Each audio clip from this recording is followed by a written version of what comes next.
The master of the Zhentian Sect, Jiang, suffered severe injuries during a sparring match and was on the brink of death when a young boy who had traversed time and space took over his body, also named Jiang. Thus began a new chapter in his cultivation journey. Chapter 1. Have I become the sect master? Slap, slap, slap. The sound of resounding slaps echoed through the main hall of Zhentian. An elderly man with a grizzled beard gasped for breath. Oh no, I can't take it anymore. I'm exhausted. I fear the sect master is beyond saving. The old man, Wu Nan, was the grand elder of Zhentian, possessing a cultivation level of the 6th layer of qi refinement. Beside him stood another elder named Li Da, at the 5th layer of qi refinement, who was vigorously pinching the young man's acupoint on the ground. Li Da checked the young man's nostrils, shaking his head in resignation. It seems there's nothing we can do. If only we had an alchemist, there might still be hope. But alas, it's hopeless. His energy center is shattered. The young man on the ground, with a puffy face of mixed colors, was Jiang, the newly appointed sect master, merely 20 years old. It was indeed unfortunate. He had just assumed the role of sect master when he was gravely injured during a spar. By the time they carried him back to the sect, he was already unconscious. Wu Nan stroked his beard. Old Li, if the sect master is gone, then Zhentian is finished. What are your plans? Li Da fell silent. Zhentian had once been a prominent sect, but its successive leaders had diminished in strength, and under Jiang, it had only just met the minimum standards for establishing a sect. The lowest requirement for a sect master in Xianxia province was for practitioners within the sect to reach the 9th layer of qi refinement. Yet only Jiang met this criterion. Besides the 2 elders, the sect only had an elderly man responsible for daily meals and his 15-year-old granddaughter. I've heard that the Yuling sect is recruiting. We might as well seek refuge there. Coincidentally, I know a disciple from Yuling sect, so joining should not be too difficult, proposed Wu Nan.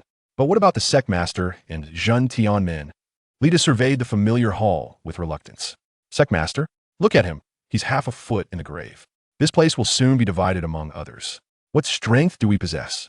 If we don't act quickly to take something, we'll end up with nothing. What do you mean? Seize this opportunity to take all the valuable items. Better we benefit than let them fall into others' hands, don't you think? Li Da pondered for a moment and then slapped his thigh. Let's do it.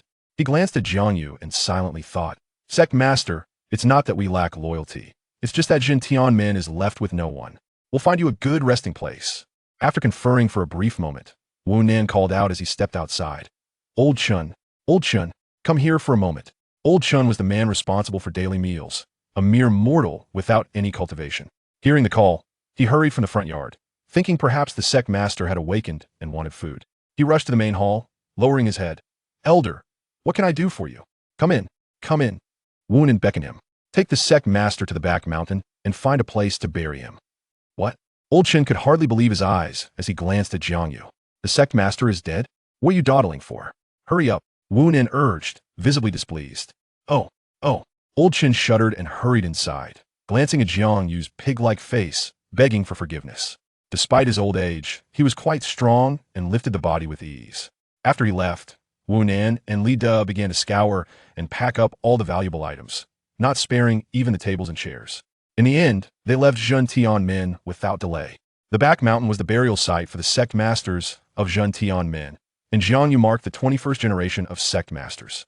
Old Chun placed Jiang into the pit, muttering, Sect master, please bear with us. Our Zhentian is truly impoverished. The 2 elders have taken even the door planks. Xiaohan, bring over the shovel, he called. Xiaohan was his granddaughter, Chen Sihan. She handed over the shovel and asked, Grandpa, the sect master is dead. What will we do now? Without a sect master, their territory would be divided among other forces, rendering their future uncertain. After all, they were mere mortals. We'll take it one step at a time. If worst comes to worst, I'll take you back to our old home. With hands and feet, we won't starve. As old Chen dug, he spoke. Old home? Chen Sihan's thoughts drifted far away. Did they even have an old home left? That scorched earth. They had once lived in a remote mountain village until a band of robbers passed through, slaughtering the entire village and setting it ablaze. Had it not been for the previous sect master passing by and saving them when they were on the brink of death, they might have turned to ashes. The haunting memory of that day frequently invaded old Chen's mind, a nightmare he could not shake off. Grandpa, did you hear that sound? Chen Sihan suddenly grasped old Chen's hand. What? Old Chen paused, looking at his granddaughter in confusion. Chen Sihan pointed into the pit. There, it seems there's a sound. Old Chen put down the shovel and jumped down. There's nothing. Silly girl, are you scared? Just go back. Grandpa can handle this alone. Nothing? There was definitely a sound just now. Chen Si-han was not afraid. The sound truly resonated in her ears. Old Chen shook his head, preparing to climb back up. Just as he lifted his foot, a voice emerged. Puff, puff, puff, who stepped on my foot? Old Chen was dumbfounded as he saw Jiang Yu sit up, shaking his head and spitting. Sect Master. Jiang Yu sat on the floor of the main hall, flanked by the elderly Chun and his granddaughter. He could hardly believe that he merely dozed off and had somehow crossed over. What a stroke of luck to become the Sect Master, with the same name to boot. Sect Master? I've transmigrated into the Sect Master. Jiang Yu pinched his pig-like face, wincing in pain. Master, are you hungry? Shall I prepare something for you? Old Chen inquired cautiously. Food. Upon hearing this, Jiang Yu did not feel particularly hungry. Does a growling stomach equate to hunger? Well, it matters not. A little sustenance would help ease the shock. He nodded in agreement. All right, bring me a honey-glazed roast chicken, a cup of cola, and a hamburger. Honey-glazed roast chicken? Cola? Hamburger? Old Chen was perplexed by what the master was referring to. He had indeed prepared roast chicken before, but what were cola and hamburgers? Realizing the confusion on Old Chen's face, Jiang Yu remembered he was no longer in his familiar surroundings. Just make something simple, he said. Oh, Old Chen responded and pulled Chen Si-huan towards the kitchen. Grandpa, do you think the master has been knocked silly? Just look at his foolish expression. Perhaps, but don't say that in front of him. Their conversation drifted clearly into Jiang Yu's ears, causing his face to pale. Could you not discuss this a bit further away? On another note, how is my hearing so acute? Outside the Zhentian men, along the mountain path, Wu Nan and Li De lay unconscious on the ground. Two masked figures darted about, seemingly searching for something. Have you found it? One of the masked figures asked in a calm voice. No, the other replied. It seems the item is still within Zhentian men. Should we go take a look? Are you insane? Zhentian men is already under the watch of many. We would expose ourselves by going there. What shall we do then? First, we must return and report to the master. And what about these two? Two insignificant ants. They're of no concern. Whoosh! The two shadows vanished at lightning speed. Chapter 2. The master is a novice in cultivation.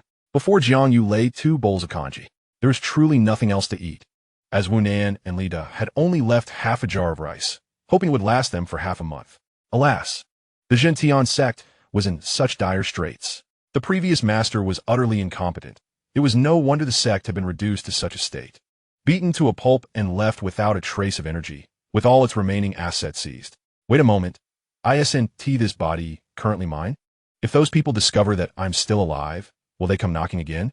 Jiang Yu felt a wave of gloom wash over him. After all, he was utterly clueless. As he sipped the kanji, he muttered to himself, damn it, I don't even know how I crossed over here and I don't have a golden finger. Oh, mysterious old man, please reveal yourself. System, make a sound already. In the grand hall, Jiang Yu lamented alone.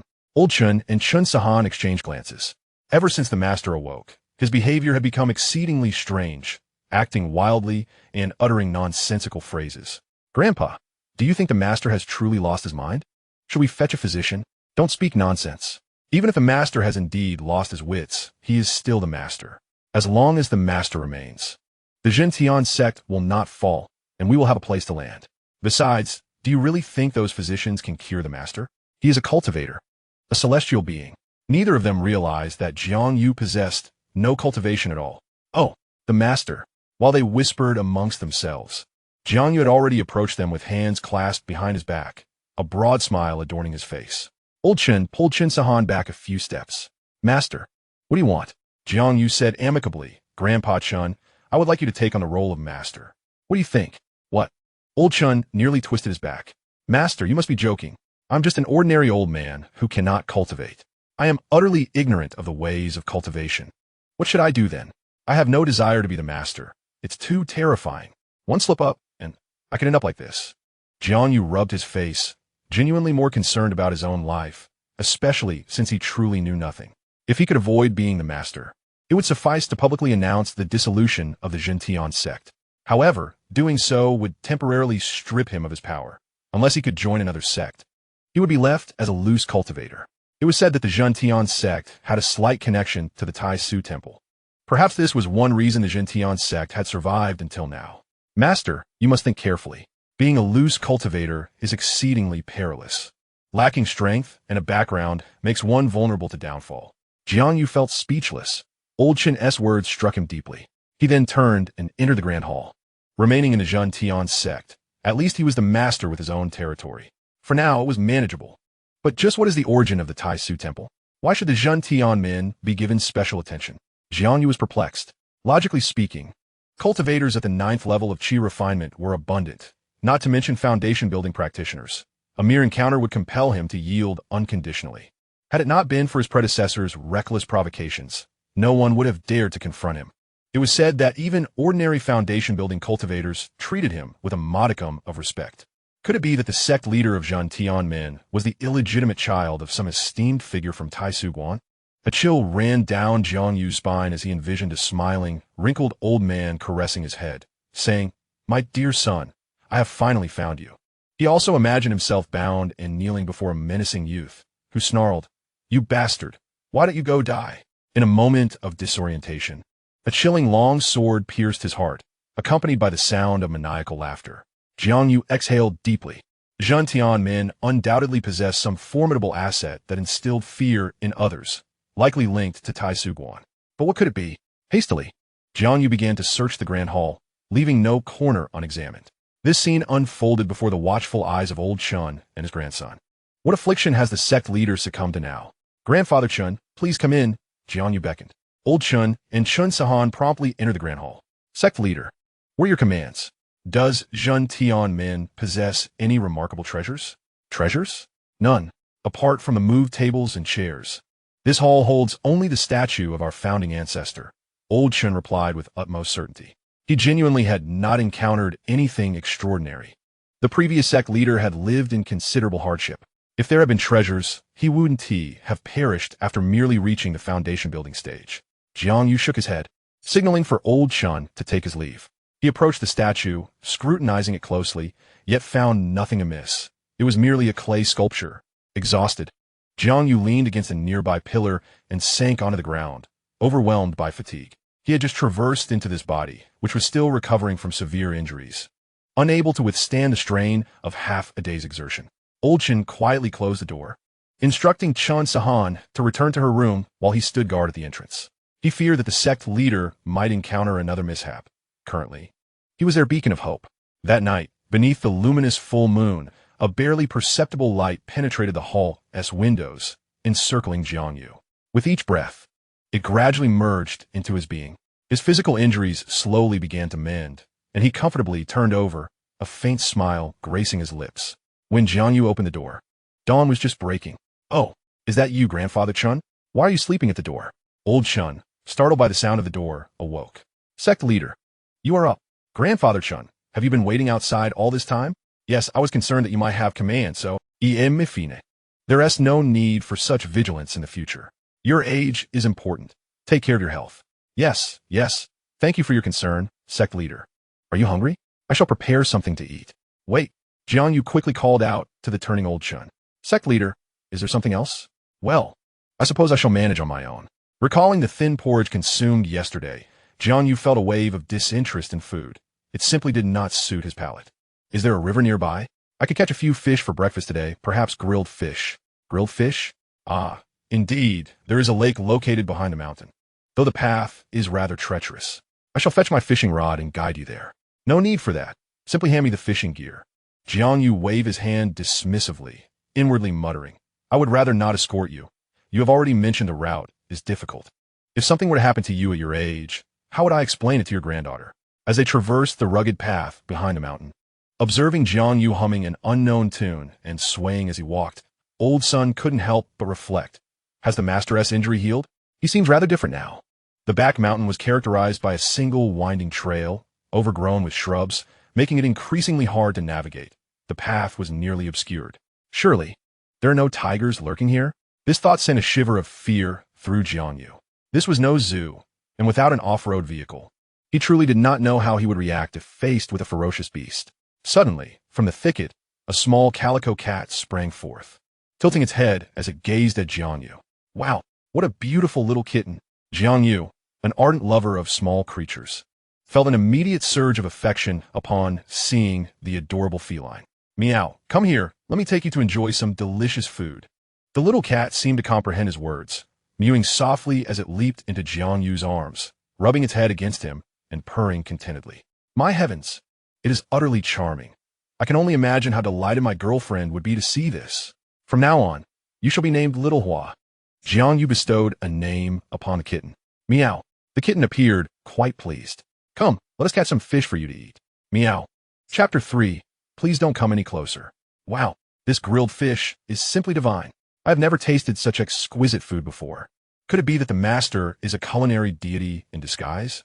In the hall, Chun Sahan lavished praise on Jiang Yu's culinary skills, with old Chen nodding in agreement. Astonished that the master possessed such talent, which had gone unnoticed until now. Jiang Yu chuckled, finding their reactions rather exaggerated. Were there an abundance of seasonings available? I assure you, you will be tempted to devour your own tongues. Speaking of which, this town of Tiangmen is remarkably impoverished. Have they never enjoyed a proper meal before? Such a pitiable grandfather and granddaughter duo. Master, your cooking skills are exceptional. Why not take over the kitchen from now on? Chen Sahan said, her eyes sparkling. Her mouth smeared with grease. Xiaoan, how can you speak to the master in such a manner, lacking respect? Master, please do not take offense. Children can be quite straightforward. Old Chun apologized anxiously, fully aware of the master's notorious temper. He could erupt in fury over the slightest inconvenience. The fact that his granddaughter suggested the master take on cooking had left him in a cold sweat. Am I truly that terrifying? Jiang Yu remarked. Observing old Chen's fearful demeanor, he touched his face. During his fishing excursion, he had glanced at his reflection by the lakeside, and while not particularly handsome, he certainly did not appear menacing. Grandfather Chun, there is no need for such formality. There are only the three of us remaining at the heavenly gate. It would be best to be more casual. I am no longer the original Jiang Yu. Do you understand? Old Chen nodded submissively upon seeing that the sect leader bore no ill will, while Jiang Yu sighed, realizing that this old man would not change his ways anytime soon. Hee, I told you the sect leader has changed. Thank you, esteemed leader. Chen Sahan picked up a grilled fish and began to gnaw on it. The fish grilled by the sect leader not only tasted exquisite, but also seemed to possess a mysterious power that subtly enhanced one's well-being, which felt quite pleasant. Observing her unrefined manner of eating, Jiang Yu chuckled. Eat slowly. There's plenty more. At that moment, a soft meow echoed as Xiao Hua jumped in front of Jiang Yu, rubbing against his hand, its eyes fixated on the grilled fish. Wow, what an adorable little cat. Come here for a cuddle. Chen Sahan reached out to pick up Xiao Hua, but unexpectedly, it let out a sharp meow, arched its back, and its fur stood on end, baring its teeth with an unfriendly gaze directed at her. You are the cat. Your whole family are cats. I am a divine beast. The white tiger. Of course, Chun Sahan could not comprehend this, but she felt an overwhelming pressure enveloping her, as if it were about to crush her into a compact ball. Beads of sweat trickled down her forehead, her eyes wide with fear. This cat was truly terrifying. Help me. She could not utter a word, her gaze shifting to Jiang Yu. Jiang Yu also sensed something was amiss and lightly tapped Xiao Hua. Silly cat. A little hug won't kill you. Why frighten her? Upon hearing Jiang Yu's voice, Xiao Hua immediately deflated, becoming docile and adorable. Jiang Yu picked it up and handed it to Chun Sahan, saying, Come on, don't be afraid. This cat merely needs some discipline. Chun Sahan regained her composure and hurriedly waved her hands. No, it's all right. My hands are too dirty. I fear I might soil its fur. Very well. If you wish to play with it in the future, just let me know, he replied. Girls are indeed peculiar. They seem to love something dearly, yet refuse it. It baffled Jiang Yu. Not wanting pressure her further, he gave Xiao Hua another pat and tossed it a piece of grilled fish. Xiao Hua meowed a few times. Master, be gentle. If you pat me again, I might be dazed. It grabbed the fish and dashed away, seemingly fearful of another pat on the head. After breakfast, Jiang Yu sat on the threshold of the grand hall, lost in thought. He observed old Chun and Chun Sahan running back and forth to the latrine, wondering if there was something wrong with the grilled fish they had eaten that morning. That couldn't be right.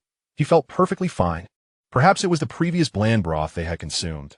Suddenly switching to such rich meat would surely upset their stomachs. I should prepare some medicinal soup for them. Wait, how do I know how to do this? It seemed as if upon waking, he had comprehended many things. Had he inherited the memories of the former Jiang Yu? But why did he have no clue regarding cultivation? Never mind. He could not make sense of it. Jiang Yu rose and headed toward the back mountain in search of medicinal herbs. The thatched cottage was the dwelling of old Chun and Chen Sahan. Both were now reclining on bamboo chairs, utterly exhausted from the morning's exertions. Grandfather, do you think the sect leader might want to drive us away and has intentionally poisoned us? Don't speak nonsense. How could the sect leader harm us? But I've been suffering from diarrhea all morning. It all started after eating the grilled fish. Did you alone eat it? The sect leader seems fine, doesn't he? And the little cat appears unscathed too. I have a feeling that my health has significantly improved. The chronic pains I used to feel have vanished. And my entire body is warm. Your words do carry some truth. It feels akin to taking a warm bath. Thus, I suspect the sect leader is nurturing our bodies, preparing us to serve him wholeheartedly in the future, understood? Oh, in the afternoon, Jiang returned, carrying a mountain chicken and some medicinal herbs. With Xiaohua perched on his shoulder. Old Chen was tidying up when he saw Jiang and hurried over to take the items. Master, what are these herbs for? Oh, I noticed that you all seem a bit weak, so I gathered some herbs to brew a nourishing soup for you to drink tonight. Master, Old Chen was moved to tears, realizing that the sect leader, despite not fully recovering himself, had ventured into the mountains and waters to gather materials for his own health. He silently vowed to repay the sect leader's kindness. Master, you are truly too good to this old man. Jiang was pleased with Old Chen's attitude and patted his shoulder, saying, "We are all family. It is only right. I look forward to your long life." This statement held truth. Jiang thought that stepping outside in his current condition would be tantamount to seeking death. It was better to remain within the sect, enjoying the company of his grandfather and grandson duo. As for what lay ahead, he would take it one step at a time. Old Chen looked a bit awkwardly at Jiang, realizing that the sect leader seemed to have forgotten some things. Master, I am 96 this year. Jiang looked up at the sky and said to himself, time is flying. I must prepare dinner. Off I go. Now, where has Xiaohua gone? Disappearing right after returning? How frustrating. Jiang noticed Xiaohua's absence, but did not dwell on it, reassured that she wouldn't get lost within the sect. Outside the Zhentian gate, in a small grove, several severely injured masked individuals stared in terror at the white flower cat before them. Their hearts screaming, "What are you going to do? Don't come any closer. What kind of monstrous beast is this? So terrifying." Each of them was a formidable practitioner at the Foundation establishment stage, a status that placed them above the Zhentian gate. Yet they had been severely injured in an instant by this flower cat, powerless to resist. Fear, helplessness, immobility, and silence. This sensation was something only the elders at the nascent soul stage could instill. In this moment, they regretted their decisions. The Zhentian gate was far from ordinary. Perhaps the sect leader was merely a puppet, propped up by others. No wonder no one dared to provoke him or considered him worthy of their attention. However, this startling revelation could not be communicated beyond their immediate circle. A gentle breeze wafted by as the little flower licked its paw, its eyes brimming with disdain. A motley crowd dared to covet their master's attention. Truly, they were courting disaster. In the grand hall of the Zhentian gate, Jiang just elicited peals of laughter from Chen Sahan, who was unable to contain her mirth. Chapter 4. A visitor arrives. Outside the Zhentian gate, within a small grove, a middle-aged man with starry eyes and sword-like brows appeared somewhat perplexed. How curious. Were there not a few cloaked figures lurking in the vicinity? Where could they have vanished? The middle-aged gentleman expanded his consciousness to envelop the entire Zhentian gate, while the cloaked figures remained oblivious. He discerned that the protective formation of the sect had been reactivated, rendering his perception incapable of penetrating the barrier to ascertain the happenings within. Could it be that someone from the sect had arrived?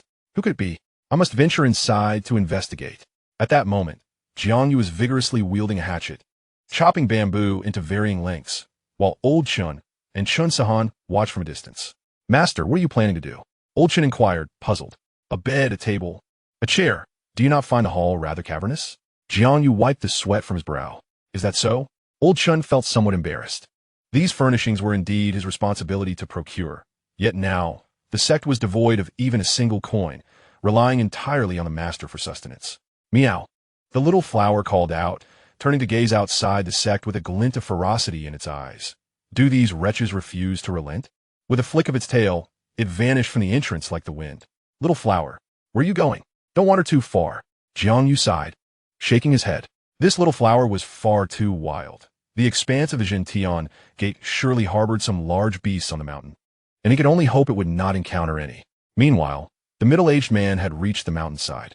He refrained from flying using his qi.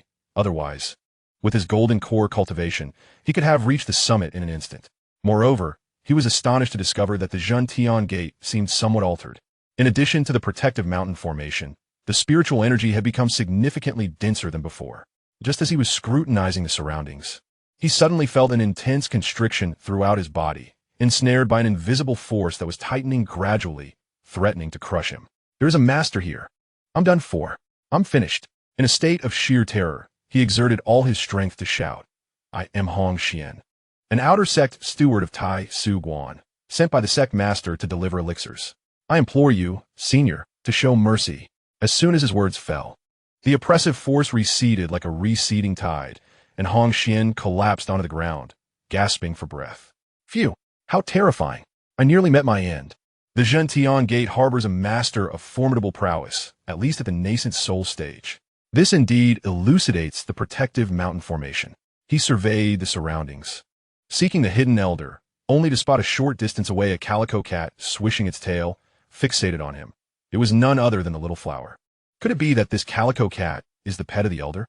As he approached the little flower, intending to speak, the little flower had already begun. Human, regardless of whose orders you have followed to arrive here, I implore you to keep today's events confidential. Otherwise, not even the esteemed Tai Su Guan can safeguard you. Do you comprehend? Xianxia was taken aback. This calico cat could speak. According to the conventions of the cultivation realm, a beast must reach the nascent soul stage to articulate words.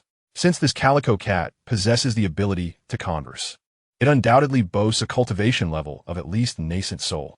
It appears I have underestimated its prowess. Such strength could easily place it among the revered ancestors of various sects within Xianxia Prefecture. It is worth noting that there are not many sects with nascent soul experts in the entire Xianxia Prefecture. Among them are Tai Su Guan, Zhentian Sect, Xianjian Blood Soul Sect, Tianyuan Sect, and Jiang Temple. Rest assured, esteemed senior, I have heard that the sect master of Zhentian was injured during a spar, given the long-standing friendship between our two factions. I have merely come to deliver some healing elixirs, harboring no ill intent. At this moment, Xianxia was certain that the black-clad individuals he had discovered earlier had undoubtedly been dealt with by the esteemed senior. Very well, follow me. Remember, do not inquire about matters that do not concern you, and refrain from speaking of what you witness. Moreover, do not divulge my affairs, otherwise. The calico cat, sensing the absence of malice, nodded in agreement. Xianxia trailed behind the calico cat, passing through the protective mountain formation, and was once again astounded. This formation was indeed formidable. One could not truly grasp its power without experiencing it firsthand. He believed that even an ordinary nascent soul expert would find it exceedingly difficult to breach this formation. Even more astonishing was the fact that this formation concealed countless lethal traps. Had he attempted to forcefully dismantle it, he would have surely lost his life. As Xianxia stood before a small plaza, the bustling activity of Jiang and his companions left him in disbelief. The sect master of Zhentian was actually engaged in carpentry, laughing and conversing with two ordinary mortals. Oh no! It seemed that Jiang was also an ordinary person. Meow. Guess I've arrived. The calico cat scampered to Jiang feet, rubbing against him. Little flower, you've returned. Jiang exclaimed joyfully, relieved that little flower had not encountered any misfortune.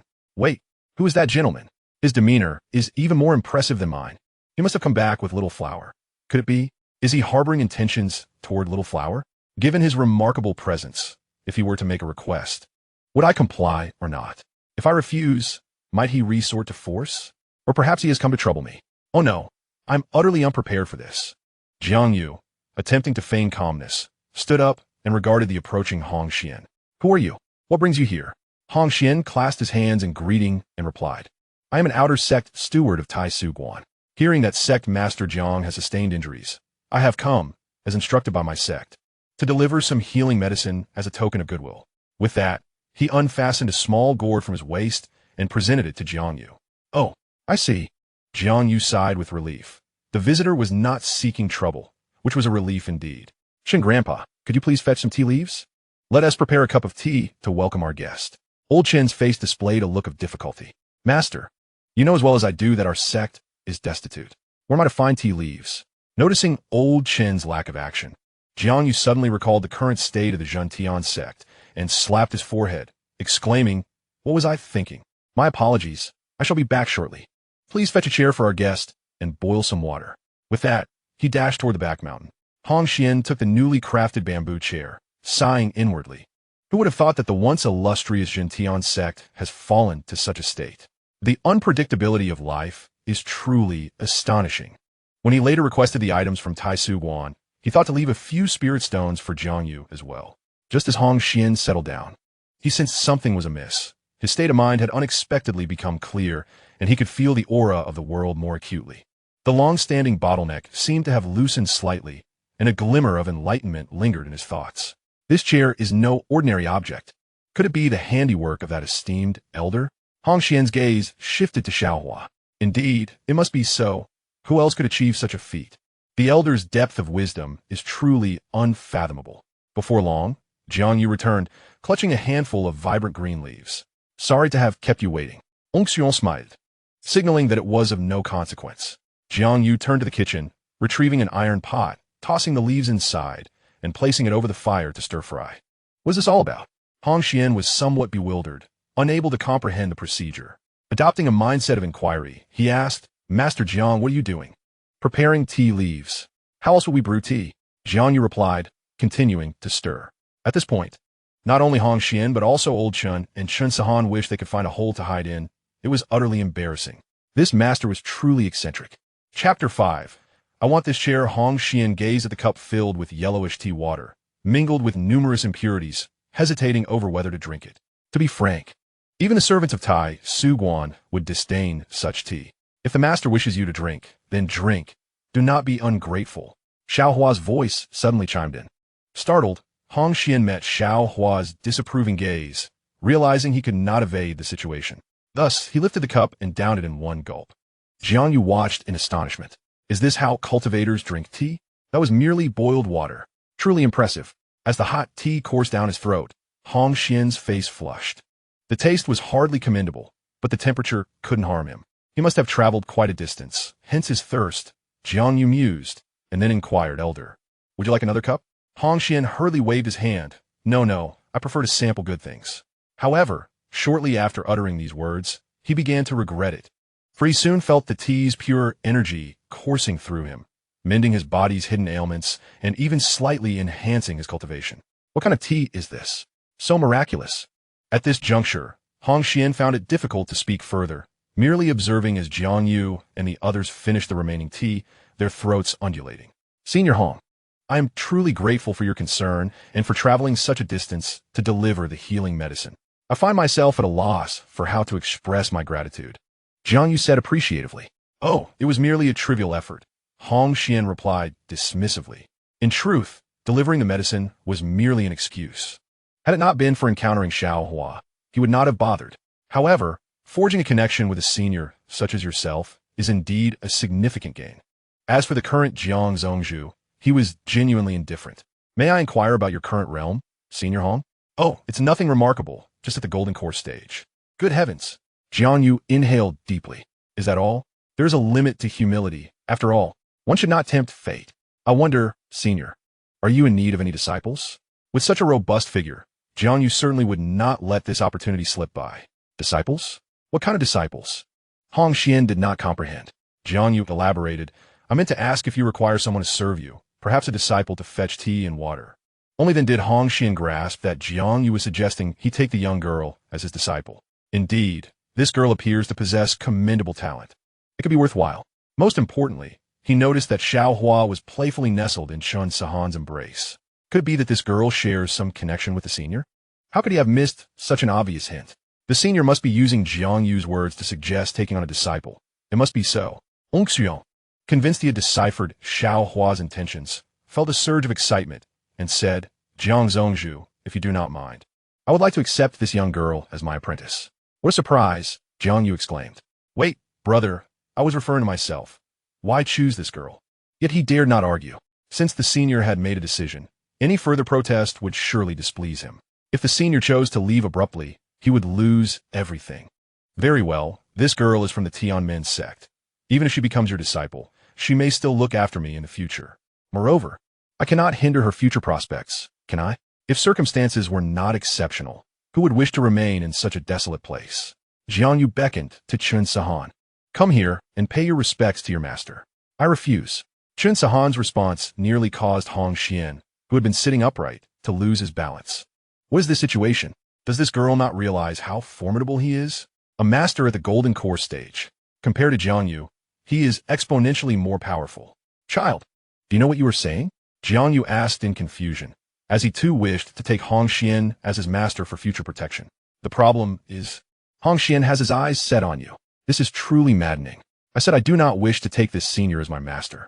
I want to be the disciple of the Zhongzhu. Chen Sahan declared resolutely, her gaze unwavering. Jiang Yu was left speechless. Be my master? Are you joking? I am but an ordinary mortal, utterly unqualified to teach you anything, not even a square dance. Old Chen stepped forward to mediate. Esteemed elder, please do not take to heart the unfiltered words of young Han. I kindly ask you to accept her as your disciple. He did not wish for his granddaughter to miss such a splendid opportunity. Are you not aware of the situation with Master Jiang? Hong Xian chuckled lightly. It matters not. Young lady, are you reluctant to part with your grandfather? Very well. I can arrange for him to accompany you to the Tai Su Temple. A few individuals can certainly be accommodated. The Tai Su Temple. It is undoubtedly the foremost authority in Xianxia Prefecture, with countless individuals vying to gain entry. Now, the opportunity for Chen Sahan to transform from a mere carp to a dragon lay before her, and with the prospect of bringing her grandfather along, she surely would not refuse again. No, upon reconsideration, I shall go nowhere but to the Zhentian Gate. Even if I were to take a master, it would only be the sect leader. Chen Sahan firmly declined once more. The Zhentian Gate was her home. She understood that both her grandfather and the sect leader acted in her best interests. However, the sect leader treated her like family, and she could not bear to leave. Jiang Yu felt a surge of emotion. This girl was willing to forsake such a remarkable opportunity, demonstrating her loyalty and affection. He pressed his lips together, contemplating whether to suggest, perhaps, esteemed elder, you could take me in as well. I am quite clever. But Hong Xian interjected. It appears I have overstepped. In that case, let this matter rest. It turned out that Xiao Hua had conveyed to him that Chen Sahan was unwilling, and there was no need to force her. The Zhentian Gate was no less than other places. Indeed, with such a formidable figure here, those who dare to act foolishly would likely meet their demise. It was unfortunate to lose the chance to align with the elder. Oh, but what of that token? Originally, he had come to retrieve it, but seeing that the sect leader was in fine health, he thought it best to leave it here for now. Thus, he refrained from mentioning the token, unaware that Jiang Yu had traversed from another realm and had never encountered such a token. The Zhentian Gate had been entirely cleared. Had it not been for his own skills, he would have had nowhere to sit. Master Jiang, since you are no longer in danger, I must take my leave. Should you find time to visit the Tai Su Temple, I shall host you splendidly, Hong Xian declared as he rose. Jiang Yu felt a twinge of frustration. Was I supposed to visit the Tai Su Temple? It would be quite perilous to descend the mountain. He would likely be dismembered or devoured by a beast before long. Nevertheless, he maintained a cheerful demeanor and said, You see, I have little to offer in hospitality here. How about this? Stay for a meal? Old Chen and Chen Sahan's eyes sparkled at the prospect of the sect leader preparing a feast. I am a master of the golden core stage, already having transcended the need for mundane sustenance. Must you insist I partake of mortal fare? Yet, he would not voice such sentiments in front of Xiao Hua. How polite of you, but I have matters to attend to, so I shall pass on a meal. Hong Xian was unaware of what he had forfeited, while Xiao Hua chuckled inwardly at his folly. The dishes prepared by the master could not be compared to mere earthly food. Ah, then I must apologize. Would you accept some tea leaves instead? Or perhaps not, as it seems rather awkward. Feeling somewhat embarrassed to return empty-handed, Jiang Yu discarded the remaining leaves, as the hastily prepared dish was far from presentable and unsuitable as a gift. Hong Xian, witnessing this, felt a pang of regret. After all, it was a fine item. However, out of concern for appearances, he hesitated to retrieve it. Instead, he picked up a nearby bamboo chair and said, There is no need for such formality. Sect Master Jiang, I happen to be in need of a seat, and this chair is quite delightful. Might you be willing to part with it? He resolved to take this chair home, recognizing its value. As he watched Hong Xian joyfully depart with the bamboo chair, Jiang Yu couldn't help but wonder, is Tai Su Guan truly so impoverished that they lack even a stool? How foolish of me to wish to be his disciple. It seems staying at Zhentian Men is rather appealing. Chapter 6. The apprenticeship. Jiang Yu sat anxiously in the center of the great hall. taken aback by Chun Sahan's earnestness in wanting to become his disciple. The issue was that he was utterly ignorant of cultivation. What would happen if he embarrassed himself? Chun Sahan knelt before him, bowing deeply 9 times, causing Jiang Yu's heart to race uncontrollably. Was such fervor truly necessary? After completing her bows, Chun Sahan received a cup of tea from old Chun and respectfully offered it to Jiang Yu. Master, please enjoy this tea. Oh, right, tea. Jiang Yu, his palms sweating, nervously accepted the cup and said, Sahan, perhaps you might reconsider? That Senior Hong is truly remarkable. Jiang Yu made a final attempt to dissuade her. What if Chun Sahan agreed? I have made my decision. The sect master shall forever be my master. In life, I am of Zhentian men, and in death, I shall remain a spirit of Zhentian men. Upon hearing this, Jiang Yu felt a chill in his heart. Child, why are you so stubborn? With Zhentian men in such disarray, whether it can be preserved is uncertain.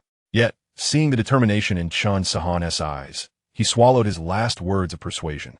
Very well, very well. He lifted the tea and drank it in one gulp. Old Chin's face radiated boundless joy.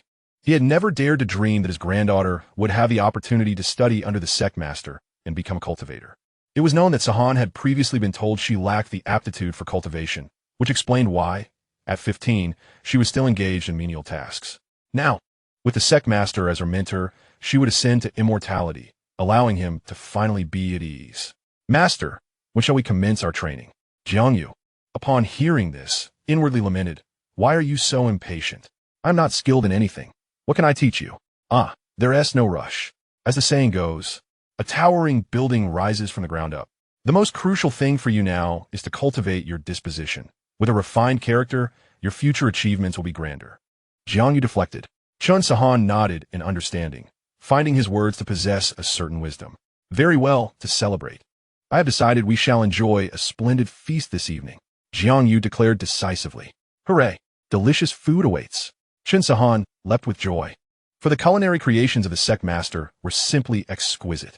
Notably, each meal left her with a tangible sense of transformation. Her health markedly improved. In the days that followed, Jiang Yu would casually concoct excuses to keep Chun Sahan occupied, tasks such as repairing the road on the back mountain, weeding in the medicinal garden, fetching water, chopping firewood, or sweeping the courtyard. They repeated these activities time and again. Gradually, Chun Sahan became more composed and serene, exhibiting a tranquility and grace that resembled that of a celestial being. One day, as the sun began to rise, Jiang Yu arrived at the square and commenced his habitual morning run around it, for he understood that physical health was paramount. Shortly thereafter, Chun Sahan joined in the running, uncertain of the sect master's intentions, but feeling invigorated after maintaining this routine for several days. Was this perhaps the sect master's unique method of cultivation? Old Chun had grown accustomed to his daily duties, wielding a broom as he started cleaning from the mountain gate. Though the Zhentian gate was not large, it required half an hour to tidy up completely. Hong Xian stood dejectedly before the Zhentian gate, having been there for an hour. He could not enter, as the mountain protection array barred his way. After calling out for some time without response, he wondered if the elder had yet to awaken. At last, Old Chen's figure appeared, and Hong Xian felt a surge of joy. Finally, someone had come. He waved vigorously, exclaiming, Elder, Elder, please come over. Observing Xianxia's animated gesture. Old Chen was puzzled. Why is this elder dancing here so early? Approaching the entrance, he respectfully inquired, Elder, what brings you here? I wish to see your sect master. I am uncertain if he is available. Hong Xian articulated his purpose, having come at the behest of the elders. Yes, the sect master is currently in meditation. Please follow me, Old Chen replied, turning to lead the way. Elder, could you lend me a hand? Hong Xian called out urgently as Old Chen began to depart. After all, he could not enter on his own, which explained his prolonged wait. Old Chen pondered whether the elder had missed breakfast. Yet he complied and assisted Hong Xian into the protective formation. Indeed, Hong Xian realized that the mountain protection array required guidance for entry, and this elder was truly remarkable.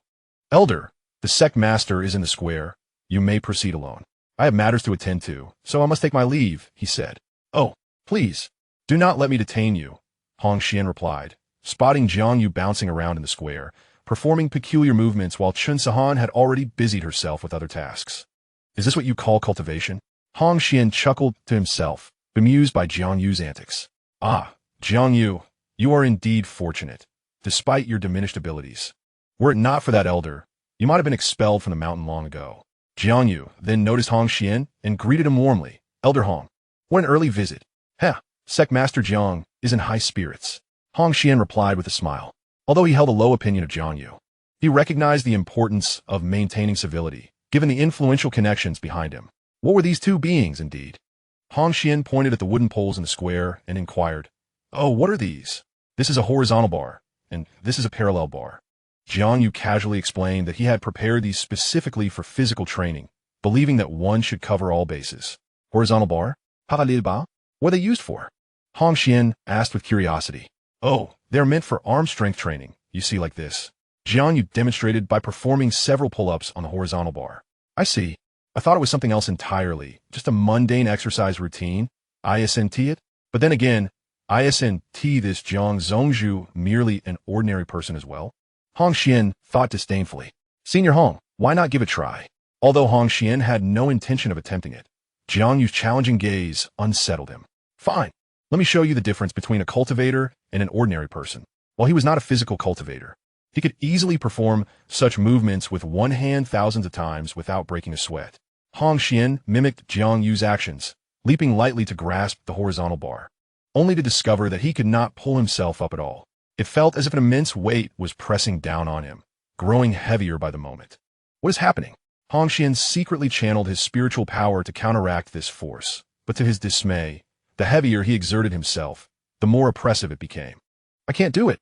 I can't get up." Hong Xian's face turned crimson, yet he remained immobilized. With a thud, he released his grip and collapsed onto the ground, gasping for breath. It was truly terrifying. Jiang Yu shook his head, surprised that the senior could not manage even one pull-up. It seemed age had taken its toll. He stepped forward to assist Hong Xian, saying, "Ah, senior, are you all right? This exercise is quite easy once you grasp the technique." Hong Xian thought to himself, "It's easy for you to say. You have no idea what I've been through. How embarrassing to be a golden core expert and fail so miserably." Fortunately, there was no one else around. Hong Xian scrutinized the horizontal bar before him, beginning to comprehend that perhaps an unseen force was at play. It could be that the elder had sensed his intentions and was using this as a means of admonishment. Truly formidable. "Oh, it's nothing at all. I came today to seek out Jiang Zhongzhu for a matter." Hong Xian hastily shifted the topic. "Is that so? Then let us discuss it in the Great Hall. Please." "Senior." Chapter 7. "Could you help me purchase a few items?" Jiang Yu proudly showcased the furnishings he had added to the hall. Tables, chairs, hammocks, screens, and clay vases, all crafted by his own hands. Hong Xian was utterly speechless. Had Jiang Zhongzhu transformed this grand hall into his personal bedroom? He wondered how the elder felt about such indulgence. Nevertheless, this was of no concern to him. He was the leader of the Zhentian Sect. Yet, he noticed that these furnishings did not appear to be ordinary. They seemed to harbor some latent power that his current cultivation could not discern. Perhaps they were indeed the handiwork of the elder. He felt a twinge of envy towards Jiang Zhongzhu for having won the elder's favor. "Senior, do have some tea. Don't just sit there staring," Jiang Yu reminded him, not daring to neglect the exalted cultivators.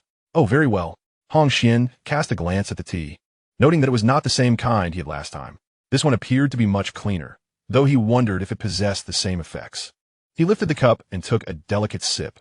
The tea settled in his belly, but after a considerable wait, he felt nothing.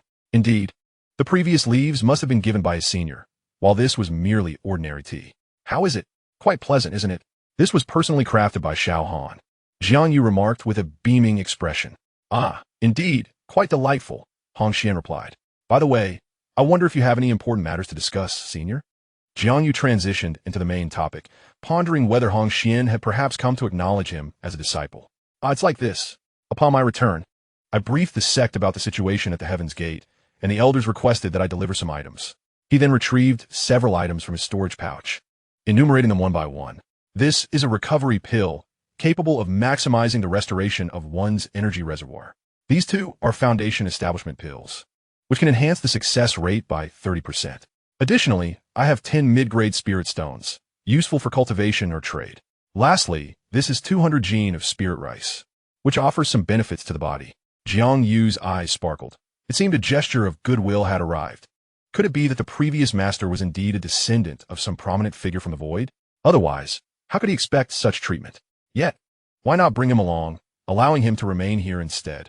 In truth, even Hong Xian was uncertain, only aware that the two sects had maintained this relationship for quite some time. When he inquired with the elder, he received no explanation, merely instructed to comply without prying further. Jiang Yu's eyes darted, and he rubbed his hands together. Senior, I wonder if you have any surplus cultivation techniques? Would it be possible to? Hong Xian looked at Jiang Yu in astonishment. This lad had quite the appetite, even asking for cultivation techniques. Jiang Sect Master, does your Heaven's Gate not possess techniques? Moreover, are you not practicing the sect's core cultivation method? Ah, well, as you can see, everything here has been cleared out by the previous elder, leaving nothing behind. I was hoping for a simple technique for Xiao Han to cultivate with. So it was intended for that girl, Hong Xian realized, yet could such techniques be so easily given away? Just then, Chun Sahan entered, cradling a small flower. Master, I've tidied up the garden-esque grass, she announced. Hong Xian turned to look. Senior, he observed Xiao Han gently combing the flower's petals, which appeared to be reveling in the attention. Go and pick some vegetables. We shall prepare breakfast shortly, Jiang Yu instructed. Chin Sahan complied and went out. Senior? Jiang Yu felt as though Hong Xian had perhaps succumbed to some form of senility.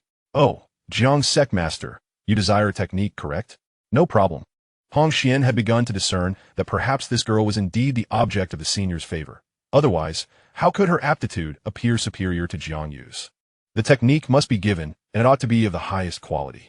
After rummaging through his storage pouch, he placed a tome with a greenish cover upon the table. The Green Lotus Sword Classic? Jiang Yu picked up the book and commenced reading. Indeed, it was the Qinglian Sword Classic, a martial art said to have been cultivated by an unparalleled master a millennium ago, which I stumbled upon by chance in the realm of swords. Observing that the girl possessed commendable talent, I deemed her well suited for this technique. Hong Xian felt a pang in his heart, for this martial art was arguably superior to his own.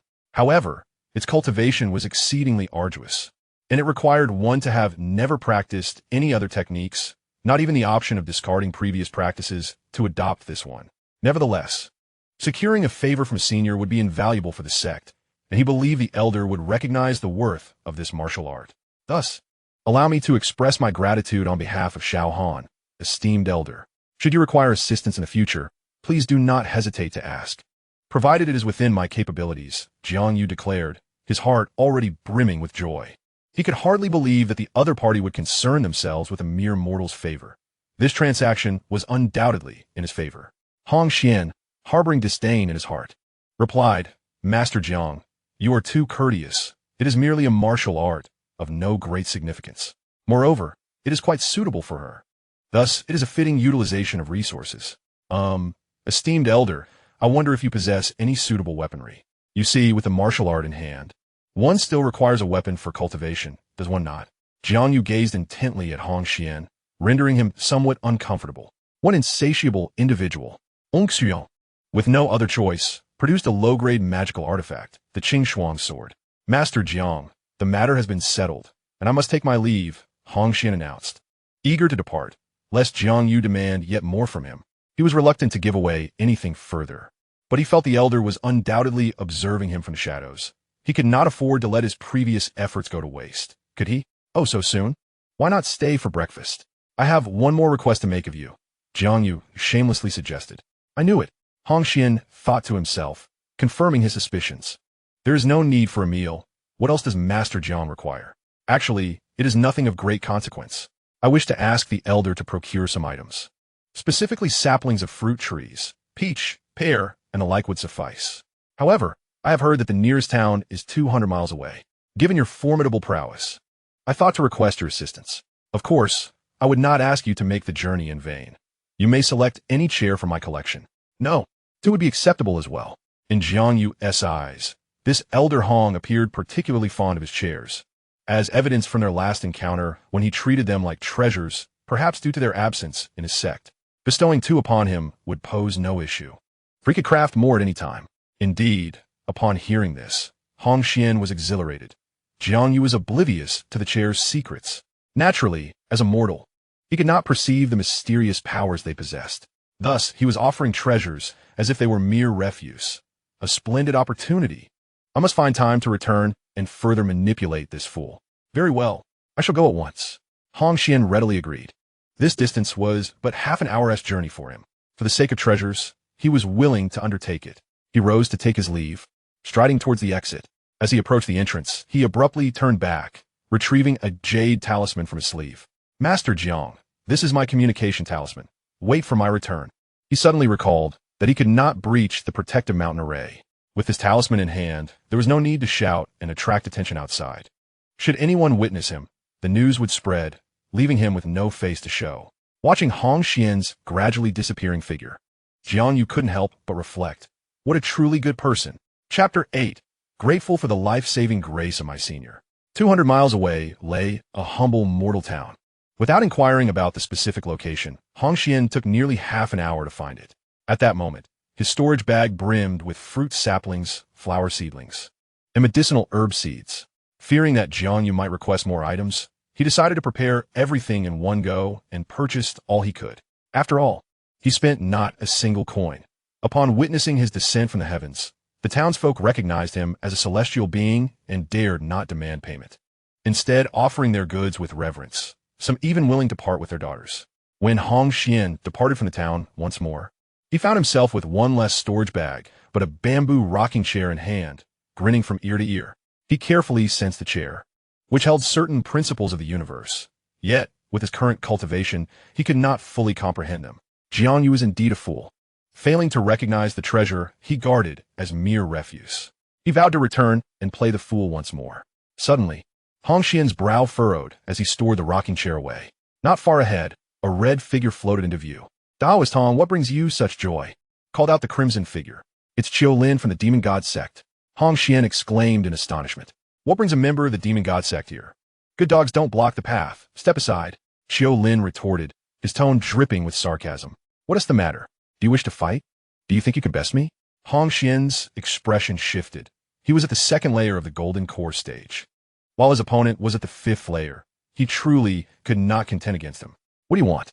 Are you trying to instigate a war between the Zhentian Sect and the Demon God Sect? Hong Xian mustered his courage, for he had the backing of the Zhentian Sect. Oh, don't pin such a heavy label on me. I merely wish to inquire if you have seen a few of my inept disciples who have gone missing in this vicinity, Qiu Lin stated with a smirk. Realizing that the earlier discovered individuals were from the Demon God Sect, Hong Xian understood the unsettling feeling he had previously experienced. I haven't seen them. Now, you may step aside, he replied impatiently. Ah, well said, well said, Qiu Lin chuckled, stepping aside with a smile. Hong Xian channeled his spiritual energy and swiftly passed by, catching sight of Qiu Lin's malevolent grin. It was perilous. A flash of light surged toward Hong Xian's back. With no time to evade, he hurriedly summoned all his power to meet the oncoming attack. Boom! A deafening sound erupted, akin to thunder on a clear day, sending tremors through the surroundings. Qiu Lin, you despicable fiend. As Hong Xian spoke, Qiu Lin's long blade slashed towards him, reeking of blood. Qiu Lin, do you truly wish for a clash between our factions? A great battle? Huh. Do you really believe that Tai Su Guan would mobilize for your sake? At most, they would condemn the act. My Demon God Sect maintains a cordial relationship with you. Should I eliminate you, I might even receive commendation.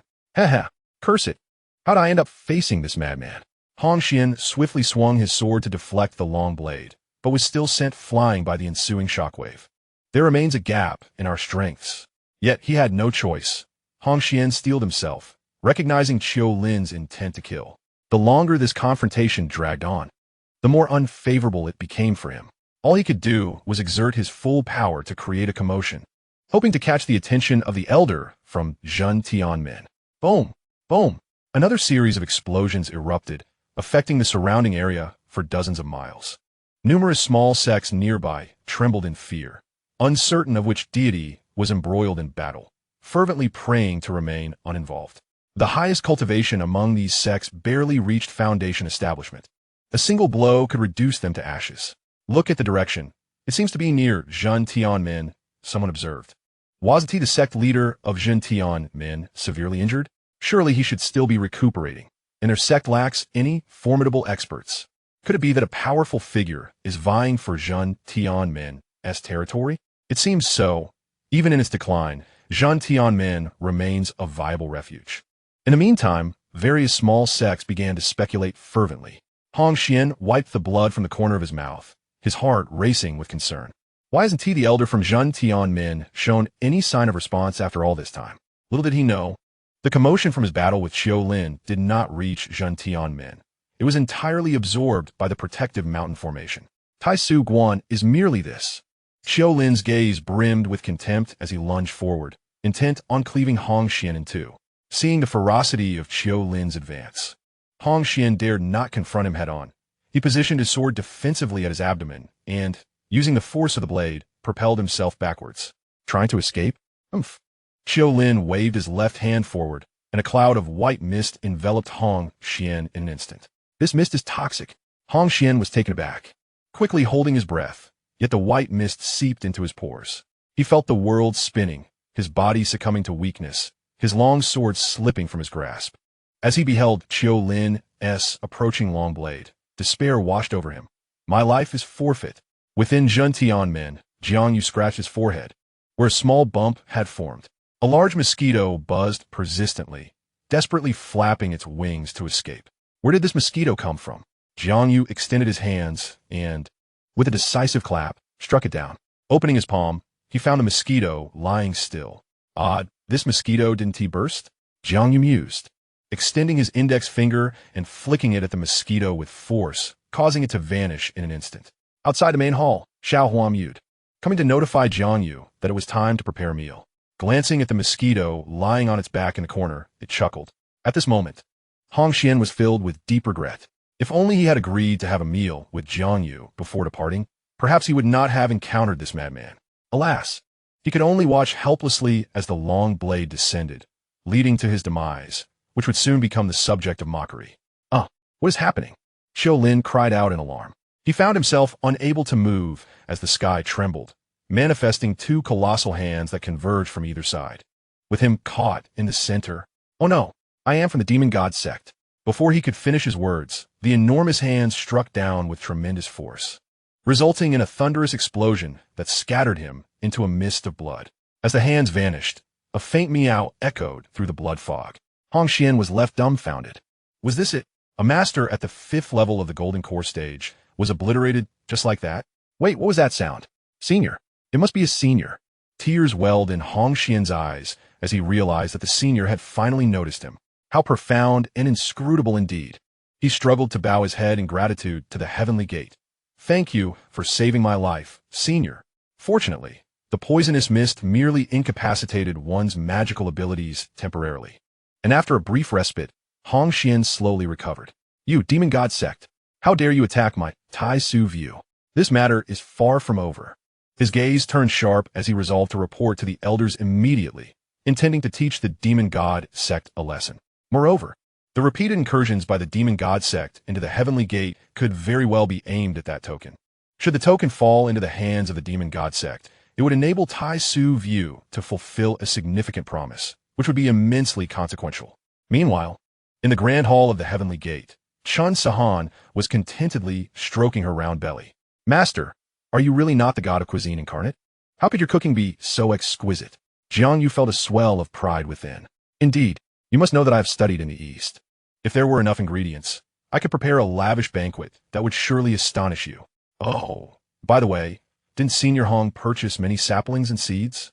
We should plant them soon. Chapter 9, Disturbing My Sleep.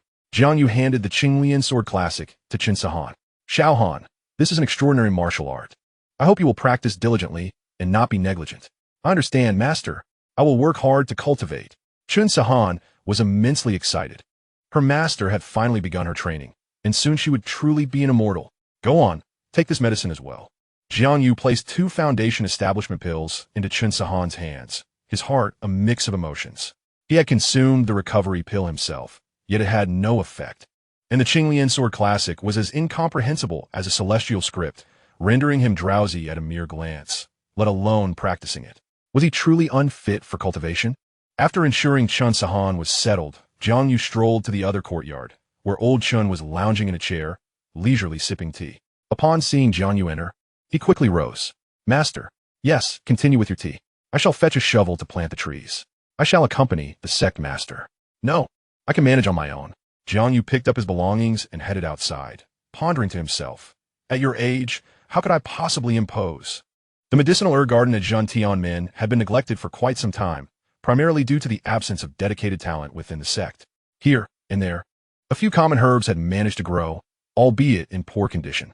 Jiang estimated that the garden spanned approximately an acre.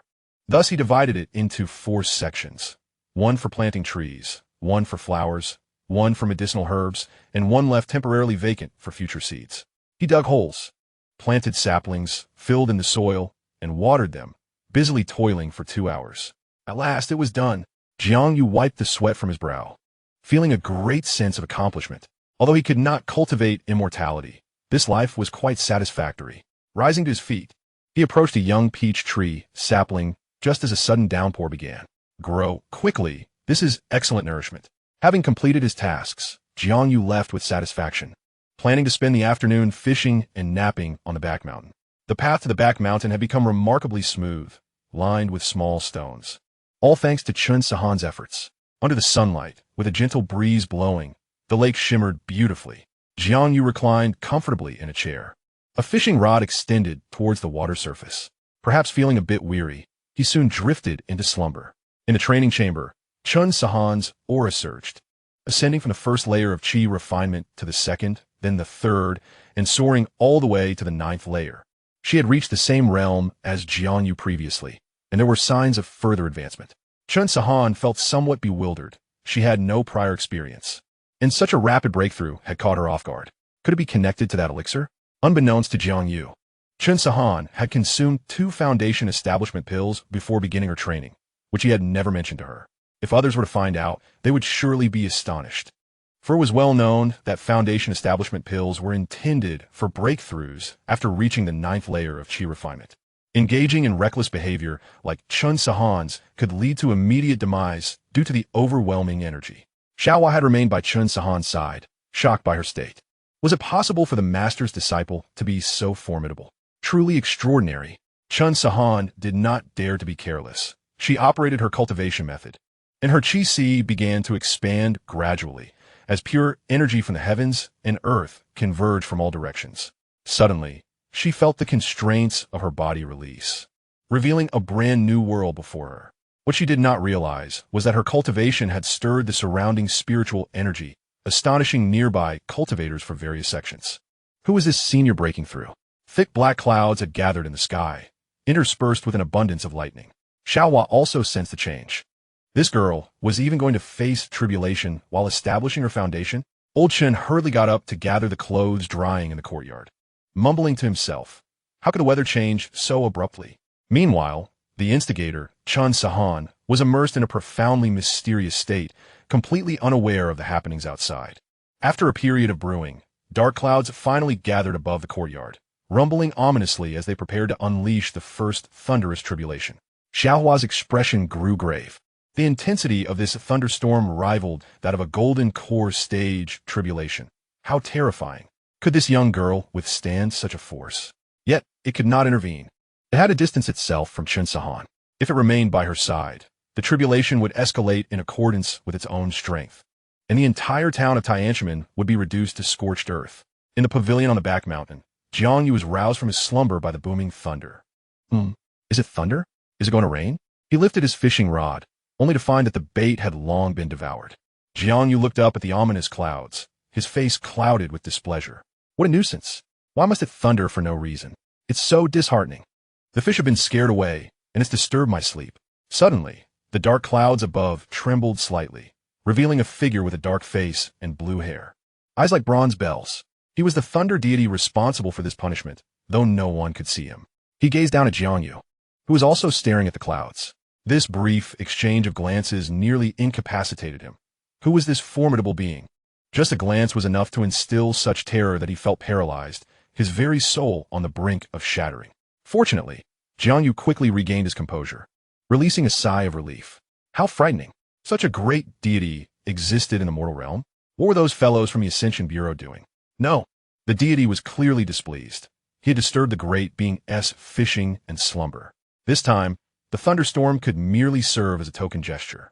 With this thought, he waved his hand, and a slender bolt of lightning slipped through the clouds, gently striking the rooftop without even producing smoke.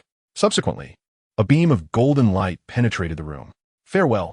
The thunder deity hastily retracted the clouds, vanishing into the ether. Has it cleared up again? Jiang Yu noticed the sun re-emerging and reclined back in his chair, resuming his fishing. Dinner still needed to be prepared. Thus, Xianxia unwittingly experienced her first thunderous tribulation, albeit with Jiang Yu's intervention. Nonetheless, the blessings from the heavens were not diminished. Xianxia's cultivation rapidly ascended, pausing only upon reaching the 5th level of foundation establishment. She appeared remarkably dignified, her aura sharp, akin to a newly forged sword. Xiaohuai's worldview was once again challenged. Could tribulations truly unfold like this? As evening approached, Jiang Yu leisurely returned from the back mountain. Xianxia had emerged from her cultivation, practicing her swordsmanship in the square. Upon seeing Jiang Yu, she dashed over, brimming with excitement. Master, I've reached foundation establishment. I am now an immortal. What? Jiang Yu looked at her incredulously. Could this girl have become deluded in her practice? Who could establish their foundation in a single day? What had happened to the Qi refinement stage? Seeing Jiang Yu's disbelief, Xianxia unleashed her aura, firmly displaying her 5th level of foundation establishment, which appeared remarkably stable. Jiang Yu thought to himself, could it really be? Although he had no cultivation himself, he could discern that her aura was extraordinary. This girl possessed such talent? Y&T she sought a master before. He had no idea that Xianxia's remarkable achievements were entirely due to him. I have heard that foundation-building cultivators can fly. Could you demonstrate it for me? I cannot. Master, will you teach me? Jiang Yu was taken aback. Was this not akin to shooting oneself in the foot? How could he teach her to fly when he himself struggled with cultivation? No, he must not reveal the truth. Well, Xiaoan, the art of flying requires personal exploration. Discovering the method that suits you best is paramount. Additionally, you have just begun foundation building. Remember to solidify your cultivation without succumbing to impatience. Contemplate thoroughly, for only then can you reap greater rewards. As the saying goes, a master leads one to the door. But cultivation is up to the individual. Oh, Xiaoan understands. Jiang Yu, seeing that she had fallen for his ruse, dared not linger and headed straight to the kitchen. Behind him, Xianxia pondered, why do I sense no aura from Master? Has he become an ordinary person? Hearing this, Jiang Yu quickened his pace. Chapter 10. Trouble approaches. Hong Xian lowered his head, refraining from speaking, for the elder was in a fit of anger. What can I say about you? Why did you provoke the demon god sect? Does anyone else know about this matter? Hong Xian cautiously replied, no one else. All right, you may leave. I shall meet with the sect leader. This elder, also surnamed Hong, was named Hong Shan, possessing the cultivation of the 1st layer of the nascent soul stage. He was an uncle to Hong Xian, which allowed him to establish a foothold in the outer sect. Otherwise, with so many golden core disciples in the sect, he would never have been appointed as a steward. The sect leader of the Tai Su sect, Ling Su, was a significant figure at the out-of-body stage, and his true name had long been forgotten. He gently tapped on the table, his gaze profound. I am aware of this matter.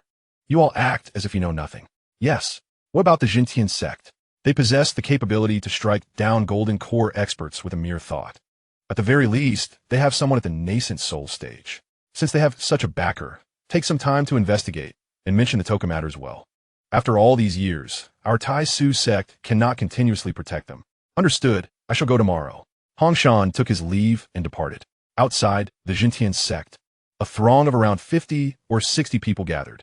The 4 individuals at the forefront were the leaders of nearby minor sects, Zhentian Sect, Miue Sect, Tianyi Sect, and Badaio Sect.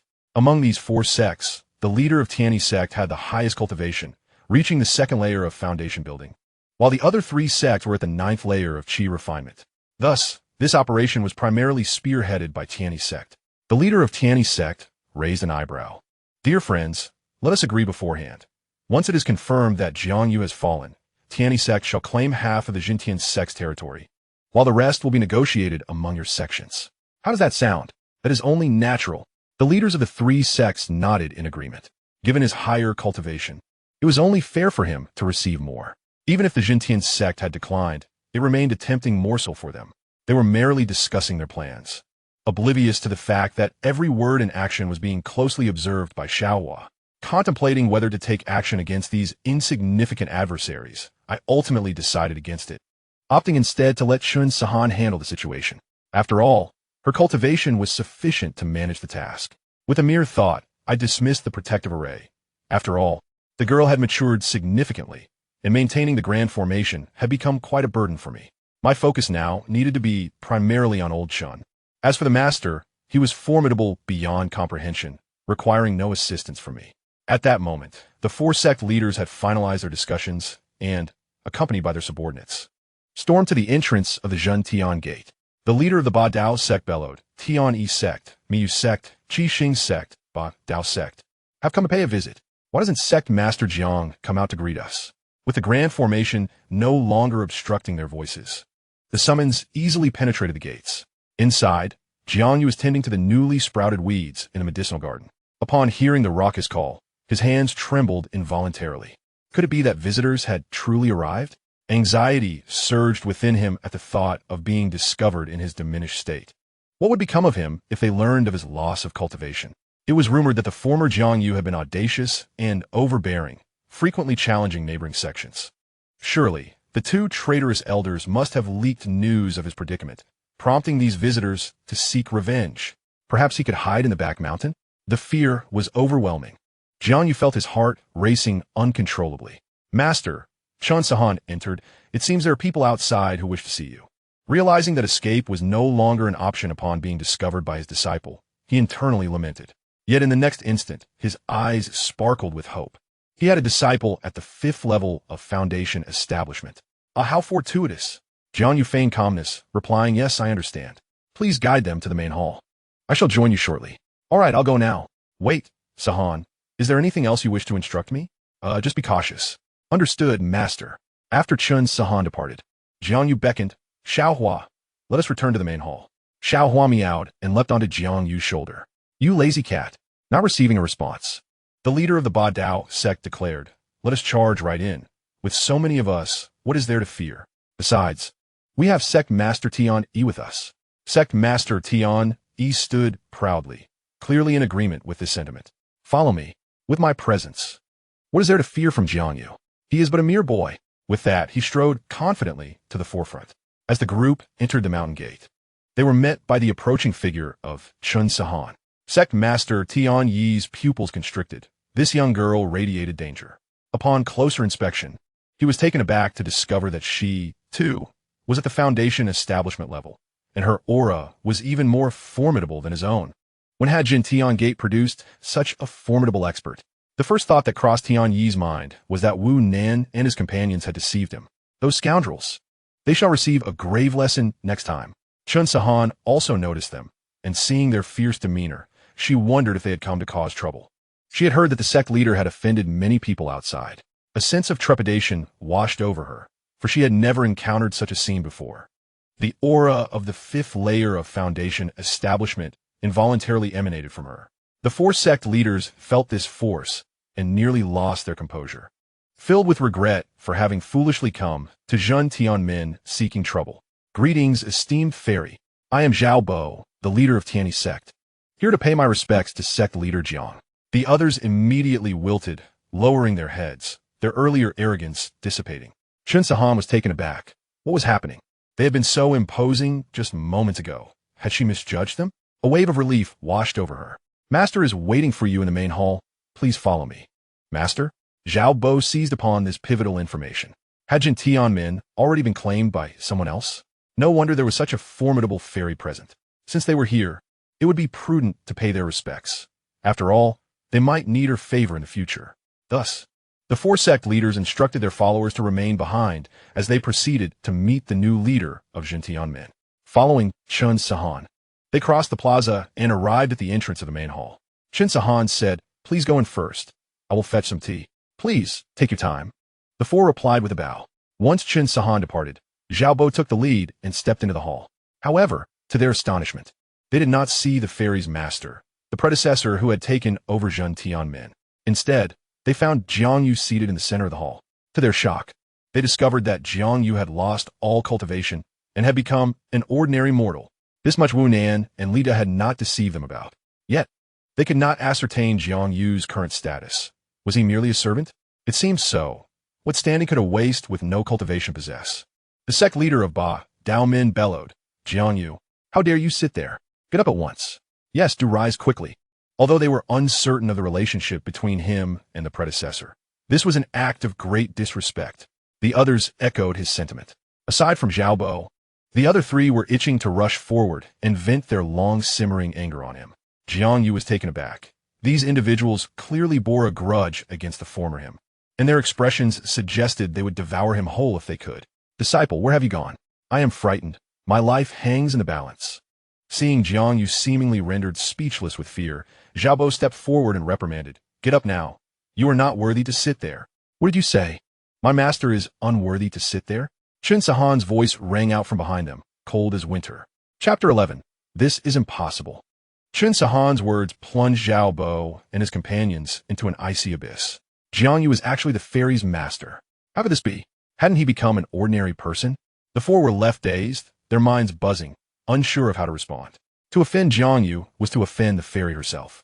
Xianxia traversed past the four individuals to stand before Jiang Yu, bowing respectfully as she spoke. Master, these individuals have offended you. Shall I teach them a lesson? Meow. Xiaohua timely interjected. Xiaohua, come here.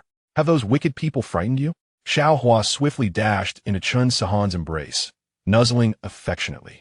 As for the notion of being scared, did these people even have the right to instill fear? The four men trembled at her words. Fairy, I believe this is a misunderstanding. We had no idea that the head of the sect was your master. It was truly unintentional. Xiaobo hastily explained. Indeed, who could have anticipated that a person stripped of all cultivation could still maintain the position of sect leader? In any other sect, such an individual would have been expelled long ago. Yet, it was precisely this person who had managed to mentor a disciple at the 5th level of Foundation establishment. Does that imply you acted with intent? If I were not present, would you not have already taken action against my master? Xianxia's voice turned icy, her aura intensifying once more. The four men quaked, beads of sweat soaking their backs. Ah, fairy, it was my fault. I should not have questioned the sect leader. I deserve to be punished. Since the incident had already transpired, someone had to take responsibility, and thus the loudest among them, the sect leader of the Badao sect, was pushed forward. Had one not witnessed it firsthand, no one would believe that a person bereft of cultivation could still hold the position of sect leader and even train a formidable disciple in such a short span of time. Xiaohan, let it go. The past Jiang Yu also had his faults. Let us leave it at that. It is better to resolve enmities than to deepen them. Jiang Yu interjected, attempting to mediate. His heart raced with trepidation, fearing a potential escalation, especially given the overwhelming numbers against them. Should a conflict arise, it was uncertain whether Xianxia would prioritize her own safety. Xianxia's expression softened slightly. Since Master has spoken, I shall let it go. However, you did not come empty-handed, did you? Jiang Yu, initially relieved, felt his heart leap into his throat upon hearing her words. What was she insinuating? It seemed she had been regaled with too many tales. Henceforth, he must refrain from sharing such stories with her. The four men, realizing her implication, understood she was seeking compensation. However, given their precarious position, what choice did they have? If they refused, the wrath of this fairy might bring calamity upon them. Xiaobo forced a smile. How could that be? This is merely a token of goodwill. We hope sect leader Jiang will not find it lacking. With some reluctance, he produced 2 medium-grade spirit stones, which amounted to nearly 1/3 of his wealth. Seeing this, the other 3 also opened their wallets. But they could only offer a few chi gathering pills and several dozen low-grade spirit stones. Given their limited cultivation, producing such offerings was already a significant sacrifice. Since you are all so generous, I shall accept this on behalf of my master. Now, please, let us enjoy some tea together. Xianxia's eyes gleamed with excitement as she eagerly collected the items, leaving Jiang Yu momentarily stunned. This girl had seemingly transformed into a little money-obsessed creature. In light of the circumstances, Xiaobo and the others found no joy in partaking in tea. After exchanging pleasantries about future amicable interactions, they bid their farewells, leaving in a hasty retreat, accompanied by their disciples. Ladies and gentlemen, it appears that the Zhentian men will once again ascend to dominance in this region. Let's hope for the best. Xiaobo lamented. Who could have anticipated the unexpected emergence of Xianxia? It is all Wu Nan and Li Da's fault.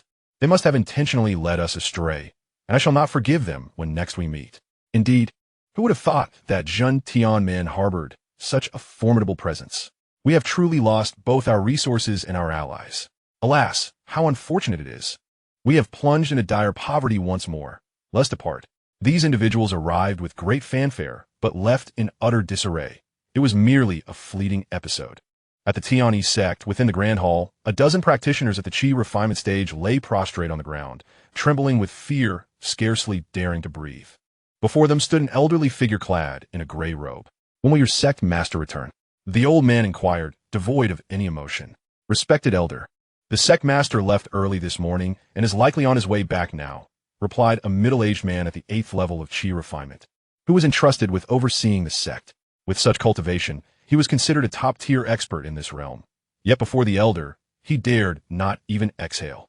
The aura emanating from this old man was overwhelmingly terrifying, far surpassing that of their sect master. He was undoubtedly a formidable presence at the Golden Core stage or beyond. The reason for his appearance at the Zhentian Sect eluded them. Perhaps they still had some value to him, or they would not be kneeling before him. Compared to those who had perished, they were fortunate to still cling to life. Zhao Bo returned to the sect with a group of individuals, immediately sensing that something was amiss. Why had it grown so eerily quiet? "Everyone be cautious," Zhao Bo commanded in a low voice, silently speculating whether that young girl from Zhentian had arrived. "Sectmaster, look!" a disciple cried out in terror. Zhao Bo and his companions hastily gathered around, only to be met with a shocking sight. The ground was stained crimson, littered with dismembered limbs and shattered skulls scattered about. Strands of hair and bits of flesh clung together, evoking a sense of revulsion.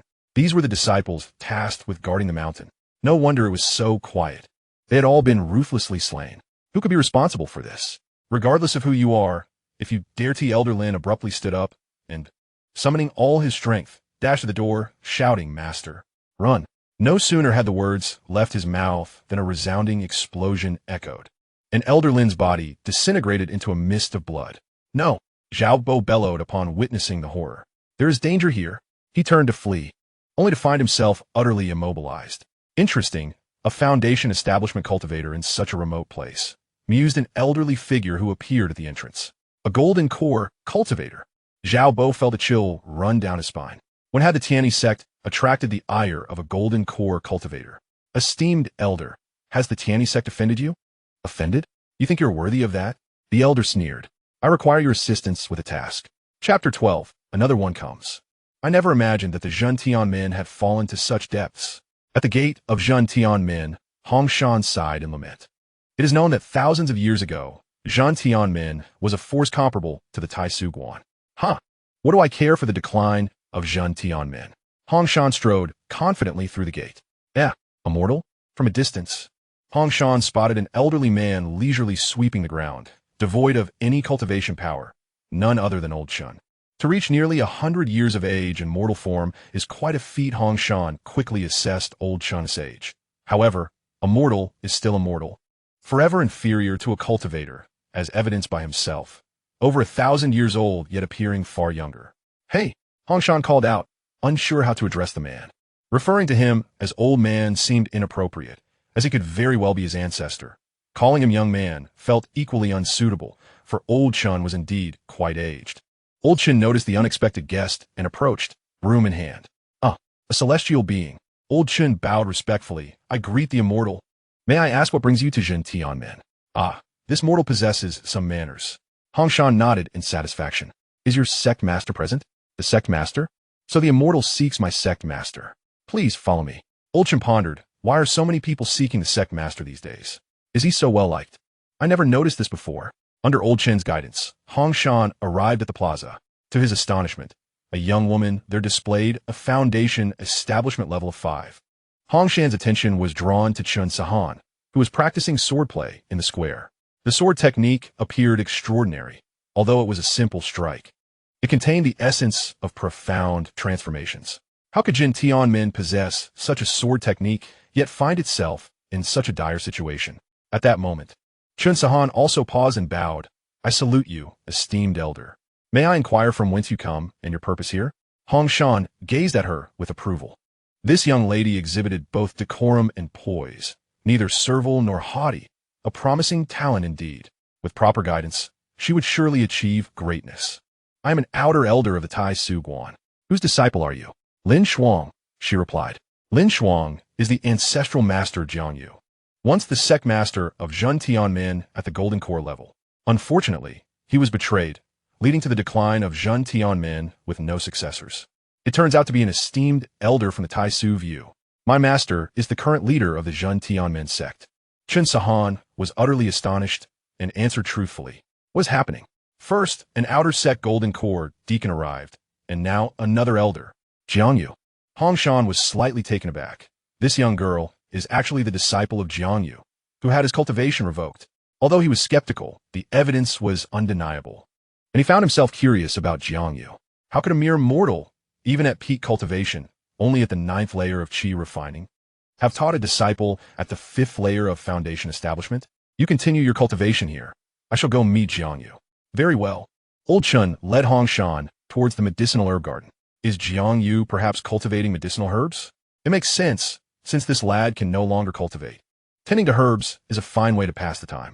However, regarding that girl, be sure to inform Jiang to bring her to Taisu view later, as it would add another genius to our ranks. In the herb garden, Jiang laid down his hoe, wiped the sweat from his brow, and smiled, having grown fond of this leisurely pastoral life. Ah, the time for rain has come. The little flower, darting about in the spiritual herb chamber, turned its head away. My dear master, have you not considered the feelings of cat? Oh, I mean, the feelings of a tiger. Nevertheless, it seems those herbs that have been drenched in rain appear to be of superior quality. The young peach tree is the best example, having grown twice the height of the other saplings. Sect leader, a celestial from Tai Su View seeks you. Old Chun's voice suddenly echoed behind Jiang, causing him to shudder and dampen his trousers. He turned around in dissatisfaction. I must say, Grandpa Chun, your sudden appearances are rather frightful. Old Chun chuckled awkwardly. I shall be more mindful in the future. I will take my leave now. After Old Chun departed, Jiang carefully examined the celestial from Tai Su view before him. With kind brows and a gentle demeanor, the elder appeared quite approachable, easing Jiang's nerve a little. Elder, what brings you to me? Initially, Hongshan held a flicker of curiosity towards Jiang, but witnessing the preceding scene, all anticipation vanished like mist. This is merely a worthless individual. If one were to seek a single merit, well, the herbs do seem to be flourishing, and that is all. Elder? Noticing Hongshan's silence, Jiang approached and waved his hand. Hongshan snapped back to reality, stepping back a few paces while covering his nose. He remarked, Jiang sect leader, what a refined hobby you have. Spending so much time tending to flowers and trees, it is truly enviable. His tone dripped with sarcasm. Jiang, however, remained oblivious to the undertones, chuckling. You flatter me, elder. It seems you two have an interest in horticulture. Perhaps we could exchange insights when time permits. Hongshan internally scoffed. Who would engage in such trivial pursuits with you? Jiang sect leader, let us discuss this matter another time. I have come today to request an item from you. An item? What item? Let's not linger here, please. Allow me to invite you to the pavilion for a proper discussion. Jiang appeared calm on the surface, but internally, he was in a state of turmoil. What should he do? Was this influential figure here to force him down the mountain? He decided to wait and see what the man had to say. If all else failed, he could plead for refuge, perhaps even serve as a gardener. The two took their seats opposite each other. Jiang spoke first. May I inquire what the esteemed senior desires? The Zhentian gate has been completely emptied. Hongshan was not one to mince words. With a grand gesture, a mirror image materialized before them, clearly displaying a bronze token inscribed with the characters for Taisu. Jiang sect leader, this token is known as the Taisu Ling. There are a total of 3, 2 of which have returned to the Taisu view, and the remaining one is with your Zhentian gate. Today, I have come to reclaim this token. Taisu Ling, what is its purpose? Jiang asked, intrigued. The Taisu Ling is the supreme token of our sect. Holding this token allows the Taisu view to intervene on your behalf. The last time Hongxian visited, he cleared away the prying foundation building cultivators from Zhentian gate, fulfilling our promise. Thus, I have come to retrieve it. Jiang was somewhat speechless. You speak of intervention as if it were commonplace? I did not witness this occurrence. However, he dared not voice his thoughts. After all, Zhentian gate had lost its value. Of course, esteemed senior, please wait a moment. I shall return shortly. Rising to take his leave, Jiang recalled having seen the token a few days prior when he unearthed it in the medicinal garden. It had already begun to rot, yet its form was still discernible. He pondered the previous sect leader's recklessness in misplacing such a vital item. It was no wonder the sect had fallen into disrepair. Before long, Jiang Yu returned with the token and handed it to Hong Shan. The latter frowned upon receiving it, noting the token's considerable wear. Were it not for the discernible characters, he would have thought Jiang Yu was attempting to deceive him with a counterfeit. Zhentian Sect truly lacks the discernment. It is no surprise they have come to this unfortunate state. Esteemed senior, is this indeed the correct token? Jiang Yu asked cautiously, fearful that Hong Shan would demand he provide a replacement. The material of this token was exceptional. Even if he sold Zhentian Gate, he could not procure such fine materials. Indeed, it is correct, but in this condition, I find it difficult to report back. Hong Shan's eyes glinted as a plan formed in his mind. Jiang Yu thought to himself, as I suspected, this esteemed senior is seeking compensation. What am I to do? Yet, he steeled himself and replied, what compensation do you desire? I shall not refuse as long as it is within my power to grant it. Very well. On s'en oded, acknowledging Jiang Yu's perceptiveness. I require that girl from Zhentian Gate. Chapter 13. I do not agree. Upon hearing that Hong Shan intended to take Chen Sahan, Jiang Yu seethed inwardly. This old man was brazenly attempting to poach her right before his eyes. Chen Sahan could not leave. She was his only disciple with cultivation. If she were taken away, he would be left isolated, vulnerable to any predator that might threaten his life. If she were to leave, he would go with her. Jiang Yu resolutely inquired with a smile, Senior, do you think you could take me along as well? I am capable of doing anything. You? Hong Shan responded with surprise, pondering what was running through Jiang Yu's mind. Does he not understand the simple truth that without cultivation, one possesses no value? Well, what do you think of me? Jiang Yu gazed at Hong Shan with hope. The Taisu sect does not nurture idle individuals. Hong Shan declared, Jiang Zhongzhu, with your Dantian shattered and cultivation lost, I advise you to remain here and live out your days as a mortal. Hong Shan showed no regard for Jiang Yu's feelings. He had carefully observed the Zhentian men and discerned that there were no formidable figures above the nascent soul stage. It seemed that Hong Xian had offered Jiang Yu some advantage, thereby exaggerating the situation. He resolved to give him a stern talking to upon his return. That little girl has no future following you. Her life will amount to little more than a golden core. If she were to join the Taisu sect, I would take her as my direct disciple. With the resources of the Taisu sect, breaking through to the nascent soul would be an attainable goal. The only reason I am sharing this with you is due to the past friendship between our sects. Otherwise, I would simply take her away. Hong Shan's words provided no leeway for Jiang Yu. How brazen this old monster is. Does he not consider the feelings of others at all? Jiang Yu thought to himself. The atmosphere became somewhat awkward, leaving Jiang Yu momentarily at a loss for words. Meow. Little Hua dashed from the herbs and leapt onto Jiang Yu's lap, tilting her head to gaze at Hong Shan. What a good girl, Jiang Yu said, try to ease the tension. Senior, I only have this one disciple. How about we negotiate something else? Or you could take us both. She still has a grandfather. I already stated that is not an option. You would merely serve as obstacles to her pursuit of the supreme path. Thus, I will only take her. The Taisu sect lacks nothing else. Jiang Yu was speechless. Negotiations were not conducted in such a manner. You claim all the benefits for yourself. What if I refuse? He challenged. Hong Shan's expression turned icy. Was this youth audacious enough to show disrespect? I am not soliciting your opinion. I am informing you of my decision. As he spoke, an invisible pressure enveloped Jiang Yu. Hong Shan intended to teach this young man a lesson, unleashing an aura akin to that of the 9th layer of qi refinement, believing that no mortal could withstand it. He envisioned Jiang Yu prostrating on the ground, pleading for mercy. Yet, the outcome astonished him. Jiang Yu remained unfazed, sitting there and stroking little Hua's chin. This old man is utterly unreasonable, clearly bullying the weak. This is infuriating. I must not indulge him. Look, he even has the audacity to glare.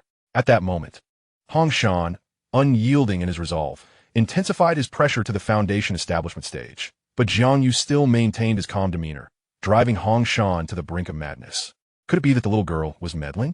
He extended his consciousness and found Chen Sahan still practicing sword techniques in the square, while old Chen was leisurely sweeping the ground. How peculiar. Let us increase the pressure further, Hong Shan thought, steeling himself as he raised his aura to the golden core stage. Still, it was futile. At this moment, Hong Shan's composure began to unravel. He unleashed his Yuan Ing cultivation, advancing towards Jiang Yu with an air of confidence, convinced that this time Jiang Yu would falter. However, he was met with an unexpected reaction. Jiang Yu merely furrowed his brow, regarding him as one might a fool. Just as Hong Shan prepared to unleash his fury, a warning echoed in his ears. Enough, young man. Should you dare to act with insolence again, you shall remain here today. Simultaneously, an immense force bound him, sealing his cultivation in an instant. The feline figure, a great terror. At this moment, Hong Shan fully comprehended that the Zhentian men harbored a presence beyond his reckoning. Senior, spare me. I am an elder of the Tai Su view, and my earlier offense was unintentional. I offer my sincerest apologies. Please do not reveal my existence. Otherwise, even the elders of Tai Su view cannot save you. Yes. If I let slip even a word, I shall surely perish beneath the heaven's wrath. Having secured Hong Shan's promise, the overwhelming force vanished in an instant. With a sigh of relief, Hong Shan felt the dampness on his back. The Zhentian men concealed such an extraordinarily powerful elder, at least at the 9th level of Yuaning, was indeed unexpected. Hong Xian had not deceived him. It was fortunate that he had reacted swiftly. Otherwise, he might have met his demise here today.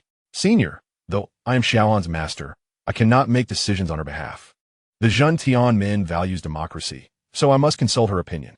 Unbeknownst to Jiang Yu, who was suppressing his anger, Hong Shan was grappling with the implications of the recent events. He lacked the strength to contend with this formidable figure and could only place his hopes in Chun Sahan. Wishing she could accompany him. Before Hong Shan could respond, Chun Sahan's voice rang out. I disagree. She stormed over to Jiang Yu, fuming. Does Master no longer wish for me? I will follow Master wherever he goes. Moments ago, she had overheard Hong Shan's words and realized that the sect leader had lost his cultivation, yet was still considering her welfare. She would never be the heartless person to abandon him. Listening to her words, Jiang Yu sensed something amiss, but could not pinpoint it. Senior, you heard that Xiaohan does not wish to leave her master.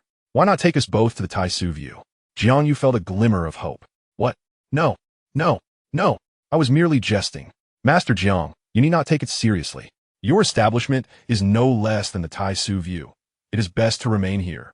Hong Shan hastily waved his hands, realizing the implications of the elder's earlier words.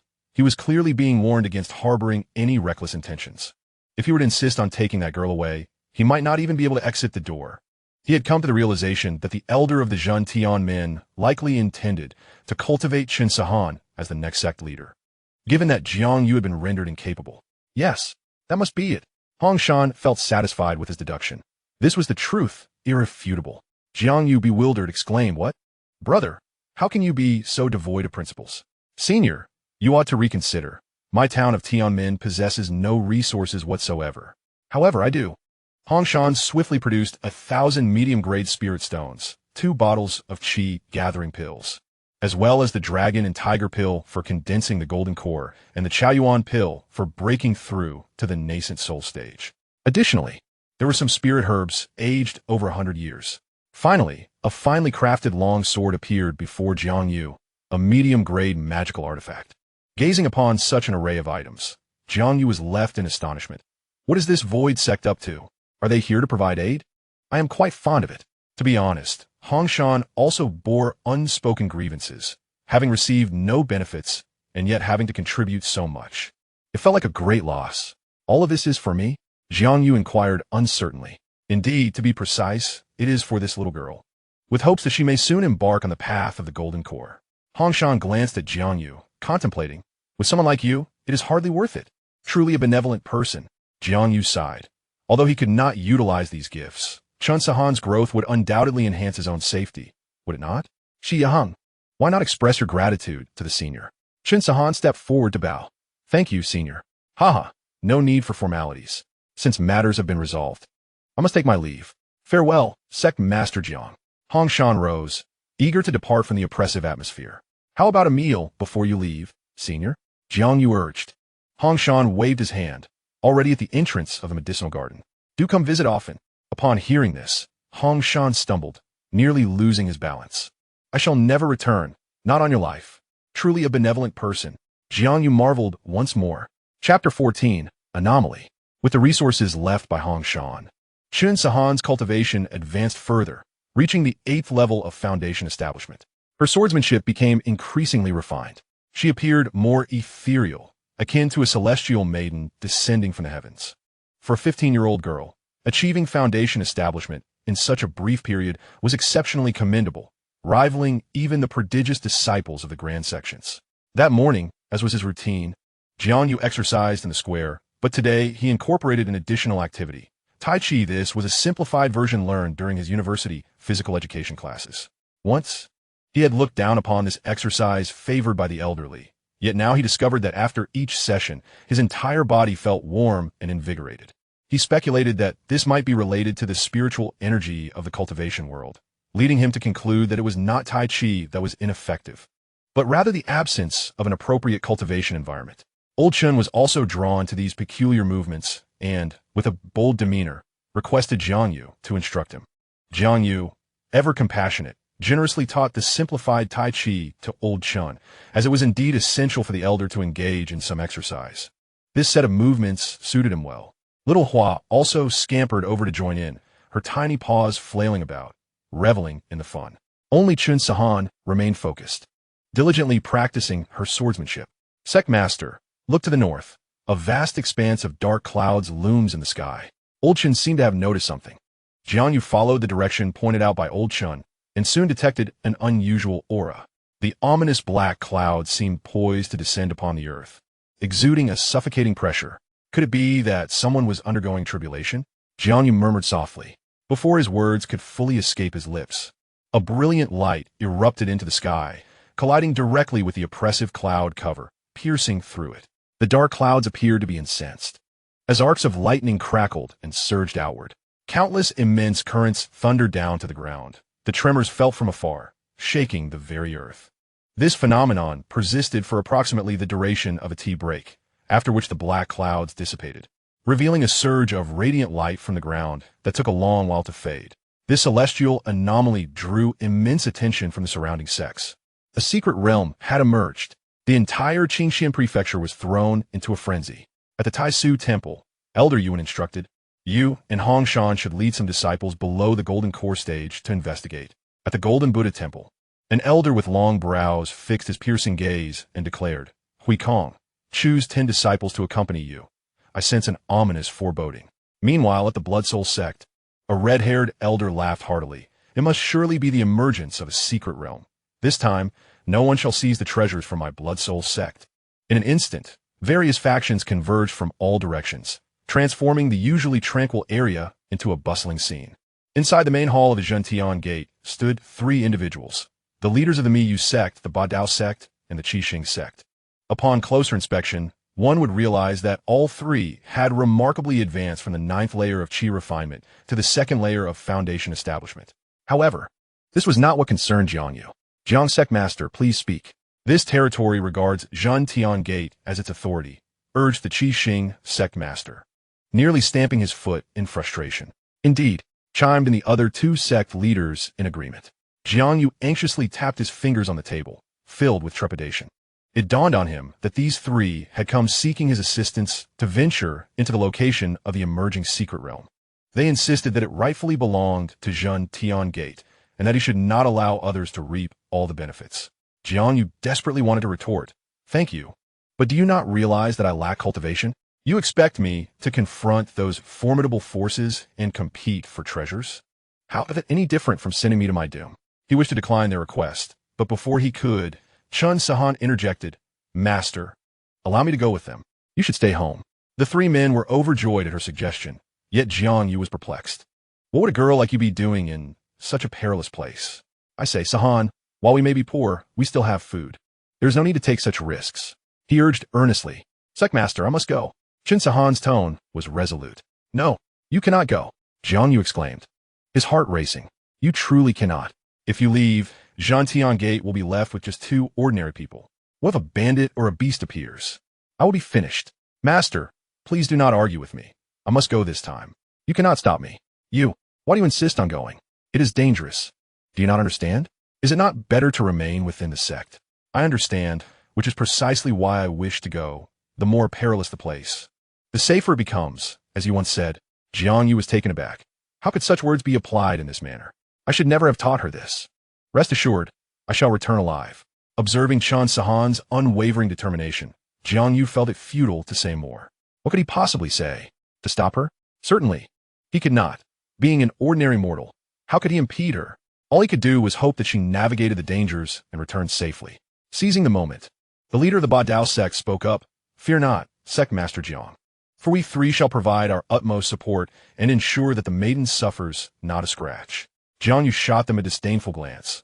I hardly believe your words. A few old scoundrels. Sighing in resignation, he waved his hand weakly, feeling utterly drained. Thank you, Master. Just a moment. Jiang rose and approached the writing desk, inscribing 4 large characters, safe and sound. He then folded the paper into a triangular shape. Here, take this talisman of safety. Also, bring along Xianxia. It will be good to have a companion on your journey. Go and bid farewell to your grandfather. After handing the items to Xianxia, he gently stroked Xianxia. Xianxia, keep her company and be sure to protect her. Xianxia mewed softly, seemingly in agreement. Take care, Master. I am leaving now. Xianxia bowed respectfully before embracing Xianxia and exiting the Grand Hall. The 3 sect leaders exchanged glances, their eyes filled with an inexplicable mirth.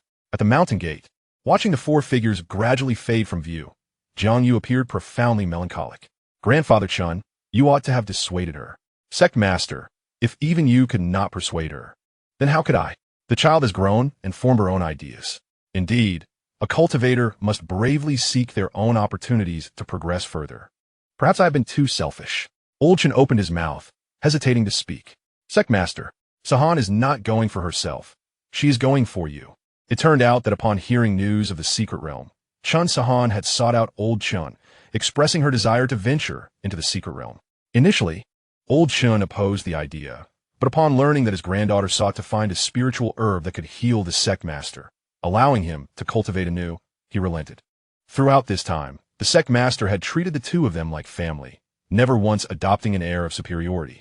Witnessing the sect master's shattered core and loss of cultivation, they were anxious but could conceive of no solutions. To seek help from others? Absurd. They would likely not even bother to respond. Now, with a once-in-a-lifetime opportunity presenting itself, Chun Sahan did not wish to let it slip away.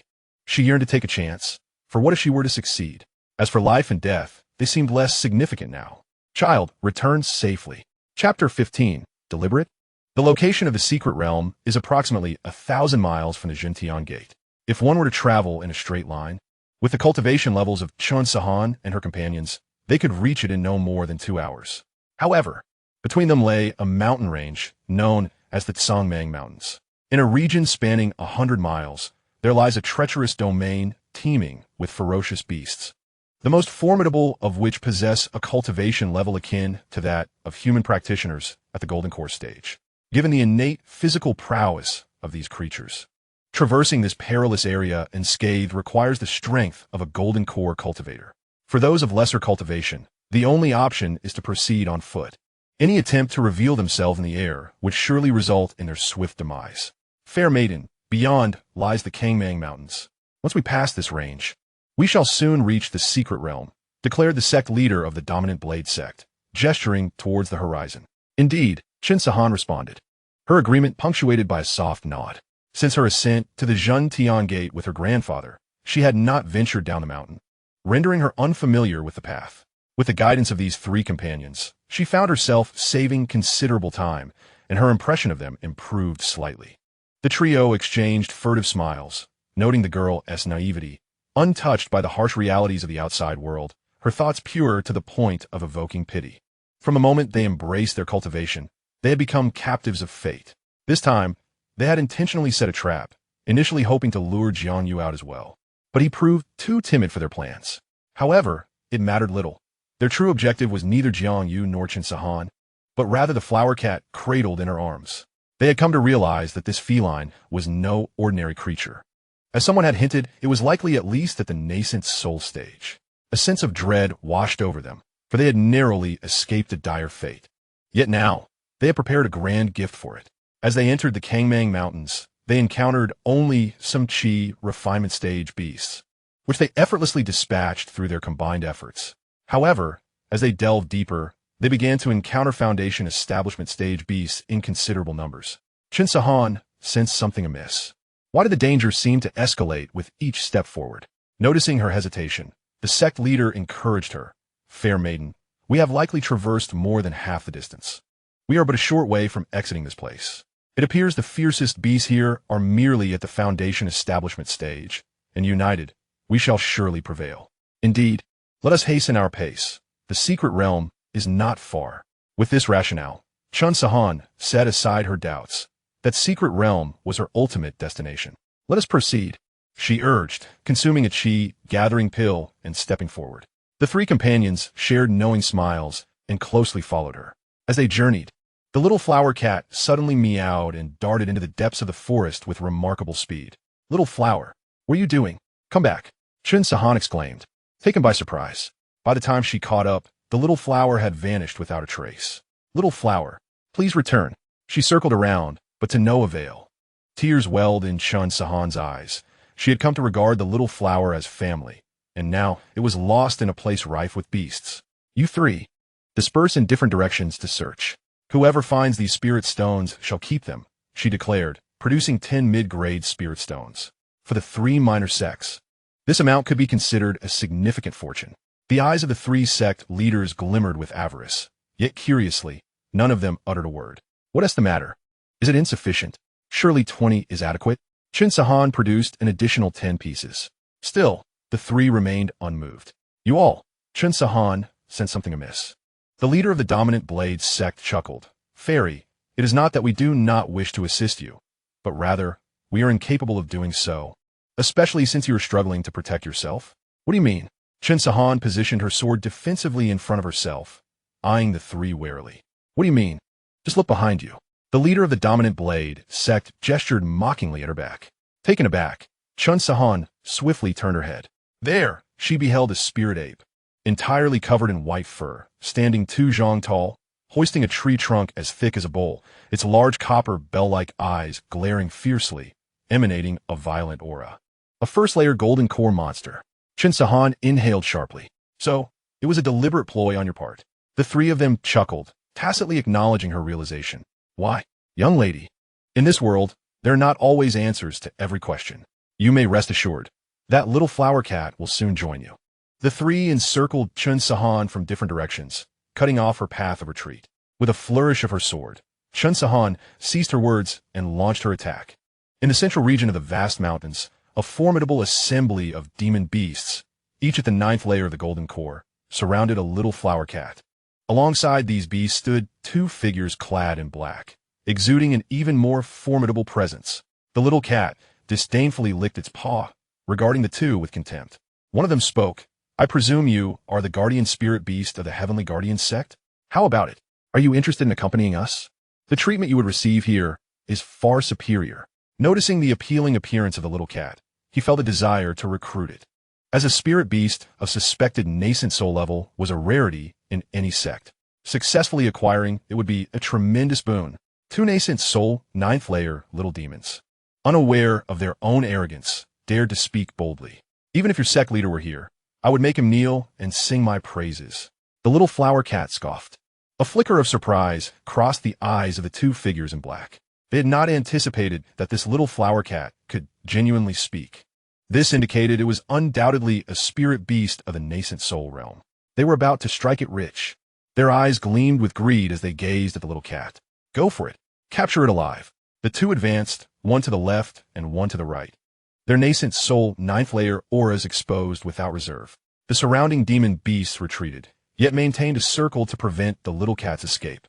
Such audacity from 2 insignificant little fish. The little flower cat let out a derisive laugh, raising a paw to swat at one of the figures in black. With a thunderous crash, the black-clad man was sent flying dozens of zhang, spitting blood. Simultaneously, the other black-clad figure's assault had arrived. He clawed at the little cat with a single hand. Yet in the next instant, his face contorted in agony as all his fingers snapped. Such resilience in its physique. He inhaled sharply, retreating swiftly. However, Xiaohua would not grant him his wish. Her tail swelled against the wind and struck heavily against his chest, breaking several of his ribs. Fear crept into both their hearts. Was this truly merely a nascent soul stage? We are at the nascent soul stage, for goodness sake. Have you ever witnessed a spirit beast at the nascent soul stage overpowering 2 cultivators at the 9th level of the nascent soul stage with such ease? Both cursed the sect leader in their minds for providing such misleading information. This was a matter of life and death. The surrounding beasts were already trembling in fear. Prostrating on the ground, too frightened to move. They exchanged glances, their desire to fight evaporating.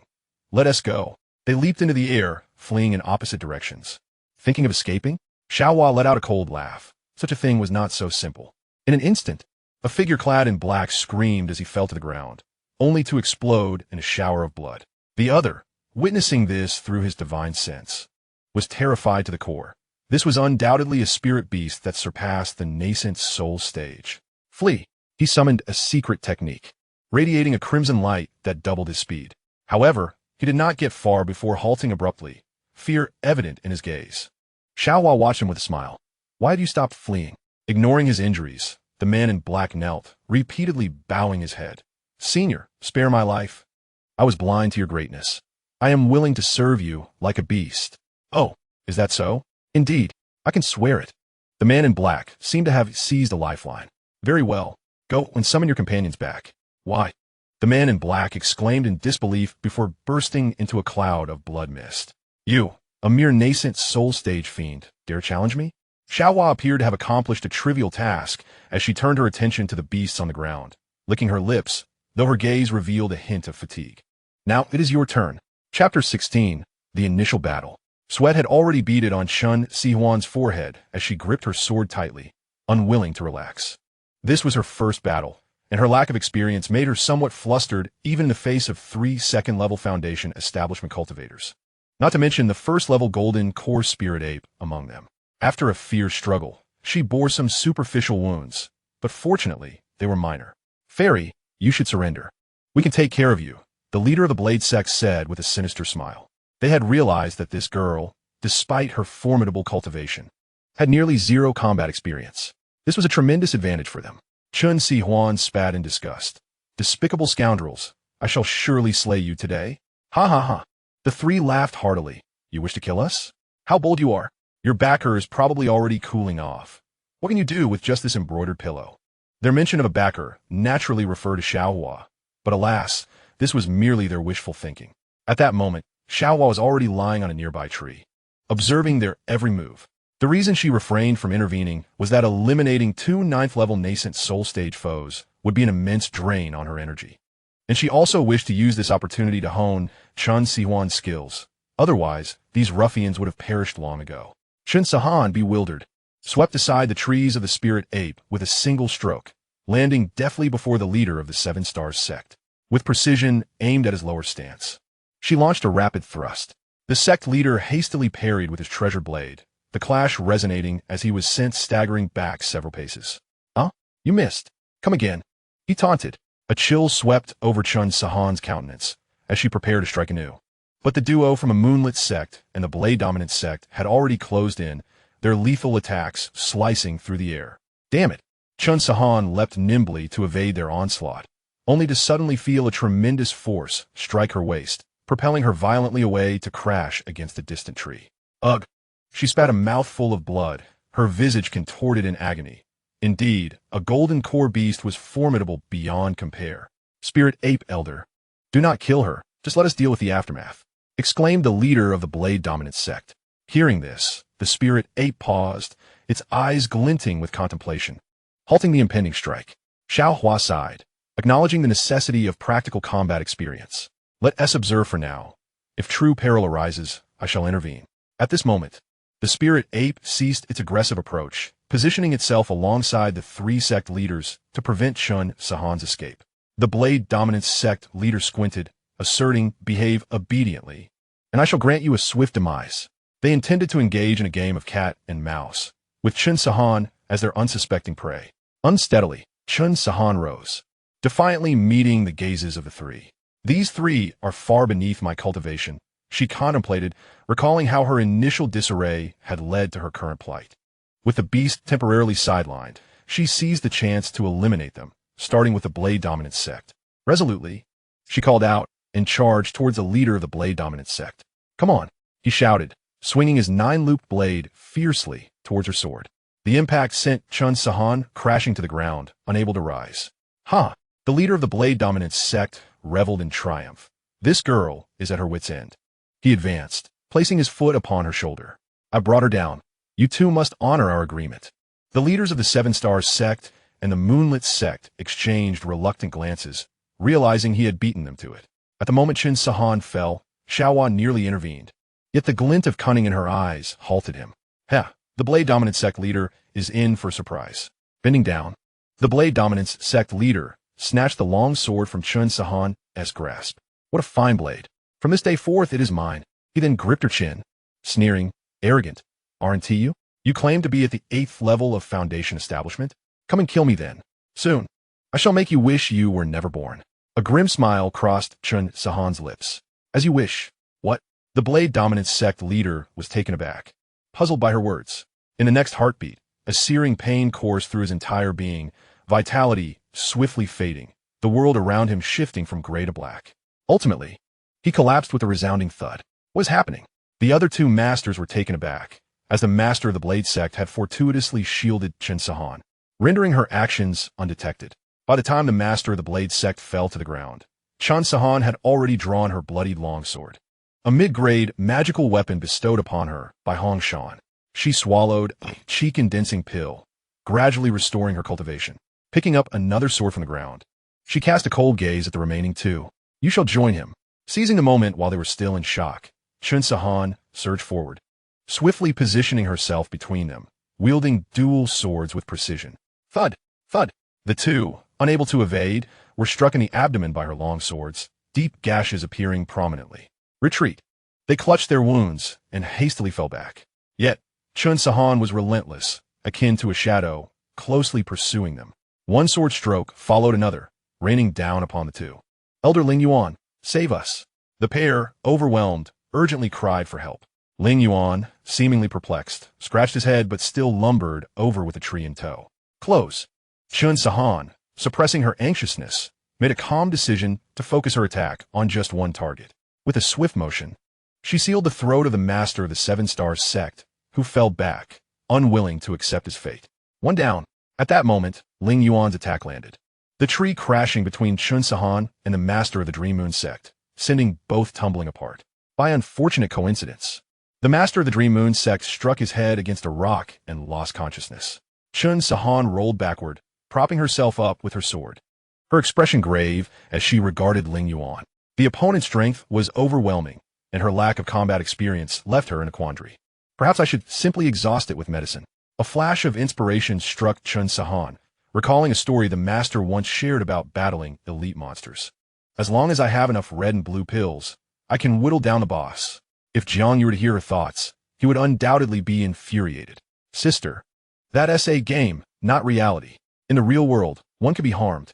Xianxia retrieved a cheek-condensing pill and popped it in her mouth, aiming her sword at the tree. Xiaohua shook her head in dismay. Why does this girl only think of brute force? What use is it if she can't even strike her opponent? She's just wasting her stamina. If the renowned Chilean sword immortal were to rise again and witness someone wielding his techniques in such a manner, he would surely be enraged once more. What is a sword immortal? It is one of the most formidable existences among cultivators, excelling in both offense and defense. Each sword cultivator possesses greater strength than their peers due to the arduous nature of their training. With the ability to command their sword with chi, the notion of severing a foe's head from 1,000 miles away is not merely a legend. Observing Xianxia being repeatedly struck away by Ling Yuan, rising time and again, consuming pills, and launching attacks, Xiaohua could no longer bear to watch. The girl's determination was too strong. At that moment, Xiaohua found herself somewhat resentful towards Jiang. Since you've given the Chilean sword classic to the girl, at least offer her some guidance. Letting her fumble around on her own, will she truly grasp it? If Jiang could hear her, he would certainly exclaim in protest, Brother, it's not that I don't teach her, it's that I know nothing myself. Xiaohua could not comprehend Jiang's intentions. Since he had instructed her to accompany Xianxia and urged her to take good care of her, he surely could not bear to watch her suffer. Never mind, she thought, I shall lend her a helping hand. Chapter 18, Deceived. At the Zhentian Gate, Jiang made his way to the lakeside in the back mountains, embarking on his daily fishing routine. Old Chun, having finished his chores, joined him. The two engaged in light-hearted conversation while fishing, relishing the tranquility of the moment. However, unbeknownst to them, a group of mysterious figures clad in black stealthily approached the mountain. This band consisted of 6 individuals, with their leader exuding an overwhelming aura. Unmistakably a formidable presence at the nascent soul stage. The other 4 were at the golden core stage, while the last member was Zhao Bo from the Zhentian Sect, boasting a foundation establishment level of 6. Elder He, it seems those 2 mortals are over by the back mountain, one reported. Pay them no mind. They are mere ants. Spread out and search thoroughly. No stone should be left unturned. Elder He commanded in a calm voice, gesturing for the 4 golden core practitioners to disperse like phantoms. This time, they were exceptionally well prepared, having evaded the watchful eyes of the Taisu sect and drawn away the hidden experts of the Zhentian Gate. If they failed to yield results now, it would be a shame to waste their cultivation. 2 black-clad figures cautiously approached the medicinal garden, one of them swiftly slipping inside. This feels off. As they set foot inside, it was as though they had entered another realm, enveloped in swirling mist. Within that haze, pairs of eyes seemed to watch them, exuding an air of mystery and terror. Taking a step back, the duo realized that this place was far too sinister. From the outside, it appeared entirely normal. Suddenly, 2 vines emerged from the shadows, ensnaring the 2 intruders from head to toe. "What is this?" they exclaimed in horror, finding themselves unable to break free despite their golden core cultivation, the constriction only tightening further. Their skin rapidly withered, and moments later, they disintegrated into a pile of dust.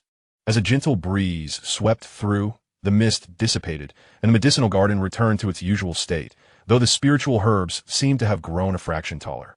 In the back mountains, the 2 enigmatic figures, shrouded in black, silently infiltrated the lake. Jiang and Old Chun continued their jovial banter, entirely oblivious to the unfolding events.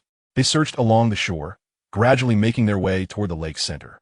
Jiang glanced at the small bucket, which already contained 3 fish, enough for tonight's meal. "Grandpa Chun, have you ever played stone skipping?" "Stone skipping? No, I haven't." He had never approached rivers or lakes before, fearing the dangers that lurked within. A careless mortal could easily be devoured by a water monster. The village relied solely on wells for their water needs. "I'll teach you. It's quite enjoyable," Jiang exclaimed, picking up 2 flat stones. "Look, just like this." He aimed at the center of the lake and with a vigorous flick of his wrist, sent the stones flying across the surface, creating a flurry of splashes as the stones skipped more than 30 times before finally sinking. "Oh, my skills are lacking. Let me try again." With another swift motion, the stones skipped gracefully across the water, achieving an impressive 50 skips this time. "Yay!" Jiang raised his fist, pondering whether this could set a world record. Beneath the water, 2 figures clad in black, approaching the heart of the lake, sensed a disturbance above and instinctively turned their heads. To their astonishment, it was a stone. Before they could evade, one of them was struck and exploded upon impact. This was dire. Someone was plotting against them. The surviving individual attempted to flee, but another stone fell, shattering him into fragments. In the lake's center, a long-whiskered loach trembled in fear. "How terrifying! Even I cannot withstand this. My master is truly formidable." It had already begun to mourn for those foolish enough to challenge the master. However, this vitality could not go to waste. It swayed its tail, voraciously devouring the essence of life that surged forth. Unbeknownst to them, Jiang and Old Chun were engrossed in their revelry. Elder He was meticulously inspecting each brick in the grand hall, while Zhao Bo stood guard at the entrance. How peculiar! He had scoured the entire hall and found nothing. Could it be absent from his place? A faint buzzing sound pierced his ear, followed by a sharp prick at his neck. In an instant, all his spiritual energy and vitality gushed forth from the punctured spot like a breached dam. "Damn, what is happening?" Elder He pressed his hand against the wound, only to hear the buzzing move toward his forehead. Upon closer inspection, he discovered a resplendent mosquito flapping its wings, ready to launch a second attack. "What is this creature?" Elder He was struck with horror. The mosquito exuded an aura of invincibility, as if he was facing an ancient, ferocious beast. He was shaken to his core. The heavenly suppression gate concealed a terrifying entity. They had been deceived. Flee. This was the only thought racing through his mind. Yet it was too late. The colorful mosquito swiftly pierced his brow, and Elder He withered before their eyes, disintegrating into a cloud of dust. The mosquito flapped its wings, causing the remnants to vanish. It burped contentedly, having feasted on such exquisite blood for the first time in ages. "My master will return soon. I must swiftly deal with the guard at the entrance and then hide. The sensation of being struck by the master is too dreadful. Last time, If I hadn't played dead, who knows how many more blows I would have endured. The buzzing continued. Zhao Bo, stationed at the entrance, inevitably met the same fate. Disintegrating into dust. If given a second chance at life, he would never tread the treacherous waters of the heavenly suppression gate again. Sleep, sleep. The colorful mosquito, its belly swollen, flew to the pinnacle of the sacred statue. In the demon god sect, a man clad in green was drenched in sweat, hurrying along. Elder Fei. Elder Fei. This is grave news. A catastrophe has occurred. The door was flung open, and Elder Fei's beard bristled with fury. What a disarray. What is the meaning of this? Elder Fei, it's terrible. Elder He, along with 4 golden core disciples, have had their soul stones completely shattered. What? Elder Fei leapt into action. Elder He has brought forth elite disciples of the 9th level of the golden core. Yet now they have all perished. This is indeed a momentous affair. Without even donning his shoes, he rushed out to urgently report to the sect leader. Sect leader Fei Changqing listened with closed eyes to Elder Fei's report and replied, "Understood. You may leave. Do not make this matter public." Elder Fei acknowledged and withdrew. As Fei Changqing opened his eyes, a flicker of fierce fire danced within. How dare they plot against my demon god sect? This grudge has been established. There are only 7 elders of the nascent soul stage in my demon god sect, and now one has inexplicably fallen. This loss is indeed considerable. Should other righteous sects become aware, they may very well turn against the demon god sect. Such a development would disrupt our forthcoming plans. An outcome he was loath to witness. The heavenly gate is truly formidable. Thus, alternative plans must be executed for the time being. Qin Sihan felt a strong aversion to Su Xiaoqing and his entourage trailing behind her, so she paused, waiting for them to distance themselves before continuing her journey. With someone guiding the way, it was indeed much more convenient. Upon their arrival at the secret realm, they found a considerable gathering of people. Some loose cultivators were pointing and discussing the entrance to the secret realm. Present at the scene were major sects including Taishuguan, Blood Soul Sect, Yuling Sect, Diamond Temple, and Tian Yuan Sect, each led by an elder of the nascent soul stage. The number of disciples varied, with cultivation levels ranging from the 9th level of Qi refinement to the 6th level of golden core. These sects occupied the nearest positions to the entrance, affording them a relatively advantageous location. Additionally, there were around 20 forces such as Ice Spirit Valley, mingling in small groups, engaged in lively conversations. When Qin Sihan made her appearance, it stirred quite a commotion. The elder Hongshan from Taishuguan was particularly astonished, immediately recognizing the flower-patterned cat perched on her shoulder. The formidable presence has also arrived. Chapter 17. Shall we walk together, fairy? Qin Sihan thrust her sword forward, only to discover that this strike seemed somewhat extraordinary, as if it were drawing upon her own spiritual energy. The blade suddenly emitted a dazzling radiance, and a sword Qi shot forth, formidable and unyielding. Out of the mundane. This was the first move of the Qing Lian Sword Classic. The power was entirely different from what she had practiced. It could actually shape the sword Qi. It turned out this was the correct way to practice. Someone had been guiding her in secret. Qin Sihan suddenly attained enlightenment. Previously, she focused solely on practicing the moves without understanding how to synergize her spiritual energy. With newfound insights, the ensuing battle progressed much more smoothly. At this moment, Qin Sihan had entirely abandoned absolute close combat. Her sword techniques harmonized seamlessly with her spiritual energy, growing increasingly proficient with each strike. The spirit ape was repeatedly forced back, its expression one of astonishment. How had this human become so formidable all of a sudden? It let out a howl, brandishing a tree to leap into the air and bring it crashing down. Boom! A massive crater was formed upon impact, mud and stones flying everywhere. Qin Sihan had already evaded to its rear, and before it could react, she swiftly retaliated with a strike, the cold blade piercing through its lower back. Roar! The spirit ape, in agony, lifted a tree and swung it backward. It struck nothing. In midair, Qin Sihan unleashed several beams of sword light, sealing off the spirit ape's movement.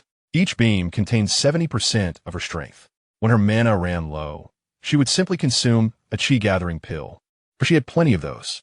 The spirit ape, unable to evade, howled in pain as it was bombarded relentlessly. Despite its formidable physique, it could not withstand the onslaught. Although its cultivation surpassed that of Qin Sihan, it lacked the ability to wield mana, relying solely on brute strength. Once a distance was created, With no restraints from the members of the Seven-Star Sect, it was left with nothing but to endure the strikes. The spirit ape's eyes turned blood red. Its flesh quivered as it gasped for breath. Before it could rise, a torrent of sword energy descended upon it. Boom! A series of explosions shook the very fabric of the space around them. Unsettled, Xianxia consumed another chi-gathering pill, channeling all her mana to unleash the most formidable technique from the Qinglian sword cannon. The beleaguered spirit ape, just emerging from the billowing smoke, was struck down once more by this overwhelming blow. It collapsed to the ground, lowly growling, blood streaming from its 7 orifices, utterly incapable of rising. For the first time, it felt fear in the presence of this human. Despite its superior strength, it was the one now lying prostrate. As Xianxia's sword pressed against its forehead, it lifted its gaze, filled with a pleading desperation, begging her not to take its life. It regretted accepting this task, realizing too late that the Demon King had deceived it. Had it known this human would be so formidable, it would have unequivocally refused. It had a wife and children, a territory of its own. It could only imagine how those would be claimed by others should it perish. It did not wish to die, yet often, desires do not align with reality.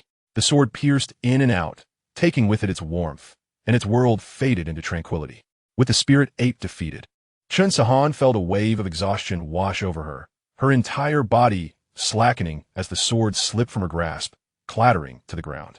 Xiaohua quickly set up a barrier around them. Xianxia was in no condition to continue fighting and needed time to reflect on the battle she had just endured. Free from disturbance, sitting cross-legged, she soon entered a wondrous state. Xiaohua marveled, effortlessly achieving a state of unity between heaven and man, something few could accomplish even in ancient times. Truly, she was the master's disciple, yet she still lacked experience. After all, they were not at the Zhentian Gate, but rather in the wilds.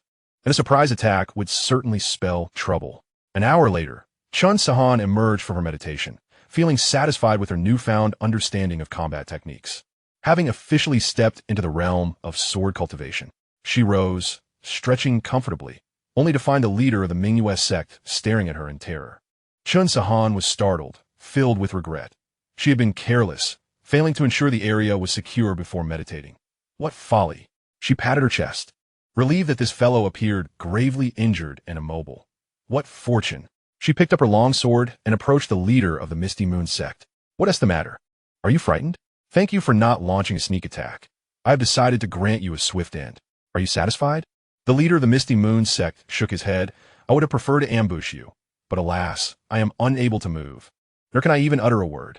Otherwise, would you still have the opportunity to stand here? Curiosity piqued, she inquired. Why do you remain silent? With a swift kick to the leader's lower abdomen, he exclaimed, Ah, you wretched girl. However, he quickly covered his mouth, for it seemed he could indeed speak again. And he had just insulted Xianxia. Noticing the predatory glint in her eyes, he recoiled. Spare me, fair maiden. I am left with no choice. Tell me what you know. Who was the mastermind? Xiaobo? No. Xiaobo is just like us, coerced into this. That person. Before he could finish, he suddenly collapsed to the ground, breathless. Huh? A secret technique? How careless.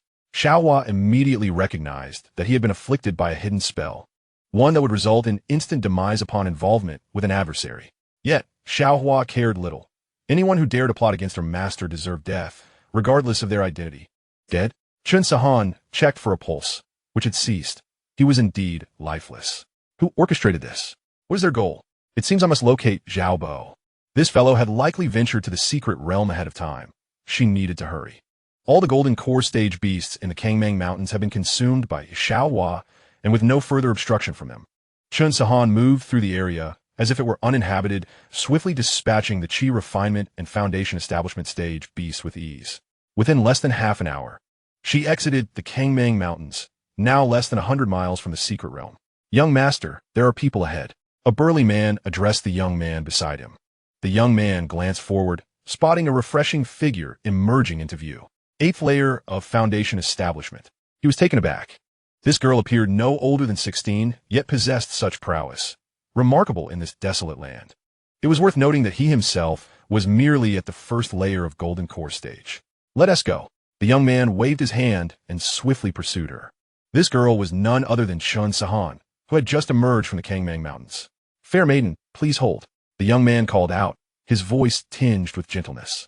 Qin Sahan halted. Is there something you need? He smiled slightly.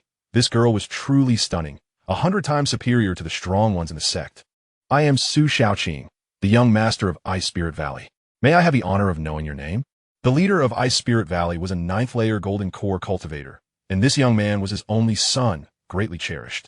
Hearing news of the secret realm, he had stealthily departed with 10 personal guards, all of whom were at the 9th layer of Foundation establishment, while the burly man had reached the 5th layer of golden core stage. Ice Spirit Valley? I haven't heard of it. I must be on my way, Qin Sahan replied, eager to continue her journey and unwilling to squander time. I have no desire to converse with this individual. My master has often remarked that those strangers who initiate conversation harbor ill intentions. Be bold, the burly man exclaimed. Ningdu, do not frighten the fairy, the youth interjected. Ningdu, the burly man, acquiesced and stepped aside, casting a malevolent glance at Qin Sahan. The fairy is headed to the secret realm, is she not? How fortuitous! For we are as well. Why not journey together? Su Shaquin got the Ali in Vai. No time for that, Qin Sahan retorted, hastily departing. Su Xiaoqing clenched his fist, his gaze shadowed. Young master, should we? Ning Duanquayod. The matter at hand is of utmost importance. Do not provoke unnecessary trouble. I have my own plans. Chapter 19. Testing the Waters. Hongshan whispered to Yuan, Elder Yu, that young girl is a disciple of Jiang from the Zhentian Gate. Should we not invite her over? Yuan glanced at Qin Sahan, acknowledging her extraordinary talent, having reached the 8th level of Foundation establishment at such a tender age, especially from such an unremarkable location.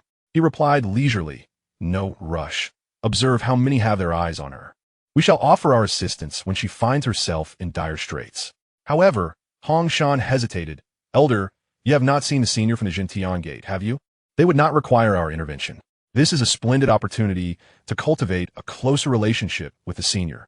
Ah, you're unaware of the stature of that senior. Enough. Proceed as I instruct. Yuan's impatience grew. You, an outer gate elder, dare to instruct me on how to conduct my affairs. Understood. Hongshan retreated to a corner, closing his eyes in meditation, remaining silent. Qin Sahan found herself encircled by a throng. A young man with small eyes approached Su Xiaoqing, grinning mischievously. Su Xiao, this girl has followed you here. Who is she? Care to introduce her? Su Xiaoqing took a few steps back. Xiao, this woman is of no concern to me. Feel free to do as you wish. Xiao Daoming, a disciple of the Blood Soul sect at the 5th level of Golden Core, was notorious for the misfortune that befell those he targeted. Su Xiaoqing dared not draw too close. Xiao Daoming chuckled, overcome with arrogance, and stepped in front of Qin Sahan. Fair maiden, may I inquire your name? Would you care to join me for a conversation? He endeavored to appear courteous, knowing that for a man of his status, a mere olive branch would entice countless women to vie for his attention. Not interested, Qin Sahan coldly declined, sidestepping him in search of the location of Tai Su Temple. She surmised that such an important matter would not escape Hongshan's notice. Oh, quite the aloof one, yet I find it appealing. Xiao Daoming smirked, refusing to relent, blocking her path once more. What is it that you truly desire? Qin Sahan asked, suppressing her fury. Xiao Daoming chuckled, his heart racing. This woman was captivating even in her anger. Nothing much, merely thought you might feel lonely all by yourself. Wouldn't it be better to have someone accompany you? After all, once we reach the secret realm, it's good to have someone to look out for you, is it not? Step aside, Qin Sahan commanded.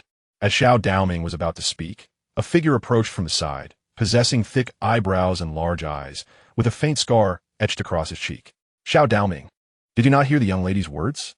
In front of so many esteemed sects, how will you proceed?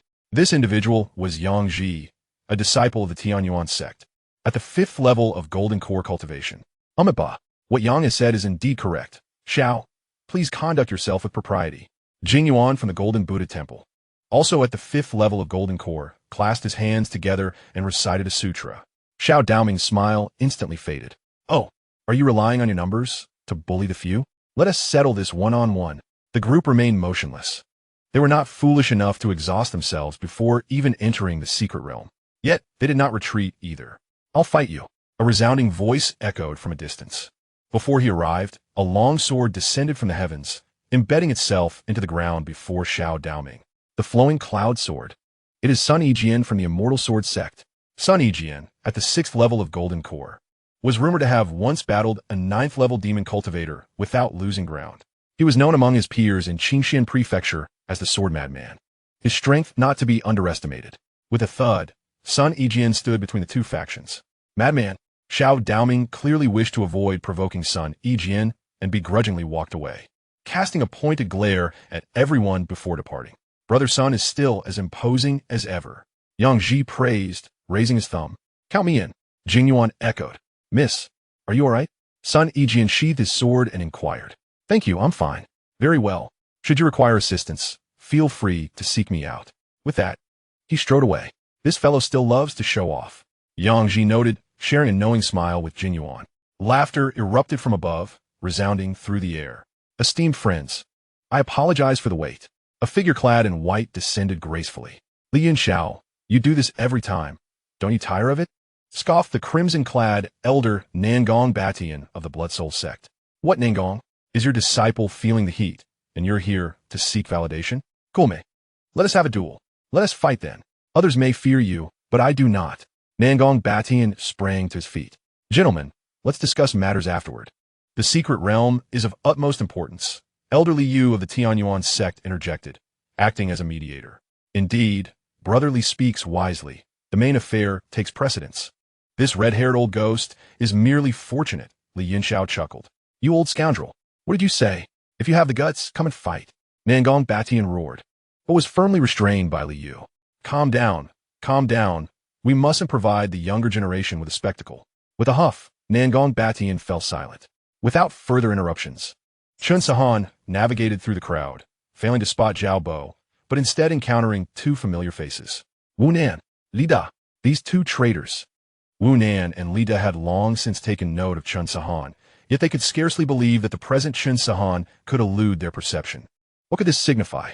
It implied that Chun Sahan's cultivation had surpassed theirs. But how could this be, after such a brief span of time? Barely a month? Had she stumbled upon some fortuitous encounter? Were there still secrets concealed within the Zhentian Sect? They were so familiar with it that they could recount the number of bricks. She must have been taken under the wing of some powerful figure from the new forces at Zhentian Sect. It was certain, as Chun Sahan approached. The two instinctively turned their backs, pretending not to notice her. The disciples of the Yuling Sect, upon spotting the goddess, were all aglow with excitement. Was fortune finally upon them? Wang Zhua, a 5th-level Golden Core cultivator, straightened his attire and remarked to another 5th-level cultivator beside him. Hijio, you won't be competing with me this time, will you? You already have junior sister Lin. Hijio chuckled. What are you talking about, senior brother? Who would complain about having too many companions? Wang Zhua was momentarily taken aback. You are lacking in decorum, junior brother. Then let us rely on our own merits. Indeed, Hijio took the initiative to greet Chun Sahan, convinced that since she had just turned away others, she must hold an interest in him. Look, the goddess is heading toward the Yuling Sect. Could she have taken a liking to someone from the Yuling Sect? I doubt it. Look at those misfits from the Yuling Sect. Who among them is worthy of the goddess? Indeed, just observe the change in the goddess's demeanor. She clearly seeks out trouble. It wasn't long before the surrounding disciples were abuzz with speculation. Jealousy breeds contempt. Hijio scoffed at their remarks. Fairy, I am Hijio from the Yuling Sect. How may I alleviate your worries? Fairy, I am Wang Zhua from the Yuling Sect. I take great pleasure in helping others.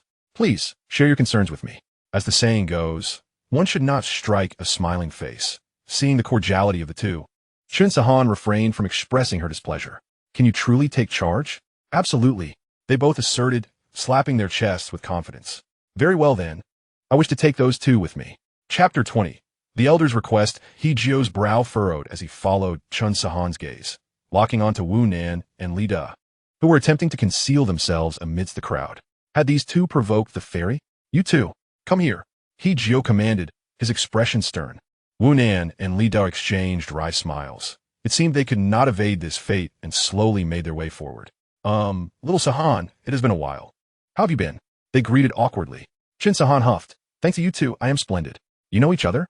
Hijio raised an eyebrow. In response to senior brother I was once a member of the Zhentian Sect. The two dared not conceal the truth. The Zhentian Sect? The one whose sect leader was nearly annihilated? Wang Zhua exclaimed, astonished that this fairy belonged to the Zhentian Sect, which had not yet been consumed by the nearby factions. Oh, my apologies. It appears that the fairy has already attained the 8th level of Foundation establishment. Perhaps she has indeed succeeded the position at the Heavenly Guardian Gate. So, the fairy is the sect master of the Heavenly Guardian Gate. I stand corrected. Jiao and Wang's will clasp their hands in a salute, yet their gazes lacked any semblance of reverence. I am merely a disciple. The sect master remains the same as before, Chun Sahan explained. What? The sect master is still alive? Wu Nan and Li De were momentarily taken aback, for they had firmly concluded that Jiang Yu must be dead. Yet, with Chun Sahan asserting Jiang Yu's survival, the situation became quite complicated. If the sect master were deceased, their departure could be justified. However, with the sect master still among the living, their actions would be tantamount to treachery. It was no wonder that Chun Sahan's eyes bore a glint of menace directed at them. In an instant, both men were drenched in sweat, their legs quaking beneath them. Upon hearing this, Jiao's mind raced with thoughts. Wu Nan and Li De had already pledged themselves to the Spirit Control Sect, and it was imperative that Chun Sahan could not take them away. Otherwise, they would become the subject of ridicule. Moreover, these two still held significant potential for future endeavors. Fairy, they are now disciples of the Spirit Control Sect and cannot accompany you. Since you share a past, why not consider joining the Spirit Control Sect as well? With your talent, you would undoubtedly receive great attention from the sect, far surpassing the dilapidated Heavenly Guardian Gate. Jiao extended an olive branch, convinced that no one could refuse such an enticing offer. Once Chun Sahan joined the Spirit Control Sect, she would be at his mercy. Chun Sahan did not reply directly, but inquired, I wonder which is superior, the Spirit Control Sect or the Taisu View? Well, the Taisu View is the foremost sect in Xianxia Prefecture, an undeniable fact that the Spirit Control Sect cannot contend with. What does the fairy imply? Jiao asked, perplexed.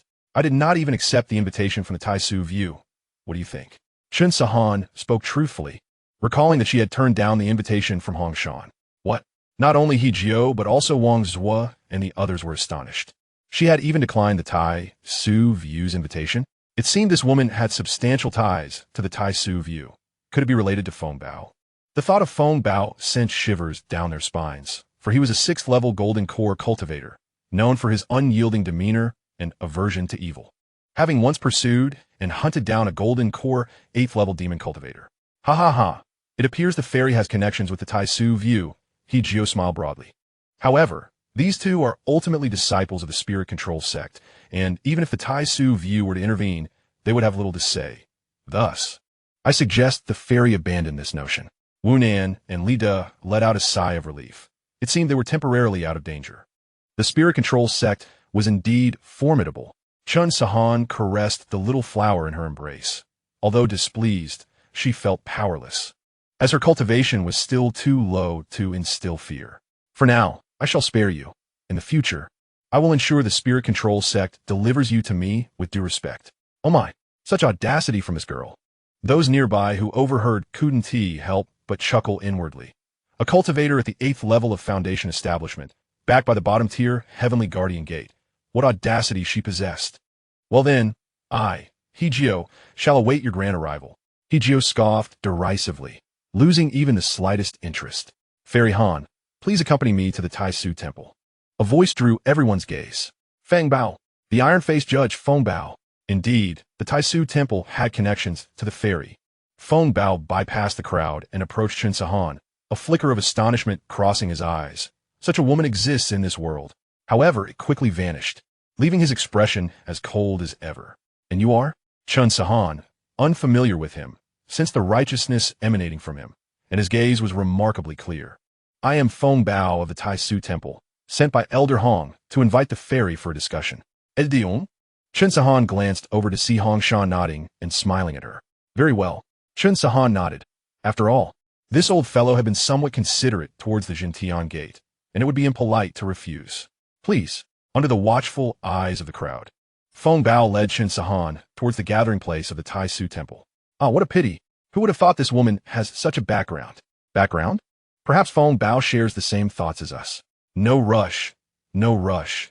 Once we enter the secret realm, anything could happen. The outermost, Su Shaoqing clenched his fists tightly, while Xiao Daoming's eyes flickered, lost in thought. Greeting, Dion. Chun Sahan greeted while holding Xiaohua. Ongshan, startled, jumped Azid. Heavens, are you trying to harm me? No one here dares to greet an elder. The disciples of the Taisu Temple were baffled. Ignoring the disciples' astonishment, Hongshan glanced at Xiaohua. and upon seeing no reaction, chuckled. No need for formality. Look at me, my legs have gone numb from sitting. I should stretch a bit. Feng Bao rolled his eyes. Elder, are you speaking nonsense? You can sit for months without issue. How long has it been? How is Sect Master Jiang? Why hasn't he come along? The moment he spoke, he regretted it. What use would the useless one be? With the elder present, who could possibly harm Xianxia? Replying to the elder, the Sect Master is well and mentioned that he hasn't had tea with you in quite a while. I must go when I have the time. Hong Shan readily agreed, though his eyes remained on Xiaohua. Fairy Han, are you also going to the secret realm? Indeed. I wish to see what rare spiritual herbs are available for the Sect Master. So, she was going to find spiritual herbs for Jiang Yu? How fortunate Jiang Yu is. Hong Shan sighed, and then said, I see. In that case, Fairy Han can travel with the Tai Su Temple. I will instruct Feng Bao and the others to keep an eye on things. That would be much appreciated. Xianxia was delighted. Among so many sects, she preferred to remain with the Tai Su Temple. Hong Shan, too, was pleased. Now the safety of his disciples was assured. With Elder Xiaohua here, the secret realm is certainly accessible. Oh wait, can the elder enter? In the past, one could only enter the secret realm if they were at the nascent soul stage or below. Suddenly, a wave of anxiety surged upon his brow, and his expression began to falter. Feng Bao and the others were perplexed by Hong Shan's fluctuating demeanor. What on earth was troubling this elder today? Young ones, I am well aware of your little schemes. As long as your people accompany the girl and refrain from any tricks, I will ensure their safety. Came the timely voice of Xiaohua. Hong Shan was overjoyed. Elder, you can enter the secret realm? Nonsense. There are hardly any places in heaven or earth that I cannot access. In that case, I express my gratitude, Elder. Chapter 21. Entering the secret realm. Everyone pay attention. All disciples at the golden core stage and below gather at the entrance in preparation to enter the secret realm. Echoed Yu's resounding voice throughout the mountain range. The leaders of the 6 sects had concluded their discussions, and their disciples clustered together, as they were always the first to enter. No one dared to speak out. After all, their sect was formidable. However, some smaller sects, upon noticing that Xianxia was mixed in with the Tai Su Guan disciples, immediately voiced their discontent and began to stir. That woman doesn't seem to be a disciple of Tai Su Guan. Why does she get to enter first? This is unfair. Indeed, not even an elder from their sect is present. It appears to be a case of favoritism. I heard she is from the Zhentian Sect, and this is their territory. What qualifications does a sect whose leader has been rendered powerless have? What can you do? She is pretty, isn't she? If you're not satisfied, then in your next life, strive to be a woman. The crowd looked at him with disgust. His finely chiseled features were grotesquely contorted. Hong Shan, maintaining a stern demeanor, retorted, if your mouths don't stay clean, none of you will enter. The crowd fell silent. They were merely grumbling. It wasn't as if they wished to incite a ruckus, and one person cutting the line did not significantly affect them. If fortune smiled upon them, they might still have a chance to gain something. Su Shaoqing and Ning stood at the entrance, fists clenched. Once inside, we will proceed according to our plan. Do not concern yourselves with anything else. Understood, young master. Su Shaoqing's gaze was profound. These individuals are destined for naught. Half an hour later, Yuan's voice echoed once more. The remaining individuals may now enter. Charge. Hundreds surged forward like a flood, jostling for position. At that moment, Li Yunxiao remarked, fellow Taoists, it is quite strange that the Demon God Sect has not sent anyone to cause trouble during this secret realm's emergence. Yuan nodded. Indeed, it is rather unusual. We must remain vigilant. Nangong Batian, however, was unimpressed. What is there to fear? If they come, we'll drive them away. If we can't drive them away, we'll kill them all. Li Yunxiao smirked. Who would have thought the red-haired old ghost could be so righteous? Aren't you all a bit closely tied to the Demon God Sect? Nangong Batian seemed to bristle. Li, are you itching for fight? If you want to sever ties between my Blood Soul Sect and the righteous path, just say so. We don't care either way. The Blood Soul Sect, both righteous and wicked, is well known to all. However, recently, the Demon God Sect has been gaining strength, even overshadowing the Taishu Temple, making the Blood Soul Sect the target of the righteous sects striving for alliance. If they are pushed towards the dark side, it would be a futile endeavor.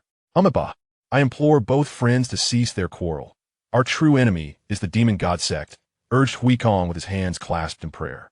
Nangong Batian and Li Yunxiao snorted in unison, falling silent thereafter. Meanwhile, Xianxia and her companions from Taishu Temple entered the secret realm, quickly noticing its unusual nature. The spiritual energy here was somewhat denser than outside, with a faint, pleasant fragrance wafting through the air, soothing the mind and spirit. Perhaps this environment could indeed harbor extraordinary spiritual herbs, Xianxia mused. Yet, in this unfamiliar territory, where could they possibly search? Everyone, with so many of us gathered. We cannot find anything. I bid farewell on behalf of the Blood Soul sect, Xiao Daoming declared first, leading his followers southward. Each faction chose a direction to disperse, none wishing to share the spoils of any discovered treasures. Fairy Han, will you accompany us, or? Feng Bao inquired, seeking Xianxia's opinion. Although Hong Shan had instructed them to stay close to her, they were reluctant to forego any opportunities in this realm. With all 15 of them being at the Golden Core stage, bringing Xianxia along would undoubtedly slow their progress. Jiang understood Feng Bao's implication. He considered her a burden. I will be fine on my own nearby. There is no need for concern. Very well, the secret realm is fraught with danger. Fairy Han shall remain close, but rest assured, should we discover any spiritual herbs, you will have the first choice upon our return. Feng Bao had not forgotten Hong Shan's instructions, yet the nature of the herbs they might find would ultimately be at their discretion. Thank you, she replied. Brothers, let us depart. A dozen streaks of light darted across the sky, vanishing from view. Xiaohua, it seems it's just us now. Let us go find spiritual herbs for our sect leader. Xianxia affectionately patted Xiaohua's head. Xiaohua, watching the retreating figures of the Taishu temple members, sneered at their short-sightedness. They truly believed this place was a land of opportunity. Upon entering, Xiaohua had sensed something amiss, a familiar aura emanating from the east. As if sealing away a terrifying presence, that area was the heart of the secret realm. Moreover, the sealed location subtly exuded a trace of malevolent energy. Though well concealed, it could not escape its awareness. Who was orchestrating this, and for what purpose? Yet, for Xiaohua, this did not pose a threat. Thus, it resolved to remain an observer for the time being. Half an hour later, where Xianxia and her group had appeared, Su Shaoqing and hundreds of others suddenly materialized. The crowd greedily absorbed the fragrant spiritual energy of the secret realm, exclaiming, "What a splendid place." Many began to seek their fortunes.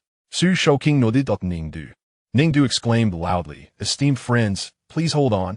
I possess a secret regarding the mystic realm." Those who were departing halted in their tracks and gathered around once more. This esteemed friend, does he truly harbor a secret? What could it possibly be? Might he be deceiving us? At that moment, Su Shaoqing stepped forward, raising a stack of yellowed blueprints in his hand. "Everyone, please be silent and lend me your ears." The crowd settled into a tranquil hush, eager to discover what astonishing secret this young master of the Ice Spirit Valley might unveil.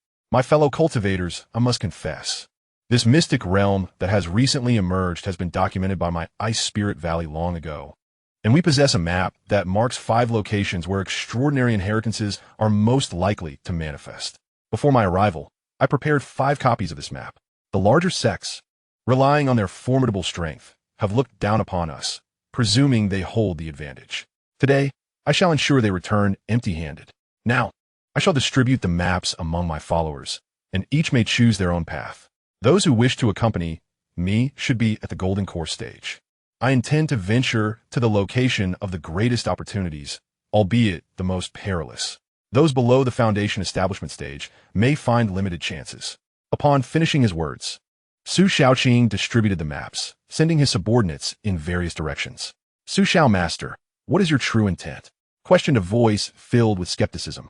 After all, such a fortuitous opportunity was something they would prefer to guard jealously. Why would he openly disclose it? Su Shaoqing chuckled lightly before adopting a serious demeanor. "Esteemed friends, I understand your doubts, yet my sincerity is as genuine as the heavens can attest. We, the smaller sects, have always fought our battles alone, oppressed by the colossal presence of the Taishu sect. They feast upon the spoils while we are left with mere broth. If we do not unite and develop together, we too shall face peril, much like the Zhentian Gate, teetering on the brink of extinction. This public disclosure of the map is not without its conditions. The opportunities within this mystic realm are abundant, and my Ice Spirit Valley cannot consume them all, nor shall I allow those from Taishu sect to benefit unduly. Therefore, should anyone uncover treasures, I kindly request that my Ice Spirit Valley be permitted to select one item first. What say you?" Su Shaoqing's words resonated deeply, and the crowd erupted in approval. Then, let us depart. With a wave of his hand, Su Xiaoqing's subordinates took flight in the 4 cardinal directions, with dozens to hundreds following behind, while 200 to 300 chose to accompany Su Xiaoqing. Ningdu bellowed, "Everyone follow me." The crowd surged forward. Su Xiaoqing's lips curled into a subtle smirk. A pack of fools. Enjoy this feast of riches. Chapter 22. This is not right. Xiaohua, do not run off. It is dangerous here. Chen Sahan chased after Xiaohua, heading towards the center of the mystic realm. Fortunately, Xiaohua was considerate, taking her time along the way, allowing Chen Sahan to collect several spiritual herbs in her pockets. Wow, a 7-colored lotus. Chen Sahan gasped, covering her mouth. The sect's medicinal garden had one, but the specimen before her was at least 100 years old, a rare treasure. It would surely be of great use to the sect master. She stepped forward cautiously, carefully plucking the flower and examining it closely. Hey, that 7-colored lotus was discovered by us first. Quickly put it down. A delicate voice called out from the side. Chen Sahan furrowed her brows slightly, observing the 2 figures rushing towards her, one male and one female. The male had a cultivation level of the 9th layer of foundation establishment, while the female stood at the 7th layer. Wow, senior brother, look how adorable that little calico cat is. I want that cat, the girl exclaimed, her eyes sparkling with delight. The boy paused, feeling somewhat embarrassed, and replied, "Junior sister, that's someone else's pet.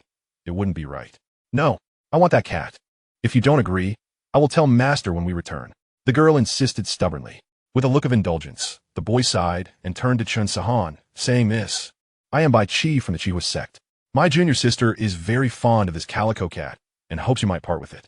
In compensation, we shall forego the 7-colored lotus." Chuckling softly, Chen Sahan responded, "Are you from the Qihua sect, or are you simply foolish?" Bai Qi frowned, correcting her. "Is Bai Qi not foolish? Then how could you utter such a foolish remark? Not to mention that this calico cat is mine. I've been holding it for quite some time before you 2 appeared, boldly claiming it as your discovery. I have never encountered such shameless individuals. What else could you be if not foolish?" "You." Bai Qi was momentarily speechless. Chen Sahan's words struck true. They had no ground to stand on. "Junior sister, perhaps we should let this go?" The girl, seemingly incensed, retorted, "No way. If I don't get that cat today, you can forget about seeing me again. And what about that 7-colored lotus?" Bai Qi internally struggled, but ultimately capitulated.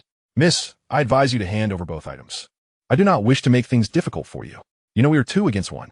This is nothing but bullying." Chen Sahan shot back defiantly, unperturbed. "So what if you are at the 9th layer of foundation establishment? I have faced down golden core cultivators before. Who is to fear whom? If you believe you have the upper hand, then come at me. Do not say I did not warn you.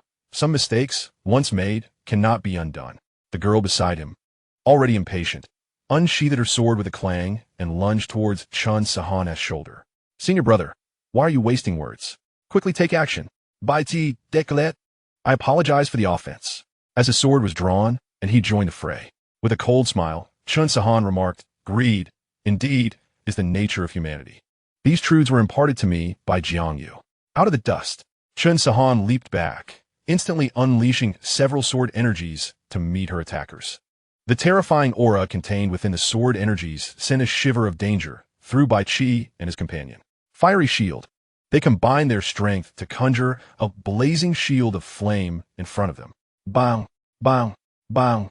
The sword energies collided with the fiery shield, sending sparks flying. The fire shield trembled violently under the fierce impact of the sword energy, threatening to shatter. What? Bai Qi and his companion were filled with dread. Could such an attack truly emanate from an 8th layer foundation establishment cultivator? Surely, this must be a deception. The woman mused to herself. This lady's cultivation technique must be extraordinary. I must obtain it. She immediately called out, "Senior brother, you must exert all your strength to sustain the fire shield while I maneuver behind her." "Understood." Bai Qi gritted his teeth and summoned all his magical energy.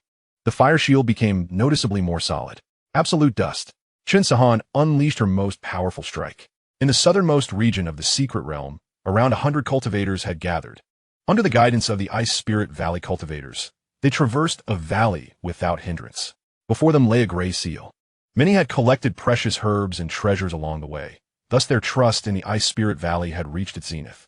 Previously, entering the secret realm posed grave dangers. with the potential for life and death at stake. Now, they had safely arrived at this forbidden zone, where even greater opportunities awaited them. Esteemed friends, this is the ultimate forbidden area of the secret realm, containing heavenly spiritual herbs, divine weapons, and unparalleled cultivation techniques. Simply dripping a drop of blood upon this seal will grant you entry. Noticing the hesitation among the crowd, the Ice Spirit Valley cultivator chuckled and stepped forward, slicing his finger to let a drop of blood fall. Instantly, black vapor erupted from the seal and vanished as the Ice Spirit Valley cultivator stepped forward unperturbed. Seeing no unforeseen occurrences, the others began to follow suit. Quickly, let us not allow others to seize all the treasures. Who stepped on my foot? Why are those behind crowding so closely? Everyone hurriedly dripped their blood and entered.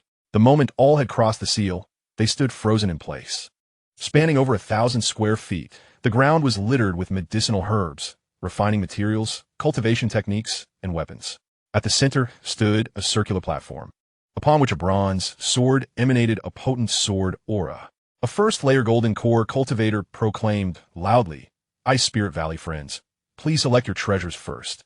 The Ice Spirit Valley cultivator squeezed through the crowd, cupping his hands in gratitude. He picked up a cultivation technique from the ground and retreated to the side. "Esteemed friends, I require only this. The rest are yours to take." The crowd expressed their satisfaction with the Ice Spirit Valley cultivator's actions and turned their gaze toward the remaining treasures. Rush! Someone was the first to leap forward. However, before he could grasp the items on the ground, he was obliterated by an attack from behind. "This is mine. No one dares to snatch it. Whoever touches what I desire shall meet their end." The throng surged forward, madness overtaking them, their eyes ablaze. Anyone impeding the gathering of treasures would face merciless retribution. Upon witnessing the scene, the cultivator from Ice Spirit Valley smiled enigmatically and declared, "Go ahead. Strike with all your might." This spectacle unfolded simultaneously from 3 other directions. Soon, over 100 individuals had dwindled to merely 30, each bearing varying degrees of injury. The treasures strewn upon the ground had been completely divided among them. They had struck it rich. Every face radiated joy. However, the sword upon the circular platform remained unclaimed, as it posed a formidable danger. Any cultivator who had previously approached it had been instantaneously pulverized into a mist of blood by its sword aura, including several formidable experts of the first layer of the Golden Core stage. Thus, no one dared to be the fool to test it further. Dear friends, do not be alarmed. The cultivator from Ice Spirit Valley, having seemingly materialized from nowhere, continued, "I possess a method by which we can all acquire this sword." Chapter 23, A Collective Effort. I have a way for everyone to obtain this sword. The words of the Ice Spirit Valley cultivator piqued the interest of the crowd. "I implore you, fellow cultivators, lend your assistance. Should we secure this sword, I shall offer half of my treasures as a reward," exclaimed a burly man. "I too am willing. Count me in. Add me. Count me in 100 times." The crowd eagerly pledged their support. Satisfied with their enthusiasm, the cultivator from Ice Spirit Valley waved his hand to quell the noise. "Friends, let's be serious. Ice Spirit Valley has always been known for its righteousness. As long as the worthy cultivator who obtains the treasured sword leads us toward greater prosperity, I seek nothing more. Now, let us dispense with idle chatter. Securing this sword is quite simple. We shall unite our efforts. Each of us will drop a drop of our essence blood upon the circular platform, and then channel our magical energy to unseal it. At that moment, it shall be a test of skill." Having spoken, he demonstrated first. The onlookers clearly witnessed that as the blood was absorbed by the platform, the sword aura seemed to diminish slightly. Indeed, there was hope. One by one, hands pressed upon the periphery of the platform, gradually infusing it with magical energy. Unbeknownst to them, at the same time, the blood upon the ground appeared to be drawn, converging towards the base of the platform, being absorbed. After considerable collective effort, the sword aura that had once enveloped the long sword had nearly vanished, revealing a dazzling crimson blade. At this juncture, some individuals began to sense an ominous shift, as they realized their magical energy and vitality were inexplicably leaking uncontrollably. Attempting to withdraw their hands, they found themselves ensnared by the platform's grip. "What is happening, cultivator from Ice Spirit Valley?" one questioned in astonishment. "No, this is a sacrificial offering." The crowd gasped in horror, turning their gazes towards the Ice Spirit Valley cultivator, only to find him emaciated and lifeless. "We have been deceived. Everyone let go." But it was too late. No amount of struggle would avail them. I refuse to accept this fate. This wretched ice spirit valley shall not escape retribution. Who will save me? I have dozens of wives to support, as all were drained of their life force. The peculiar long sword upon the platform suddenly shattered into countless fragments, and the outer seal simultaneously dissipated. Beneath the fissure, a swirling mass of black gas ascended, gradually coalescing into the form of a diminutive figure. It emitted a sinister cackle as it shot through the air, heading towards the heart of the secret realm. Simultaneously, similar phenomena unfolded in the east, north, and west. Xianxia observed with an impassive expression as the two individuals, Bai Qi, knelt before her, pleading for mercy. Their foreheads were bloodied, crimson streaming down their cheeks. Leave half your possessions and be gone. Xianxia hesitated momentarily before ultimately deciding to spare them. She was no demon lord and wished to avoid unnecessary bloodshed. Naturally, she would not let them off scot-free. Upon hearing her words, Bai Qi felt as if he had received a reprieve, and he bowed deeply with his companion, repeatedly banging their heads on the ground in gratitude. Thank you, fairy. Thank you, fairy. Having finished, they placed their storage bags on the ground and made their way towards the entrance of the secret realm. Unbeknownst to Xianxia, Xiao Hua disapproved of her decision, yet refrained from eliminating Bai Qi and his companion. Believing that allowing Xianxia to comprehend the harsh realities of the cultivation world would serve her better, the two would undoubtedly continue to conspire against her. Bai Qi, supporting his companion, harbored a flicker of malice in his gaze once Xianxia was out of sight. They're all dead. Whoa. Bai Qi spotted a bloodied cultivator of the 5th layer of Foundation establishment staggering towards him. He seized the individual. Friend, what has happened to you? The injured cultivator, in considerable distress upon realizing he was being grasped, cried out in despair, No, please don't kill me. After several inquiries, Bai Qi gleaned the circumstances of the cultivator's plight. He pondered briefly before striking the cultivator forcefully, rendering him unconscious. Brother, what are you doing? Our hopes for revenge lie with this person. Without further ado, he dragged the unconscious cultivator towards the entrance. Upon arriving at the entrance, they were confronted with an unacceptable reality. They could not escape. The entrance had been sealed from within. How could this be? Bai Qi, inadaze, sank to the ground, muttering incoherently. Meanwhile, Xianxia was sifting through the storage bag left by Bai Qi, discovering it contained little of value, shaking her head in dismay. Suddenly, a streak of brilliance flashed across the sky.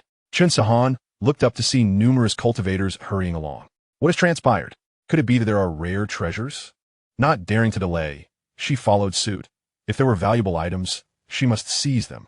In the heart of the secret realm, Xiao Daoming, in a fit of exasperation, relentlessly assaulted the seal. Open. I command you to open. Alas, no matter how fiercely he attacked, the seal remained impervious. Xiao, perhaps you should rest. I've already tried, and it was futile. In my opinion, we must wait for others to arrive and attempt alternative methods, said a monk nearby. With a huff of frustration, Xiao Daoming ceased his assault, acknowledging the monk's words. He could do nothing against this seal. He felt a sense of injustice, having clearly witnessed several individuals from smaller sects effortlessly enter. The treasures within remain uncertain if they have been thoroughly plundered.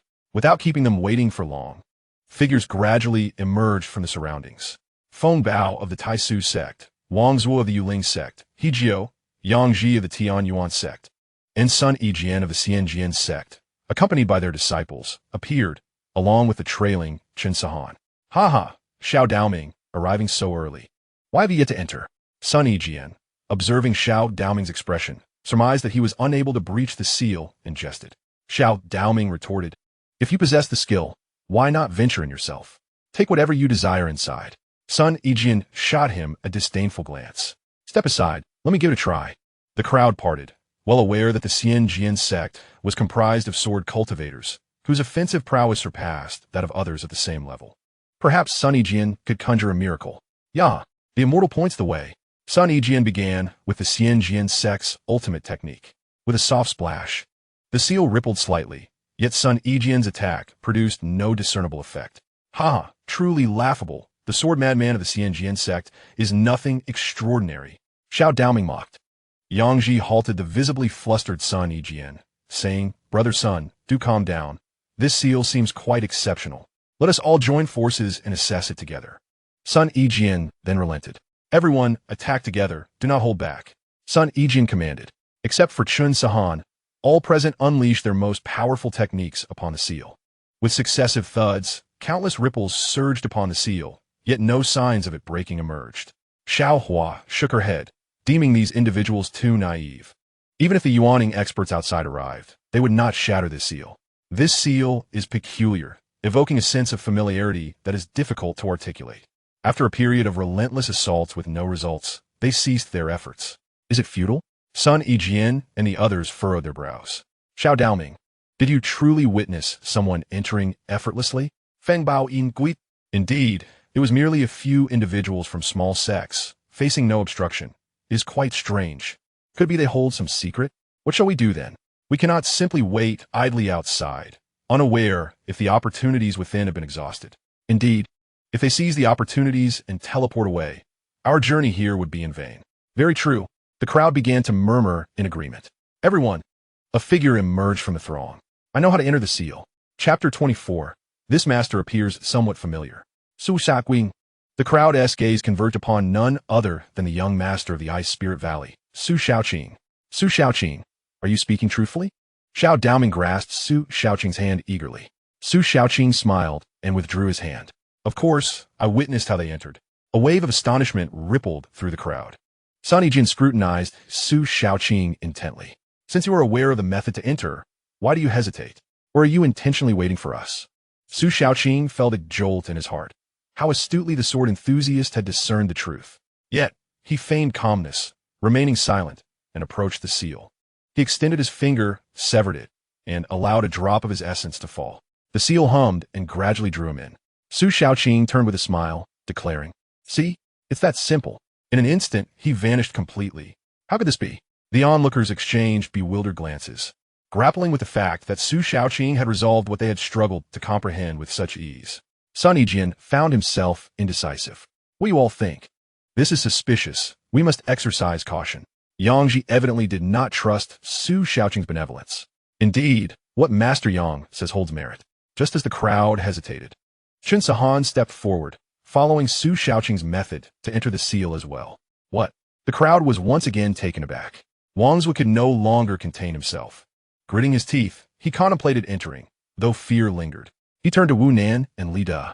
You two, follow Su Shaoqing's example. Huh? The two were taken aback by Wang's command. Yijiu urged, what are you dawdling for? Hurry. No one offered them sympathy. After all, their actions were less than honorable. Wu Nan and Li Da exchanged a glance and, with resignation, approached the seal, allowing their blood to fall and disappearing.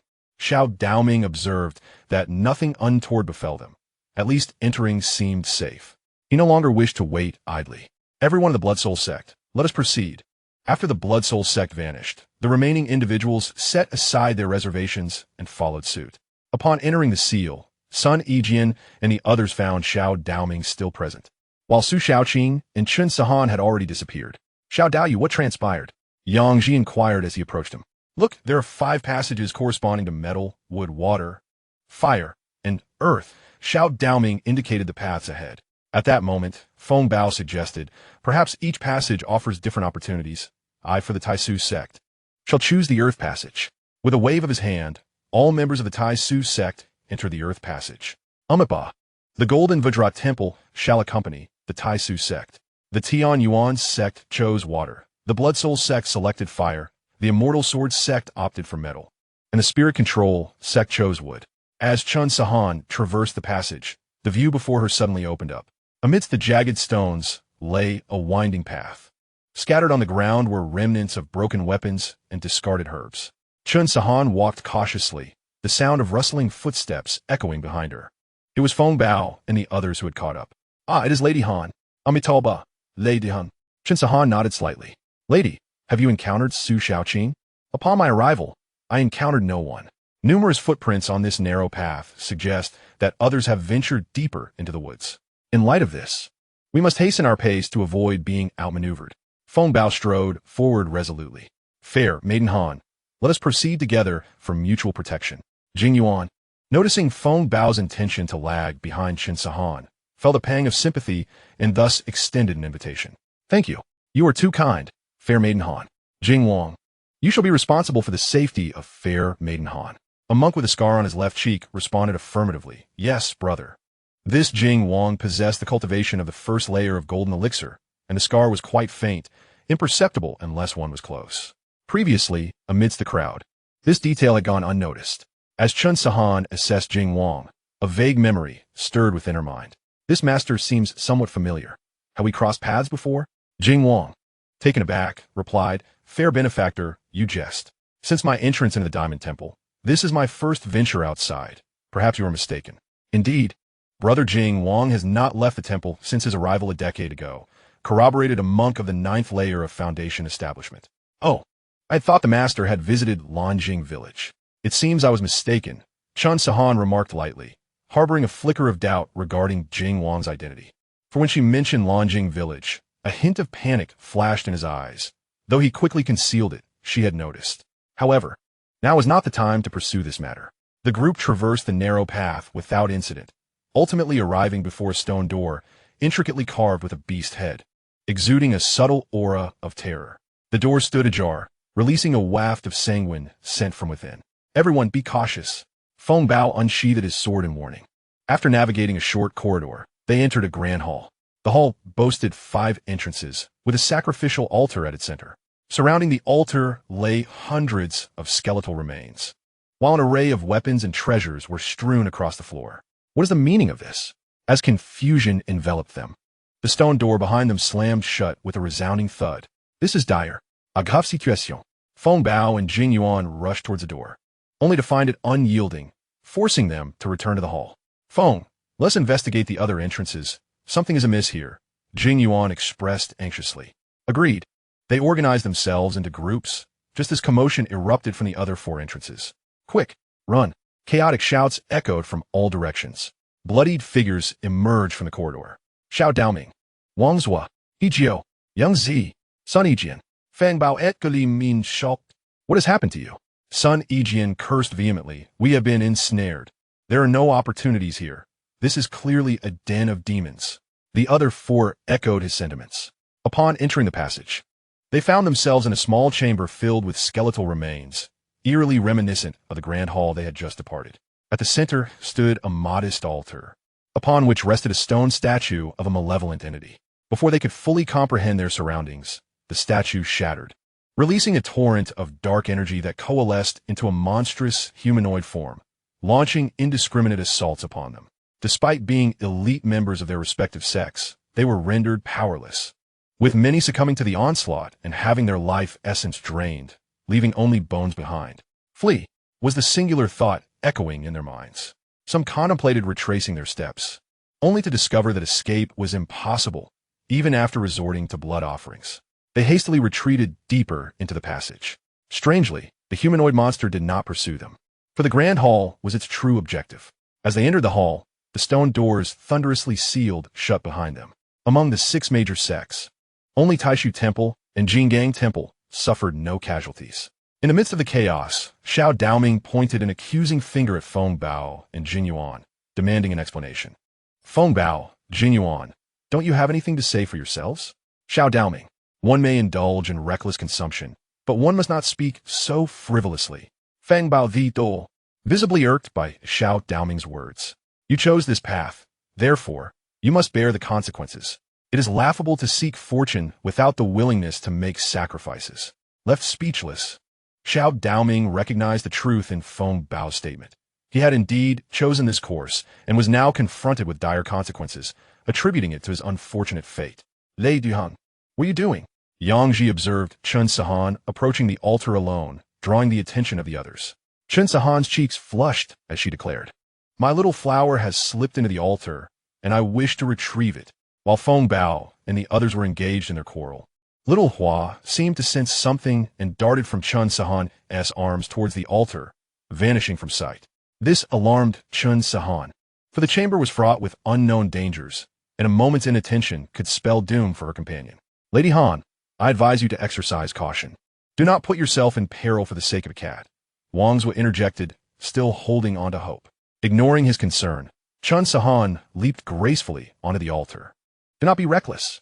The crowd gasped, fearing she might trigger a trap and endanger everyone present.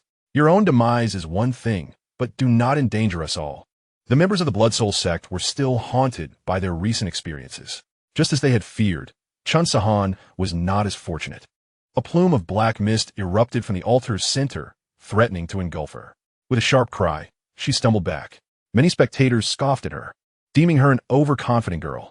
"Look, there's an egg in the black mist," they exclaimed, and indeed, a red and black egg was discernible within the swirling darkness. Could this be the true opportunity of the secret realm? Excitement ignited within them all. Could this be the legendary egg of the Fire Phoenix? I wonder if it can be hatched. Nonsense. Did you not feel the vitality radiating from within? It is said that a Fire Phoenix is born with the cultivation level of the Golden Core stage, a treasure that is both rare and sought after. Seize it. Faced with such an opportunity, rationality was cast aside as everyone rushed forward, attempting to disperse the black mist. This mist, somewhat akin to a sponge, absorbed the attacks of so many, becoming denser and heavier. Ha ha ha. Thank you, fellow cultivators. You are employing the wrong methods. Su Shaoqing emerged from seemingly nowhere.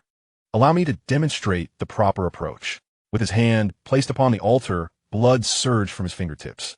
The blood flowed unimpeded towards the egg shrouded in black mist. Blood to recognize the master? Good heavens, why didn't I think of that? Damn it. This brat has seized the initiative. Many were filled with regret. However, in the next moment, Su Shaoqing was left astonished. The egg absorbed a significant portion of his vitality without any response, instead forcefully rebounding him against the wall. Ugh! Su Shaoqing, pale as a ghost, struggled to rise, muttering, "Impossible, impossible, how can this be? The opportunity has arrived." Xiao Daoming was the first to act, imitating Su Shaoqing's approach, fervently channeling his vitality. Others soon followed suit. Among those present, only Jingyuan the monk, Sun Yijian, and Xianxia refrained from participating. No one noticed the sinister smile that crept upon Su Shaoqing's lips in the corner. Meanwhile, Xiaohua entered the altar, pursuing the source of a familiar aura. This aura instilled a sense of foreboding within it. It needed to comprehend the situation swiftly to extinguish the danger in its cradle. As for Xianxia, there was no cause for concern, for Jiang had provided her protection. This place felt like another world, brimming with ferocity, where even golden core cultivators would instantly lose their self-control upon entry. However, for Xiaohua, the impact was minimal. As it ventured deeper, a shadow gradually materialized before its eyes. This shadow was drawing 4 smaller figures to devour them. This is the aura of an outer realm demon. Thus, there was no true opportunity here. Those waiting outside could expect only death, which also explains why every step required the essence blood of cultivators. Xiaohua was no stranger to outer realm demons. It had been grievously wounded by a demon lord in the past, left with but a fragment of its true spirit. Had it not been for its master's sudden appearance, the ancient 4 divine beasts might have been reduced to 3. The demon before it appeared to be merely a manifestation, yet it was at least as formidable as Xiaohua. But what was the origin of this demon that it was sealed here? The shadow seemed to sense Xiaohua's presence, halting its devouring. The bloodline power of the divine beast White Tiger. The shadow appeared somewhat surprised. Kik, I never expected an unexpected gain.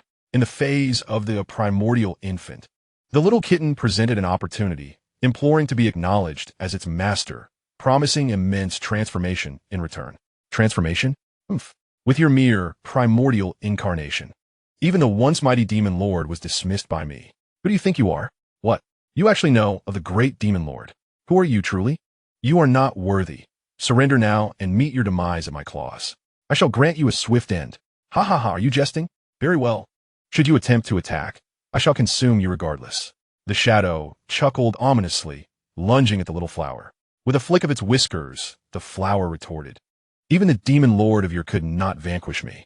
Do you take me for a frail creature? It struck at the shadow with a formidable paw, the sheer force stirring the oppressive air. However, the claw passed through the shadow without resistance. Interesting, it appears this demon has undergone a mutation. The flower, realizing its strike had failed, immediately arched its back and leapt backward. The shadow did not pursue. Instead, it raised a hand and declared, Heaven's seal. Arise. Oh no, I have been careless. The flower sensed the impending danger and attempted to withdraw, only to find its limbs ensnared by 4 shadowy tendrils. Countless black specks of light converged from all directions, forming a spherical seal that enclosed the flower within. Ha, little kitty, how boastful you are! This technique has been honed over countless years. If you possess the capability, release me and let us engage in a fair fight. What kind of hero resorts to such devious tricks? Haha, I have no intention of being a fool, risking my life in the end. I recognize your abilities and, for the moment, I am at a loss. However, fret not. Once I absorb those outside, I shall return to deal with you. The shadow then disregarded the flower, proceeding directly toward the altar above. The flower watched in alarm, realizing its grave mistake. Should this fiend escape, who knew what calamity would befall the Azure province? Glancing at its ensnared limbs, it thought, it seems a sacrifice must be made. Truth be told, this seal could not hold the flower indefinitely. But it could do so for a brief period, a fact the shadow was well aware of, and it served its purpose. Roar of the tiger in the forest. The seal trembled violently. Useless again. Boom! The tremendous upheaval caused cracks to form at the altar's base. The shadow had already reached the altar's entrance, feeling the shift beneath, and inwardly pondered, what exactly is this flower cat? It possesses formidable strength. With a cold gaze, it scrutinized the frantic crowd expending their life force. Hurry, increase your efforts. Whether we escape depends on you. Chapter 26, The Peace Charm. Upon the altar, the crowd had lost 9/10 of their vitality and mana. Each individual's face was ashen. Attempts to withdraw proved futile, as they remained firmly ensnared by the altar. Sweat beaded on the brow of the monk Jingyuan. About what shall we do? Sun Yijian's gaze was profound. Wait. Jingyuan hesitated, words caught in his throat. He did not hesitate to save the people of the Golden Temple. Yet he feared for his own safety, knowing that such a reckless act could lead to their collective demise. Perhaps it would be prudent to inquire about Su Xiaoqing. Qin Sahan suddenly recalled Su Xiaoqing's enigmatic actions, which undoubtedly bore some connection to the secret realm. Sun Yijian's eyes brightened with realization. Indeed, however, they found themselves unable to locate Su Xiaoqing, who had inexplicably vanished before their very eyes. Su Xiaoqing was indeed suspicious. The three of them simultaneously reached this conclusion. Suddenly, a crisp sound emanated from the altar. The egg, which had quietly rested upon the altar, unexpectedly soared into the air. Those standing nearby instantly collapsed, rendered unconscious. The seal was broken. Below, the shadow rejoiced with delight. Bang! Xiaohua was also attempting a final strike, and the seal imposed by the shadow began to crumble. What a formidable opponent! Without hesitation, the shadow uttered a sharp command. Explode. Instantly, the shadows entwined around Xiaohua's limbs detonated. This is bad. Xiaohua gasped in alarm, hurriedly shielding her entire body. A tremendous surge of energy erupted, lifting the altar into the air. Seizing the opportunity, the shadow appeared before Qin Sahan, Sun Yijian, and Jingyuan monk. Outside the secret realm, everyone felt the tremor. What was happening? Was there trouble in the secret realm? Had someone obtained the inheritance? Only the elders of the 6 major sects appeared, as pale as death. They sensed a disquieting aura, one that was profoundly unsettling. Everyone retreated 100 paces. No one dared defy the words of the 6 major sects, and they discerned an unusual shift in the atmosphere. Trouble had indeed arisen in the secret realm. The shadow coldly regarded Qin Sahan and her companions. Young girl, hand over the egg you possess, and I shall make you my concubine. It turned out that the egg, having absorbed the life force and magical energy of countless individuals, seemed to possess awareness as it flew into Qin Sahan's hands the moment it detached from the altar. Sun Yijian and Jingyuan marveled at the spectacle, yet, bound by their status, they refrained from seizing it. Xiaohua! Qin Sahan did not acquiesce to the shadow's demand. Instead, she returned the egg to her storage pouch upon noticing Xiaohua, battered and bruised, crawling out from beneath the altar. Seizing the moment while the shadow remained distracted, Xiaohua swiftly leaped into Qin Sahan's embrace before losing consciousness. Xiaohua! Xiaohua! What has happened to you? Qin Sahan panicked. She frantically examined her, only to find that Xiaohua's life was not in peril, which brought her some relief. If anything were to happen to Xiaohua, she could scarcely imagine how to explain it to the sect leader, who held a great fondness for the little creature. Little girl, have you made your decision? My time is exceedingly precious. Are you the one who harmed Xiaohua? It became clear that this flower cat was named Xiaohua. How fortuitous she was. Yet today would mark her end, and soon she would become my nourishment. Absolute silence. Qin Sahan gasped sharply, unleashing a sword strike that sliced through the air with a fierce rush. How audacious! The shadowy figure, taken aback by her audacity, felt an anger swell within him. He had not anticipated such defiance from a girl. With a mere flick of his wrist, he dissipated the sword energy into nothingness. Xianxia let out a muffled grunt as she collided with the wall. Do not flaunt your ferocity. Sun Yijian and Jingyuan, no longer silent, united their strengths. Their golden core energies surging forth like an unstoppable tide. The shadow scoffed, dismissing them as mere ants daring to compete with the brilliance of the sun and moon. He exhaled a wisp of dark energy, swiftly ensnaring the two, leaving them no chance to escape. This is dire. That dark energy is devouring my spiritual power. Celestial sword. Protect me. Indestructible. Sun Yijian and Jingyuan hastily summoned their ultimate techniques to resist the encroaching darkness. Yet their efforts proved futile, as their vitality continued to drain inexorably. Too slow, too feeble. Let the two of you join in. Another surge of dark energy enveloped the unconscious figures beside the altar. Demon, cease at once. Our elders are outside the secret realm. Should you dare to harm them, you will meet a fate worse than death. Sun Yijian threatened vehemently. Indeed, my master uncle is a venerable nascent soul elder. Should he discover your misdeeds, you will face exorcism. The shadow erupted in laughter, tears streaming from his eyes. If I were afraid of such insignificant pests, would I have orchestrated this situation? Once I have consumed you, I shall regain some strength. Do not think that even a nascent soul or an out-of-body expert can intimidate me. What? Sun Yijian and Jingyuan stared wide-eyed, realizing the entirety of this was a trap laid by their opponent. Moreover, it seemed he could contend with even the highest of ranks. After all, those of the out-of-body stage often held the status of sect leaders. What is the true nature of this demon? Who are you exactly? There cannot be anyone of your ilk in the demon god sect, can there? Jingyuan managed to stammer. Demon god sect. What a trivial matter. Since you are so curious, allow me to enlighten you, so you may perish with understanding. I, in truth, am you're not worthy to know, How does it feel to face your doom? The shadow reveled in his mockery. You, Sun Yijian and Jingyuan trembled at his taunts, their blood vitality waning even further. With a thud, two lifeless bodies collapsed to the ground. Upon closer inspection, they were none other than the weakest among them, Wu Nan and Li Da, who had unexpectedly perished in such a manner. Little girl, come here too. The shadow beckoned, and Xianxia was compelled to fly towards him uncontrollably. Yet, just as his hand was about to grasp her throat, a crimson light burst forth from her bosom. What is this? The shadow felt as though struck by a tremendous force, sending him sprawling far back. The devouring darkness ceased. Sun Yijian and Jingyuan gasped for breath, their faces ashen, utterly drained of strength. What is this? They too had noticed the red light, astonished by its immense power that had repelled the demon. Xianxia's eyes sparkled with delight. She was all too familiar with this object, for it was the safety talisman bestowed upon her by her master. The talisman, inscribed with the words peace and safety, now hovered above the shadowy figure, radiating a brilliant red light. This crimson glow seemed to possess a mystical power, casting its warmth upon the crowd. In an instant, everyone began to awaken from their stupor, their magical energies gradually returning. Little Flower also regained consciousness. Everyone retreat to this side. Sun Yijian shouted. A group of dazed individuals stumbled toward him. Though they were bewildered by the situation, the ominous presence of the shadow instilled a palpable sense of danger. Interesting. The shadow feigned nonchalance, yet internally, it was taken aback. The talisman evoked a sense of dread within it. Seal the heavens. Activate.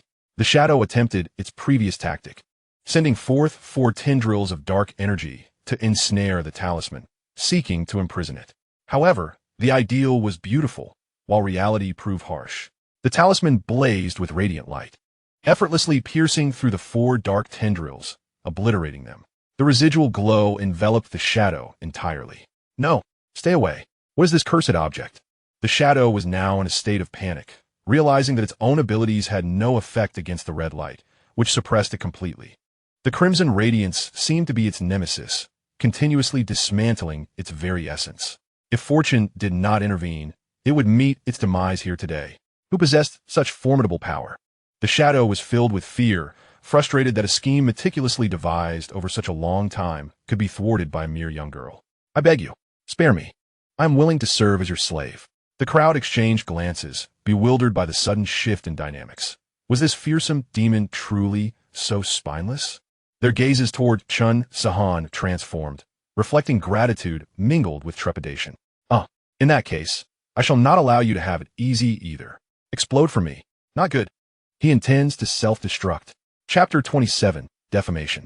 Above the secret realm, dark clouds gathered ominously as thunder rumbled. The elders from various sects were filled with anxiety. Should this secret realm collapse, none within would survive. This would be an unbearable loss for both the 6 great sects and the smaller clans. Crack! A bolt of lightning struck fiercely at the entrance, sending dirt flying. Oh no! The entrance is about to be destroyed. The crowd was in a frenzy, yet none could devise a solution. Ha ha ha! I have finally emerged. At the entrance, a head emerged from the earth. It was Bai Qi from the Qihua sect. In a flurry, he dug frantically, pulling out 2 individuals, his junior sister and an unconscious cultivator. The elders of the Qihua sect were filled with astonishment. Bai Qi, Lianhu, you are alive. What are the others? Lianhua was Bai Qi's junior sister. Before Bai Qi could respond, Elder Yuan from the Taishu Pavilion spoke up. Young one, come forth. I have questions for you. Bai Qi glanced at the elder from the Qihua sect, who nodded in assent, encouraging him to approach. Bai Qi approached the elders of the 6 major sects, his legs trembling, unable to maintain his composure, and with a thud, he knelt down. A glimmer of satisfaction flickered in the eyes of the 6 elders. This young man was indeed a promising talent, exhibiting proper etiquette. Little did they know, Bai Qi was overwhelmed by the imposing aura of their nascent soul stage. Young man, I ask you what transpired within. Where are the others? Yuan inquired. Taking a deep breath, Bai Qi forced himself to calm down, though his voice still quivered. I report to all esteemed seniors. As soon as we entered, we were ambushed, and most perished. As for those from the 6 major sects, I have not seen them. It seems their fate is dire. What? Several of them changed countenance, realizing that there had indeed been a disturbance. Continue. Yuan's face darkened, his mood foul. All of this was orchestrated by that woman from the Zhentian Sect. She colluded with the fiends within, luring everyone into a trap. The few of us managed to escape due to the distance, but that comrade, in covering for us, was gravely injured and fell unconscious. Upon reaching the entrance, we discovered it had been sealed from within, leaving us trapped. Thankfully, you esteemed seniors noticed and rescued us. You dare to lie. This young man had the audacity to slander Chun Sahan. With that elder present, would they truly need to kill you all within the secret realm? To put it bluntly, even the combined strength of those present would not suffice to challenge the elder. Bai Qi shuddered. Had he been exposed? Yet he dared not admit it, mustering his courage to say, Esteemed seniors, every word I speak is the truth. My junior sister can testify, as can the comrade who lies unconscious. Yuan glanced at Hong Shan, then back at Bai Qi. Hong Shan, do not speak. But elder, I assure you, the Zhentian Sect could never commit such an act. Hong Shan assisted anxiously. Hong Shan, are you so eager to defend that girl from the Zhentian Sect? Is she your illegitimate daughter? Nangong Bati ingested. Nangong's words held a semblance of truth. You Taoist, who is unaware of the peculiar bond between Taisu Guan and Zhentian Sect. Surely there is some ulterior motive at play? Rong Hao from Yuling's sect also stepped forward to voice his skepticism. You speak nonsense. Ongshan retorted vehemently. Enough. Stop the bickering. Ongshan, you are not permitted to speak. Yuan's anger flared as he sternly admonished. Esteemed colleagues, the situation remains unclear. It is premature to make accusations. Moreover, Taisu Guan has been estranged from Zhentian Sect for centuries. There is no need to drag past grievances into this matter. If it is discovered that Zhentian Sect is indeed culpable, we shall act accordingly. Taisu Guan shall be the first to hold them accountable. With Yuan's resolute declaration, the others fell silent. You shall stand aside and confront that girl directly when she emerges. As you command. Bai Qi Sai Inwa Li, feeling that he had achieved his objective. Zhentian Sect. Oh, Zhentian Sect, how foolish you are. Had you willingly surrendered what was rightfully ours? How could matters have escalated to this point? Chun Sahan remained blissfully unaware that she had become the target of sinister intentions. Anxiously, she gazed at the swirling black mist within the crimson light, pondering whether the talisman would withstand the impending detonation of the shadow. Not only did she harbor doubts, but the other survivors also shared her unease. Had there been an escape route, they would have fled long ago. Many were beginning to succumb to despair. The sheer malevolence of the energy emanating from the shadow instilled a profound sense of helplessness, far surpassing that of the nascent soul stage. Among them, The highest cultivation level barely reached the 6th layer of the Golden Core stage, while the lowest was only at the 7th layer of the Foundation Establishment stage. The monks from the Diamond Temple formed a circle, reciting scriptures. To hell with you. The shadow, having gathered its power, let out a furious roar and exploded. The very fabric of space shattered, countless fissures appearing. It was over. The crowd closed their eyes in despair, with the rifts in space emerging. They saw no hope for survival. What could they possibly use to resist these space rifts, which even immortals feared? Little Hua, I'm so sorry for involving you in this. Master, forgive me for not finding the elixir. Grandpa, I'm sorry. I can no longer serve you. Chun Sahan clutched little Hua tightly, tears streaming down her face like a broken string of pearls. Little Hua found it amusing. Silly girl. Do you truly lack faith in your master? Nonetheless, she acknowledged that the degree of the demon's explosion was no less than that of the out-of-body stage, and even her current strength could not withstand it. Alas, if only she possessed her former power, she could have easily dispatched this fiend. Fortunately, her master had prepared in advance. These individuals were truly fortunate to have the girl on their side. One need not fear the self-detonation of a demon at the out-of-body stage, for even during the explosive remnants of a great ascension or tribulation stage cultivator, this talisman could ensure their safety. Indeed, just as the force of the explosion threatened to breach the confines of the crimson light, a brilliant surge erupted from the talisman, enveloping all within. Boom! A thunderous roar resounded, and the devastating shockwave obliterated the entirety of the secret realm. This is bad. Everyone retreat. Yu-1 and the others were struck with horror. This was a matter of life and death. Such a terrifying explosion. The elder of the Qi Hua sect, in a daze, clutched by Qi, while Lian Hua hastily made her escape. As for Yu-1's earlier instruction to wait, it was swiftly cast aside. Survival took precedence. After a considerable time, as the smoke cleared, a deep crater marked the site of the secret realm, the surroundings in utter disarray. Many elders from smaller sects, unable to retreat in time, perished on the spot, leaving no remains behind. Spitting and coughing, Yu-1 and the others emerged from the rubble, their clothes tattered and their appearances disheveled. Look, there are people over there. Liu from the Zhentian Sect, with keen eyes, spotted the individuals swathed in crimson light. The 6 elders, disregarding their dignity, hurried forward to investigate. Meanwhile, those within the crimson light remained in a dazed state, unable to believe that they had survived such a cataclysmic explosion, seemingly unscathed. How could this be possible? Even a master at the transformation stage would find it impossible to offer such protection, let alone one at the great ascension stage. Yet here they were, alive and well. All of this was due to that diminutive red talisman. Indeed, the heavenly gate still harbors many mysteries. Chapter 28, Return. As the crimson light dissipated, it revealed a dazed crowd. Yu-1 was overjoyed to see that many from the 6 major sects had survived. The talisman returned to its normal state, gently landing in Chun Sahan's hand. Originally adorned with 4 characters, it now bore only the 2 remaining words, peaceful.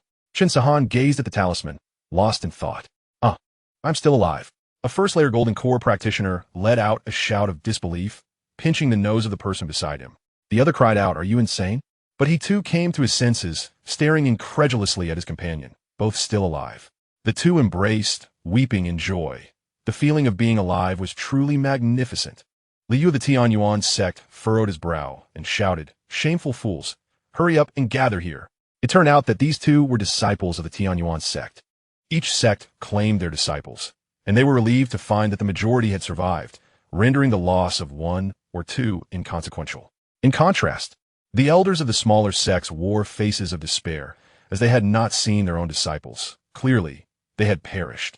Those individuals were the elite of their sects, and their loss would take a significant toll to recover from. An elder roared, "No, this cannot be true. Why are the 6 major sects unharmed? Did you slay our people?" With a resounding slap, the elder was sent flying. "You better watch your tongue, or you may lose your life." South Palace Batian growled, the one who had just delivered the blow. The elder covered his face in silence, his eyes brimming with defiance. "Friend Angong, there is no need for anger. This individual's doubts are not without merit. I recall someone named Idiot claiming that the Heavenly Gate was involved in this matter," spoke Rong Hao of the Spirit Control Sect. Casting a glance at Yu-1, the elders of the smaller sects, witnessing someone stand for justice, were filled with righteous indignation. "Hand over the culprit," severely punished the perpetrator. Yu Wending raised his hands to calm the crowd. Everyone, please remain composed. We shall provide an explanation for this matter. Where's Bai Qi? Bai Qi? He called out several times, but no one responded. Yu Wending furrowed his brow. Could it be that he perished in the recent explosion? The disciples of various sects were left bewildered, unsure of the intentions behind their elder's dramatic performance. Xianxia also sensed something amiss. It seemed she was being targeted by these elders, as every glance directed her way felt as if it carried the intent to slay her. The problem was, she bore no animosity towards any of them. 200 miles away, the leader of the Zhentian Sect wore a grim expression. How dare the insignificant heavenly gate offend my Zhentian Sect? This time, I shall ensure that not a single soul is spared. Behind him trailed Bai Qi and Lianhua. Their destination unmistakably the Zhentian Gate. Yuan approached Xianxia, clearing his throat. My lady, there are allegations that you conspired with the demonic path within the secret realm, persecuting righteous cultivators. Do you have anything to say? The words sparked an uproar. How could this be? How could a mortal Sahan act in such a manner? Who dares to slander her? Step forward and face me. Master, there must be some misunderstanding. Another disciple interjected. Indeed, Senior, someone must be framing immortal Sahan. Though I, Xiao Daoming, may not be a paragon of virtue, I can confidently assert that a mortal Sahan could never commit such acts. Ahmed Ba, I, the monk Jingyuan, am also willing to testify. I, Sunny Jian of the Zhentian Sect, can vouch for her. Wang Zhuo of the Yuling Sect, and he Jiu can attest as well. Yang Ji of the Tianyuan Sect can corroborate. In an instant, disciples from various sects who had survived the secret realm clamored in support of Xianxia. She nodded in gratitude. Silence. Yuan commanded coldly, and the crowd fell into silence. Xianxia would not bear false accusations. She spoke firmly. Senior, do you possess any evidence for your claims? Evidence? He scoffed. Let me ask you, do you know Bai Qi? I've seen him once. Well, Bai Qi claims that you have colluded with the demonic path, harming your fellow cultivators. And there is a survivor willing to testify against you. Colluded with the demonic path? Why not mention that his disciples are bullies, seeking to take what is mine? Xianxia recounted how she encountered Bai Qi and how she had spared the two of them. Every word I speak is the truth. You may summon that person for confirmation. The disciples erupted into chatter once more. So is this brat causing trouble? Enchanté. Elder Yu, the matter is clear. Bai Qi harbors resentment and has deliberately slandered the Zhentian Gate. He is well aware of his folly. How foolish to target a senior. Yuan snorted. I have my own judgments. Have you found the unconscious cultivator? Li Yunxiao replied from afar. We have found him. Fortunately, he was kept at a distance and still breathes. He placed the cultivator on the ground. I appreciate your assistance, Dao Yu Huikong. The monk Huikong from the Golden Vajra Temple nodded, stepping forward to retrieve a life-saving pill, administering it to the cultivator. With a gentle touch upon his vital point, a soothing golden light of the Buddha flowed into his meridians. After a brief moment, the man slowly opened his eyes. They're all dead. All dead. Huikong chanted a sutra, calming the man instantly. Thank you, Master, for saving my life. The man rose to express his gratitude. Do not mention it. Please recount the events that transpired within the secret realm. I shall seek justice for you. Yes, this is all a conspiracy, a scheme of the Ice Spirit Valley, with Su Shaoqing as the mastermind. The man steadied his emotions and began to recount the entire sequence of events. The atmosphere grew increasingly tense as everyone present realized they had unwittingly fallen into a trap from the very beginning. Su Shaoqing intended to sacrifice them all to unseal a terrifying entity. However, in his elaborate scheming, he failed to account for Xianxia's presence, ultimately leading to his downfall. Yuan cast an apologetic glance at Xianxia, managing a faint smile. My dear girl, we owe you a great debt. I thank you on behalf of us all. Thank you, Fairy Sahan. Many disciples from various sects expressed their gratitude to Xianxia, recognizing that without her, they would not be standing there. Yet, a discordant voice emerged. Impossible. You are deceiving us. Why did they perish while you survived? This is unjust. It was the same elder, his eyes bloodshot, clearly consumed by madness. Nonsense. Li Yunxiao struck him away with a palm, sparing his life. The elder coughed up a mouthful of old blood and staggered to his feet. Huh, they are all dead. Why do you remain alive? What a fine Tianmen sect. What a splendid assembly of 6 sects. He howled to the heavens, striking his own crown and collapsing lifelessly. The crowd sighed in dismay. With the truth finally laid bare, Xianxia felt no desire to linger. She was eager to return her master with the treasures acquired from this secret realm. Each sect bid farewell to Chun Sahan, bestowing upon her numerous valuable gifts.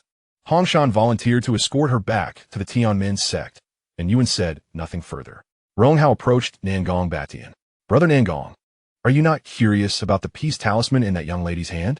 Hee, Brother Song, are you not curious either? But sometimes, curiosity can lead to peril. Nangong replied with a knowing smile. Chapter Hai Mutin, Sim Lai Tai Ji, Bodhi Gunti Vaisung. The Taisu sect arranged for Hongshan to escort Qin Sahan back to the Tianmen sect, deterring any sects with ulterior motives from acting rashly. Hongshan held great admiration for Xiaohua. Senior, we owe you a great deal. Otherwise, the 6 sects would have suffered grievously. No need for thanks. As long as you follow the Tianmen sect, there will be no mishaps, I assure you. Xiaohua was pleased with Hongshan's attitude. Although the credit for this endeavor did not belong to her, she was still a member of the Tianmen sect. Qin Sahan's accomplishments were, in essence, her own. Senior, I wonder if there are any more of those peace talismans available. I can trade for one. Having witnessed the talisman's miraculous properties, Hongshan felt a surge of excitement. It was a treasure surpassing the nascent soul stage. If he possessed one, it would provide an additional means of safeguarding his life in the future. The peace talisman? Don't ask me. I have no insight. It was given to Xiao Han by the sect leader. Huh? Sect leader Jiang gave it? Hongshan was taken aback. Could it be a treasured heirloom of the Tianmen sect? Such treasures are not commonplace. They are often the result of generations, if not decades, of accumulation. Qin Sahan had received something from Jiang, which implied that Jiang intended for her to assume the position of the sect leader. Qin Sahan remained silent, her thoughts occupied with a desire to return to the Zhentian Sect, anxious about the well-being of the sect leader and her grandfather. Meanwhile, Jiang stroked his chin, reflecting on how old Chun, under his guidance, had made remarkable progress in practicing the simplified Tai Chi grandfather Chun. He remarked, at this rate, you will be performing on stage within a year. It is truly wonderful. When I learned, I was not as quick as you. This set of simplified Tai Chi seemed almost tailor-made for old Chun, perhaps a testament to the advantages of the indigenous practitioners in the realm of cultivation. Old Chun chuckled. You flatter me, sect leader. It is your teachings that have been effective. He had grown fond of this practice. After each session, he felt invigorated and filled with strength. He even fancied that he could shatter a stone with a single palm strike. Yet, he found it peculiar that he had not discovered any magical abilities. He wondered when Sahan would return, and if she had encountered any dangers. Jiang gazed at the sky, feeling a twinge of melancholy. Sect leader, there is no need for concern. Sahan will be just fine. Senior Hong from the Taisu Temple is likely with her, so rest assured. Jiang chuckled, realizing he had perhaps been overly anxious. Grandfather Chun, do take a moment to rest. Practicing martial arts is about cultivating the mind. Seeking speed alone can be counterproductive. Yes. Sect leader, I shall go tidy up. Old Chun replied as he paused his movements, picked up a broom, and retreated.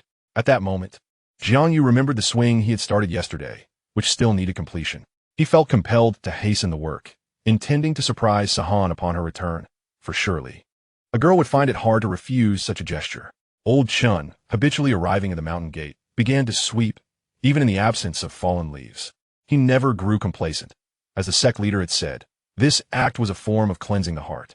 The sect leader recounted a tale of a monk who had swept for decades, ultimately becoming a remarkable figure. Old Chun harbored no grand ambitions. He merely wished to live a few more years to witness his granddaughter succeed. Suddenly, a domineering voice interrupted Old Chun's thoughts.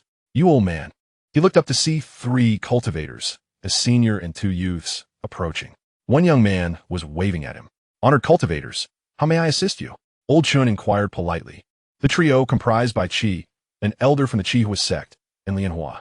Bai Qi looked down his nose at him. Old man, is this not the Zhentian Sect? Old Chun was taken aback, nodding in acknowledgement. Was this not a question posed with obvious intent? The 3 characters spelling Zhentian Sect loomed above. Anyone literate would not pose such a query. Did this young man lack literacy? Bai Qi, noticing the implication, grew increasingly irate. The elder from the Qihua sect spoke up. Is the sect leader still alive? Summon him to meet me. It was evident that these intruders were seeking trouble, prompting a frown from Old Chun. 3 celestial beings, if you have come to seek an audience with the sect leader, the old man would be willing to announce your presence. However, if you are here to provoke trouble, I must ask you to leave. I neglected to mention that our Zhentian Min shares a rather unique relationship with the esteemed elder of Tai Su Guan. Tai Su Guan. Again, Tai Su Guan. Upon hearing this, Bai Qi was consumed with rage. How dare this individual wield the name of Tai Su Guan to intimidate them? Such audacity. What Tai Su Guan? Offending my Qihua sect will undoubtedly bring retribution upon you. Bai Qi strode forward, approaching Old Chun with determination, his hand reaching for the man's shoulder. Old Chen was taken aback. How could this person resort to violence so swiftly? Without attempting to evade, he ensnared Bai Qi's arm with one hand and deftly slid aside.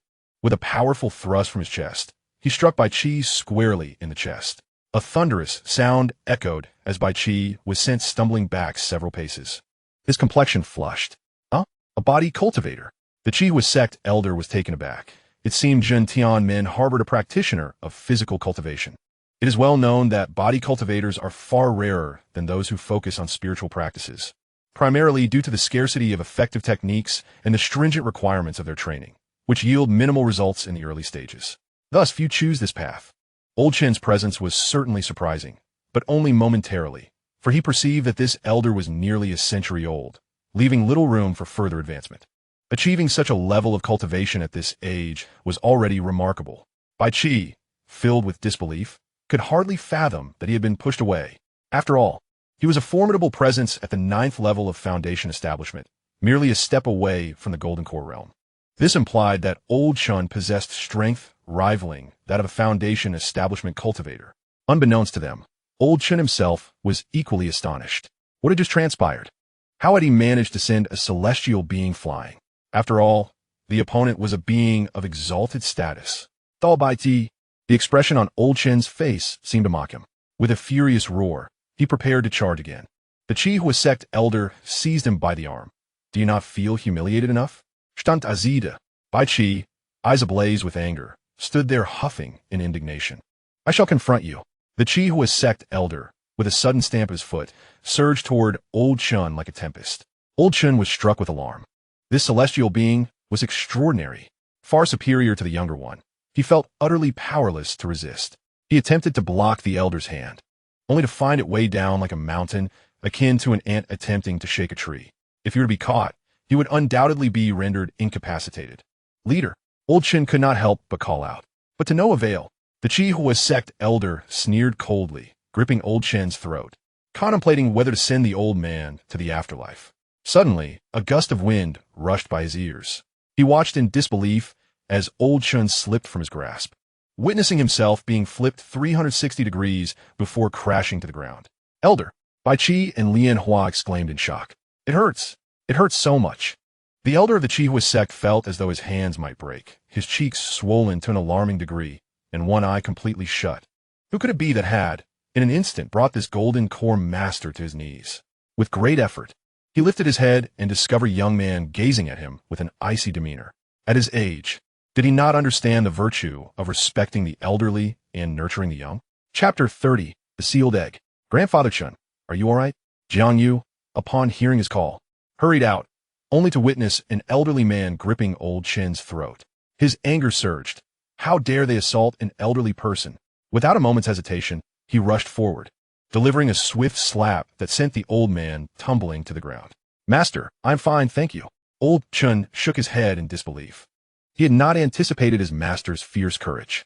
The old man, clearly no ordinary cultivator, was sent flying by his master's strike.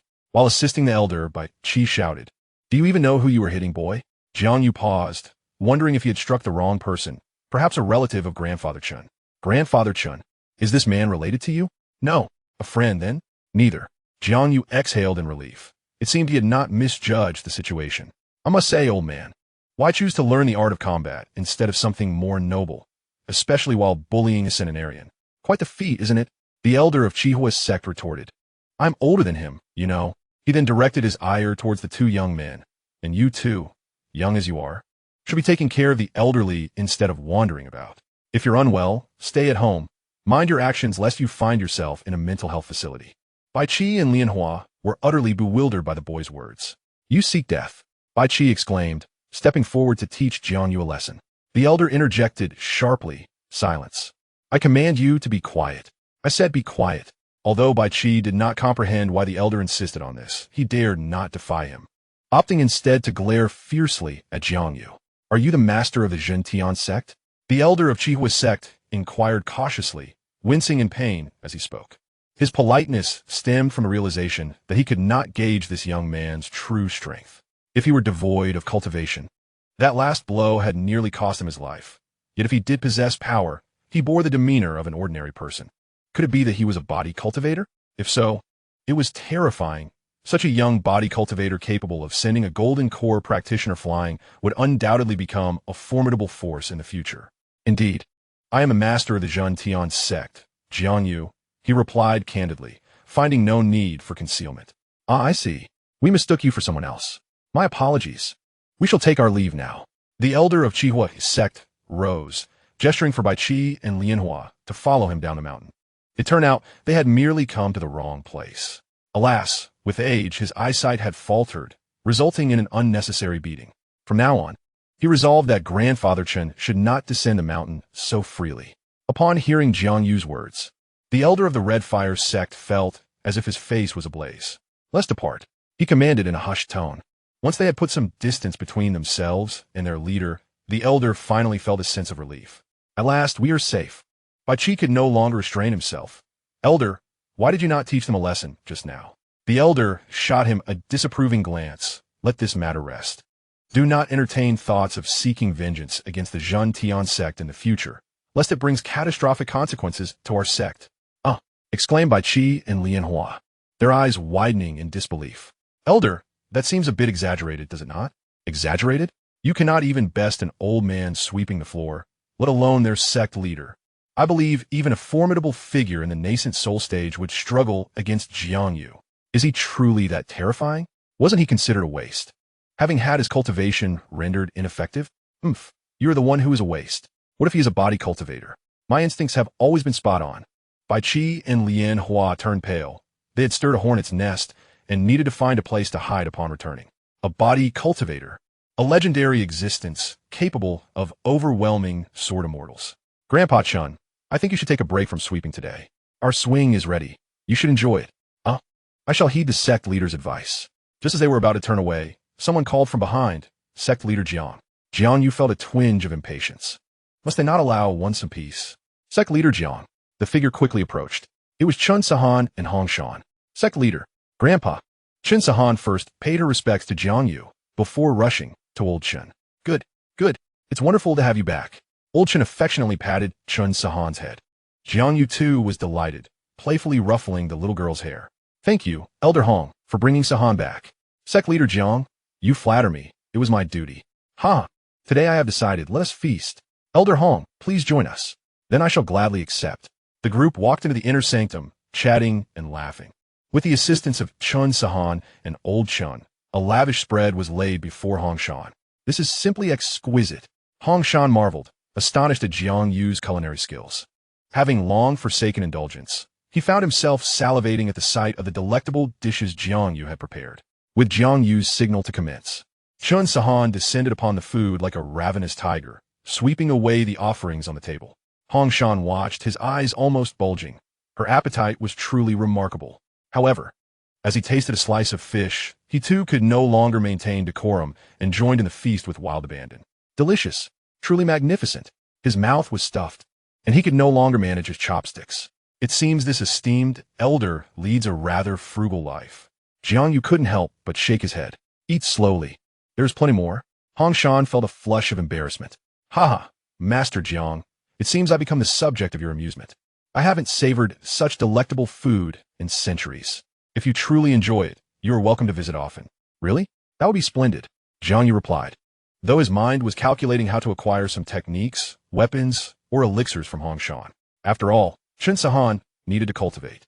Moreover, having such a formidable expert frequently visiting would deter nearby small fry, ensuring the safety of the Zhentian gate.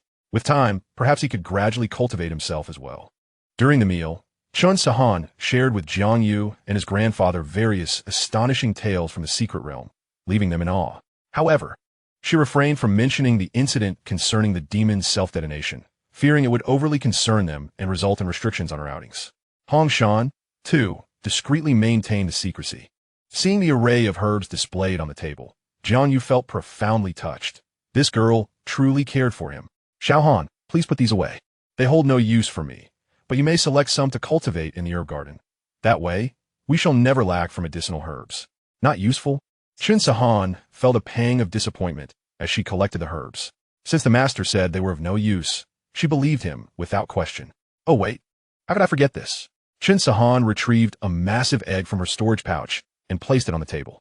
Master, look at this. It should be useful, right? The egg she presented was the very one she had obtained from the secret realm. Jiang Yu glanced at it and gasped. The sealing egg? The sealing egg? What is that?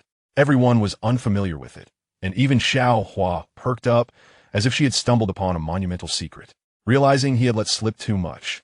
Jiang Yu chuckled. The sealing egg, you see, is something I have merely heard of. It is said that in ancient times, there existed a wondrous sealing egg that randomly appeared at significant locations on various maps. Once discovered, it could seal the state of a person within it, such as their spirit or cultivation level. If one encounters danger, they merely need to activate the sealing egg to revert to their state prior to sealing, thus avoiding calamity. However, this artifact can only be used on-site. If removed, it becomes ineffective. Hiss! Hong Shan inhaled sharply. The sealing egg was indeed a terrifying artifact capable of reversing time. He only caught the first part of Jiang Yu's explanation, dismissing the latter as irrelevant. Jiang Yu stifled a laugh at the trio's expressions, which suggested they had never encountered such things before. He had merely fabricated a tale based on the lore of the Xianxia sword, and they took it seriously. Unbeknownst to him, however, his words were overheard by the entity within the egg, the shadow that had escaped the secret realm. It turned out that its self-detonation was but a ruse. It had long since slipped into the egg. This egg was no ordinary object, nor was it an egg of the fire phoenix, but rather the egg of the soul-eating bird, unique to the demon clan. This egg possesses the extraordinary ability to conceal souls, enabling the injured to absorb external energies and gradually recuperate. This is precisely why he placed it upon the altar. At that moment, Jiang Yu astutely unveiled the truth, causing him to panic. Who exactly is this individual? Master, are you deceiving me? I heard from the members of the 6 major sects that this is the egg of the fire phoenix. Xianxia blinked in disbelief. Jiang Yu awkwardly scratched his head. Perhaps I misjudged. How about we roast it and see if it's edible? Xianxia clapped her hands in delight. Yay! I've never tasted roasted egg before. Hong Shan's lips twitched. They truly were an odd pair of master and disciple. If this were indeed the egg of the fire phoenix, others would cherish it as a treasure. Yet here it was destined to become a meal in Jiang Yu's hands. If this were to spread, they would certainly be scorned.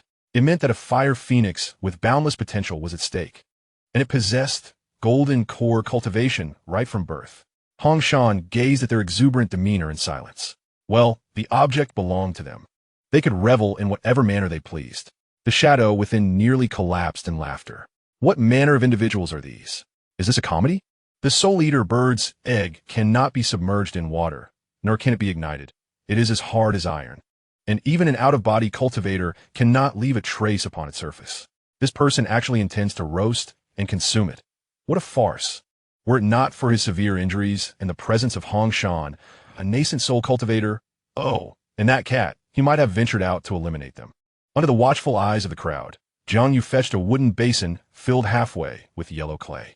He poured in some water, mixed the clay, and then evenly coated the egg with it.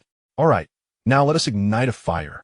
Jiang Yu leisurely kindled a blaze and tossed the wrapped egg into the flames. The shadow scoffed repeatedly. Roast it? I'll let you roast it. You'll probably die before you even get a taste of that egg. However, moments later, he realized his grievous error. A wave of intense heat penetrated the eggshell, melting away the protective black layer. What sorcery is this? The shadow cried in terror. Stop. That cat, make him stop. I will share a tremendous secret with you. He attempted to reach out to Jiang Yu and the others, only to find that no one paid him any heed. Perhaps they were oblivious to his presence. Yet, the little flower displayed a look of surprise. This fiend had not perished. He had even burrowed inside the egg. TSK, fiend, you are fortunate. The sect leader is personally providing you with a sauna. Enjoy it well. No, great cat. I beg you, make that fellow stop. I no longer want the egg. I possess many treasures, all of which I shall give to you. You are the cat. Your entire family is comprised of cats. What worthless treasures. This meow does not covet. I desire roasted fiends instead. Ha ha. No, you are the demons. Release me. Let me out. I cannot perish like this. The shadow surged wildly, only to find itself ensnared by an unparalleled force emanating from the mud, rendering it incapable of breaking free despite its desperate struggles. As time progressed, the shadow eventually fell silent, transformed into a pure essence by the searing flames. Merging within the egg, in another realm, an elderly man with a terrifying visage suddenly opened his eyes. A clone has been extinguished? Who could it be? Oomph. When I extricate myself, I shall ensure your utter obliteration. A beam of black light shot from the old man's eyes, traversing thousands of miles to reach the skies above the celestial gate. Jiang looked up, sensing a chill in the air despite the bright daylight. The old man's gaze met Jiang's. Alas, the elder spat a mouthful of black blood, his eyes filled with dread. Who is this person? Such terror. Does such a being truly exist in the mortal realm? Frightened, the elder hastily erased all traces, fearing that Jiang might follow his trail. If that were to happen, it would not merely be the loss of a clone. His very essence could be annihilated. Crack! The mud layer began to peel away. At last, Jiang placed the perfectly cooked egg upon the table, removing the mud shell to reveal the enticing aroma wafting from within. Wow, how delightful! It must be delicious. Chun Sihuan's eyes sparkled as she rubbed her hands together. This egg is twice the size of an ostrich egg, so dividing it among 4 people is quite generous. Hong Shan gazed at the platter with excitement. I never imagined I would have the chance to taste such a rare delicacy in my lifetime. It is exquisite, melting in the mouth with a delightful texture, complemented by the earthy fragrance, leaving a lingering aftertaste. Truly a culinary masterpiece. Hong Shan exclaimed in admiration after tasting it. Indeed, you must consider whose craftsmanship it is, Chun Sihuan retorted, pouting. The old Chun, with a doting smile, served half of his portion onto Chun Sihuan's plate. Grandfather, you should eat too. Grandfather has plenty. You are still growing, so have a bit more. Thank you, Grandfather, you are the best. After the meal, Hong Shan stood to take his leave. This had undoubtedly been the most worthwhile experience of his life. He felt his powers subtly enhancing. Perhaps upon returning to seclusion, he would emerge at the second level of the nascent soul. Burp! Chun Sihuan let out a belch, contentedly reclining on her small chair. The old Chun, ever diligent, began to tidy up the tableware.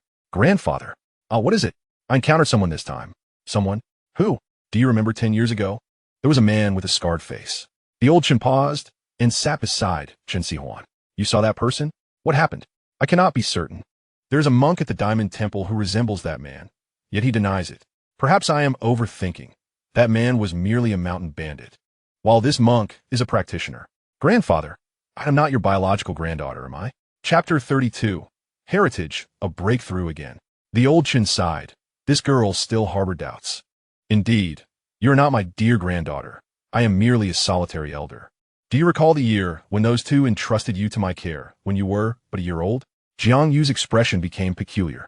Was this not the quintessential hero's journey? Alas, it is not my own.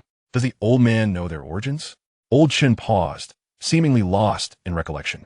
They did not speak much, only imploring me to care for you well. However, their attire was exceedingly opulent, clearly not of humble stock. Were they cultivators? I cannot say. They handed you over to me and departed on foot, drenched in blood, rendering their true nature unrecognizable. Chin Sahan fell silent, her heart heavy. Child, do not dwell on such matters. If your parents were still alive, you would surely reunite one day, old Chin comforted. Jiang Yu added, indeed, since those two did not disclose your lineage, it was undoubtedly to shield you. What you must focus on now is to diligently cultivate. Otherwise, should you one day uncover the truth without the strength to confront it, would it not be a disservice to their sacrifices? Chin Sahan nodded, understood. Master, I shall now cultivate. I feel I am on the verge of breaking through to the golden core stage. Yes, do not place undue pressure on yourself. Let everything unfold naturally. Indeed, as Chun Sahan departed, old Chin expressed his concerns. Master, do you think Sahan will be all right? Jiang Yu shook his head. Do not worry. She will be fine. Xiaohua, go keep her company. Meow. Xiaohua responded and dashed outside. Chun Sahan arrived at the training chamber, sitting cross-legged. After consuming the soul-devouring bird's egg, which contained the pure energy of shadows, she felt her chi-si expanding. Her magical power began to churn. transitioning from gaseous to liquid form. Following the techniques outlined in the Qinglian Sword Classic, Xianxia firmly anchored her spirit platform, guiding the immense energy throughout her body. Suddenly, she remembered the existence of a dragon tiger pill and swiftly swallowed it. Xiaohua watched in astonishment. Such prowess was truly remarkable. Above, the storm clouds thickened, resembling a towering mountain. Who is undergoing tribulation? That direction leads to the Zhentian Gate. Could it be Jiang? No, surely it must be the immortal Sahan. How terrifying. It has scarcely been long, and yet another tribulation is upon us. The Zhentian Gate must have produced a golden core master. Is this the thunder tribulation of the golden core stage? Preposterous. One might even consider it the infant transformation stage. Is the Zhentian Gate poised for resurgence? Setting aside the speculations of the outside world, Xianxia had reached a critical juncture. Concentrate, Xiaohua declared with fervent eyes. Allow me to lend you my strength. Boom! A resounding buzz echoed in Xianxia's mind. She felt invigorated, radiating golden light. A resplendent, glimmering golden core spun rapidly within her chi. Her cultivation soared from the foundation establishment stage to the second layer of the golden core stage. The storm clouds above crackled with lightning. A figure with a dark face and blue hair emerged from the clouds. Indeed, the thunder envoy responsible for overseeing the tribulation. He was elated, finally achieving a breakthrough. Humming a cheerful tune, he sang, "I caught a little frog, and I made it croak." Peering ahead, just as he was about to unleash his first bolt of thunder, he suddenly sensed something amiss. This place felt eerily familiar. Had he been here before? He paused, scrutinizing his surroundings. Oh my! The moment Jiang came into view, he trembled in fright. Jiang, frowning, was gazing at himself. Why was it this person again? Could he possibly be his disciple? No, this could not be taken lightly. Trembling, he summoned a thread of heavenly lightning, but it was no thicker than a finger and had no effect on Xianxia. The lightning barely struck the training room before dissipating, merely echoing symbolically. He dared not linger, hastily gathering the calamity clouds and fleeing. At the moment the calamity clouds appeared, Xiaohua rushed outside, speechless at the bizarre scene unfolding before her. This was not a tribulation. It was a generous bestowal of fortune. The light of the heavenly Tao continued to shower down upon Xianxia, enhancing her constitution and solidifying her cultivation. Outside, the atmosphere began to buzz with excitement. I told you it wasn't a tribulation. It was just a normal rain. Indeed, whoever heard of a tribulation like this? No one would believe it if you told them. The Zhentian Gate still lacked sufficient foundation. They were far from reclaiming their former glory. What a shock. The heavens certainly had a penchant for jest. The onlookers eagerly shared their insights. Jiang, too, was perplexed by the capricious weather. One moment the sky was dark and oppressive. The next it was clear and radiant. Well, at least he could go fishing in the back mountain later. Grandfather Chun, could you wrap this eggshell for me? I'll take it to feed the fish later. Sure thing. Unbeknownst to anyone, a colorful mosquito was clutching a piece of eggshell. Flying back to the Grand Hall. My master is truly remarkable. He can even acquire such things. Once I digest this eggshell, I can regain some vitality. Jiang headed to the back mountain, equipped with a newly crafted fishing rod. Xiaohua stayed near the training room. As Xianxia had just broken through and needed to familiarize herself with her newfound strength without interruption, Jiang forcefully scattered the crushed eggshell into the lake, saying, "Eat up, grow quickly." The surface of the lake bubbled with activity as countless fish swam from all directions, though they respectfully circled around a long-whiskered loach. Only after the loach finished its meal did they begin to feast. The loach, bubbling with delight, mused, "What a delightful treat. My cultivation can recover a bit more. I'm so lucky to be by my master's side. I envy him." Seeing the jubilant fish, Jiang felt a swell of happiness. Yet he saved a portion of the eggshell. If this eggshell made such excellent feed, it could surely serve as fertilizer as well. On his way back, he planned to take some to the medicinal garden for experimentation. If alchemists knew how wasteful Jiang was being, they would surely scold him vehemently. How could there be such a prodigal? This is indeed a precious medicinal herb. The concoction of elixirs could be worth a fortune, nearly impossible to procure. Unfortunately, Jiang does not grasp this concept. He languidly reclines in his chair, pondering whether his inability to cultivate stems from being a transmigrate.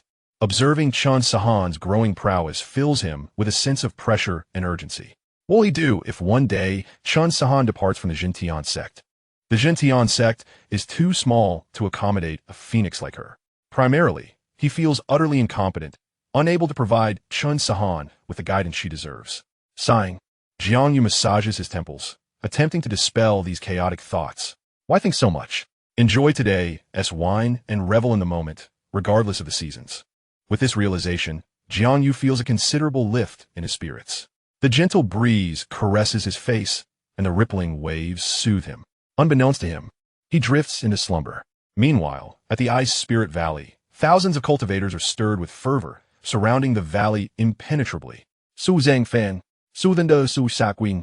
Self-destruct your cultivation and disband the Ice Spirit Valley, and we may spare your life. Chapter 33. The True Objective.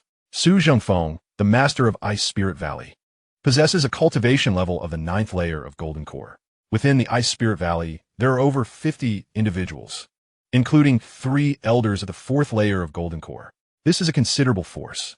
Su Zhengfan Scao Defian Di, fellow Taoists, I wonder how my Ice Spirit Valley has offended you so grievously as to provoke such an open assault?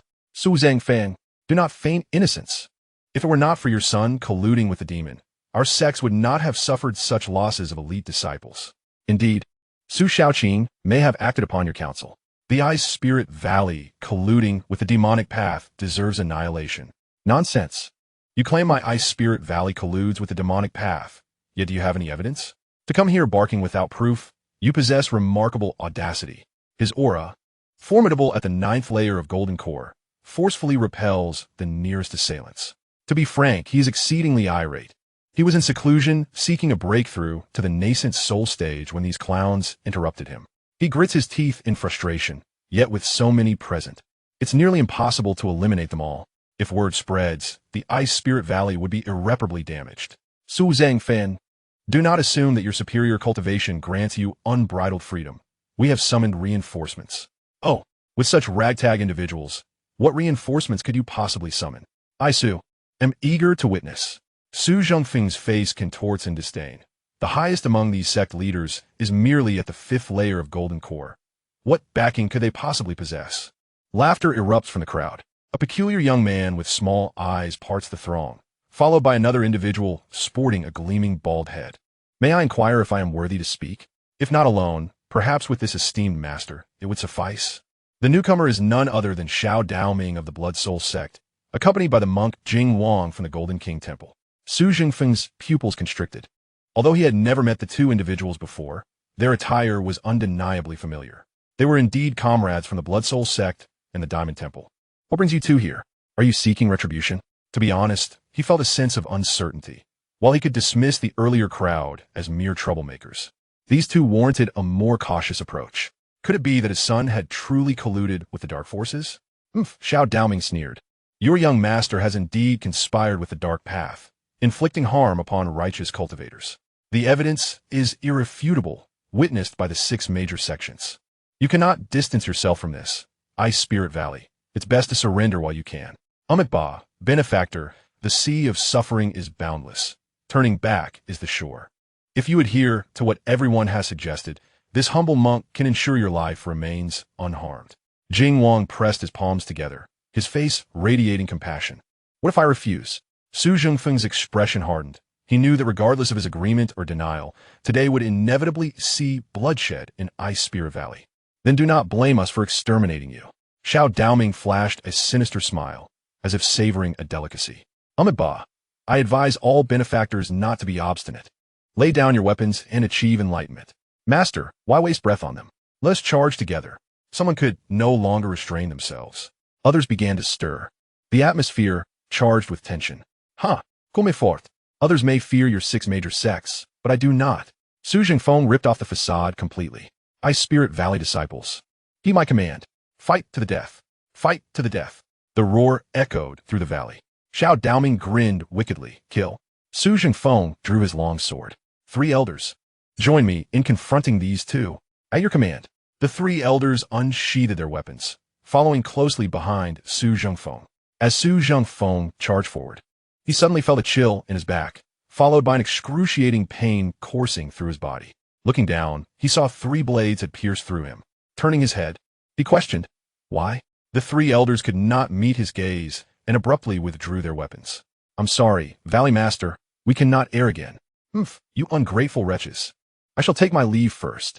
Su Zhengfeng managed a grim smile, never anticipating betrayal from those he trusted most.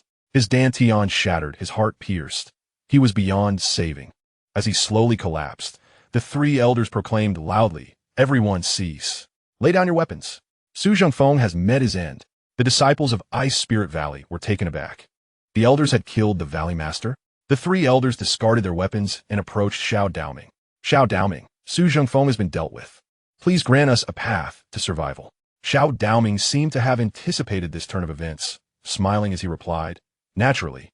But you shall have to endure a bit longer while the elders of the sect ascertain the details. Justice will be served." "Thank you, Xiao Daoming." Three individuals expressed their gratitude with utmost respect. The newcomer commanded that these people be stripped of their cultivation and bound. Xiao Daoming gestured for those from the smaller sects to take action. Most complied without resistance, while a few, unable to bear the humiliation, chose to end their own lives. "Dear friends," Xiao Daoming called out from height, "Master Jingwang and I shall await the arrival of the esteemed elders from our sect. You may leave now. In this endeavor to eradicate the demonic path, your hard work will not go unrecognized. I assure you that compensation will be forthcoming. Your kindness is appreciated, Xiao Daoyu. In that case, we shall take our leave." The crowd felt a sense of joy. This marked the beginning of a benevolent relationship with the 6 major sects, promising future support. Once all had vanished from sight, Xiao Daoming's smile faded abruptly. "Master, I hope you can keep the following matters confidential. Amiba, for one who has renounced worldly ties, all is void. Xiao Shizhu, your compassion is commendable. There is no need for concern for this humble monk." "Ha ha, what a compassionate heart. Monk, you truly appeal to my tastes." Xiao Daoming then turned his cold gaze upon the members of Ice Spirit Valley. The 3 elders sensed something amiss and hurriedly inquired, "Xiao Daoyu, what are your intentions?" They had been stripped of their powers and bound, rendered as helpless as lambs awaiting slaughter. "What am I doing? Ha ha ha. I am, of course, here to eliminate evil and uphold justice." With a swift motion, Xiao Daoming dispatched 2 of them to the afterlife. "You, liar, may you meet a wretched end." The last remaining one cried in terror, cursing him. "Enough." Xiao Daoming dispatched him swiftly, then cast his gaze upon the others. In mere moments, dozens of corpses lay before him. Blood soul, great technique. It became evident that Xiao Daoming intended to use these individuals for his cultivation. Master Jingwang, eyes closed, sat nearby, rhythmically striking a wooden fish and chanting incantations as if performing a rite for the departed. "Hypocrite." Xiao Daoming shot a glance at him, recognizing the monk was no saint. Were it not for his backing, Xiao might have dealt with him as well. An hour later, Jingwang ceased his chanting, while Xiao Daoming, with a radiant expression, cremated the corpses. "Master, will you be returning to the Diamond Temple?" "He, Xiao Shizhu, why feign ignorance? Your true objective aligns perfectly with that of this humble monk." They exchanged knowing smiles, and in a flash, 2 streaks of light soared towards the direction of Zhentian Gate. Chapter 34. The Terrifying Sword Intent. Chun Sahan emerged from the training room, her brow alight with joy. She had officially entered the Golden Core stage, truly becoming a cultivator in the strictest sense. As the saying goes, once the Golden Core is swallowed, I realize my fate is mine to command, not dictated by the heavens. Upon reaching the Golden Core phase, one could achieve the state of non-consumption, revealing an entirely new world. Those of exceptional talent could sense and harness the forces of nature, advancing swiftly to the Yuan Ying stage. Since the time of Master Lin Shuang, the Zhentian Gate has seen nearly a century without anyone reaching the Golden Core stage. Thus, Qin Sahan's breakthrough holds immense significance. She soared into the air, her skirt billowing as if stirred by an unseen breeze, and the entire Zhentian Gate distinctly manifested in her mind. She observed her grandfather, engrossed in sweeping the ground, while the sect leader rested in the back mountains. Even the sounds of their breathing were faintly audible, quite astonishing. Is this what a true immortal is like? Qin Sahan quelled her bubbling excitement as she descended onto the plaza. Images of the newly comprehended techniques from the Qing Lian sword classic surfaced in her mind. Floating clouds. As she wielded her sword, shadows of the blade overlapped, heavy like clouds, creating an overwhelming sense of pressure, as if it could shatter the very earth beneath her. Drifting rain. With a shift in her sword's momentum, the shadows split into countless forms, each one brimming with sharpness, with but a thought. Chen Sahan could turn a small mountain into a sieve.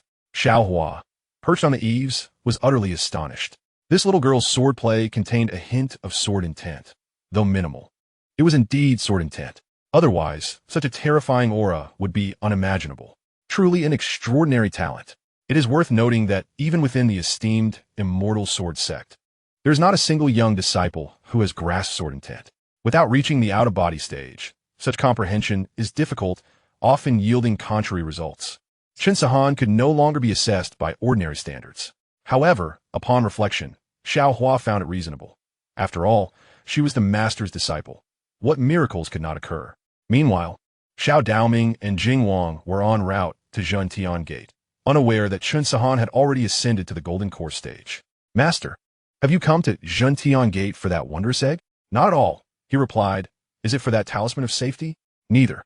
With a sigh of relief, Xiao Daoming thought, as long as this individual was not after those two items, it was acceptable. After witnessing the miraculous nature of the talisman, he had vowed to seize it for himself. Furthermore, the Fire Phoenix egg was an asset that could provide tremendous support to the sect. This was also a specific request from Elder Nangon. Yet what was this monk truly after? He could not fathom, remaining cautiously attentive. The two engaged in a trivial exchange of inconsequential chatter as Zhentian Gate loomed closer. Old Chen raised his head and spotted the two descending from the sky. More visitors. There have been quite a number of guests at Zhentian Gate lately. The presence of these two exuded a profound energy, clearly indicating they were no ordinary cultivators. Old Chen approached to greet them. Greetings, esteemed immortals. May I inquire about the purpose of your visit? Upon seeing Old Chen, Jing Wang's gaze flickered with surprise. Could this elder be the girl's grandfather? He searched his memory for the scene from 10 years ago in Lanjiang village. Elder, is Chen Sahan present? Xiao Daoming inquired directly. Originally, they were searching for Xiao Han, but the reason remains unclear. The immortal was indeed looking for Xiao Han. She is currently practicing her swordplay in the square. You two follow me. No need. Xiao Daoming dismissed him, finding his movements too sluggish and bypassing him entirely. Jing Wang trailed behind with his head lowered. The two seemed to harbor ill intentions. Old Chen sensed something amiss. I must inform the sect leader. Everything happening at the mountain gate was closely observed by Xiao Hua, who scoffed inwardly, truly reckless to come here. She leaped down from the eaves and headed straight for the main hall. This matter could not always fall upon her. The Zhentian men was not large, and the two easily found Chen Sihuan. Fairy Han, what enthusiasm! Xiao Daoming greeted from afar. Jing Wang, however, was taken aback. This girl had actually broken through. Moreover, she had reached the second layer of the Golden Core stage. This surpassed his own achievements. It seemed that circumstances were about to change. Is there something you need? Chen Sihuan recognized the two, but had a poor impression of them. Hence her tone was tinged with distance. Upon reaching Chen Sihuan, Xiao Daoming was also astonished. She had indeed made a breakthrough. It must be due to the Fire Phoenix egg. Haha, we certainly have a matter to discuss. I wonder if that Fire Phoenix egg still lies in the fairy's possession. You seek that egg? Chen Sihuan replied coldly, realizing that the two had ulterior motives, brazenly demanding something as if Zhentian men were insignificant. Ba, this monk merely accompanied Xiao Daoming on his journey. Now that we have arrived at Zhentian men, it is time for me to take my leave. Farewell, fairy. Without a hint of reluctance, Jing Wang turned to leave. This perplexed Xiao Daoming. Was this monk not in his right mind? To come all this way just to take a look? Yet, that was beneficial. No one was competing with him for the egg. Buzzing, a colorful mosquito trailed behind Xiao Hua, lingering at the edge of the square. Old cat, are we just going to let that bald head go? Let him be. He is a minor character. Keep an eye on him and ensure that girl remains unharmed. I'm off to sleep. TCH, all you do is sleep. Xiao Daoming suddenly felt a chill run down his spine, glancing around in confusion but noticing nothing amiss. This Zhentian Min felt somewhat eerie. However, confident in his cultivation being superior to Chen Sihuan's, he dismissed the feeling.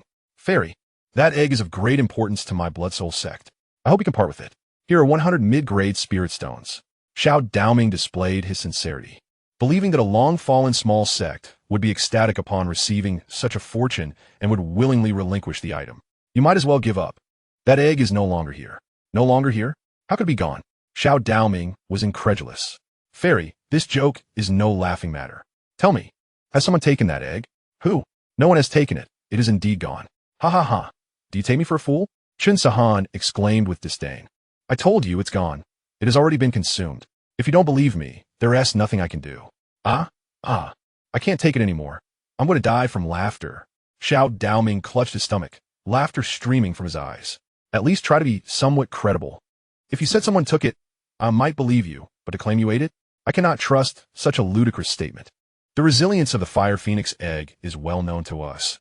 It has withstood countless assaults without a scratch. How could you have possibly consumed it? Did you swallow it whole? Your mouth isn't nearly large enough for that. Who can corroborate your tale? You must be jesting. Xiao Daoming's mirth faded, replaced by a fierce glare. I can attest to what Sahan has said. From across the square, Old Chun summoned Jiang from the back mountain. Chapter 35. Young man. Take care of your health. Upon hearing Old Chun mention trouble, Jiang sprang to his feet.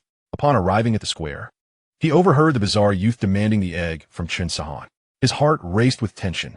Could this young man be the egg's rightful owner? Had Chun Sahan taken the item without his consent? What to do now? The item was irretrievable, leaving only shattered eggshells behind. Let's take it one step at a time, he thought. I shall extend my apologies and return the remaining shells. We can discuss any compensation he desires afterward. My friend, the item you seek has indeed been consumed. I genuinely had no idea how significant this egg was to you. Jiang lowered his tone, sensing the young man's formidable demeanor. Xiao Daoming's fury flared at the audacity of a mere mortal speaking up. Who do you think you are? Do you think you can speak here? Are you tired of living? Jiang was taken aback. I am Jiang, the current leader of the Zhentian Sect. Jiang? Xiao Daoming finally grasped the situation. You are that worthless sect leader? The Zhentian Sect is led by a mortal. Since you claim to be the leader, let me ask you, how will you compensate me for the egg you have consumed? Never mind, I shall dictate terms. Hand over everything of value from your Zhentian Sect, and I'll take this girl as well. I am in need of a little concubine. Xiao Daoming made his demands brazenly, disregarding the increasingly grim expressions on Jiang and his companions. Xiao! Chun Sahan rebuked sharply. Those items are not yours. Isn't this rather oppressive? What? Xiao Daoming retorted, dismissing her words. Jiang straightened his posture. He quietly inquired, Sahan, what is your current cultivation level? Second level of the golden core. Wow, you've advanced so quickly. Jiang felt a newfound resolve, emboldening him against Xiao Daoming. My dear friend, you have certainly overstepped your bounds. This item does not belong to you, and yet you dare to act so unreasonably here. My little Han is indeed a master of the golden core stage. It would be wise for you to depart promptly to avoid any further discord. With that, he waved his hand, signaling for him to leave at once. Xiao Daoming, utterly enraged, responded with a mocking laugh. You worthless fool. Who gave you the audacity to challenge me? Do you think a mere second-layer golden core can overturn the heavens? Where do you think I stand? At the fifth layer of golden core? If that is the case, there is no longer any need for the Zhentian men to exist. The revelation of the fifth layer stunned Jiang. Little Han, why didn't you mention this sooner? Chun Sahan innocently replied, you never asked, did you? You put me in quite the predicament. Jiang felt as if the world was spinning around him. He pointed skyward, It seems I forgot to retrieve my fishing rod. I shall check the back mountain. Stop right there. Xiao Daoming would not allow him to escape. Panic surged within Jiang as he thought, this is it, this is the end. He forced a smile. I had assumed my little Han was invincible, only to discover that you, sir, are even more formidable. May I ask under whose command you serve? I have always admired heroes. Why don't we slay a chicken, burn some yellow paper, and become sworn brothers of different surnames? Chun Sahan broke into a cold sweat, while even old Chun covered his face with his hands. You worthless fool, go die. Xiao Daoming advanced to snap Jiang neck, but suddenly, a sharp pain struck his knee, and all of his spiritual energy dissipated like a flood, unstoppable and overwhelming. Disastrous. He had been ambushed. In an instant, 99% of his power vanished without a trace. Xiao Daoming's legs buckled, and he fell to his knees before Jiang.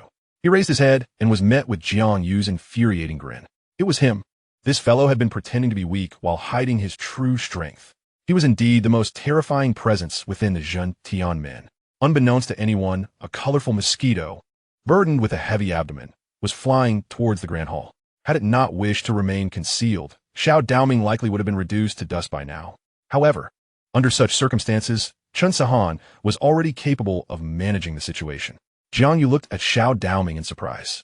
Could it be that this fellow was moved by his sincerity? Yes, that must be it. Did he not see the admiration in his gaze? Xiao Daoming thought. I admire you, old chap. I am terrified, do you understand? Brave warrior, what are you doing? Please rise. Xiao Daoming stumbled backward in fright, scrambling away with hands and feet. Don't come any closer. He panicked. He had not even touched Jiang Yu, yet he was nearly incapacitated. Such a method was utterly horrifying. Even Elder Nangong of the nascent soul stage could not achieve this. Jiang Yu was undoubtedly a being beyond the nascent soul, having discovered the opponent's secret. Would he survive? At that moment, Jiang Yu's actions clearly conveyed, "Come here, my dear." The external perceptions of Jiang Yu were entirely erroneous. They were mere rumors. Xiao Daoming was consumed by regret, wishing he had never come to Zhentian. He longed to tear apart those who spread such slander. Brother Mengjiang, what troubles you? Rise quickly. Let us consider the past as if it never occurred. Since you are reluctant to form a brotherhood, I shall not compel you. Jiang Yu was puzzled. This fellow seemed perfectly fine moments ago. How could he suddenly transform? No, I cannot form a bond with someone so capricious. He intended to assist Xiao Daoming. Xiao Daoming prostrated before him, exclaiming, Master Jiang, it was my folly to be blinded by greed. It is my fault. Please forgive me, and I vow never to err again. He punctuated his plea with several resounding bows. Alas, this man is truly a simpleton. Jiang Yu sighed. Enough, enough. You may leave. I shall not make things difficult for you. Thank you.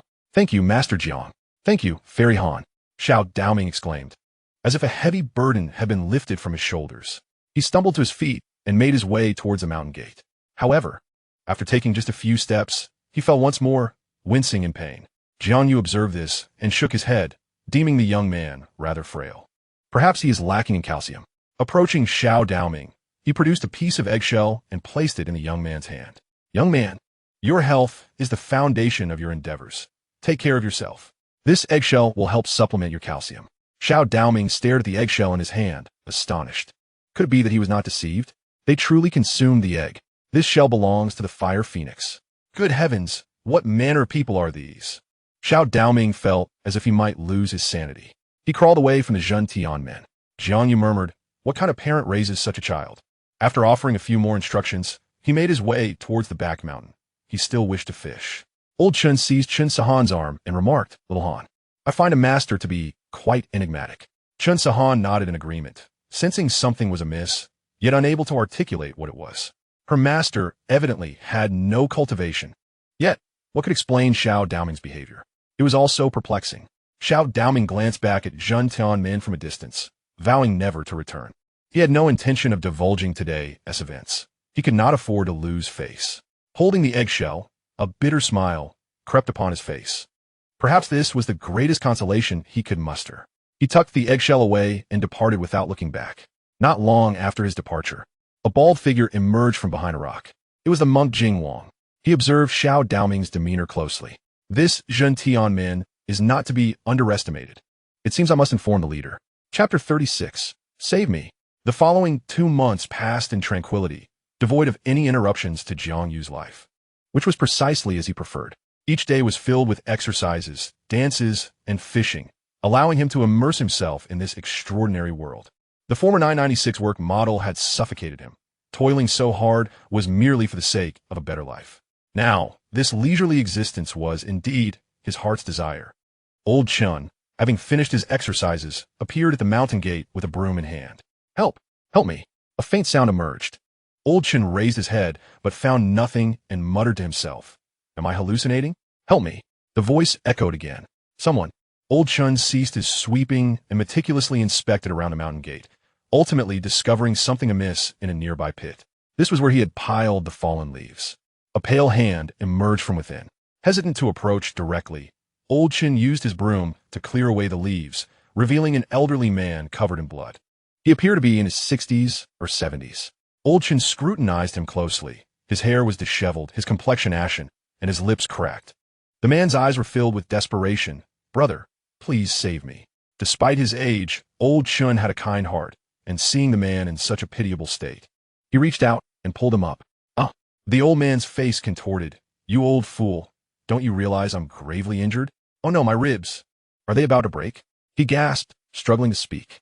Old Chun, oblivious to the man's plight, bent down and hoisted him onto his shoulder like a sack of rice, and headed inside. The old man weighed no more than 130 pounds, which was hardly a burden for old Chun. He moved with agility, but the elderly man suffered in silence, his head and feet bobbing as if his very bones might shatter.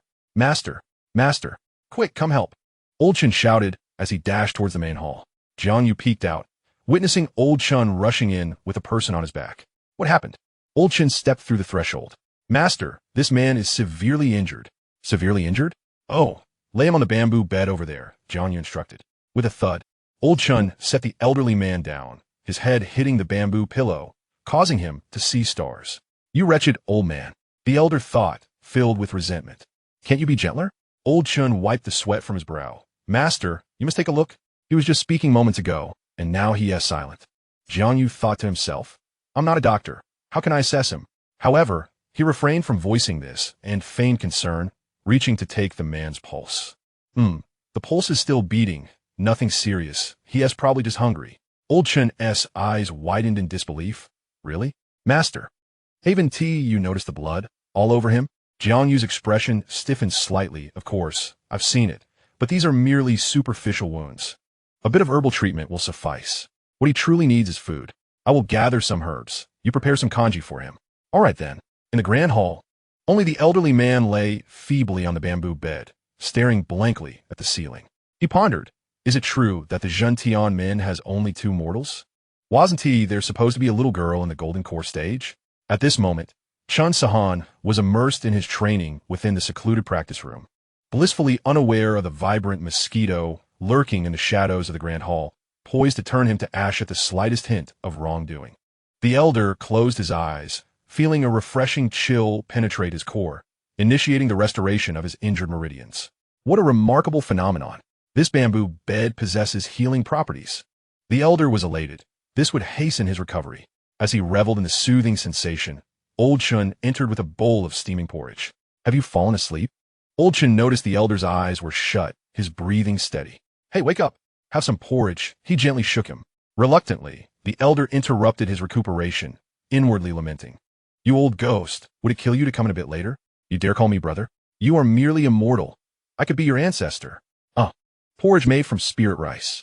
The elder was somewhat astonished. It appeared that the Zhentian men was not as dismal as rumored. To his surprise, there was spirit rice to be had. He propped himself up, accepting the bowl and gulping it down eagerly. Old Chin watched in disbelief. Was this even human? Was it not the reincarnation of a starving ghost, consuming such hot porridge? Burp. Delicious indeed, this spirit rice porridge. Is there more? Yes, I'll fetch you another bowl. Much appreciated. Oh, by the way, you may call me Elder Xia. So this elder's surname was Xia. Old Chin nodded and exited with the bowl. Just as Elder Xia settled back down, another set of footsteps approached. Oh dear, Elder, you seem to have improved in complexion in such a short time. Jiang Yu entered, carrying a basket of herbs. Haha, many thanks, young man. I don't yet know your name. Elder Xia managed a faint smile. My name is Jiang Yu. Jiang Yu, the so-called useless sect leader of Zhentian men. Elder Xia was momentarily taken aback, not expecting this Jiang Yu to be so youthful, let alone an ordinary mortal. Truly remarkable. Yet, how could a mere mortal ascend to the position of sect leader? Perhaps it was due to the influence of that golden core cultivator from Zhentian men. Jiang Yu remained unfazed by the elder's gaze. He placed all the herbs into the mortar, adding a bit of saliva, and ground them into a thick paste with vigor. Elder Xia felt utterly repulsed. How could this fellow be so disheveled? However, his attention was swiftly captivated by the mortar in Jiang Yu's hands. This mortar was no ordinary item. The pestle was extraordinary as well. It was at least a premium artifact. Jiang Yu portioned the prepared herbal paste into several parts. Here, old man, let me apply this for you. Elder Xia shuddered. No, thank you. The thought of Jiang Yu's saliva made him feel queasy. That's out of the question. You must apply the medicine to heal swiftly. Jiang Yu thought to himself, you old man, do you intend to linger here indefinitely?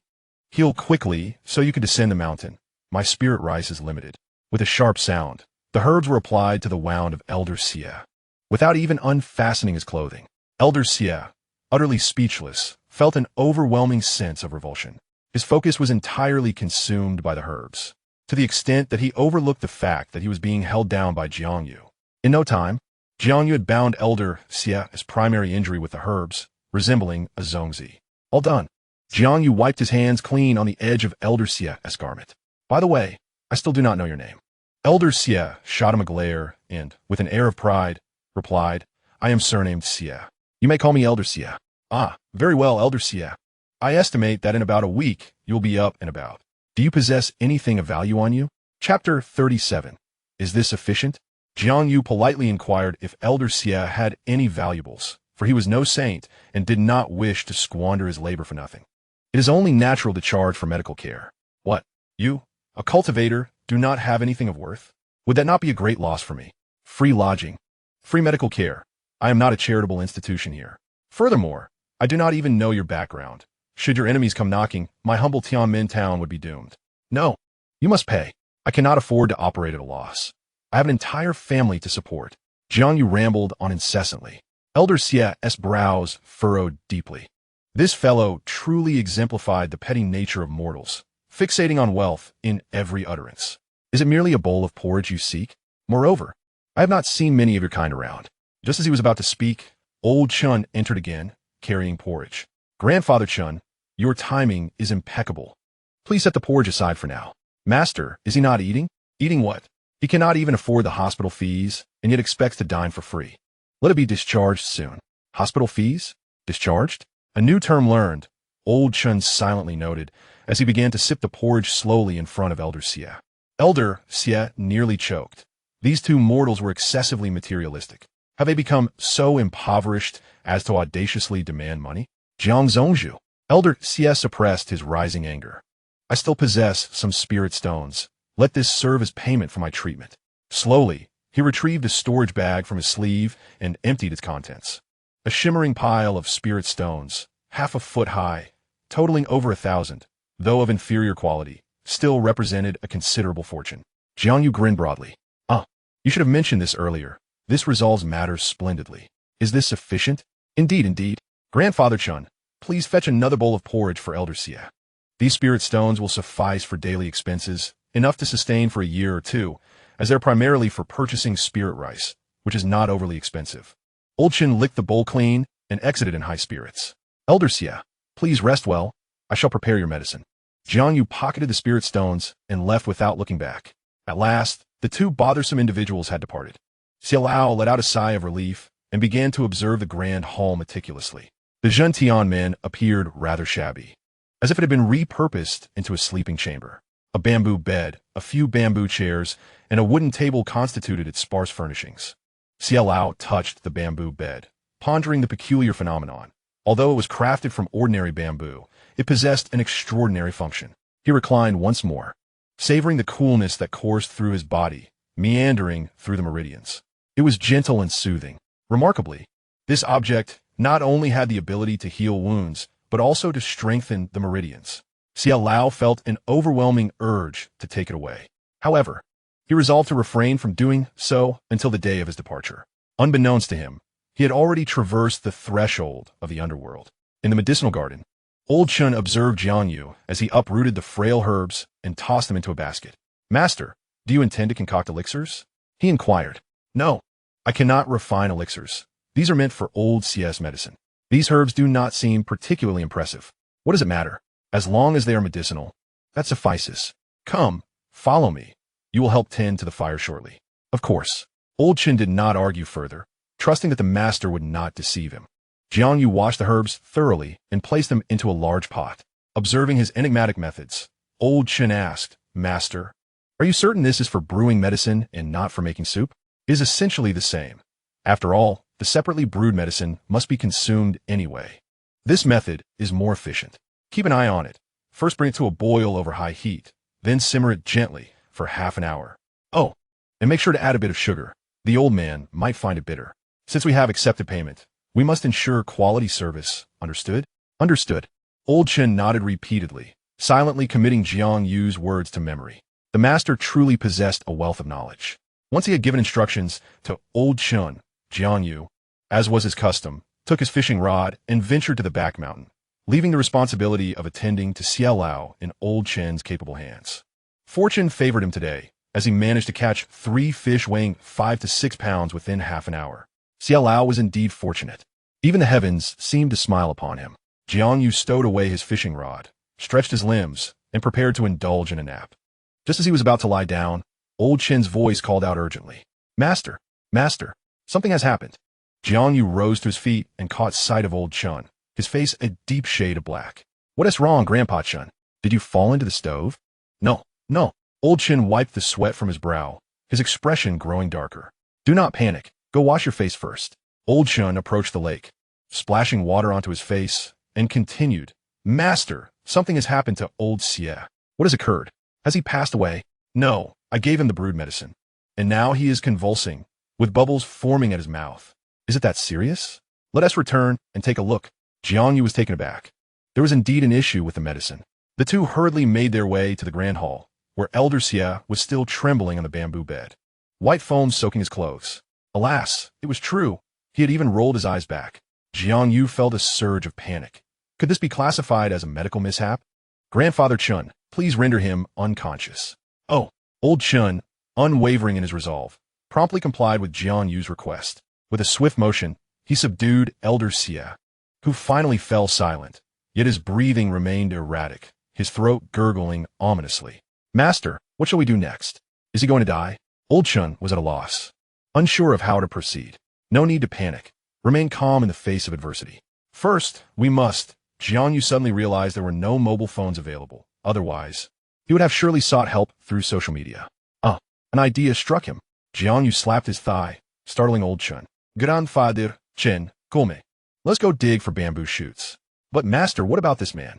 Old Chun gestured toward Elder Xie, utterly perplexed by the master's sudden urge to forage for bamboo shoots, especially since it was not mealtime. "You will understand in a moment," Jiang Yu teased, holding back suspense. Arriving at the bamboo grove, they quickly unearthed several tender shoots. "That's enough." Returning to Old Chun's modest courtyard, they prepared the bamboo shoots. Jiang Yu picked up a knife and chopped the shoots into pieces. "Grandfather Chun, please mash these shoots and extract the juice." Following Jiang Yu's instructions, the bamboo shoots were pounded into a paste, ultimately yielding half a bowl of juice. Jiang Yu carried the juice back to the grand hall, pried open Elder Xie's mouth, and slowly administered the liquid. Old Chen watched, bewildered and anxious, thinking, "Master, surely this won't prove fatal for the elder." Jiang Yu smiled gently, well aware of Old Chen's concerns. He patted Old Chun's shoulder, saying, "Just watch." Chapter 38. Master Jiang, I still want more. Shortly after Elder Xie consumed the bamboo shoot juice, his complexion began to normalize, and his breathing steadied. The convulsions ceased. "How miraculous!" Old Chun marveled in disbelief. "Indeed," Jiang Yu chuckled. This remedy had come to him as a sudden recollection. He had once heard the elders in his hometown speak of the detoxifying properties of bamboo shoot juice, and he had merely stumbled upon a fortunate solution. Ordinary bamboo shoots hardly possessed such remarkable efficacy. It was Jiang Yu's touch that had transformed them into something extraordinary, unbeknownst to him. The two silently observed Elder Xie's recovery. Half an hour later, Elder Xie opened his weary eyes. What a near brush with death. Had I not exhausted my elixirs, I would not have allowed myself to be reduced to this state by these two fools. Still feeling dizzy and nauseous, Elder Xie noticed 4 wide eyes fixed upon him, and in fright, he attempted to rise, but his limbs felt weak, and he collapsed back onto the bamboo bed. "What do you all want?"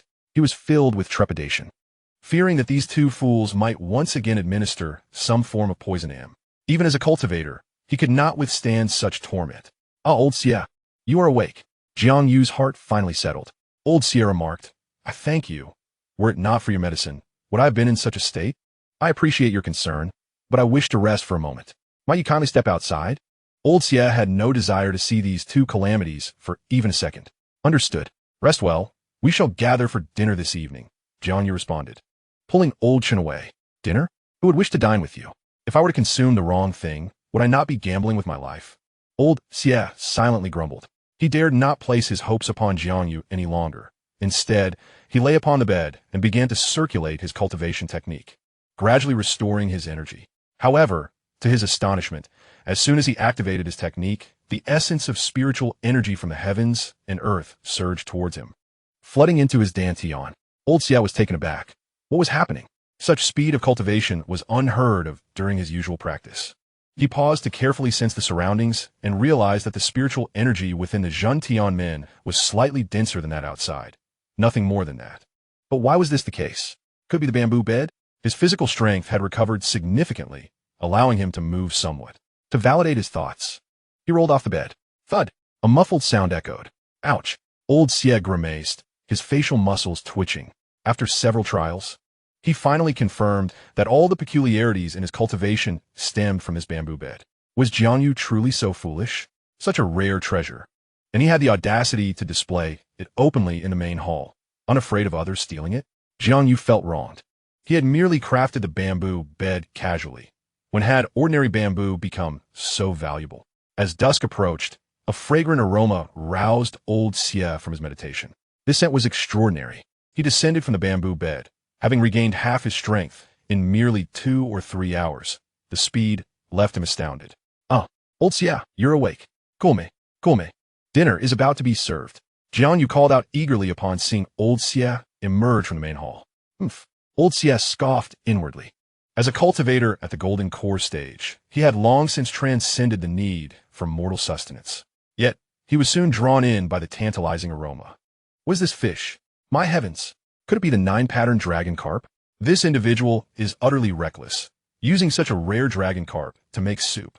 The 9-pattern dragon carp, with its distinct ink-like borders and symmetrical flowing patterns, its white spots resembling lightning, exudes the majestic aura of a soaring dragon. Swimming gracefully, it conjures an image akin to an ink-wash painting of a dragon amidst dark clouds. Such fish are exceedingly rare and possess great spiritual awareness, making them difficult to tame. Furthermore, the 9-pattern dragon carp possesses a terrifying intelligence, typically embodying the strength of a great demon at the ascension stage. The notion of using the 9-pattern dragon carp for soup and barbecue is truly astonishing. Old Xie began to tremble. The 9-pattern dragon carp, even in its juvenile phase, a mere taste would confer immense benefits to the physical body. Old Xie could not suppress his saliva, his eyes sparkling with excitement. He no longer cared where Jiang had procured the 9-pattern dragon carp. Such an opportunity laid before him would be a folly to miss. Old Xie. There's no need to rush. Once Grandpa Chun and Xiao Han arrive, we shall indulge, Jiang suggested. Old Xie turned to wipe away the drool. Well, since Sect Master Jiang has extended such a warm invitation, I shall not be rude. Please, take a seat while I fetch some drinks. Jiang pulled over a bamboo chair. Drinks? Were those? He had never heard of such a thing. Old Xie suppressed the urge to sneak a taste and sat down heavily. He could not allow 2 mere mortals to ridicule him. After all, he was a distinguished cultivator. Just as he settled, he sprang back up. This chair? He lifted it, scrutinizing it closely, and gasped in awe. Indeed, this chair bore a striking resemblance to the bamboo bed in the Grand Hall. What was more, there were several such chairs around. Old Xie, why are you dawdling with the chair? Sit down. Jiang emerged with a jug of drink. Just then, old Chun returned, accompanied by the newly emerged Chen Sahan. If Hong Shan were present, he would surely exclaim in astonishment. Chen Sahan's cultivation had surged from the 2nd to the 3rd level of the Golden Core. Such speed was unheard of even among the Grand Sects. Terrifying, old Chun and Jiang, lacking in cultivation, could not perceive this, but old Xie, a formidable practitioner himself, recognized the leap. He was once a 7th-level Golden Core expert before his injuries. This girl had become remarkably powerful. Old Xie's heart raced. Had it not been mere moments ago that rumors suggested she had just reached the 2nd level of the Golden Core? The Zhentian men evidently harbored secrets. Setting aside the wondrous bamboo artifacts, the presence of the 9-pattern dragon carp alone hinted at their mysteries. Sect Master. Oh, they have arrived. Let us feast. Yes. Sect Master. Chen Sahan deliberately seated herself between Jiang and old Xie. Master, who is this esteemed elder? Before Jiang could respond, old Xie took it upon himself to introduce. I am surnamed Xie, with the single character Ding. You must be the enchanting fairy Han. Indeed, a beauty beyond compare. Xie Ding? Jiang sprayed the fish soup from his mouth, wondering why the old man chose such a name, particularly when his hair was not particularly abundant. Chen Sahan and old Chun, slow to catch on, also found amusement in this. Xie Ding, observing their expressions, realized their misunderstanding. I am called Xie Ding, as in one word carries weight, not to be confused with Xie Ding, as in balding. Ah, we understand completely. No need for further explanation. Come, let us drink. Jiang Yu stifled his laughter and poured a drink for Xieding. Xieding raised the cup, peering into it, noticing nothing particularly special about this so-called drink. He downed it in one gulp. What do you think? This is my specially crafted wine. Xieding was about to describe it as ordinary when suddenly a gentle and pure force surged from his dantian, rushing towards his mind and circulating through his meridians. Closing his eyes, Xieding felt as though he were floating, every pore in his body opening wide. With each breath, he seemed to merge with the cosmos. However, this sensation quickly faded as the effects of the wine wore off. Divine wine. Xieding opened his eyes, fixating intently on Jiang Yu's wine. Sect Master Jiang, I desire more. Chapter 39. Sect Master, please accept me. Xieding's simple request sent a shiver down Jiang Yu's spine. Could this old man harbor an inclination towards men? Noticing the knowing glances exchanged between Old Chun and Chen Sahan, Xieding realized his words might have been misinterpreted. Embarrassed, he chuckled. I sincerely apologize. This wine is simply too delightful. Could Sect Master Jiang pour me another cup? So that's how it is. Jiang Yu sighed in relief and refilled Xieding's glass. You know, if this wine were to be savored from a luminous cup, it would be even more enchanting. A luminous cup? What is that? Is it a supreme artifact? Seeing the curious expressions on everyone's faces, Jiang Yu smiled and explained, a luminous cup is crafted from exquisite jade. Once the wine is poured into it and placed under the moonlight, it sparkles beautifully. Beautiful wine and luminous cups, urging one to drink swiftly. Do not laugh at the one who drunkenly lies on the battlefield, for throughout history, how many have returned from war? What a splendid poem. I had no idea Sect Master Jiang possessed such literary talent. Xieding praised, as this was the first time he had heard such a bold and carefree verse. Chen Sahan gazed at Jiang Yu with starry eyes, filled with admiration. Jiang Yu awkwardly replied, You flatter me. He felt shy to admit that the poem was not his own, and considering they might not believe him even if he did, he preferred to bask in their admiration. Master, recite another, please. Chen Sahan waved her tiny hands. Indeed, Sect Master Jiang, do share another. Xieding egged him on. Very well, here is another. In the realm of humanity, I build my abode, free from the clamor of carts and horses. I ask you, how can this be? My heart is distant, and the land feels remote. I gather chrysanthemums by the eastern fence, leisurely gazing at the southern mountains. The mountain air is exquisite at dusk, and birds return in harmony. Within this lies true meaning, which words cannot convey. As Jiang Yu finished reciting the poem, he noticed that both Chen Sahan and Xieding had closed their eyes. Only Old Chen continued to drink and eat fish. What has happened to these two? Have they become self-absorbed?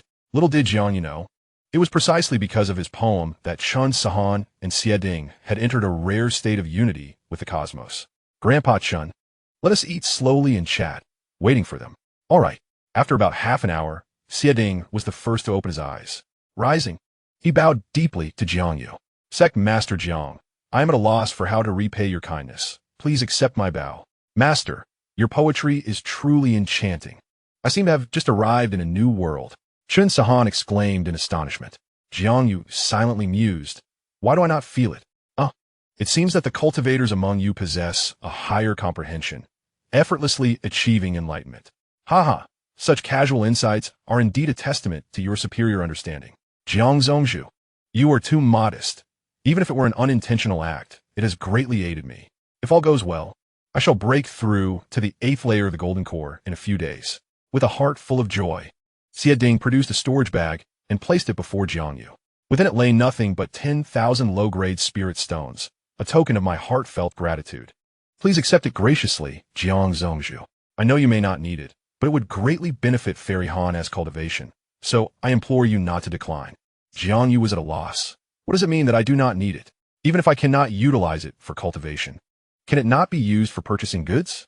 Just as he was about to take it, Chen Sahan snatched it away and tucked it away. Hee, thank you, thank you. Alas, Jiang Yu could only relent. After all, he could not snatch it from his own disciple. Old Xia, may I inquire about something? Jiang Zhongzhu, please speak. Who is it that injured you? Xieding hesitated briefly, then divulged the truth.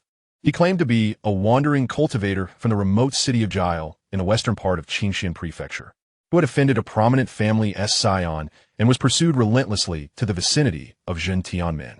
Had he not been swift, and hidden well. He would likely have perished far from home by now, to have been wounded by someone at the 7th layer of the Golden Core. Surely the adversary must be formidable? Them? Oomph. They merely rely on their numbers. If it were one-on-one, I would not fear them. Unfortunately, they have 6 experts at the 7th layer of the Golden Core. Xiading sighed deeply. Will they return? Why not seek refuge elsewhere for a few days? Jiang Yu asked with concern. If a 7th layer Golden Core cultivator could be so severely injured, what would happen if the adversaries came knocking?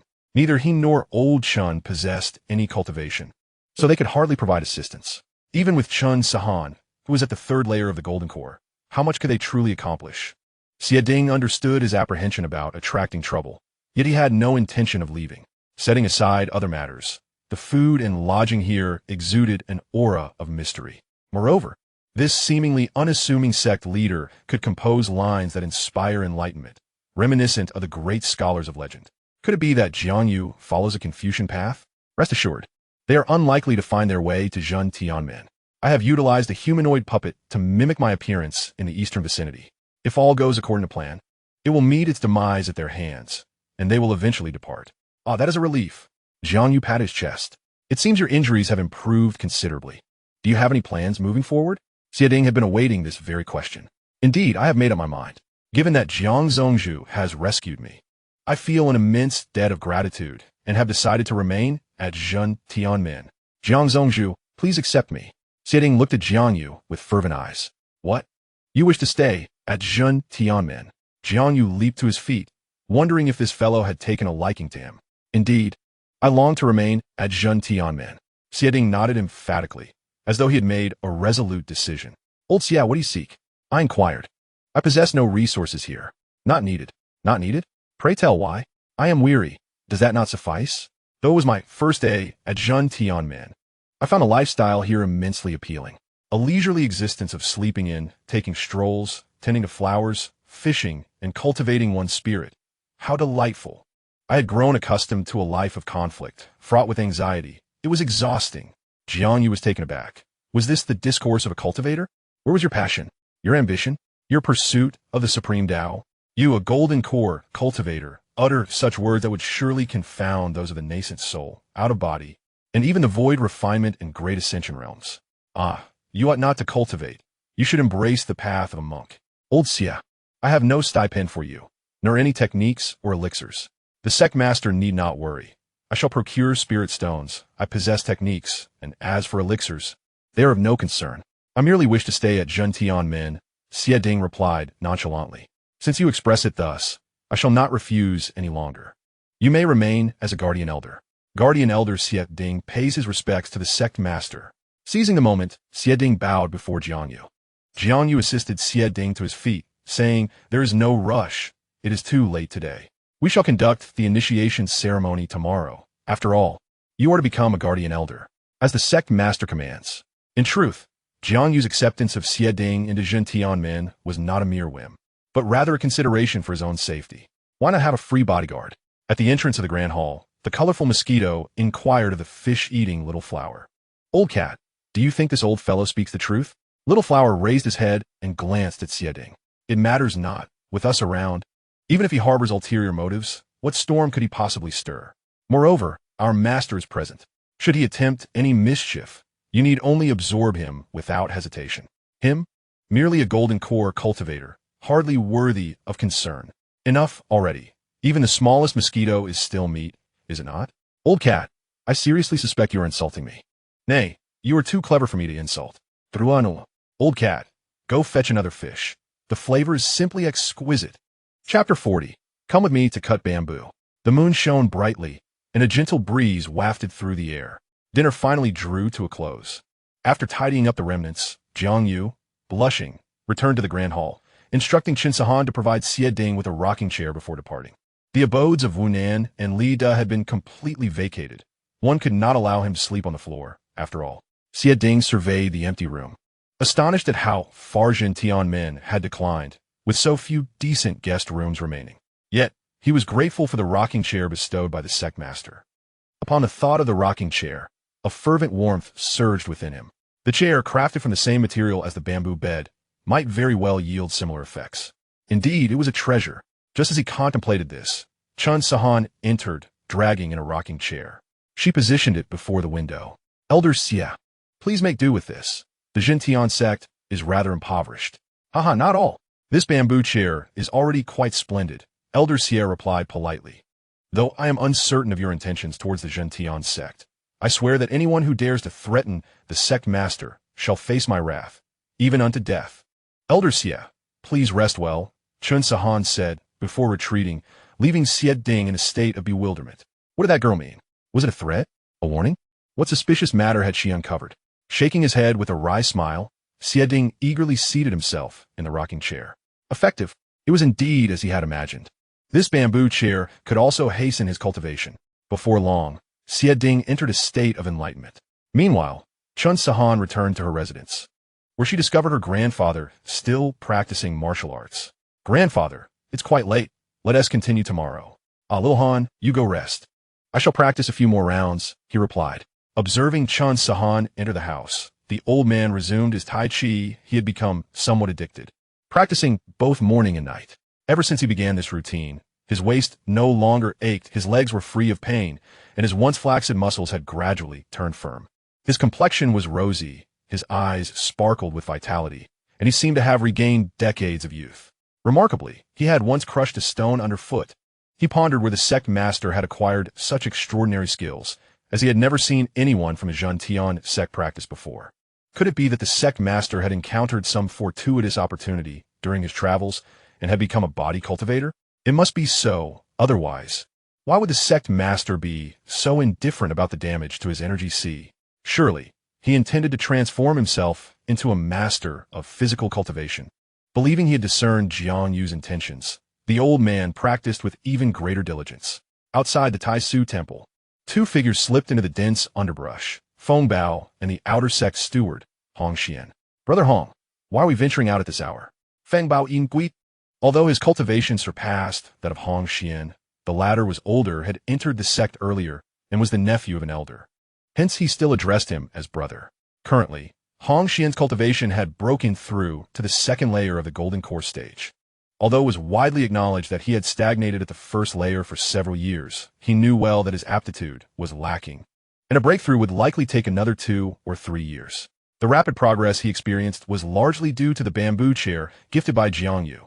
Their secret descent from the mountain was primarily aimed at the Zhentian Sect, specifically the talismans of safety that had caught the attention of the Tai Su temple. They had brought numerous items for the purpose of exchange. However, the stealthy nature of their nocturnal outing left Feng Bao feeling uneasy, hence his question. Brother Feng, I too find this situation regrettable. However, the matter at hand is of utmost importance. The elders place their profound trust in us. Thus we must exercise utmost caution to avoid detection, as many eyes are surveilling us in the Tai Su temple, Hong Xian elucidated. Moreover, you need not harbor grievances against the elders, if you can procure something of value from the Zhentian Gate alongside the talisman of safety. Your journey shall not be in vain. A dilapidated sect holds little of worth, Feng Bao scoffed. Hong Xian chuckled. Once you behold it, you'll realize how superficial your judgments have been. Now, let's hasten our journey. The distance from Tai Su Temple to Zhentian Gate is considerable. Without the aid of flying artifacts, it will take us approximately 10 days, given our cultivation level. 10 days is a span during which myriad possibilities may unfold. Thus we cannot afford any delay. Meanwhile, at Zhentian Gate, Jiang Yu jogged while keeping a watchful eye on the elder's courtyard. Lao Chun, the elder, kept pace alongside him. Grandfather Chun, do you think Elder Xie has fainted from hunger in his quarters? He hasn't emerged since that fateful night. Old Chun replied, Sectmaster, you worry too much. At Elder Xie's level of cultivation, he likely transcends mortal needs. A seclusion can last months, even years. Indeed, that makes sense, Jiang Yu pondered, realizing that the saying in the realm of cultivation, time is but a fleeting illusion, must refer to such circumstances. It is a pity that I cannot cultivate myself. It is a profound regret. At that moment, laughter erupted from the elder's quarters. Ha! At last, I have broken through to the 8th layer of the golden core. Suddenly, a powerful aura burst forth, causing the aged roof to collapse entirely, landing squarely upon Xie Ding's head. Ah! Splat, splat, splat. Xie Ding emerged, covered in dust. Alas! How careless of me! Jiang Yu approached with a stern expression. Elder Xie, congratulations on your breakthrough. Even the house has joined in your ascension. Xieding shook off the dust, feeling somewhat embarrassed. Sect Master, I did not intend for this to happen. Jiang Yu waved his hand dismissively. It is not your fault. The Elder's courtyard has long been in disrepair. I had intended to renovate the training hall first, but it slipped my mind. Now, you can assist in the repairs. Yes. Sect Master. Come now. Why are you still standing there? Let us go chop bamboo. Thus, Xieding, who had scarcely had the chance to rejoice, was whisked away to labor. Meanwhile, Lao Chan began his next round of exercises, oblivious to the two figures entering through the mountain gate. Is this truly Zhentian Gate? Feng Bao Thou Wen. The Zhentian Gate bore little resemblance to its grandiose name. It resembled a decrepit little hamlet more than anything else. Who could have imagined that this once mighty stronghold had diminished to such a state? Feng Bao's attention was immediately drawn to Lao Chun. Brother Hong, what is that old mortal doing? Hong Xian glanced over and, feigning mystery, said, Feng Shitty, that object is truly extraordinary. You shall discover its wonders for yourself, and it will undoubtedly broaden your horizons. Feng Bao, puzzled, inquired, is it truly as remarkable as you claim? Hong Xian merely smiled in silence, suggesting that the proof of its marvel lay in experience. He had no intention of revealing the extent of his own earlier embarrassment, as he was keen to witness this elite disciple's misstep. At that moment, Old Chen also spotted the two. Ah, isn't this Hong Xianren? What brings you here? He exclaimed, descending from the horizontal bar with enthusiasm. Elder, it has been a long time. You appear increasingly vigorous, truly enviable. Hong Xian replied with a respectful gesture. Are you here to see the Sect Master? Indeed, my junior brother Feng Bao and I have a small matter to discuss. By the way, is Fairy Han available? She is indeed. She is currently in seclusion and will emerge when it is time for dinner. Please stay and join us. Thank you very much, Hong Xian said eagerly. He had heard much from Hong Shan and was eager to seize the opportunity for first-hand experience. I shall escort you to meet the Sect Master, Old Chen offered. Not in a hurry. My junior brother has just arrived and is curious about the horizontal bar. He wishes to give it a try. In that case, wait here while I inform her. Leaving the two behind, Old Chen strode purposefully toward the back mountain. Junior brother, please proceed. Hong Xian gestured for Feng Bao to commence his demonstration. Without hesitation, Feng Bao approached the horizontal bar and leaped into action. Chapter 41. Each one their own. Feng Bao lightly sprang up, grasping the bar with both hands, skeptical of Hong Xian's assertions. He believed he could effortlessly perform countless repetitions, just as Old Chen had claimed, without breaking a sweat. Hong Xian, however, wore a knowing smile, anticipating the revelation that awaited, a vigorous effort akin to a tiger. Yet the result would be a dismal zero. Indeed, in the next moment, Feng Bao's complexion turned crimson, his teeth gritted, and his eyes nearly bulging from their sockets. With a sudden release, he fell to the ground, gasping for breath. Astonishment etched across his face. The instant his hands made contact with the bar, he felt an overwhelming heaviness enveloping his entire being, as if his hands were tethered to the very essence of the universe. The sensation was suffocating.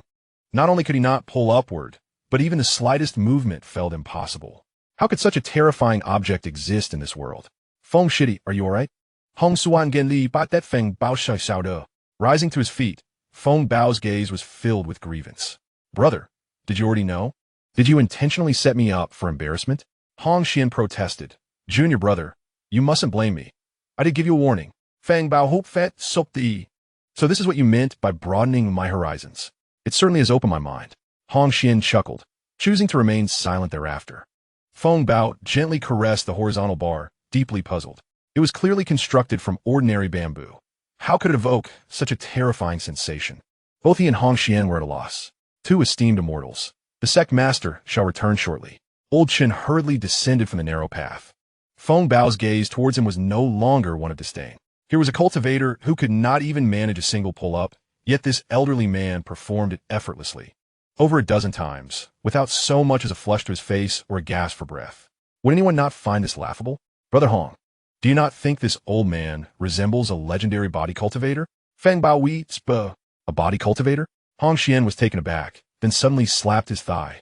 Of course. How could I not have realized it? This is the only explanation for everything that has transpired. The two exchanged glances, each recognizing the other's shock. This old man was undoubtedly a concealed master, at least capable of contending with those in the nascent soul stage. It turned out that apart from that peculiar cat, The Zhentian Sect also harbored a body cultivator of the nascent soul realm. This sect was indeed formidable. In the air, dozens of bamboo stalks, as thick as a bowl, descended from the heavens, slowly landing on the plaza. Xiading and Jiang Yu landed before the two men. Jiang Yu appeared exceedingly exhilarated. This was the sensation of flight. How exhilarating! In the future, he would request old Xia to take him flying whenever possible. A cultivator of the 8th layer of golden core. When did the Zhentian Sect acquire another expert? Hongxian suppressed his astonishment and clasped his hands in greeting. Sect Master Jiang, it is a pleasure to see you well. This friend beside you seems unfamiliar. May I ask for his name? Zhang Yu Antajikted. Ah? You must be Elder Hong. This is our newly appointed protective elder of the Zhentian Sect, Xiading. You may refer to him as Elder Xia. Ah? El de Onzième. It is an honor to finally meet you. They both replied in unison. Jiang Yu noticed the young man beside Hongxian staring intently at him and thought, this young man is indeed strikingly handsome. If only I possessed half of his looks. Elder Hong, this young man cannot possibly be your son, can he? He is undeniably handsome and extraordinary. Jiang Yu exclaimed. So? Both Feng Bao and Hongxian were taken aback. Was Jiang Yu's vision impaired? They bore no resemblance whatsoever. I am Feng Bao, an inner disciple of the Tai Su Temple. It is a pleasure to meet Sect Master Jiang and Elder Xia. Oh, so you are not father and son. No wonder you do not resemble each other. Haha, my apologies. I did not mean to assume, Jiang Yu said, slapping his forehead in contrition. You were indeed intentional. Feng Bao and Hongxian thought in unison. Elder Xia, please fetch a few stools, Jiang Yu beckoned, ensuring they were seated before continuing. Now, may I ask what brings you both to the Zhentian Sect? Feng Bao assumed a serious demeanor. Sect Master Jiang. To be frank, we have come with a request. We seek something of great interest to us from the last secret realm expedition. The safety talisman held by Fairy Han. I wonder if there are any remaining in your possession? The safety talisman? The red triangular one? Yes. Yes. Yes. That is the very one. If there are any left, I, the Taishu Temple, am willing to exchange something for them. Feng Bao exclaimed excitedly. Jiang Yu paused, questioning whether that item was truly valuable, as it seemed to be merely a temporary creation. A flicker of realization crossed his mind. Perhaps he could seize this opportunity for a profitable venture. In Jiang Yu's eyes, Feng Bao and Hongxian had transformed into deities of wealth at that moment. Yet, what could he possibly ask of them? He was at a loss. All right, old Xia was still here. Jiang Yu finally felt at ease, fearing that his lack of discernment might lead to being deceived by Feng Bao. Grandpa Chun, please prepare some ingredients. I shall personally cook a delightful meal for the two of you, Jiang Yu stated, deliberately omitting any mention of the peace talismans, aiming instead to tantalize their appetites and secure greater benefits. Certainly, Sect Master, Old Chun replied without hesitation, adhering to whatever the Sect Master commanded. Master, are you really going to cook again? Let me assist you. Chun Sahan exclaimed joyfully as she emerged from the training room, having overheard Jiang Yu's intention to cook. Huh? Is that not Senior Hong? And Feng Bao? What brings them here? Chun Sahan's demeanor shifted to one of seriousness as she greeted them. Greetings, Senior Hong, fellow Taoist Feng. Hongxian, feeling somewhat awkward, replied, Fairy Sahan, you flatter me. Simply call me fellow Taoist. He was astonished to realize that Chun Sahan had also reached the 3rd level of golden core cultivation in such a short span. How could he have fallen so far behind in his own cultivation journey? He feared that it wouldn't be long before she would completely surpass him. A prodigy, undoubtedly a prodigy. Feng Bao was equally incredulous. Who could break through so swiftly? Fairy Sahan was truly a child of destiny, earning Feng Bao's admiration. Feng Bao sensed that even if Jiang Yu was an ordinary mortal, it would not hinder the revival of the Zhentian Sect. Observing Chun Sahan joyfully following Jiang Yu, Hongxian and Feng Bao genuinely envied Jiang Yu, believing he must have saved the cultivation world in a past life to deserve such an exceptional disciple. Xiading emerged from the kitchen, bearing a pot of tea, and poured for the two gentlemen. Esteemed fellows, please enjoy this tea. Thank you, they replied, raising their cups. Upon sipping, they discovered that the tea was extraordinary, imbued with a faint essence of the laws of heaven and earth. Although they could not fully comprehend this power, it was undeniably beneficial for enhancing their constitution. Their astonishment deepened.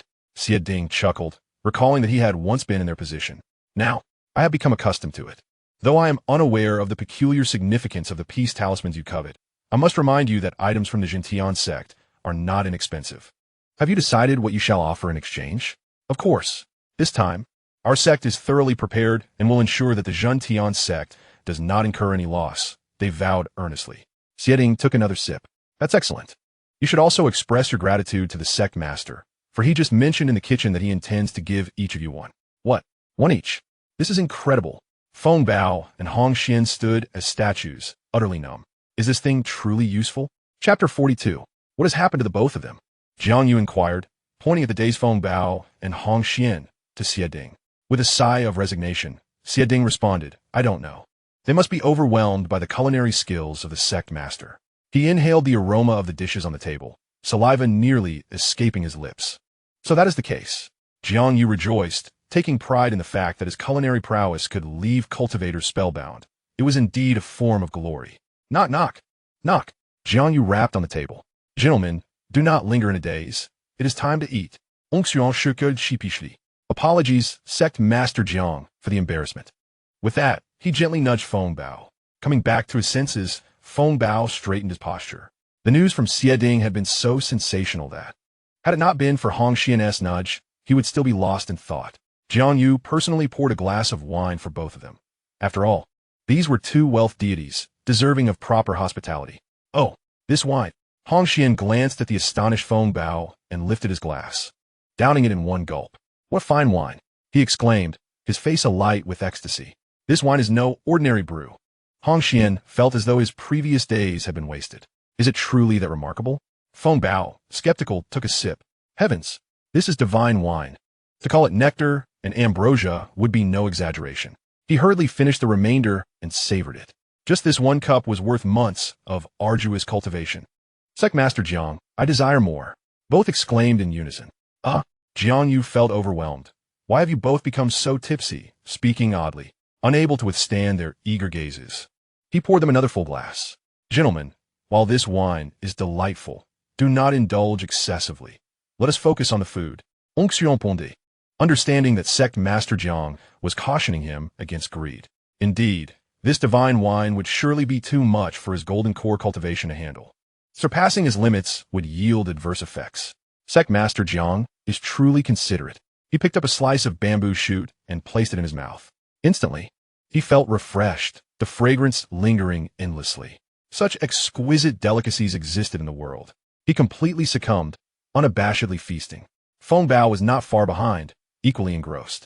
Jiang Yu nodded with satisfaction, encouraging, eat. The more you consume now, the more you shall receive later. In a whirlwind of motion, half of the food on the table vanished into the bellies of Hong Xian and Feng Bao. Were the disciples of Tai, Su Guan, unable to satiate their hunger?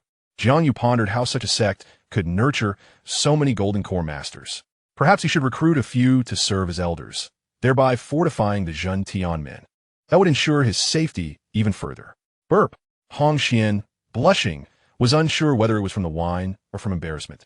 I extend my heartfelt gratitude to the esteemed Chief Jiang for his generous hospitality. This life of mine has no regrets. Indeed, I never anticipated that I, Feng, would have the privilege of savoring such exquisite delicacies. It is truly a remarkable fortune. Jiang Yu smiled gently, expressing that as long as you find it delightful, I shall be able to indulge in your demise thoroughly. Now that you have dined and imbibed, let us turn our attention to the matter of the talismans for peace. Old Chun, with a sense of duty, began to tidy up the tableware alongside Xianxia before taking his leave. Feng Bao, with a serious demeanor, inquired, Chief Jiang, how many talismans for peace does the Heavenly Gate possess? We shall take them all. All of them? Jiang Yu shook his head vigorously, stating that if he were to part with too many at once, their value would diminish. Two, just the final two. What can you offer in exchange? Only two remain? Feng feigned disappointment, yet internally he was elated. Such treasures still existed. Hong Xian's body trembled slightly, realizing that what Xianxia had said was indeed true. As cultivators, you must understand that such extraordinary artifacts cannot be abundant. Our Heavenly Gate has persisted until now, yet we possess merely three. One was given to Xiaohan. The remaining two were initially intended for my own protection and that of Elder Chun. I am reluctantly parting with them for the sake of the Tai Su Temple. You would wish to make this difficult for me, would you? Jiang Yu feigned a sorrowful expression. Feng Bao recognized that this was a negotiation tactic, yet the items were firmly in Zhang's possession, leaving him with no choice but to prepare for a significant expenditure. He produced a storage bag and presented it. Chief Jiang. Within this bag lies 500,000 medium-grade spirit stones. Jiang Yu calmly opened the bag, revealing a dazzling array of treasures. He endeavored to steady his racing heart and pushed the storage bag towards Chun Sahan. Xiaohan, please count them. Without hesitation, Chun Sahan released her spiritual awareness, leaping with excitement. Master, it is precisely 500,000 medium-grade spirit stones. She had never encountered such a substantial amount, especially of medium-grade stones. An absolute windfall. Jiang Yu opened his mouth in astonishment. They were indeed generous. 500,000 medium-grade spirit stones equated to a staggering 5 million lower-grade stones, sufficient to nurture a nascent soul expert. Truly, the great sects are remarkably magnanimous. Jiang Yu tapped his fingers rhythmically on the table, seemingly contemplating a decision. Hong Xian glanced at Feng Bao, conveying through sound, Junior Brother Feng, you might as well present all your offerings. Otherwise, I fear Chief Jiang may reconsider, and we could end up with nothing. Upon hearing this, Feng Bao acquiesced and retrieved another storage bag. Chief Jiang, within this bag, you will find a high-grade magic weapon, the Qingyan sword. A piece of high-grade defensive armor capable of withstanding 3 attacks from the nascent soul stage. 10 Longhu pills for breaking through the Golden Core realm. 2 Chaoyuan pills for ascending to the nascent soul realm, and 10,000 gathering chi pills. Good heavens! There is more. Jiang Yu was taken aback, astonished by the other party's generosity. With a beaming smile, he instructed Chun Sahan to accept the offerings. Dai Su Tempo, Zhu Li, for merely 2 talismans for peace. You have gone to such lengths. I feel quite overwhelmed. Please wait here for a moment. I shall return shortly. Xiaoan, come with me. Chun Sahan cheerfully followed Jiang Yu into the Grand Hall. Brother Hong, do you think he truly possesses those talismans for peace? He must otherwise. How could he dare to accept such items? Chun Sahan observed as Jiang Yu retrieved 2 talismans from beneath his pillow, which appeared somewhat different from the one he had given her earlier. Oh, by the way, these 2 are devoid of any inscriptions. Master, are these talismans reliable? Jiang Yu, upon hearing this, countered, what issues could there possibly be? Chun Sahan displayed her own talisman and pointed to the characters inscribed upon it, saying, the 2 you have lack any writing. Jiang Yu slapped his forehead, realizing his oversight. Indeed, those talismans were intended to mimic the one in Chun Sahan's possession. If one were to perform a ruse, it should be executed in its entirety. With this thought in mind, Jiang Yu picked up a brush and elegantly inscribed 4 characters, Ping Ping and Un, peace and safety. Now that is more like it. Jiang Yu beamed with satisfaction at his creation. Chun Sahan was puzzled. Master, are these talismans hastily made? Do they truly hold any efficacy? While she pondered, Jiang Yu had already stepped outside with the 2 talismans. Here, one for each of you. Feng Bao and Hong Xian cradled the talismans in their palms. Huh? Sect Master Jiang, why the characters still damp? Jiang Yu glanced skyward. Ah, with the recent return of the southern rains, a touch of moisture is inevitable. Fear not. Our establishment offers a 10-fold compensation for any faults and a 7-day no-questions-asked return policy. Chapter 43. I have a suggestion. Jiang Yu personally escorted Feng Bao and Hong Xian to the mountain gate. As he watched their departing figures, he sighed, are cultivators truly this gullible? Dai Su Guan, you are indeed my benefactor. This venture has been nothing short of profitable. But did Tai Su Guan truly incur losses? Feng Bao and Hong Xian did not share that sentiment. They carefully sensed the energies contained within the 2 talismans, which were identical to the one Chun Sahan possessed. They had struck gold. Merely these 2 talismans were worth at least 2 experts at the out-of-body stage, and their sect leader was merely at that level. Of course, the 2 talismans were to be submitted to the Lingshu sect leader. However, they had not returned empty-handed. They had savored exquisite wines and delectable dishes, all of which would undoubtedly aid their cultivation. Provided they diligently assimilated the experiences, it would not be long before they could break through to the next level. Additionally, each had discreetly taken a 10-meter-long bamboo pole from the Zhentian gate. Jiang Yu chose not to pursue the matter, considering it a gift. Feng Bao secured the 2 talismans and produced the 10-meter bamboo pole. Brother Hong, I truly cannot discern any mysteries within this bamboo. Are you certain there is no mistake? In truth, Hong Xian could not see its significance either, but he would never admit to lacking discernment, especially since his own cave dwelling also contained a bamboo chair gifted by Jiang Yu. Junior Brother Feng, I assure you I am not mistaken. Observe the new furniture at Zhentian Gate. Is it not all crafted from bamboo? Perhaps we should return to crafting tools, for therein lies the essence of their enchantment. The two soared through the air, engaged in lively discourse, oblivious to the thickening fog that enveloped the mountains ahead. By the time they realized it, they had already plunged into the mist. Feng Bao was astounded to find that within the dense fog, his spiritual awareness was severely constrained, permitting him to perceive only within a 10-meter radius. Anxiety gripped him as he noticed that Hong Xian was no longer by his side. Should this fog conceal peril, it would spell trouble. He had no choice but to decelerate, navigating carefully along the ground. As he walked, he called out for Hong Xian, but alas, there was no response. Meanwhile, Hong Xian found himself confined within a dimly lit wooden cabin, facing a figure clad in black, adorned with a mask bearing a ghastly visage. With a wary tone, Hong Xian inquired, "Who are you? What purpose have you in bringing me here?" The black-clad individual chuckled ominously. "Ah, Hong Zhi. It appears you are prone to forgetfulness. Tianfeng City, a quaint tavern. What? It's you. No, you are not him. Who are you really?" Hong Xian's eyes gleamed with menace. "The identity I bear is of little consequence. What matters is that I belong to the same ilk as those you have encountered before." The black-clad figure replied calmly. "I see. Our paths no longer intertwine. Why do you linger?" Onxion retorted. "Ha! Since your departure from the Tai Su Pavilion, we have been watching you, with the same objective as before. Name your price. Leave. I shall not assist you any longer." "Leave? Very well. Unless you wish for the entire Qingxian prefecture to learn of your treachery," the black-clad figure remarked, feigning to depart. Hong Xian's temples throbbed with tension. His fist clenched tightly. This is the final time. He relented, realizing that should the Tai Su Pavilion become aware of his situation, even if Hong Shan were an elder, he could not shield him. The black-clad figure remained silent, merely observing him. The Zhentian Sect had gained a protector elder at the 8th layer of the Golden Core stage, while the sect master remained an ordinary mortal. The flower cat was still present, and Chun Sahan had achieved the 3rd layer of the Golden Core stage.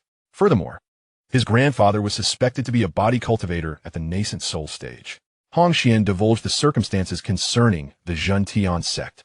A body cultivator at the nascent soul stage? The black-clad figure expressed surprise. He was unperturbed by the protector elder and Chun Sahan. Yet the emergence of a body cultivator of such caliber was indeed formidable. The black-clad figure tossed forth a storage bag.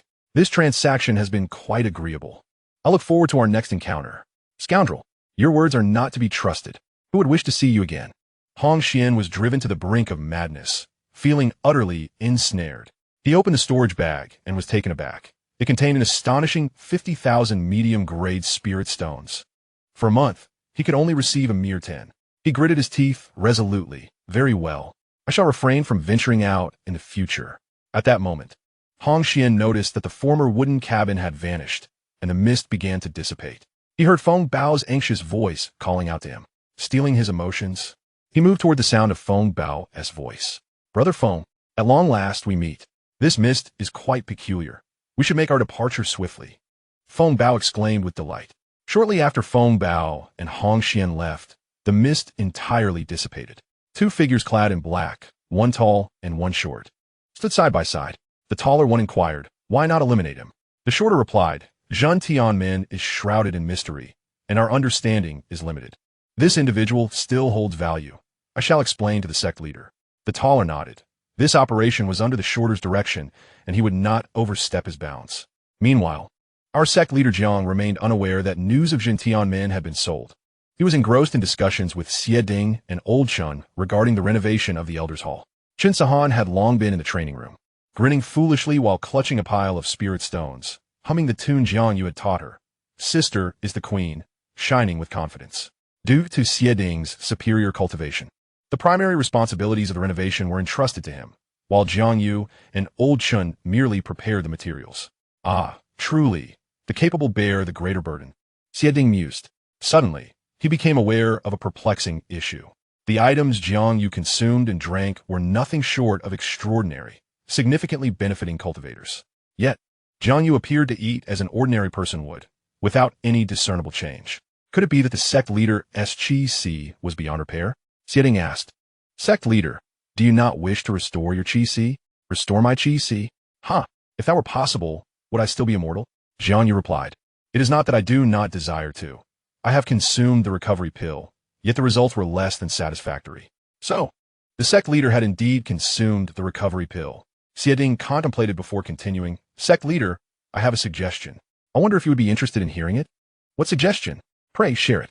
Well, since you mentioned the recovery pill was ineffective, perhaps we could try our luck at an auction. An auction? Indeed.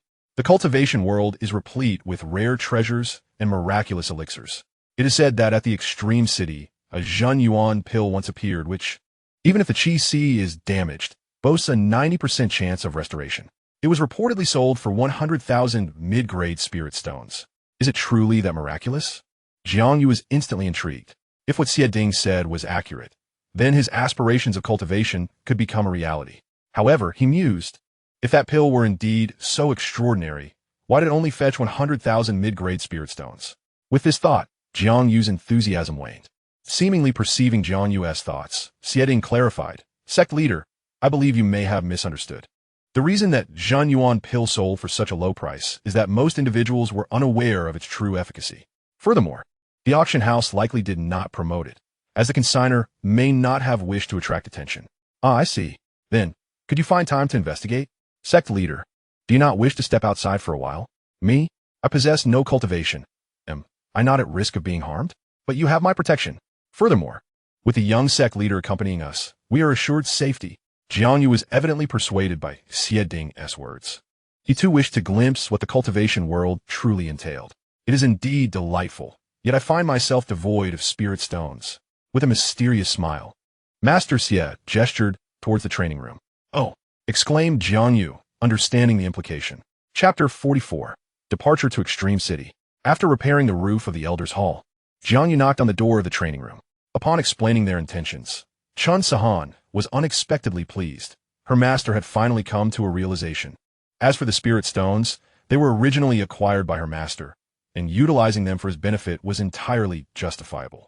Jiang Yu felt a sense of joy, for although his disciple shared his avarice, she still possessed a profound respect for her master. With Chun Sahan's approval, he promptly began preparations for their journey. Food was essential. They could not embark on their journey with empty stomachs.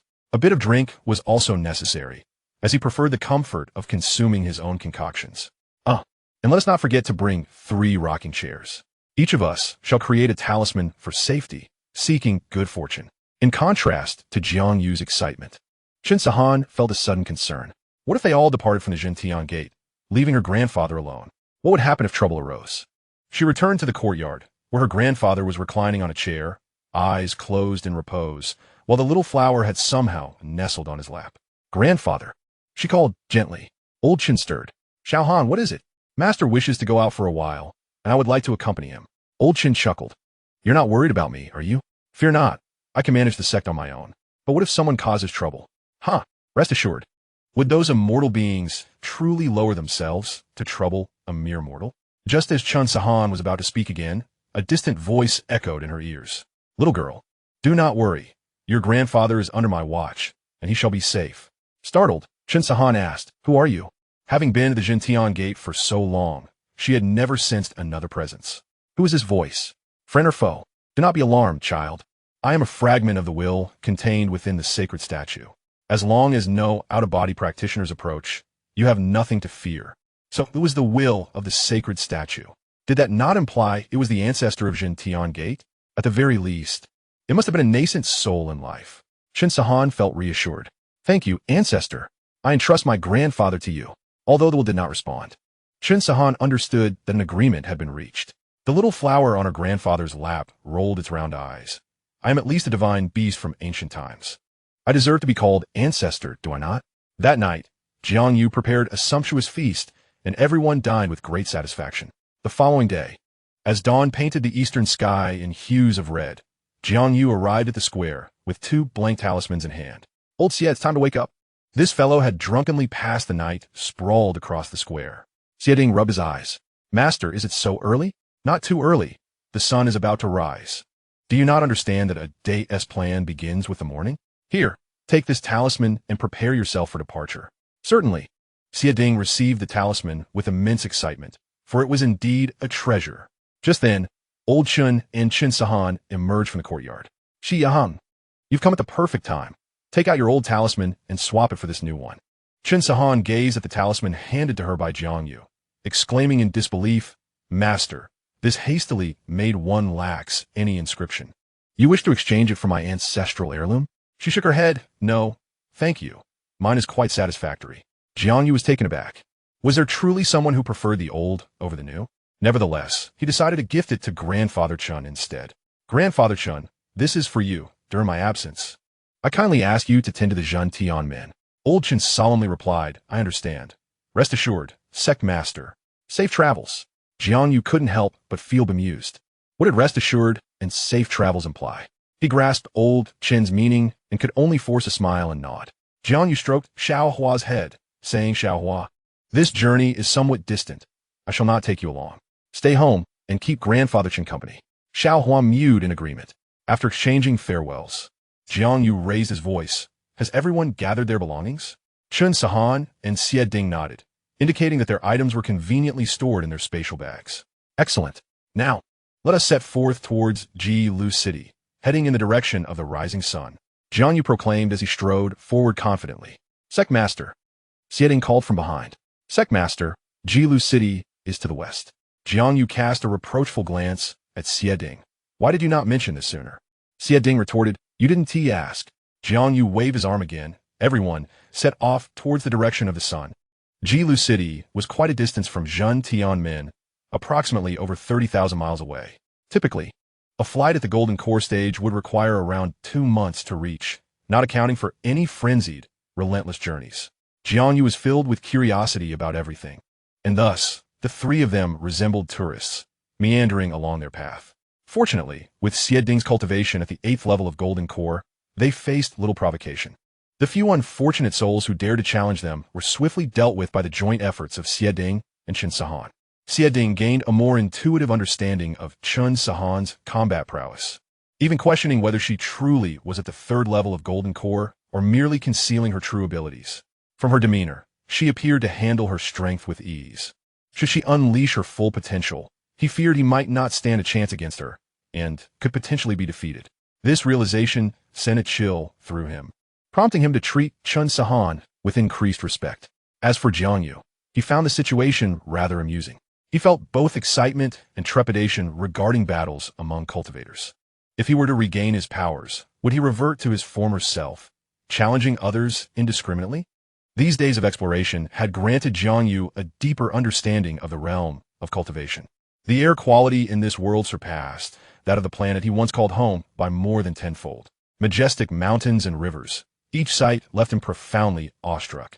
If developed for the tourism industry, it would undoubtedly become an immense success. He even contemplated such an endeavor. However, it was merely a thought, for this was the realm of cultivation, where lacking strength rendered every action perilous. Hey, Xiaoxia, look. The mountain ahead has a waterfall. Given the sweltering weather, why not go there to cool off? Jiang pointed towards the towering mountain. Xieding nodded helplessly, uncertain of when they would reach Extreme City. Yet, what would be done? After all, Jiang was the sect leader. To reach the waterfall, they needed to traverse a forest. The woods were not overly dense with underbrush, dotted instead with variously sized stones, and visibility was relatively clear. As the three entered the forest, they heard a cacophony approaching, growing nearer by the moment. Suddenly, a person flew out from somewhere, heading straight for them. Be careful. Xieding shielded Jiang and Xianxia. The individual landed heavily on the ground. From behind the trees came a commanding shout. Young master, you must flee. The person on the ground rose, shaking his head. No, housekeeper Mo, I cannot abandon you. This individual appeared to be merely 17 or 18 years old, with a foundation at the 7th level. His complexion was pallid, clearly having sustained serious injuries. To their astonishment, another figure emerged from the forest, an elderly man with white hair, seemingly at the 9th level of foundation establishment. Housekeeper Montak. The youth dashed to catch housekeeper Mo, but was sent flying himself, landing right in front of Jiang and the others. From the woods emerged a squinting old man. No one leaves here today. Chapter 45, Speak My Name.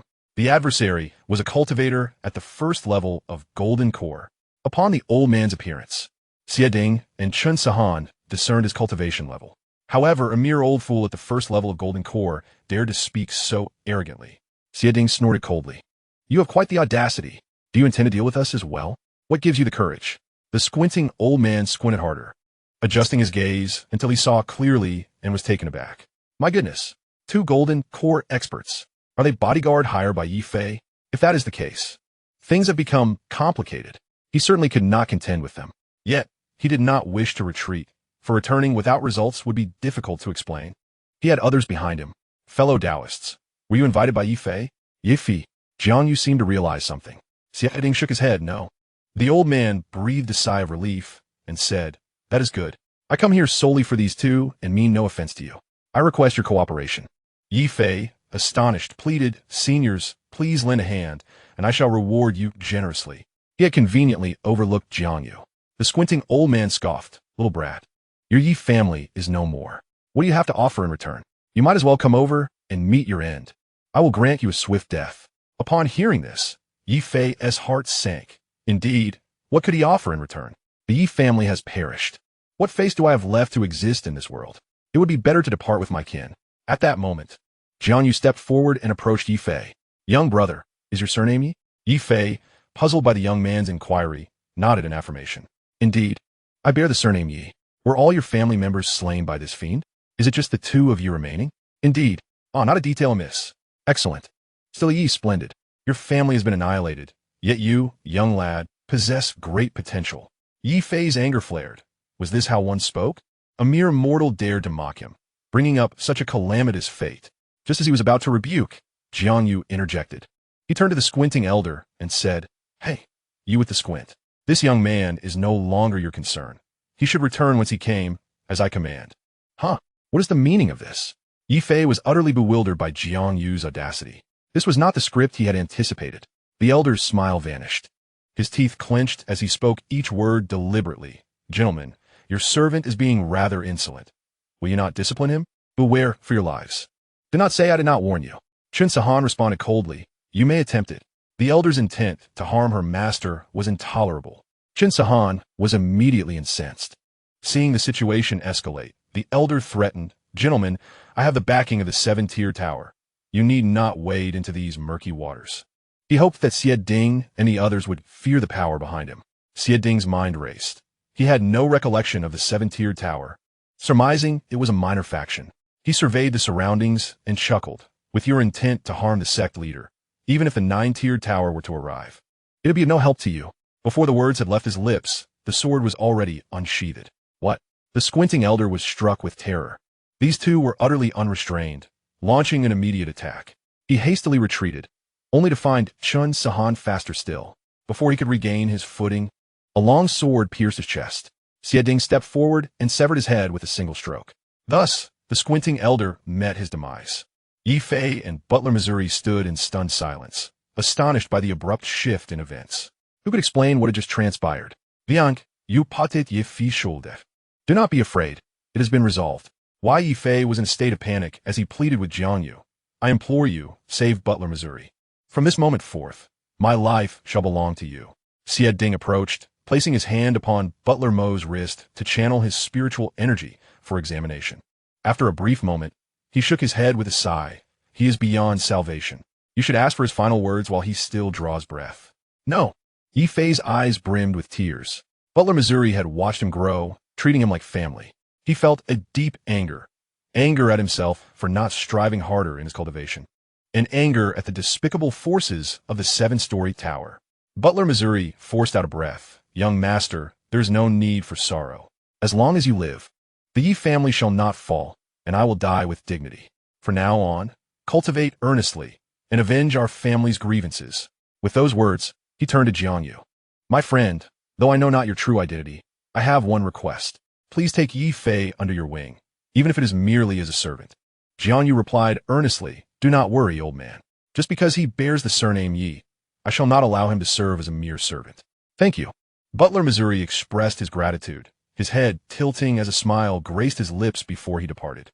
Butler Montauk, Yi Fei vip bitterly.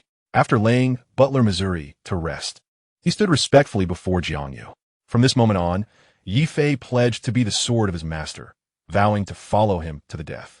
Jiang Yu waved his hand. There is no need for that. First, go to the town of Heaven's Gate to recuperate. We shall decide upon your path when I return. The town of Heaven's Gate? Yifei had never heard of this name, assuming it to be a minor sect. Nonetheless, this was advantageous. The smaller the target, the less likely it would be discovered, granting him ample time for growth. However, Master, I do not know the way to town of Heaven's Gate. If I venture there recklessly, I fear no one will believe me. Jiang smacked his forehead, realizing he had overlooked this detail. He retrieved his talisman of peace and handed it to Yifei. Take this, present it to those at town of Heaven's Gate, and they will accept you. The town is easy to find. Simply follow the direction of the rising sun, and you will learn the way. If all else fails, mention my name, Jiang, and it will surely hold weight. Additionally, take these few gathering spirit pills. Yifei understood that his master was likely preoccupied with significant matters, and thus it would be inappropriate for him to accompany him. Given his current level of cultivation, he would likely be of little assistance. So, he wisely accepted the talisman and the pills, bidding farewell to Jiang as he set off for town of Heaven's Gate. Master, why did you give that talisman to him? Xianxia pouted, somewhat displeased, as she produced her own talisman to offer to Jiang. Jiang smiled gently. It is nothing. Keep it safe. Be obedient. Reluctantly, Xianxia accepted it. Master, I've noticed you seem to be reverting to your former self a bit. Oh, Jiang, too, had sensed a change within himself. The recent battles seemed to have awakened a latent fierceness, alleviating his fear of cultivators. Instead, he felt an impulsion to take the field himself. Yet, only he understood that this might be the result of a crossover syndrome, influenced by his original self. Deep down, he remained afraid, yet he could not resist the call. However, he was not overly concerned, as there was the formidable Xianxia accompanying them. Throughout their journey, they had encountered no formidable opponents. If they were to come across one, they could simply flee. Would they stand foolishly in place and allow themselves to be struck? Just as the trio prepared to proceed, Yifei's voice resonated from behind. He flew towards them, waving his hand with an anxious expression. Master, wait, I have something crucial to convey. After catching his breath, Yifei continued, Master, if you intend to move forward, you will certainly pass through Lingyang Town, a territory infamous for the presence of the Seven Layers Tower. Exercise caution. Xianxia scoffed. The Seven Layers Tower? Is it truly that formidable? Yifei nodded earnestly. Senior, I understand your profound cultivation, but it is said that the Seven Layers Tower is a notorious assassin organization in this region, boasting 6 vice leaders at the 9th level of Golden Core, and their leader is a legendary master at the nascent soul stage. And then, Jiang interjected. Huh? Yifei was momentarily taken aback. What reaction was this from a master? Shouldn't he be alarmed? As a mere mortal, couldn't he at least feign a bit of fear? Yifei, you need not worry about these matters. With me here, even if all 7 leaders were to come at once, we would simply eliminate them. Xianxia stated calmly, genuinely unperturbed due to her possession of a peace talisman. Are these 7 layers assassins truly more terrifying than the fiend from the secret realm? Yifei was left speechless in astonishment. Were the members of the Zhentian Sect so unperturbed? Or did they truly possess the confidence to confront such threats? After all, they were facing several masters at the 9th level of Golden Core, along with a fearsome nascent soul being. Never mind. He had said what needed to be said, and how they chose to act was their prerogative. Nevertheless, they still needed to venture to Zhentian Sect. In the event that these individuals failed to return, he could assume control of the sect and secure a refuge. It seemed his worries were unfounded. Master, exercise extra caution. Yifei bid farewell, cupping his hands in respect before turning to leave. Master, it appears we must proceed with greater prudence. The 7 Layers Tower seems formidable indeed. Moreover, it is said these assassins are as tenacious as rabid dogs. Xianxia expressed his concerns. He was not as optimistic as Xianxia and had not anticipated the presence of so many skilled assassins. Although he had never encountered such organizations, he was not ignorant. These so-called assassin organizations were typically fiercely protective of their own. Once targeted, it was often a fight to the bitter end. Jiang felt a chill at his words. Let us try to remain inconspicuous. If anything seems amiss, we should leave immediately. That was all they could do. After this incident, Jiang lost his enthusiasm for exploration, focusing solely on leaving the area as quickly as possible. After a day's journey, they finally reached a place with signs of habitation. Xianxia glanced at the milestone, which bore the inscription Lingyang. Lingyang Town? It truly exists. Master, let us be vigilant. Xianxia furrowed his brow, realizing that they could not avoid the situation any longer. Master, since we are already here and the day is drawing to a close, we ought to find an inn for the night. We can continue our journey tomorrow. Chun Sahan suggested, glancing at the darkening sky. Very well. Jiang Yu, mustering his courage, took the lead and began surveying the modest little town. There are hardly any ordinary people here, he observed, noting that the majority of the inhabitants appeared to be cultivators, primarily at the chi refinement stage. Under the watchful eyes of the townsfolk, the trio finally arrived at an inn. Jiang Yu pondered over the inn's name, reflecting, is there really an inn? How intriguing. We shall stay here for the night. At that moment, a young attendant rushed over. Honored guests, will you be dining or seeking lodgings? He inquired, surprised to note that the attendant was at the 3rd level of foundation establishment. Chun Sahan discerned the attendant's cultivation level, realizing that this inn was quite extraordinary. What are your rates? She asked. 500 low-grade spirit stones for a superior room per night, and 100 for a standard room, the attendant replied. Jiang Yu raised 3 fingers, astounded that he would have the chance to experience such a life. Wait, Chun Sahan called out to the attendant. We only require 2 rooms. Elder Xia, I apologize for making you share a room with us. After saying this, she handed over 1,000 low-grade spirit stones. Very well, 2 superior rooms. The attendant shouted toward the interior. Chun Sahan took 1 room, while Xieding and Jiang Yu share the other. I shall go arrange some food. Sectmaster. Young Sectmaster, please wait here, Xieding volunteered. Jiang Yu nodded. That sounds good. It would be tiresome to only eat dry rations. It's a perfect opportunity to sample the delicacies of the cultivation world. Xieding, beaming with delight, hurried downstairs. Master, you won't blame me for taking the initiative, will you? Chun Sahan asked anxiously. Not all. I understand your concern. It's no trouble for me to share a room with Elder Xia, Jiang Yu reassured her. I knew you would be the best master. Chun Sahan replied playfully. The 2 waited in their room for approximately a quarter of an hour. Yet Xieding had not returned. Growing impatient, Chun Sahan said, Master, I will go check at the entrance. Elder Xia has been gone for quite a while. She opened the door and peeked outside, only to see a figure swaying as he approached, a jug of wine in hand. Who else could it be but Xieding? Behind him, a young attendant balanced a large platter of food. Xieding noticed Chun Sahan and laughed heartily. My apologies. I indulged in a bit of wine and lost track of time. He gestured for the attendant to leave, then personally arranged the dishes and poured a cup of wine for each of them. Sectmaster, come, try this local specialty wine, flower brew. It's 10 medium-grade spirit stones for a jug. Jiang Yu, enticed by the aroma of the wine, eagerly lifted his cup. However, Chun Sahan swiftly intercepted him. Wait, master. She produced a silver hairpin from her hand and stirred it in the cup. After sampling each dish, she observed that the hairpin's color remained unchanged, indicating that both the wine and food were safe. Master, it's safe to eat now. Jiang Yu privately admired the fact that he had merely mentioned the possibility of using silver needles to test for poison, yet she had remembered it. Although he understood that this method was not infallible, Chun Sahan's thoughtfulness deeply moved him. Xieding blushed and said, I'm sorry, Sectmaster, Jiang Yu waved his hand. Elder Xia, there is no need for self-reproach. Come, let us dine together. Elder Xia felt immense gratitude. The Sectmaster was truly a benevolent person. After dinner, the 3 of them were sated. Chun Sahan, feeling a bit tipsy, returned to her room. Elder Xia. She chuckled. It seems I've had too much to drink. This 100 flowers brew is indeed intriguing. Jiang Yu nudged Xieding, but he remained unresponsive, perhaps intoxicated. Thus, Jiang Yu retired to bed and quickly fell into a deep slumber. As Chun Sahan closed her door, she sensed an immediate chill in the air, as if she had stepped into a frozen cavern. With great effort, she opened her hazy eyes and discovered she was surrounded by a snow-laden landscape, with 3 figures forming a triangle around her. She squinted in disbelief. These 3 individuals bore an uncanny resemblance to herself. A mirage. Realization struck her that she had been ensnared in a trap and was now ensconced within an illusion. If she did not eliminate these impostors, escape would be impossible. Panic surged within her. Her master must have encountered trouble as well. Out of the dust, Chun Sahan unsheathed her sword with a flourish. Yet, the 3 impostors mimicked her every move, executing identical techniques. The 4 streams of sword energy collided, sending snowflakes swirling through the air. Chun Sahan was forced to retreat 100 paces.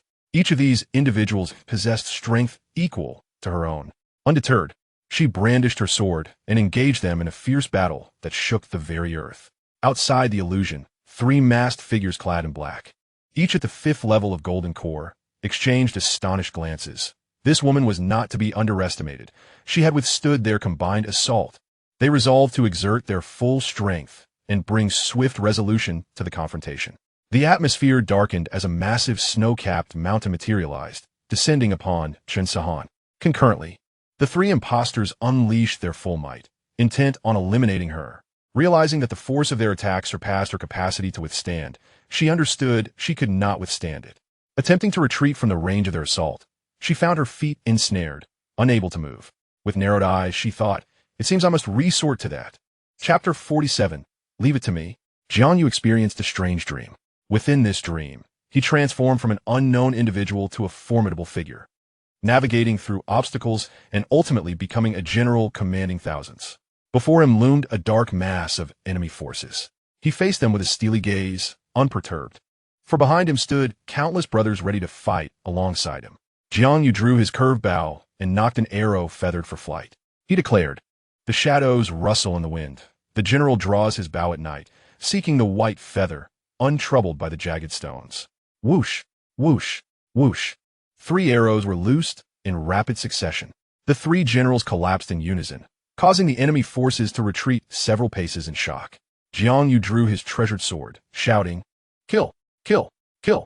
Xianxia had just taken out a talisman when she witnessed the 3 impostors explode with a resounding boom. The entire illusion began to dissipate. What was happening? It turned out that during Jiang dream, he had recited those 4 lines of poetry. The 3 cloaked figures suddenly felt themselves ensnared by a terrifying force. This was dire. In a state of utter panic, they attempted to flee, only to find themselves immobilized. Immediately, 3 arrows materialized out of thin air, piercing through the heads of the 3 men with unerring precision before vanishing from sight.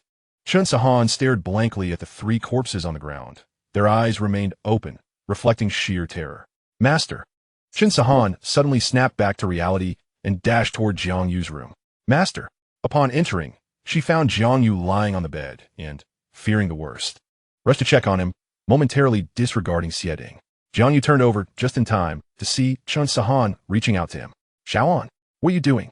"Master, you're all right." Xianxia nearly burst into tears. If something had happened to Jiang, she could scarcely imagine how she would cope. Perhaps living forever in a state of self-reproach. Jiang felt overwhelmed, puzzled as to why she was crying instead of resting. A woman's tears are the most formidable of forces.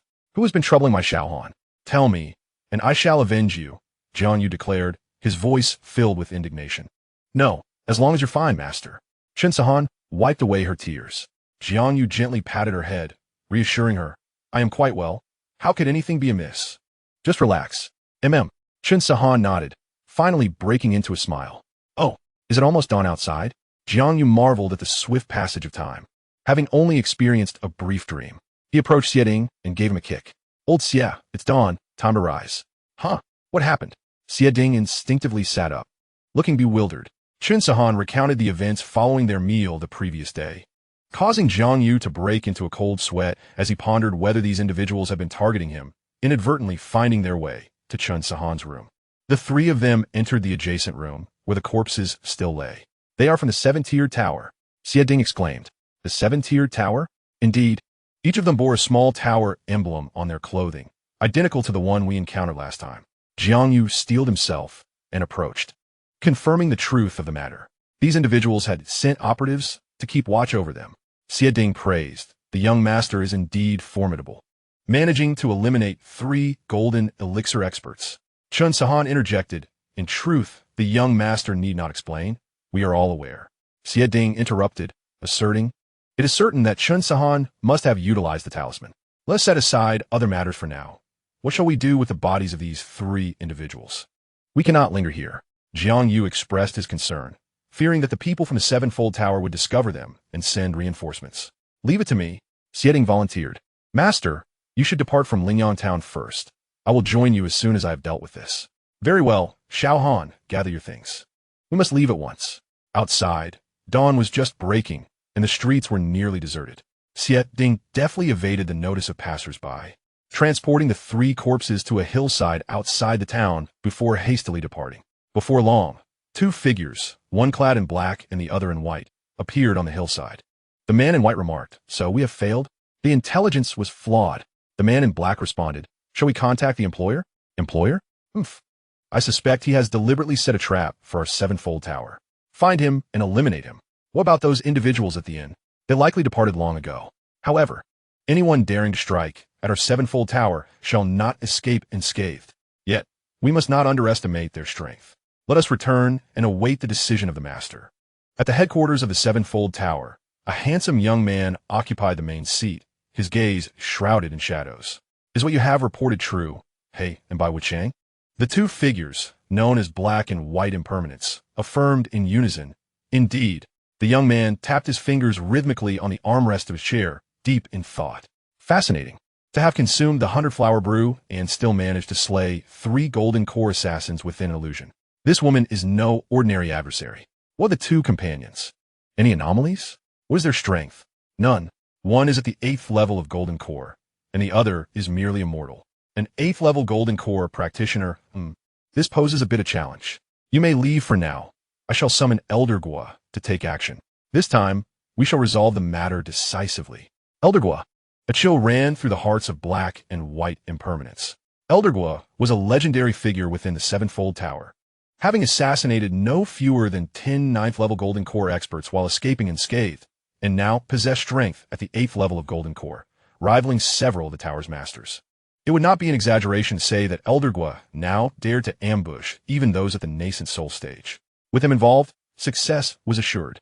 Meanwhile, Jiang, accompanied by Chun Sahan, had already flown over 100 miles away from Lingyang. "Master, why has Elder Xia not yet returned? How long must we wait?" "Xiaohan, do not be anxious. Let's wait a little longer. If he does not arrive soon, we shall depart without him." Jiang too lamented Xieding's delay. They had already waited nearly an hour. "Surely, that old rascal isn't planning to erect a monument for those 3, is he? Master, I have an unsettling feeling that we are being watched. Should we change locations?" Chun Sahan shivered, a sense of foreboding enveloping her. "Very well. Your words have made me uneasy." Jiang rose. "This is not good." Suddenly, Chun Sahan felt a powerful gust of wind surge towards her, sending her flying. "Xiang." Jiang, bewildered by the sudden turn of events, rushed to her side. "Xiang, wake up." Chun Sahan had already fainted, her garment torn at the back, revealing the protective armor beneath, marked with faint scratches. Could it be high-quality armor? Suddenly, an old man with a hunchback appeared, a flicker of surprise in his eyes. This person was none other than the esteemed Guo Lao of the 7 Towers. At this moment, Jiang, overwhelmed by anxiety, shouted furiously at the unexpected arrival of Guo Lao. "You old rascal. Are you the one behind this?" Chun Sahan had been treated like a sister by him since his arrival in this world, the most cherished family member. Now, this old wretch dared to threaten his sister's life. Such an affront was intolerable. He disregarded his own cultivation level and whether he could match Guo Lao in strength. Charging towards him in a single bound, Guo Lao curled his lip in disdain, his gaze filled with contempt. "A mere insect dares to bellow? I shall send you to the realm of bliss." Not far away, Xieding, rushing towards the scene, was struck with horror at the sight. He shouted loudly, "Master, stop!" Yet it was too late. Chapter 48. How could this be? As Jiang lunged at Guo Lao, Xieding felt his soul nearly escape him. Did this fool not know his own limitations? That was a mysterious assassin of the 7 Towers, a being at the 8th level of the Golden Core stage. A figure even Xieding dared not confront directly. Jiang was a warrior. This was the last evaluation Xieding had for him in life. He could not bear to witness the grim fate that awaited Jiang. "Jiang Zhongzhu, may you fare well. Out of respect for our past friendship, I shall find a blessed resting place for you," Xieding solemnly muttered as he quietly withdrew. Slap, slap, slap. A series of resounding slaps left Guo Lao utterly dazed. Half of his left face swelled grotesquely. Who am I? Where am I? What am I doing? Countless questions flooded Guo Lao's mind. It seemed he was being slapped. His right cheek began to burn with pain. Regaining his senses from the shock, he saw Jiang gripping his neck, fiercely swinging his arms. Each strike landing with brutal force, his mouth spilling blood. How could this be? A distinguished master at the 8th level of the Golden Core stage, reduced to being throttled by an unremarkable insect, lacking any cultivation. He attempted to break free, only to discover that all his magical power had seemingly vanished, leaving him no different from an ordinary, frail old man. No, What have you done? Release me at once. Guo Lao glared at Jiang Yu with venomous eyes, roaring. Jiang Yu paused momentarily, then unleashed his fury even more recklessly. You dare to shout at me. You dare to glare at me. I'll make you shout. I'll make you glare. Ugh. Guo Lao could hardly articulate any words. This man was nothing short of a demon. He showed no respect for the elderly or compassion for the young. I beg you, let me go. He finally could not contain himself, beaten to a pulp. Regret washed over him. Regret for taking on this task. Was it not better to simply stay at home and sip tea? This youth embodies the most terrifying existence. What golden elixir assassins are there to fear? He merely wishes to survive. He is still young, merely 300 years old, with a long life ahead of him. If all goes according to plan, he shall ascend to the nascent soul stage, becoming a revered ancestor, basking in the adoration of thousands. Yet, this young man finds his future grasped tightly in his own hands. He can scarcely breathe. Jiang Yu observed his face turning purple, his head drooping, and thought to himself, this old wretch does not appear to be a cultivator. Could he truly be on the brink of death? He loosened his grip and pinched the acupoint of Old Guo with considerable force. Suddenly, Old Guo's body convulsed violently, a mysterious force breaking through his defenses and ravaging his meridians. Despair flooded Old Guo's heart. No. Stop. You fiend. Master. Chun Sahan awakened. Xiao Han, are you all right? Jiang Yu, disregarding Old Guo, rushed to Chun Sahan's side. Master, I am fine. Chun Sahan conducted a quick examination, realizing nothing was amiss, only that she had been stunned. Ah, that is a relief. Jiang Yu sighed, his heart finally at ease. Master, who is that elder? Chun Sahan pointed towards the retreating Old Guo. Jiang Yu turned to look, locking eyes with Old Guo. Elder, what has happened to you? Come, sit and rest. With that, he reached to assist Old Guo. Old Guo was on the brink of collapse. This demon, his current state was indeed a result of Jiang Yu's doing. What more did he want? He dare not resist. After all, if resistance were effective, would he have ended up in such a pitiable state? He still wished to leave alive. My lord, I was wrong. Please allow me to leave. In the future, I shall steer clear of you. Old Guo's words were slurred. Master, step aside. Come on my side. Jiang Yu, confused, complied and moved next to Chun Sahan. With a swift motion, Chun Sahan unsheathed the Qingyan sword and thrust it towards Old Guo's heart. Old Guo's pupils constricted. He attempted to evade, but was utterly powerless, devoid of any spiritual energy, left only to witness the sword pierce through his body. Thud! Old Guo collapsed to the ground, his eyes wide open in death. Xiao Han, what have you done? Master, look at his clothing. Does it not bear a mark? Jiang Yu glanced and was instantly filled with trepidation. He finally recalled.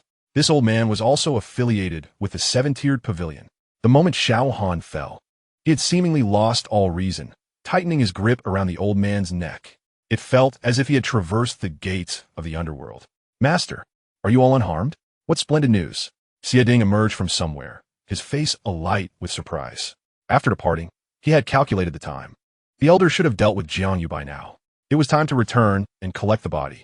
Thus, he strolled back leisurely, only to witness the scene of Chun Sahan piercing Old Guo with her sword, which immediately left him trembling in fear. It appears that Chun Sahan has employed talisman. Otherwise, how could she have executed a counterattack? Elder Xia, what a fortuitous arrival. Chun Sahan harbored little faith that he would arrive at this moment. Given the time that has elapsed, his absence was conspicuous. Her regard for Xiading plummeted, and she categorized him as a coward, unaware of her thoughts. Xiading discerned the implication in her words and awkwardly replied, I was detained by the seven-tiered towers people. I rushed over as soon as I dealt with them. Thankfully, you are unharmed. You were ambushed too? The seven-tiered tower is truly deranged. Like rabid dogs, they latch onto their prey and never relent. Jiang Yu exclaimed in frustration. If only I had cultivation, I would have annihilated them. Old Guo's spirit interjected. Act like a human. Without cultivation, you incapacitated me. With cultivation, even the 9-tiered tower or the 12-tiered tower would struggle to stop you. Master, we must not delay. Let us depart swiftly to avoid the 7-tiered tower, dispatching more formidable assassins, Xiading advised. Ah, we should have known that saving Yi Fei would bring such trouble. I should have refrained from intervening. The trio, neglecting even to handle Old Guo's remains, hurriedly departed. Old Guo lay on the ground, while 3 others approached, none other than the black and white impermanence and the young master of the 7-tiered tower. Master, what shall we do next? Even Old Guo has failed. Are you both devoid of intelligence or simply blind? The young master reprimanded. Your subordinate is indeed foolish. Humph. We have suffered a significant loss on this venture. 100,000 mid-grade spirit stones and the demise of an 8th-level golden core cultivator, Oldgua. Huh. The employer likely did not seek to kill that woman, but rather aimed to annihilate our 7-tiered tower. How can that be? That woman is merely at the 3rd level of golden core. Oldgua only reached the 8th level. The black and white impermanents exclaimed in disbelief. Ordinarily, such a target would not require the intervention of a trump card like Oldgua. The young master shot them a scornful glance. I was correct in saying you lack discernment. Though that woman possesses strength, she is no match for Oldgua, and neither is the old man. The issue lies with that mortal, that insignificant existence. Such a person should merely be a bystander, playing a minor role. The young master shook his head. These two fools are truly beyond redemption, lacking any perceptiveness. Oldgua's death is pivotal. That mortal is the key. Chapter 49. Jiang Yu's dignity. The black and white impermanents were baffled as to why the young master considered Jiang Yu the primary cause of Oldgua's demise. The young master pointed at Oldgua's corpse. If you two had confronted Oldgua, what would have been the outcome? Both shook their heads vigorously. We are no match for Oldgua, the young master continued, yet Oldgua lost his ability to resist in an instant, indicating that the young man must possess some extraordinary treasure, granting him remarkable power for a fleeting moment. Now it makes sense. No wonder Oldgua's behavior was so peculiar at that time. Fortunately, the master did not allow them to take action. Otherwise, they would have ended up like Elder Gu, lying here. So, master, how shall we proceed with this matter? The messengers of Yin and Yang are uncertain. Issue a decree that we shall no longer accept tasks concerning these 3 individuals. We cannot afford such entanglements. By the way, you two should personally visit Yi Fei and deliver that traitor from the Yi family to him for his disposal. Master, isn't this against the rules? The messengers of Yin and Yang were astonished. They could not believe the master would make such a decision that defies ancestral principles.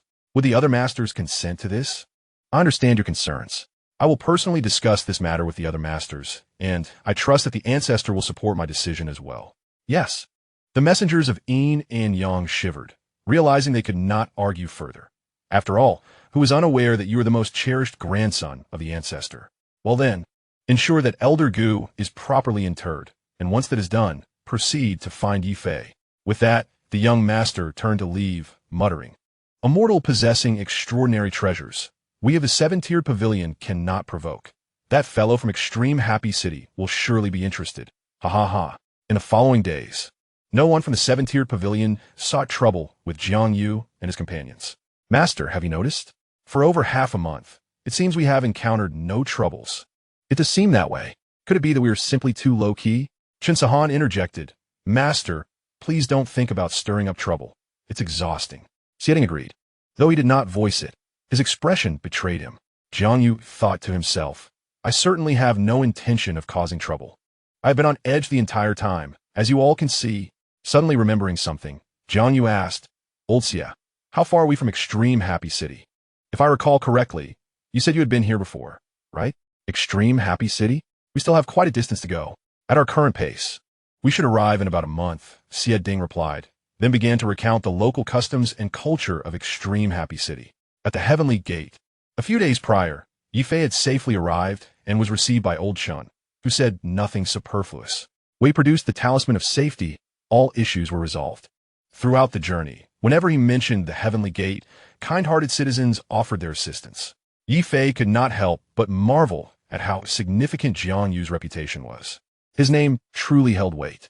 Kind-hearted citizens, what is Jiang Yu? If it weren't for his disciple, we could have toppled his stronghold. This is the harsh reality of the cultivation world. The one with the strongest fist holds the power of voice, and those with greater strength earn the respect of others. As the sole golden core expert in the region, Xianxia's prestige far surpassed that of Jiang Yu, the sect leader. Meanwhile, some regarded Jiang Yu as a mere figure living off the success of others, albeit he was living off that of his own disciple. Yet they were unaware that, apart from Xianxia, there existed another overlooked entity at the Heavenly Gate, Old Shun. When Yi Fei first encountered the old man Shun, he was astounded by the profound vitality that emanated from him. It was unexpected to discover that the Zhentian Sect harbored a practitioner of physical cultivation. His instincts informed him that this individual was formidable, With his own cultivation at the 7th level of foundation establishment, he felt woefully inadequate. After several days of observation, Yi Fei's admiration for Jiang Yu deepened to an almost reverent degree, compelling him to believe that Jiang Yu might also be a hidden master of physical cultivation. Indeed, he had come to the right place by joining the Zhentian Sect. Yi Fei began to shadow the old man Chun, learning to run, to sweep, and to practice Tai Chi. Although his cultivation did not increase, his foundation grew ever more solid, and he could distinctly perceive his spiritual energy becoming increasingly refined. One day, at the entrance of the Zhentian Sect, an unexpected visitor arrived. Beads of sweat formed on Yi Fei's brow as he recognized the two individuals before him. They were indeed from the 7th level tower. They had followed him, 6 levels of golden core. He was no match for them. He set down his broom and sighed. I didn't expect you to find me. I only ask that you do not harm the old man inside. Before him stood the emissaries of the underworld. Hey Wu Chang and Bai Wu Chang. The former cackled. Yi Fei, you truly have no idea how fortunate you've been to receive the protection of the Zhentian Sect. We are not here to kill you today. Rather, we bring you a grand gift. What? Yi Fei's eyes widened in disbelief at He Wu Chang's words. Bai Wu Chang waved his hand, and from behind the trees emerged an assassin from the 7th level tower, carrying a burlap sack over his shoulder. He tossed the sack at Yi Fei's feet and quickly departed. Bai Wu Chang remarked, take a look. I believe this gift will please you. Yi Fei pondered it. What are they up to? Is this a game of cat and mouse? When he hesitated to move, He Wu Chang snorted. Rest assured, had we intended to kill you, you would have perished long ago. Yi Fei considered this and thought, well, if I'm to die, then so be it. Resolutely, he opened the sack to reveal a severed head. Ye Lushuang. Upon seeing this figure, a surge of wrath erupted within Yi Fei. This was the traitor who had betrayed the Yi family, colluding with the assassins of the 7th level tower to annihilate his entire clan. Yi Fei struck him twice across. Tears had long blurred Yi Fei's vision, and Yi Wushuang's head lay shattered, devoid of breath.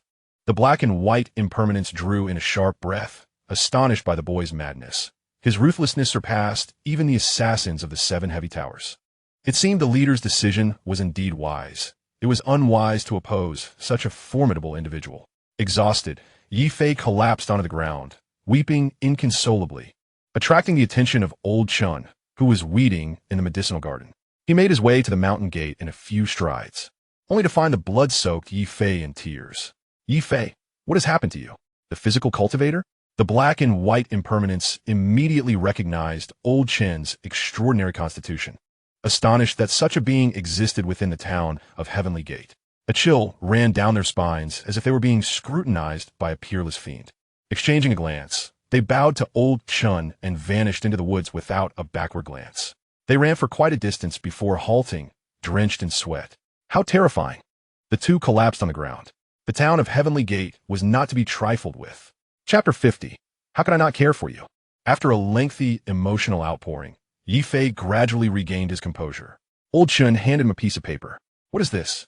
Yi Fei inquired, puzzled as he unfolded it, his expression shifting dramatically. Old Chun asked, Yi Fei, are you all right? Yi Fei shook his head. Grandfather Chun, I am fine. Rising, he approached Yi Wushuang and extracted a storage bag from his embrace. Upon opening it, he discovered exactly 200,000 mid-grade spirit stones, precisely as the paper had indicated.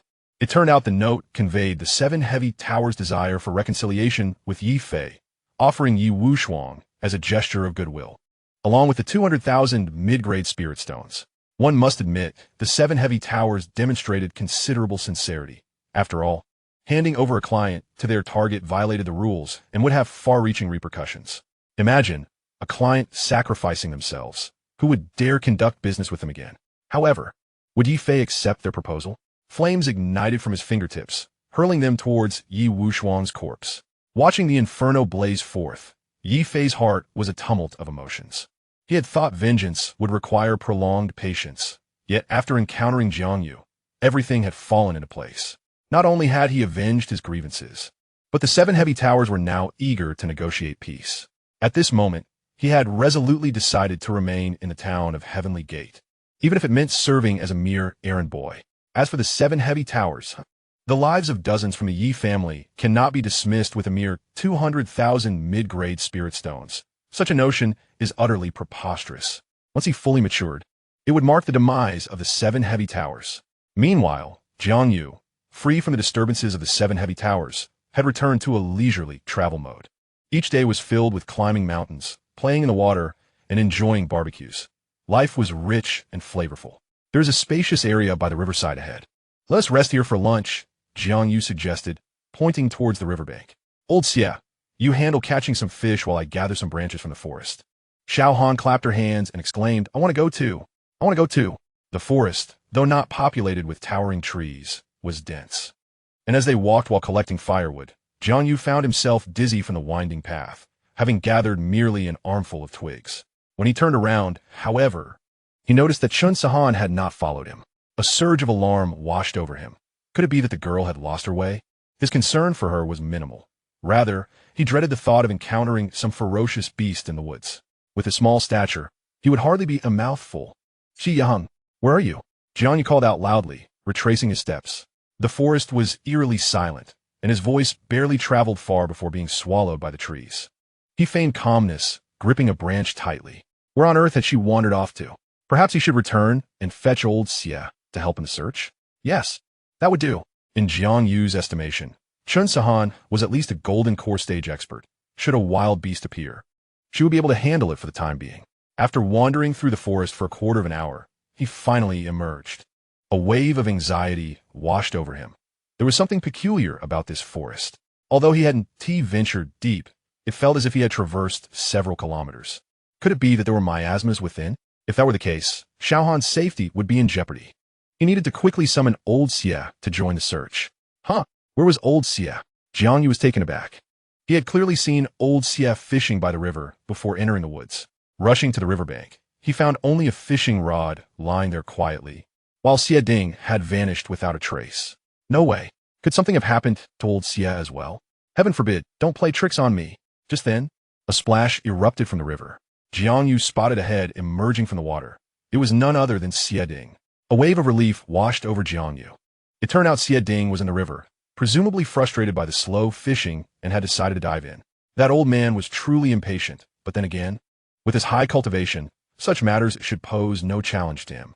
Old Xia, stop fishing for now. Hurry up and come with me to find Xiaohan. Xia Ding did not respond, continuing to flounder in the water, occasionally sinking deeper. In truth, he had heard Jiang call, but his reply was too faint. He had been peacefully fishing by the river when a sudden rush of foul wind swept past, pulling him into the water by a shadowy figure. Only when he fully comprehended the situation did he realize the shadow was a black python of the 8th level of the Golden Core. Terror gripped him. Though he too was at the 8th level of the Golden Core, this was a demonic beast, at least twice as formidable as human cultivators of the same rank. His entire body was ensnared by the black python, leaving only his hands free to move. He swung his sword at the python, but to his dismay, the blade could not pierce its tough hide. The black python, in a fit of rage, dragged him into the depths of the water, while Xia Ding summoned all his magical energy to resist. Unfortunately, for the python, Xia Ding was ultimately too weak. He felt his bones creak under the pressure, almost as if they would snap, and he released the sword from his grasp. Breathing became a struggle. Each attempt to open his mouth resulted in water surging in. What to do? Xia Ding's mind raced. Yes, the safety talisman. He retrieved it, his consciousness emanating as he sought to activate the talisman. However, his hopes were in vain, for it was merely an ordinary charm, lacking inscriptions due to Jiang laziness, rendering it utterly ineffective. Master, you deceiver. He felt death looming. For a fleeting moment, despair threatened to overwhelm him, yet Jiang voice pulled him back from the brink. There were still many things left undone, a promising future ahead. He could not succumb to such a pitiful demise. Hope flickered. If only Jiang would call Xianxia, there might still be salvation. Master, gulp, run Jiang. Not a fool, since something was amiss. Oh no, could old Xia not swim? That seemed impossible, even if he couldn't swim. As a cultivator at the 8th level of the Golden Core, he must possess some magical prowess, right? Regardless of the reason, Xia Ding was currently drowning. As a modern individual, Jiang naturally possessed swimming skills. He glanced at the river, which flowed relatively calmly and dove in. In his dazed state, Xia Ding saw Jiang diving in and felt an acute anxiety. You reckless fool, are you really so foolish? I told you to run, not jump into the water. Aren't you supposed to fetch Xianxia? It was over. This time it was truly the end. The only consolation was that someone would accompany him in death. With that thought, Xia Ding surrendered to the currents, lacking the strength to resist any longer.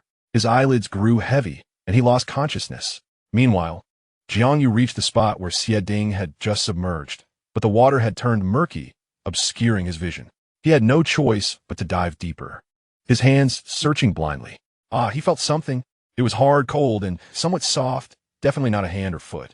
Jiang Yu gave it a firm poke, seemingly pushing it away. Could it be a fish? He dove a little deeper and finally grasped Xie Ding's hand. He quickly pulled upward. With a splash, Jiang Yu emerged from the water, having rescued Xie Ding. Unbeknownst to him, the murky waters concealed a once mighty black python, now lifeless, drifting downstream. Jiang Yu cast a helpless glance at Xie Ding, reflecting on the wisdom behind his teacher's annual admonitions against playing in the water. Who would believe that a golden core cultivator could drown? After Jiang Yu's expert ministrations, Xie Ding finally opened his eyes. Master, I am not dead? Of course not. Thank you, Master. I thought I was done for. Enough. Do not regard me with such a gaze. You are the elder of my town's heavenly gate. How could I possibly neglect you? Chapter 51.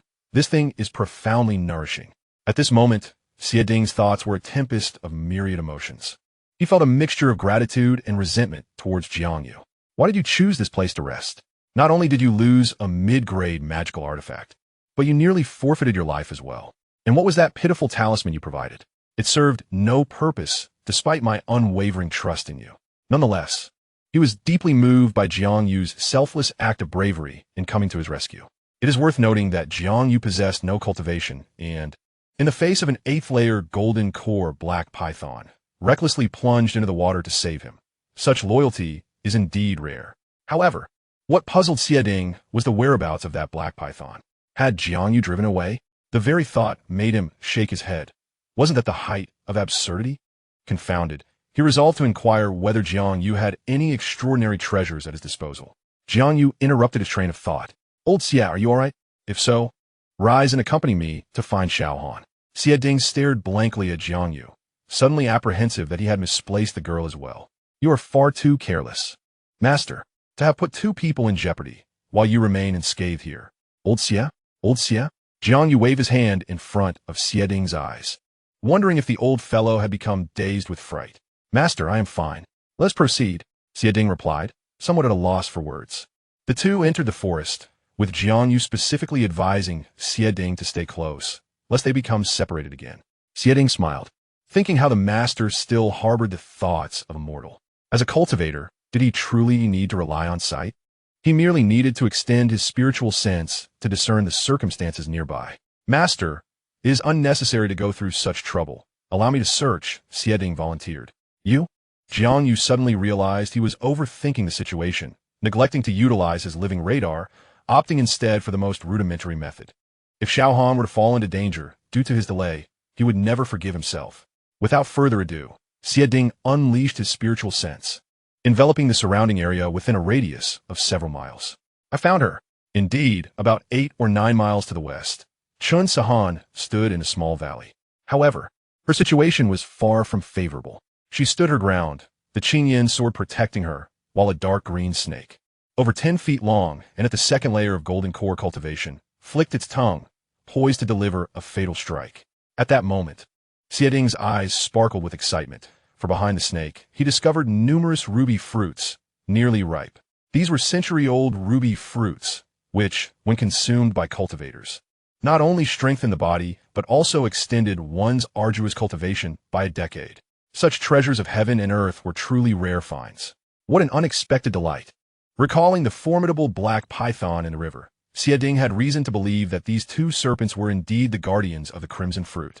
Master, follow me. I have found it. So soon, Jiang Yu had underestimated Xie Ding's capabilities. It seemed that in the future, he should entrust him with such tasks. The 2 swiftly arrived at the valley where Xianxia was located. Xiang, it truly is you, Jiang Yu exclaimed joyfully, relieved to have found her. It appeared that she was unharmed. Upon hearing Jiang Yu's voice, Xianxia turned, seeing him rushing towards her. Master, don't come over, she shouted urgently. At that moment, the serpent seized the opportunity to strike, its long, sharp fangs aimed directly at Xianxia's neck. One could only imagine the dire consequences should she be bitten, certainly a brush with death. Oh, there's another snake.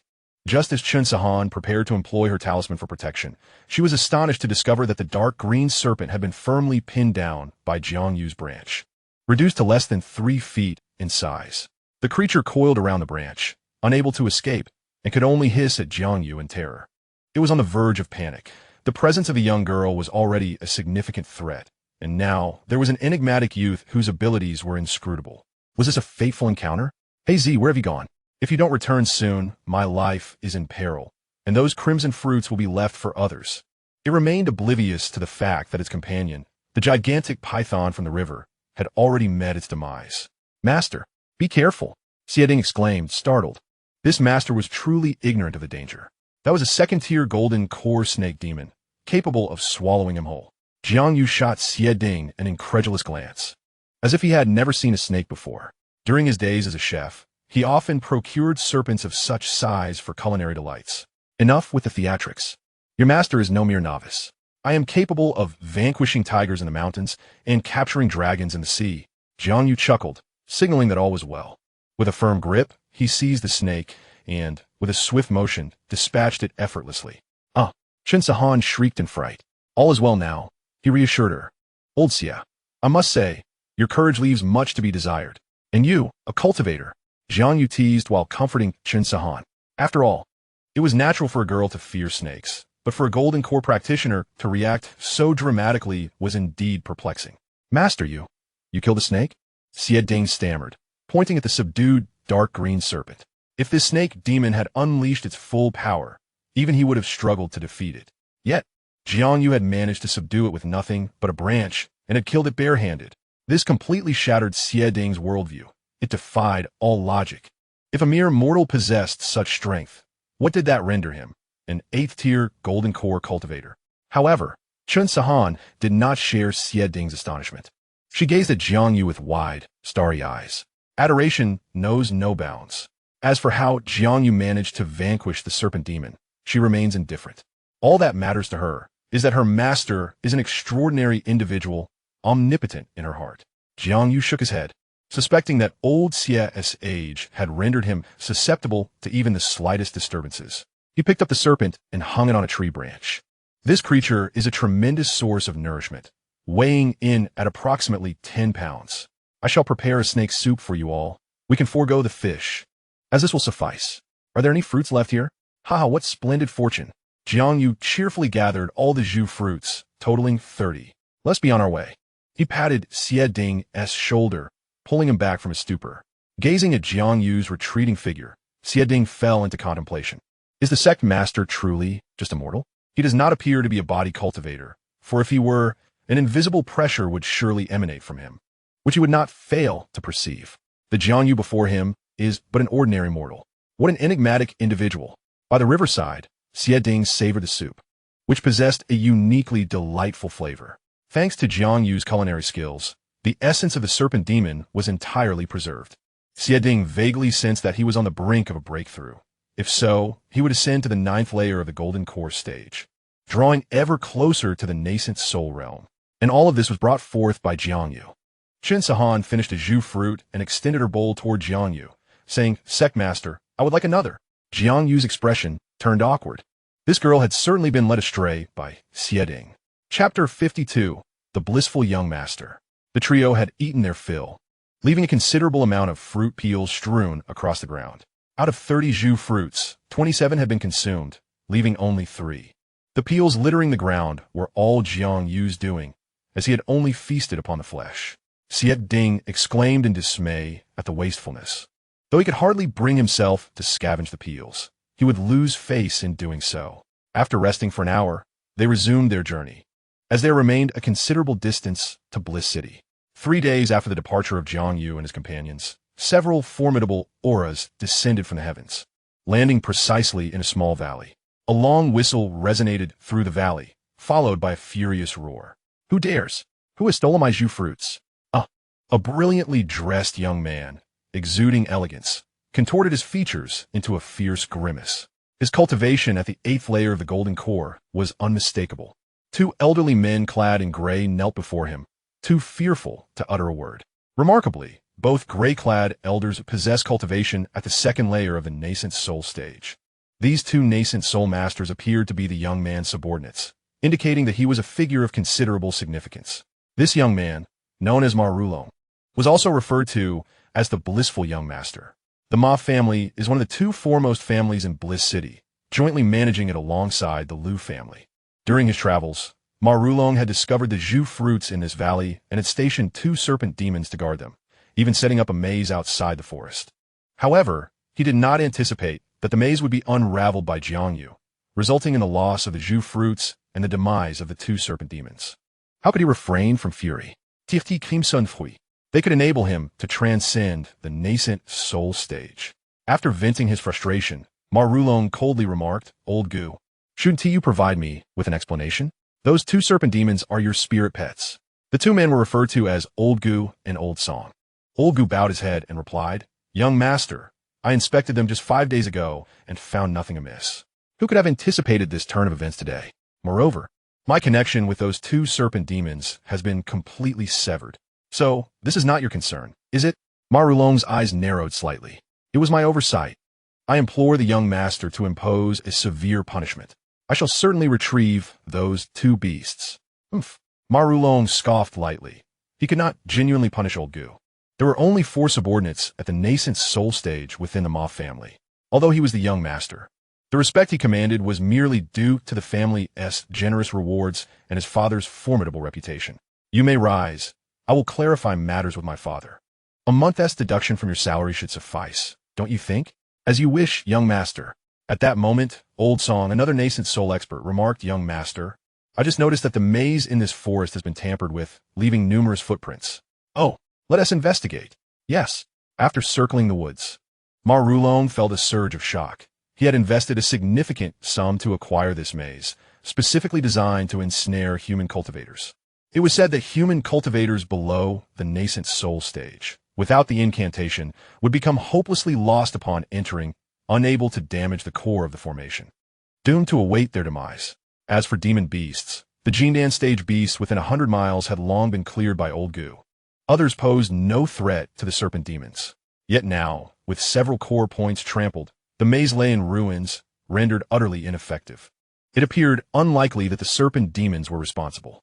"Young master, over here," came Old Song's call from outside the woods. When Marulong and Old Gu beheld the serpent skins, fruit peels, and remnants of food scattered on the ground, their eyes nearly blazed with fury. Old Gu gently caressed the serpent skin, tears streaming down his face. He had nurtured those serpent demons as if they were his own children.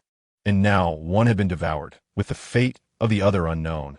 This felt akin to tearing half of his life away. "Regardless of who you are, if I catch you, you shall meet your end." Old Gu ground his teeth in anger. Marulong's heart also bled. Those peels were from the crimson fruits. That wretched scoundrel. Such wastefulness, consuming only the flesh of the fruit. However, he appeared remarkably calm, refraining from shouting.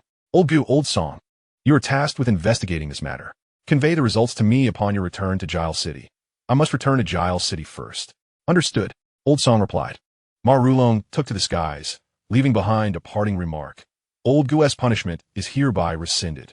Old Gu, in a state of indignation, replied, "Thank you, young master." Old Song sighed. The impact of this incident on Old Gu was profoundly severe. "Old Gu, I shall accompany you in searching for the hay." Old Gu nodded, storing away the snake's skin, and struck the ground to create a pit where he buried the remnants of the serpent's bones. Afterward, he departed. The two individuals discovered sliding tracks by the riverbank, deducing that the black python must have taken refuge in the water. As they continued their investigation downstream, they ultimately stumbled upon the remains of the black python, now being devoured by a multitude of aquatic monsters. Unsurprisingly, these water spirits were unable to escape, and all perished explosively under Old Gu's furious aura. Old Song, at a loss for words, chose to remain silent, simply accompanying him. Old Gu solemnly laid the black python's remains to rest, and then spoke. "Old Song, let us pursue along the terrestrial route to Extreme City. These creatures are undoubtedly headed toward next month's auction. Yes, I suspect our adversaries possess yuaning experts, for otherwise they could not breach the illusionary formation or slay the great black serpent. We must first ascertain the facts before devising our plans." Unbeknownst to Jiang, the individual at the center of the matter, he and his companions had already caught the attention of two yuaning masters. At that moment, They were resting in a dilapidated temple, for Xiading had informed him of his impending breakthrough. Jiang Yu was more than pleased. Should Xiading ascend to the 9th layer of the Golden Core stage, his strength would increase, thus enhancing Jiang Yu's own safety. Meanwhile, Chun Sahan also joined the fray, aiming for her own breakthrough, with the 4th layer of the Golden Core being her minimum target. As the two immersed themselves in their cultivation, Jiang Yu found himself with little to occupy his time. Ah, how dull, he lamented. If only I had a tablet here, I would surely indulge in a few rounds of gaming. I wonder what new skins or heroes have been released. He reminisced fondly about his past adventures in a certain gaming squad, ambushing rival players from the cover of trees. A thrill that could evoke laughter akin to that of a pig. Jiang Yu approached the entrance, gazing at the sky as the winds danced through the clouds. I wonder how Grandpa Chun is faring. Has that rascal Yi Fei reached the Zhentian Gate yet? The mere mention of Yi Fei stirred excitement within Jiang Yu. Having traversed into this realm without encountering any golden fingers or mysterious elders, he still considered himself fortunate. He had taken on a disciple so remarkable that even the Zhentian Gate grew envious, and now he encountered Yi Fei, who seemed to carry the protagonist's halo. Anyone familiar with novels would recognize the 4 prominent families in the cultivation world: Yi, Lin, Xiao, and Chu, with the Yi family reigning supreme. Jiang Yu's plan was to gather the protagonists from these 4 families, thereby ensuring the presence of 4 formidable protectors. With a stomp of his foot, even the emperor would tremble. What does it matter that I lack cultivation? My subordinates possess it. Even the emperor must bow to me. The heavenly path shall yield before my presence. The thought alone ignited a fervor within him. Yi Fei, I hope you are not merely a supporting character, or else my feelings would be in vain. Chapter 53. Have we come to the wrong place?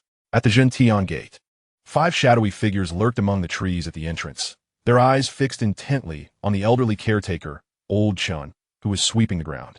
After considerable observation, they reached a conclusion. He was nothing more than an insignificant ant devoid of any cultivation.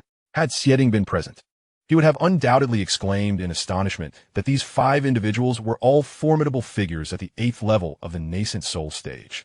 Boss, have we perhaps come to the wrong place? There appears to be no terrifying presence here, murmured one of them. Indeed, I too have detected no anomalies. Could it be that the demon god sect is merely toying with us, the 5 ghost kings of Baiming? Another concurred. These 5 individuals were none other than the 5 great ghost kings of Baiming Mountain in Qingxin Prefecture. They practiced their craft on the living, employing cruel methods that were intolerable to the righteous path. Nevertheless, their exceptional cultivation allowed them to act in unison, and with the covert support of the demon god sect, they had repeatedly thwarted the righteous faction's joint efforts to eradicate them, resulting in significant losses of elite disciples. This only emboldened their arrogance, causing them to disregard major sects such as Tai Su Guan. Tai Su Guan could only watch helplessly, for these 5 had no sect or disciples, making their whereabouts elusive. They could only advise their disciples to act cautiously and flee upon encountering these individuals. The 5 were known as the eldest, Zhang Bohu; the second, Zhang Zhonghu; the third, Zhang Shuhu; the fourth, Zhang Jihu; and the youngest, Zhang Xiaolong. They were siblings born of the same mother, having endured a childhood of poverty and the early death of their parents. To survive, they wandered destitute, subsisting on alms. Perhaps fate smiled upon them one day when they encountered an old, hobbled man. Recognizing some talent in the brothers, the old man took them as disciples, imparting his limited skills to them. However, being at the 9th level of foundation establishment, he could not bestow upon them profound techniques, thus their abilities remained rather ordinary. Eventually, the third brother, Zhang Shuhu, stumbled upon a scroll detailing the methods of ghostly cultivation at the nascent soul stage. The 5 secretly practiced this technique, but after embracing it, they became unnaturally cold-blooded and bloodthirsty. Upon discovering their secret, the old man could not escape his demise. From that point forth, the 5 cast aside all restraint, capturing cultivators indiscriminately to further their own practices, ultimately ascending to the notorious status of nascent soul ghost kings. Zhang Bohu pondered aloud. The intelligence indicates that Zhentian Min currently has an elder protector at the 8th level of Golden Core, a flower pattern cat at the nascent soul stage, a girl at the 3rd level of Golden Core, and an old man who is suspected to be at the nascent soul stage, likely the one sweeping the floor. From what we gather, the discrepancies are minor.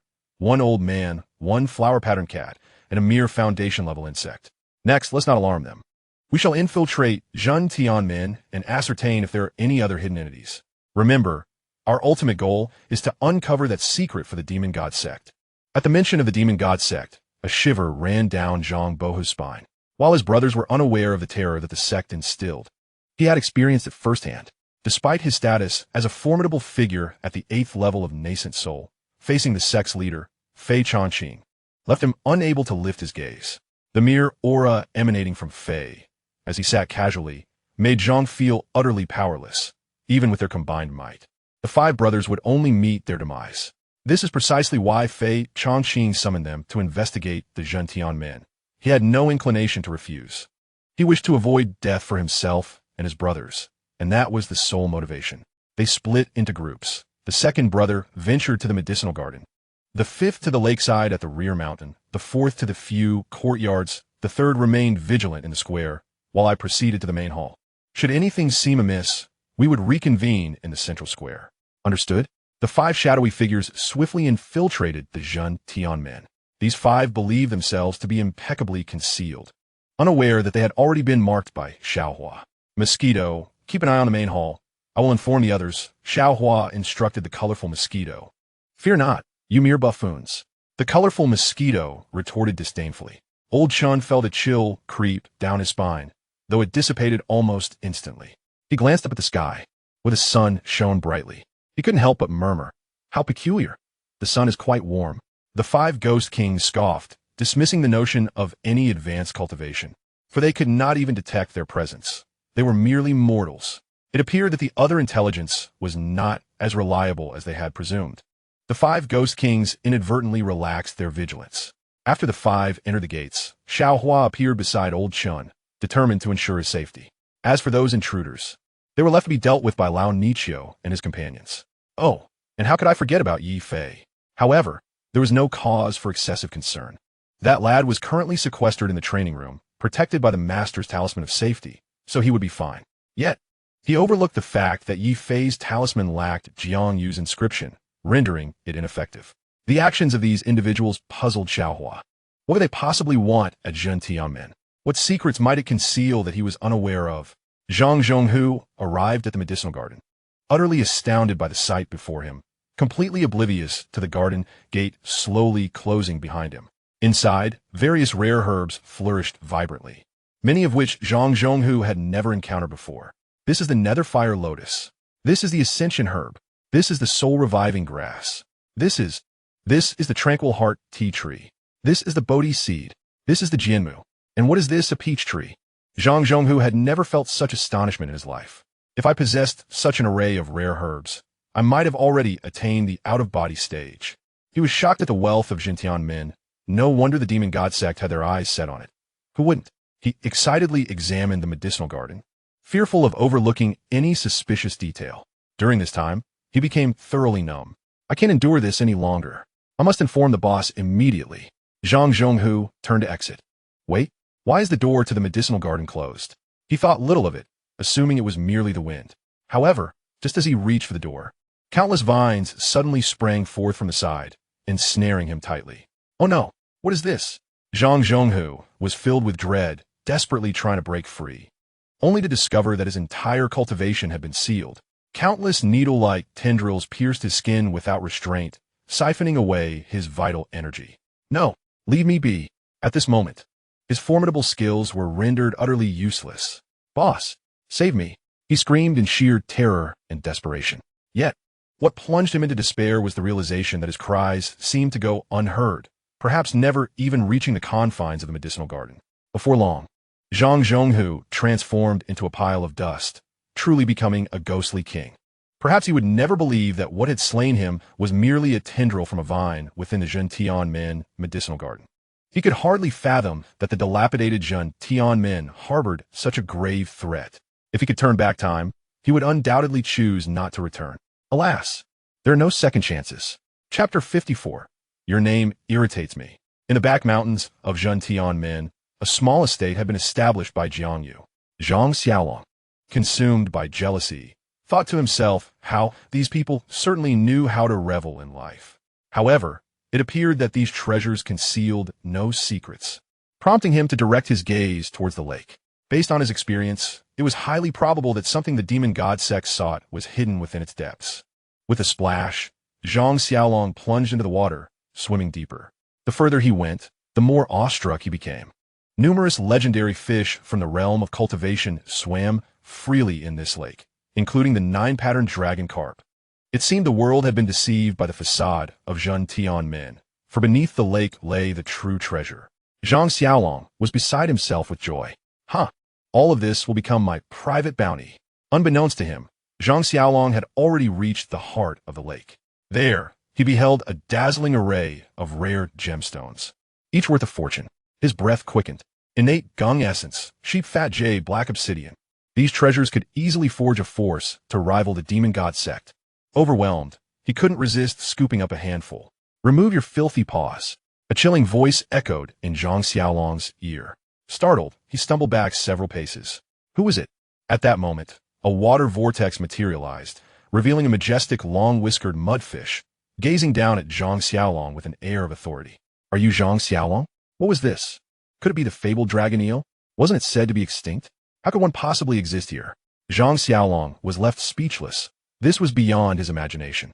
He had encountered the legendary dragon eel, and it appeared to be one that surpassed even the Yuanying stage. Senior, no offense, I shall take my leave.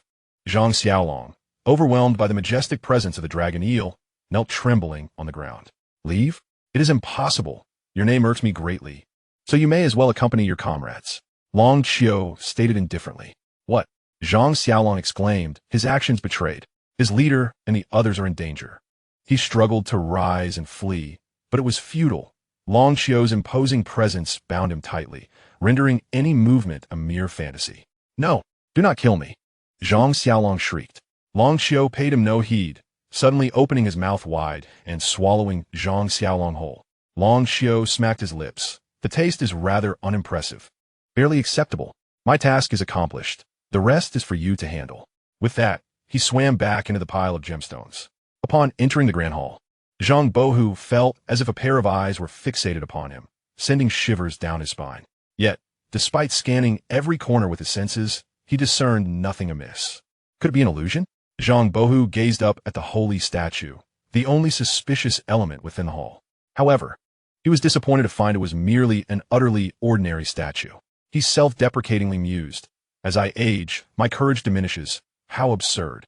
The hall was not particularly spacious, allowing for a clear view of all the furnishings. No wonder the Zhentian Sect has declined. They have repurposed the main hall into a bedroom. How clever of them. Zhang Bohu shook his head.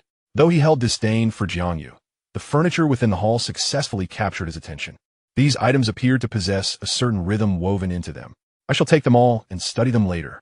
With a wave of his hand, Zhang Bohu attempted to collect these items into his storage bag, only to be met with astonishment. None of them budged. Impossible. Zhang Bohu could hardly believe it. After all, he was a formidable master at the nascent soul stage. He tried once more, yet the outcome remained unchanged. I refuse to accept this. Zhang Bohu picked up a chair, intending to forcibly stuff it into his storage bag. You are finished. How dare you steal from your master? A sinister voice echoed throughout the hall. Who? Zhang Bohu assumed a defensive stance, scanning the hall. Given that he had not detected his adversary, it was likely that their cultivation matched his own. I am your master. The sinister voice taunted mockingly. Stop playing tricks. If you have the ability, show yourself. Zhang Bohu retorted angrily. It seems that the Zhentian Sect's trump card lies in the hidden masters within this hall. As you wish. No sooner had the voice faded than a colorful mosquito appeared before Zhang Bohu. A mosquito? Zhang Bohu was utterly speechless. He had been toyed with by a mere mosquito. He swatted at it, but the next moment, a sharp pain radiated from his palm. Oh no, I've fallen into a trap. Zhang Bohu attempted to withdraw his hand, only to find himself completely immobilized. Before him, a massive iridescent mosquito materialized. What on earth is this? Zhang Bohu was seized by terror. His hand withered at a visible pace, becoming rigid and brittle, the tips gradually disintegrating into powder. A calamity of unparalleled magnitude. Zhang Bohu finally grasped the gravity of his predicament. Alas, escape was no longer an option. He yearned to alert others. Yet even his consciousness could not break free from his corporeal form. Curse that accursed demon sect for their malevolence. The hall remained eerily silent, as though no one had ever entered. Xianxia, the third brother, concealed himself at the edge of the square, finding nothing particularly noteworthy to occupy his mind. Steeped in ennui, what could possibly be of significance in this forsaken place? It was absurd. However, this unremarkable locale possessed a modicum of spiritual energy, making it a suitable temporary refuge. The seclusion was advantageous. It would not attract attention. Yes, that settled it. He would discuss it with the elder brother later. Poor Zhang Shuhu remained oblivious to the fact that his three brothers had vanished from this world entirely. Perhaps fatigued from standing, he noticed the swing in the square, reminiscent of his childhood experiences. Unconsciously, he approached and sat upon it. The swing began to sway, and he felt a sense of weightlessness, as if his spirit had soared into the heavens. This swing was no ordinary contraption. Opening his eyes, he caressed the ropes on either side. Kid, isn't the swing exhilarating? Little Hua's round, sparkling eyes met Zhang Shuhu's. Oh my, he exclaimed, tumbling off the swing, but quickly regained his composure, readying himself for combat. Ah, gut. Zhang Shuhu chuckled, astonished that he had been startled by a mere feline. Yet, as he scanned his surroundings, he could not locate the speaker. Stop searching. Your demeanor towards me is quite disrespectful. Do you know that? Little Hua swatted at him, knocking Zhang Shuhu to the ground. The ambush was a success. Zhang Shuhu instantly felt the sting of injury, spitting out blood. A monstrous beast. It dawned on him that he had underestimated this cat. Let me reveal my true form to you. With a resounding thud, Little Hua manifested as a white tiger. Zhang Shuhu's mind blanked. Before he could collect himself, he found himself engulfed within Little Hua's maw. Third brother. This scene was witnessed by the returning Zhang Jihu, who was struck with terror. Little Hua mused, perfectly resolved. Save me, were Zhang Jihu's final words. Old Chen raised his head. Strange, it seemed like someone just cried for help. He approached the square, where everything appeared as usual, save for Little Hua languidly reclining on the swing. Chapter 55, Xie Ding's Tribulation. As the seasoned elders Gu and Song hurried along their journey, they meticulously searched throughout the day, yet found nothing of significance, their tempers beginning to fray. Just then, a foundation-building cultivator appeared on the path ahead. Without uttering a word, the two elders swiftly approached and bound the individual. Gu scrutinized the trembling cultivator, who was utterly perplexed about how he had offended these two formidable beings. Predecessors, may I inquire how I have wronged you? The cultivator stammered, his back drenched in perspiration. Song, with an amiable demeanor, reassured him, young one. There is no need for alarm. We simply wish to ask you a few questions. He then instructed Gu to withdraw his imposing aura. The cultivator, visibly relieved, sank to the ground and gasped for breath. As he caught his breath, he eagerly responded, Please, esteemed predecessors, ask away. I shall disclose all that I know. Song cast an appreciative glance at him. Well done, you are quite astute. Allow me to inquire if you have been in this vicinity over the past few days. The cultivator, not daring to conceal the truth, replied, In response to your inquiry, I have indeed been searching for spiritual herbs in this area. Song continued, Have you encountered any particularly notable individuals? Perhaps those akin to us? Notable individuals? The cultivator pondered for a moment before shaking his head. I have not come across anyone of your caliber. Are you quite certain? Indeed, I am certain. Receiving this affirmative response, both elders felt a twinge of disappointment, realizing that their quarry had eluded them. However, the cultivator suddenly recalled something. Yesterday evening, 300 miles to the northeast, I passed by a dilapidated shrine and encountered 3 individuals. What sort of individuals? Gu grasped the cultivator's collar tightly. Esteemed predecessors, there were an old man, a youth, and a maiden. I could not discern the cultivation levels of the old man and the maiden, but they did not seem to possess the strength of the two of you. They likely belonged to the golden core stage. The youth, however, was merely a mortal. A mortal? Yes, just an ordinary mortal, but the old man and the maiden appeared to regard him with great reverence. Perhaps he is a scion of some prominent family. Exchanging glances, Gu and Song resolved that regardless of the origins of these 3 individuals, they must seek them out. Song tossed a dragon tiger pill to the cultivator, declaring, This is your reward. The cultivator, cradling the pill with both hands, was overjoyed and prostrated himself, exclaiming, Thank you, esteemed predecessor. Thank you. He had ventured into this perilous situation in search of materials to concoct the dragon tiger pill, and now, by sheer fortune, he had obtained one so effortlessly. When he lifted his gaze again, Gu and Song had long since vanished. Old Song, do you think they could be those 3? After a moment of contemplation, Song responded, Given that the youth has a golden core protector, it is not unreasonable to suspect that there may be a nascent soul guardian lurking in the shadows. Regardless, let us observe first. If they are not, so be it. If they are, well. Unbeknownst to Jiang, who was situated within the decrepit shrine, two nascent soul experts were drawing ever closer. Gazing at the crimson dawn, Jiang could not help but compose a verse.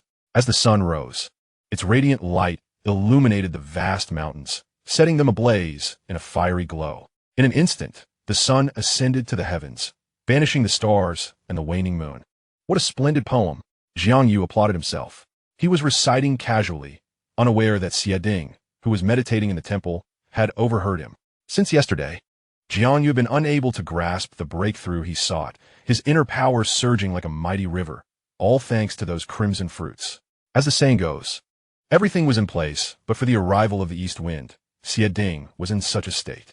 Upon hearing Jiang's verses, a flicker of enlightenment ignited within him, bringing him closer to opening the window to his Yuan. Suddenly, a faint cracking sound emanated from Xie's body.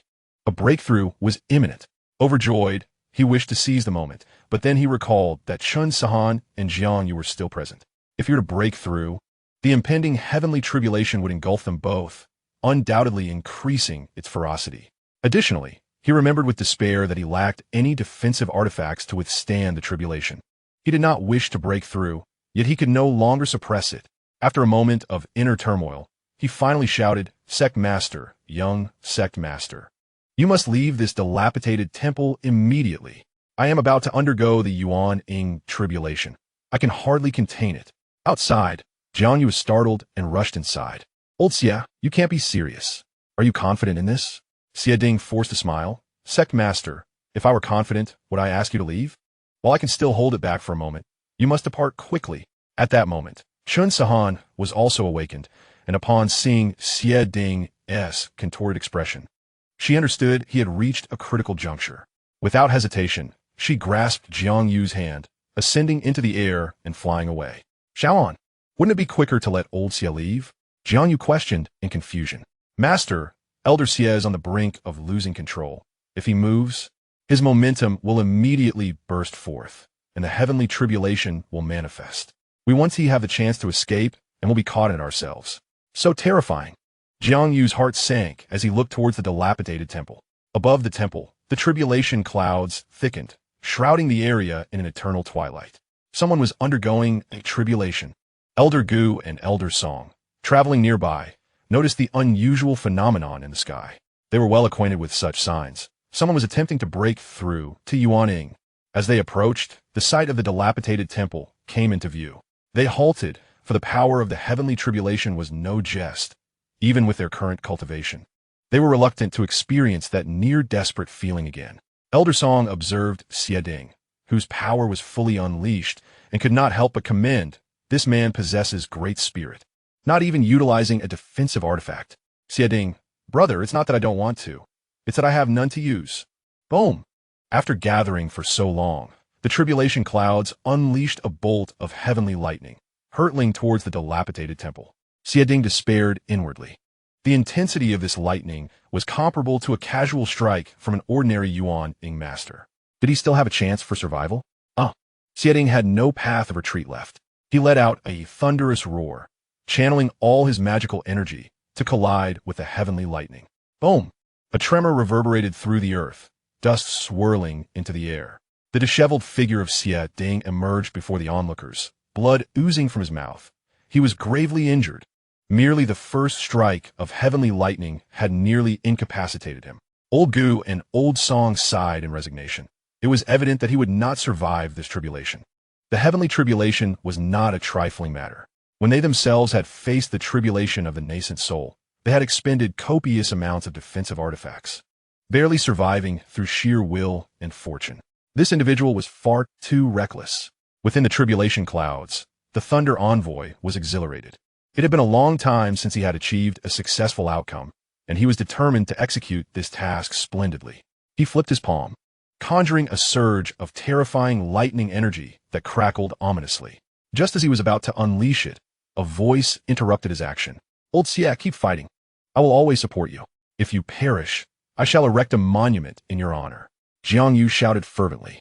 Master, sect leader. Xiading felt an urge to spit blood. Sect leader, could you not utter a word of encouragement? The thunder envoy, peering through a gap in the clouds, spotted a figure that sent chills down his spine. It was him again. Chapter 56, The Unfortunate Child. The thunder envoy was taken aback. How was this formidable individual omnipresent?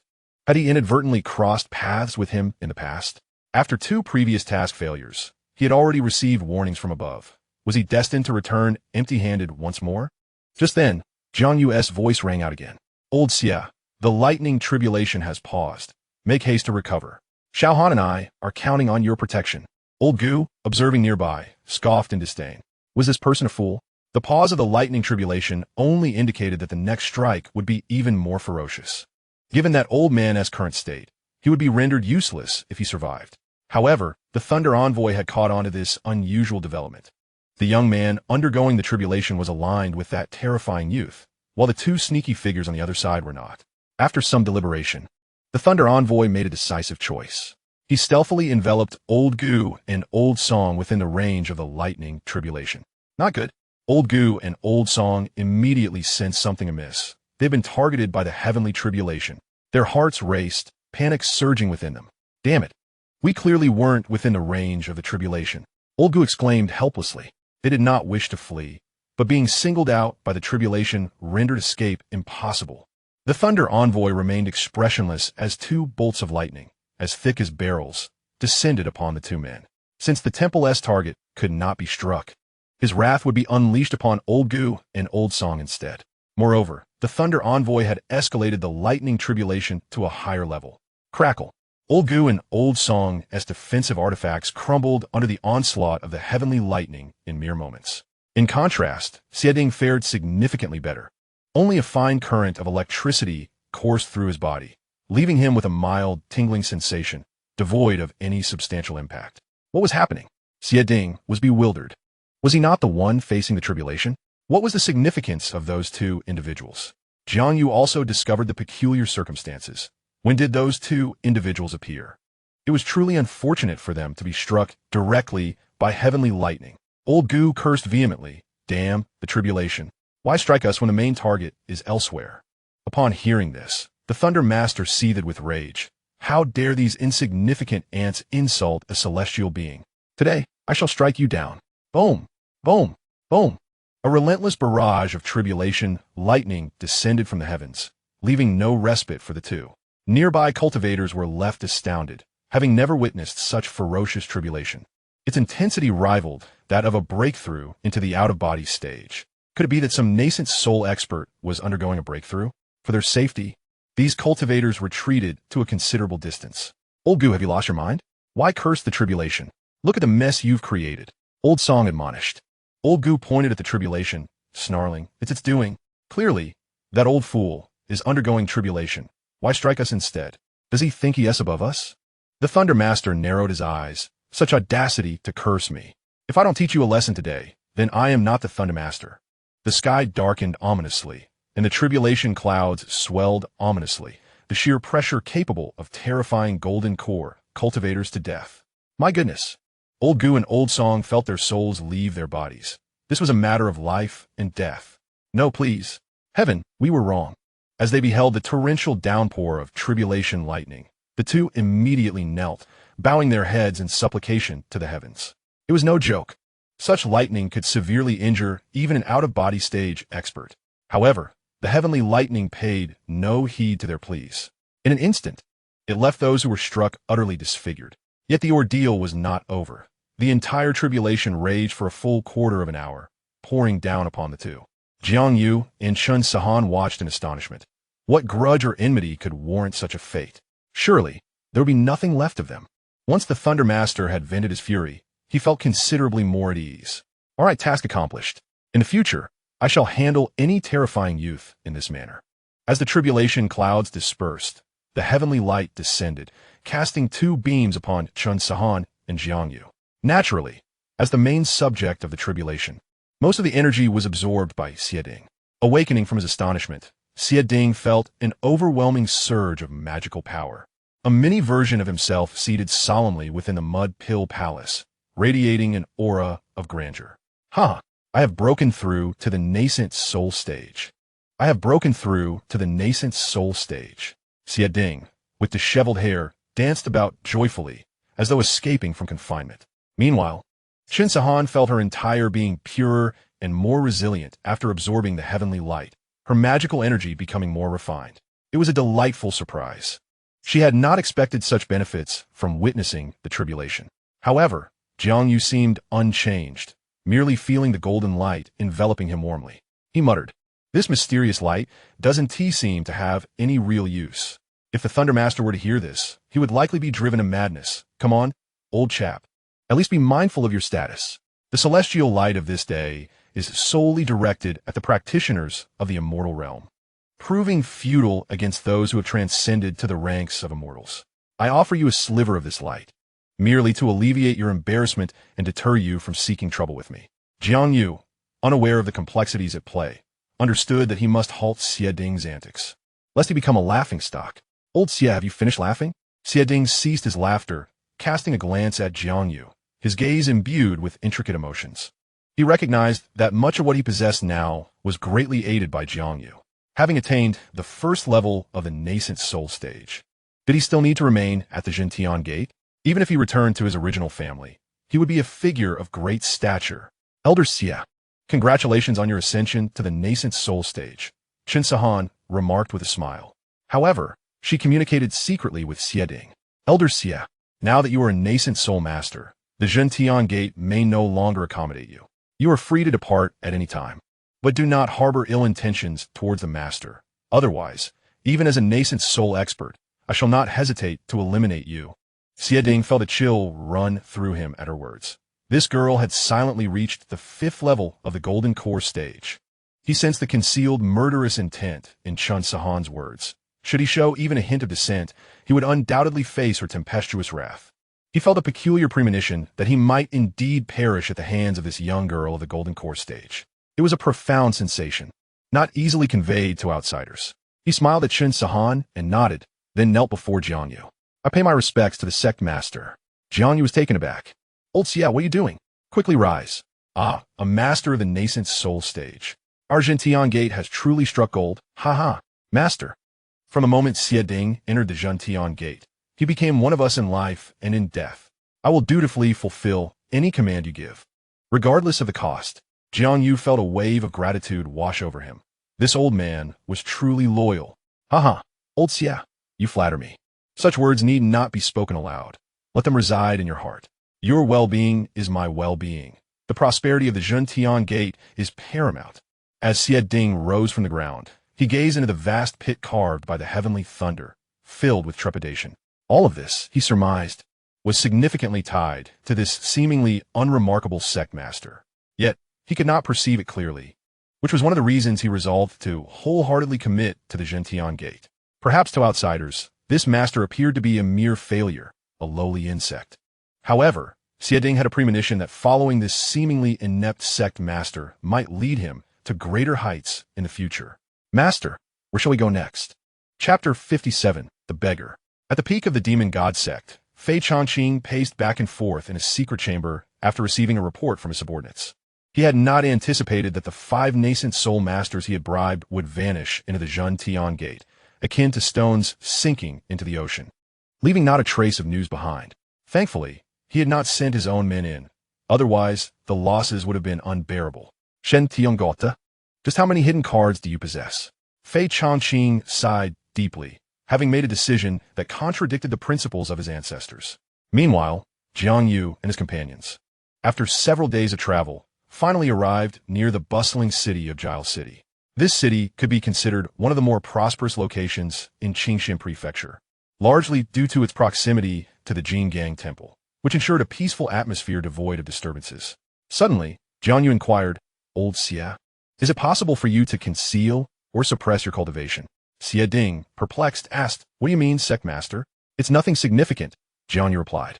"I simply believe that having a high level of cultivation might attract unnecessary trouble."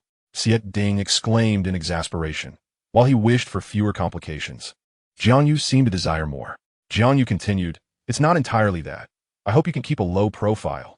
If we truly encounter difficulties, We can adopt a strategy of appearing weaker than we are. After pondering for a moment, Ding responded, Sect Master, while I cannot hide my cultivation entirely, I can temporarily suppress it to the 9th layer of the golden core stage. However, this would greatly undermine my status, and if word got out, I will be ridiculed by my peers. Let them say what they will. Do you not find it satisfying to reveal your true strength after being underestimated? Jiang countered.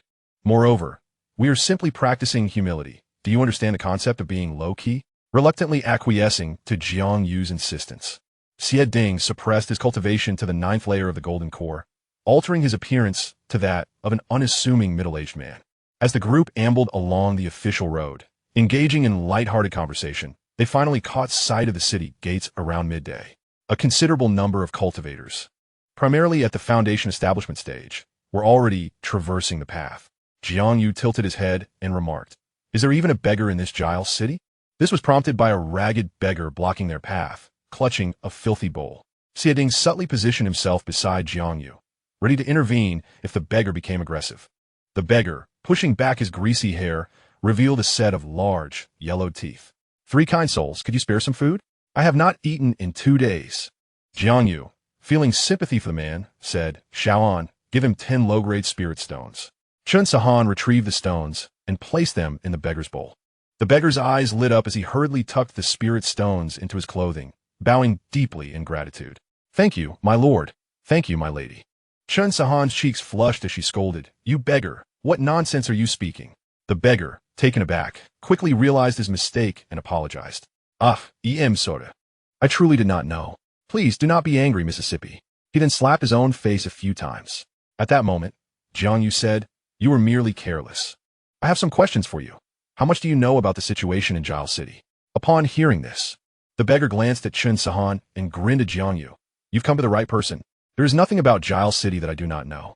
Let me tell you, mentioning Giles City inevitably led to the mention of 2 dominant families, the Liu family in the east and the Ma family in the west. The beggar untied the gourd from his waist, took a sip of water, and continued speaking. The head of the Ma family is a formidable figure at the 4th level of the nascent soul stage, commanding 4 subordinates at the 2nd level of the same realm, along with 2 golden core elders and over 30 foundation building cultivators. Moreover, there is the prodigious Ma Rulong, a remarkable presence at the 8th level of the golden core stage. As for the Liu family, they are no ordinary clan. Originally, the city of Jiao had the Wang family in prominence, but due to some unforeseen circumstances, the Wang family matriarch, Liu Rian, assumed control, and thus it transformed into the Liu family. When the beggar mentioned the Liu family, a glimmer of sharpness flickered in his eyes, unnoticed by others. Presently, the Liu family boasts an ancestral figure at the 6th level of the nascent soul stage. And with the head of the family included, there are 4 at the golden core stage and a dozen at the foundation building stage. Essentially, it is the elder who sustains the Liu family. Upon hearing of the 6th level of the nascent soul, Jiang Yu gasped. He had never encountered someone of such caliber in his life. It seemed prudent to maintain a low profile. One of the 2 leading families in the small city of Jiao completely overshadowed the Zhentian Gate. Jiang Yu clasped his hands in gratitude, saying, Thank you for your enlightening words. The beggar chuckled, It's my duty. Oh, by the way, young lady, I advise you to disguise yourself or wear a veil. Your beauty may attract unwarranted attention from Arulong. Xianxia's expression darkened. Could it be that this Ma dared to act recklessly? Nevertheless, she retrieved a veil and adorned herself, adding an air of mystery to her appearance. Watching Jiang Yu and his companions depart, the beggar's gaze reflected a hint of concern. Before he swiftly vanished, he traversed the woods outside the city and arrived at the bank of a small river. Ensuring no one was around, he plunged into the water. Holding his breath, he swam to the riverbed, parting the weeds to reveal a stone slab. It was nearly undetectable to the untrained eye. The beggar lifted the slab and slipped inside. Within lay countless passageways, and he chose one to enter. Ultimately, he arrived before a secret chamber. Knocking thrice in a rhythmic pattern on the door slowly ascended, revealing a hoarse voice from within. Wanduo, what news do you bring? Wanduo entered the chamber, bowing deeply. Master, she has returned. A shadow on the ground quivered, and from the darkness emerged a stooped elder. What a terrifying figure he was. His hands and face were marred by horrific scars from burns, with his eyes swathed in bandages, leaving only small openings. It's her. It truly is her. There can be no mistake. She is identical. Go inform Bailey. Yes. Wanduo retreated. The stooped elder's gaze was laden with sorrow. After all these years, why have you returned? Since you have, let us bring this to a conclusion. No one shall touch her. Though the elder appeared devoid of cultivation, the malevolent aura emanating from him was enough to instill dread. At this moment, Jiang and his companions were halted by the city guards. Each required to present 10 medium-grade spirit stones for entry. Jiang intervened to prevent Xianxia from arguing. In his view, the mere fact that someone dared to impose a charge implied the tacit approval of the two prominent families. A mere 30 medium-grade spirit stones was hardly an insurmountable expense. There was no need to stir up trouble at this juncture, especially since discontent was already brewing among others behind him. If one lacked funds, they ought not to enter the city, as they would only squander everyone's time. Indeed, if one could not even pay the toll, the prospect of attending the auction was utterly laughable. They couldn't even afford the entry ticket. Xianxia shot a glare at the people behind her and tossed 30 medium-grade spirit stones onto the table. The expressionless guard merely uttered, "You may enter." Chapter 58. The Ticket Scalper with Professional Ethics. Upon entering the extreme city, Jiang observed that its scale was quite considerable, bustling with various shops and throngs of people. Clearly, this place served not only as an auction venue, but also as a trading hub for cultivators. Jiang pondered whether it might be possible to establish an online trading center for the cultivation world. It would undoubtedly lead to a substantial influx of spirit stones into his coffers. The thought of becoming the wealthiest individual in the cultivation realm filled him with exhilaration. However, he was acutely aware that such aspirations were, for the time being, unattainable, as he was merely a mortal with no means of protection. For now, his priority was to swiftly acquire a Zhenyuan Dan to restore his cultivation before contemplating further ambitions. My dear young master, you seem somewhat unfamiliar here. Is this your first visit? Come, rest with me for a moment, and I can reveal whatever you wish to know. A delicate hand reached out to grasp Jiang garment. Xianxia huffed, "Release him." Startled, the girl recoiled, her voice tinged with grievance. "Why be so fierce?" Jiang responded, "You may leave. I have no need for your assistance." He casually tossed a medium-grade spirit stone her way. The girl accepted the spirit stone with sparkling eyes, expressed her gratitude, and vanished before Jiang. Xianxia was not pleased. "Master, what are you doing? Why give her spirit stones for no reason?" Jiang smiled gently. "They are pitiable souls, were it not for the trials of life, who would resort to such measures. Moreover, we ought not to offend these individuals lightly. While they may not possess lofty connections, they have many acquaintances, and some might rise to their defense." Xiading agreed wholeheartedly. "The sect master speaks wisely. Let us first find an inn to settle down." "Understood." Xianxia pouted, still somewhat vexed. In the Ma family's study within Extreme City, Ma Rulong donned a green robe, engrossed in a book. A burly middle-aged man stood at the door. "Young master, reports from the city gate indicate that 3 individuals have arrived today. A middle-aged cultivator at the Golden Core stage, a masked woman also at the Golden Core stage, and a mortal remarkably similar to the 3 described by 7 Stories Tower. Are you saying that the individuals we have been searching for have entered the city?" "Indeed." "Excellent." "Huh. This truly comes without effort. Send someone to keep a close watch on them, and we shall deal with them after the auction concludes." "At your command." At this moment, Ma Rulong could no longer concentrate on his reading, his heart racing like a cat's paw. Since he received this news from the 7-story tower, he has dispatched multiple teams to investigate the whereabouts of Jiang and his companions. Regrettably, none have succeeded in uncovering their trail. Now that they have unwittingly walked in his trap, how could he let them escape? A treasure capable of annihilating a gold core master in an instant. If it were to fall into his hands, even a nascent soul expert would pose no threat. At that moment, the entire Ma family, no, the entire Extreme City, would be under his dominion. Lu Ruyan, heh. Ma Rulong licked his lips, grinning wickedly. Meanwhile, in the Lu family's grand hall, Lu Ruyan, adorned with a light touch of makeup, reclined languidly in an armchair. A maid stood beside her, bowing her head to report something. Lu Ruyan's eyelashes fluttered as she opened her eyes, revealing a glint of shrewdness. "Send someone to monitor them discreetly. Do not alarm the prey. Now that they have delivered themselves to us, we shall resolve this matter completely after the auction."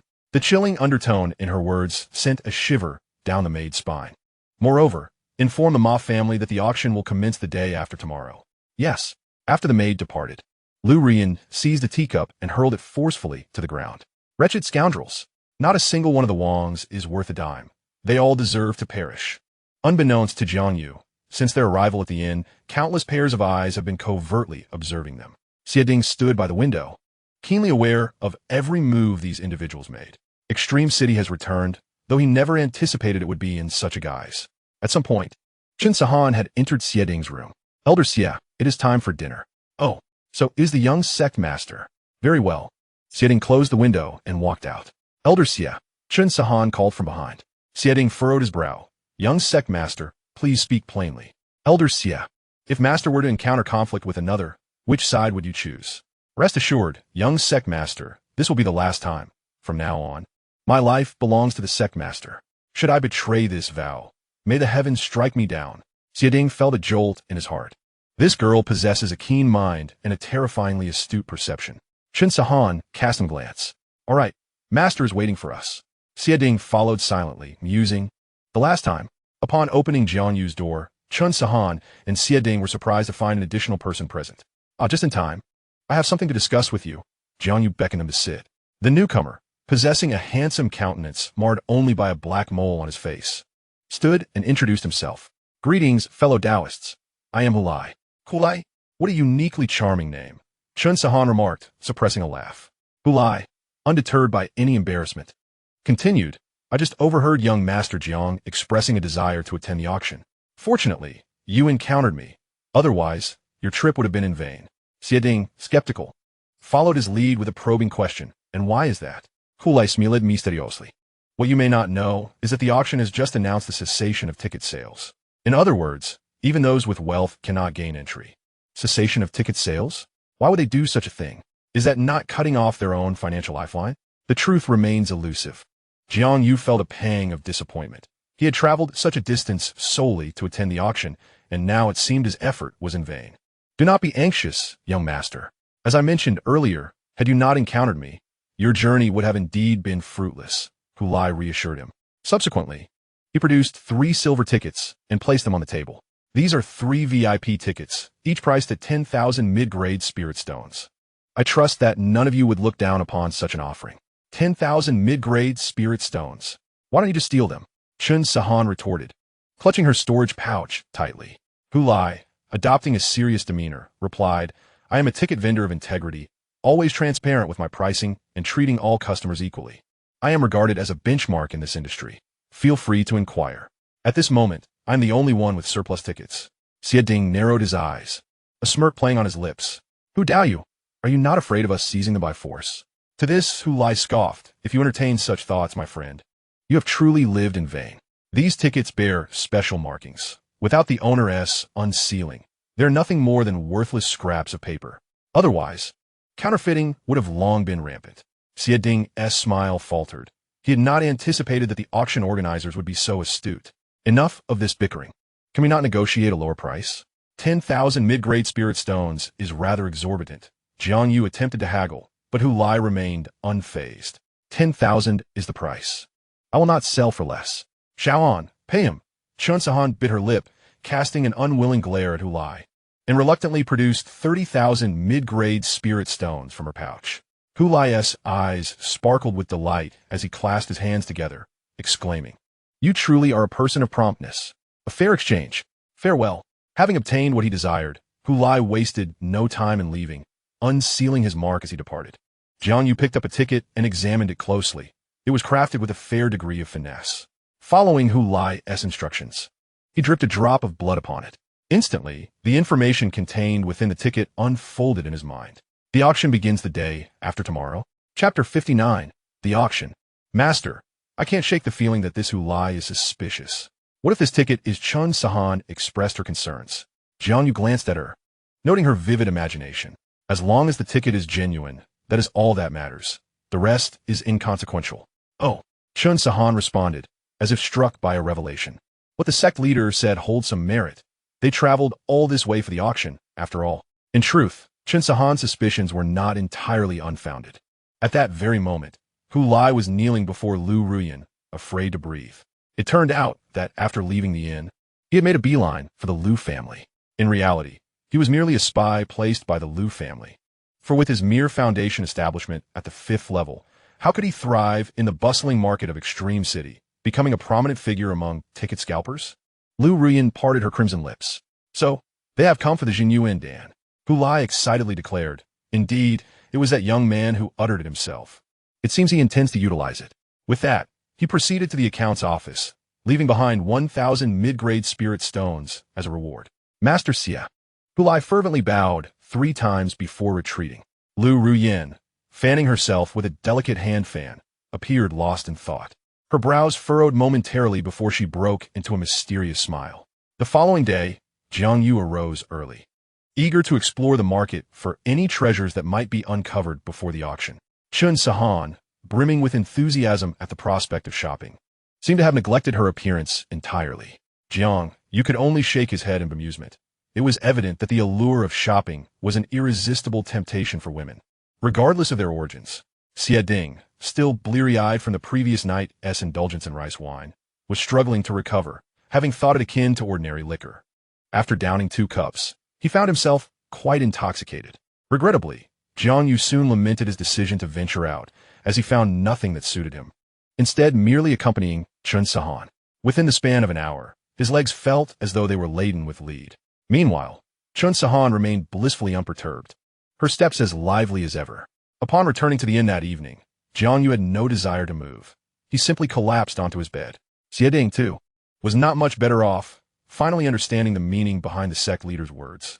I would rather haul bricks at a construction site than accompany a woman on a shopping spree. It was a tiring endeavor. Naturally, he dared not voice his complaints to Chun Sahan for fear of reprisal. However, he secretly vowed never to partake in such outings again. After a restful night, Jiang felt revitalized. He knocked on the doors of Xia Ding and Chun Sahan, for attending the auction felt akin to taking an important examination. Punctuality was paramount. Upon arriving at the auction venue, they found numerous cultivators already queuing to enter. Most were at the Golden Core and Foundation establishment stages, indicating that the auction's allure had yet to attract the attention of any nascent soul experts. At last, it was their turn to present their tickets. All was in order, and they gained entry without issue. Following the numbered signs, the trio settled into the back row, where the promised VIP seats. Jiang grumbled, discreetly inquiring of a nearby cultivator. My good sir, how much did you pay for that ticket? He asked, shaking the ticket in his hand.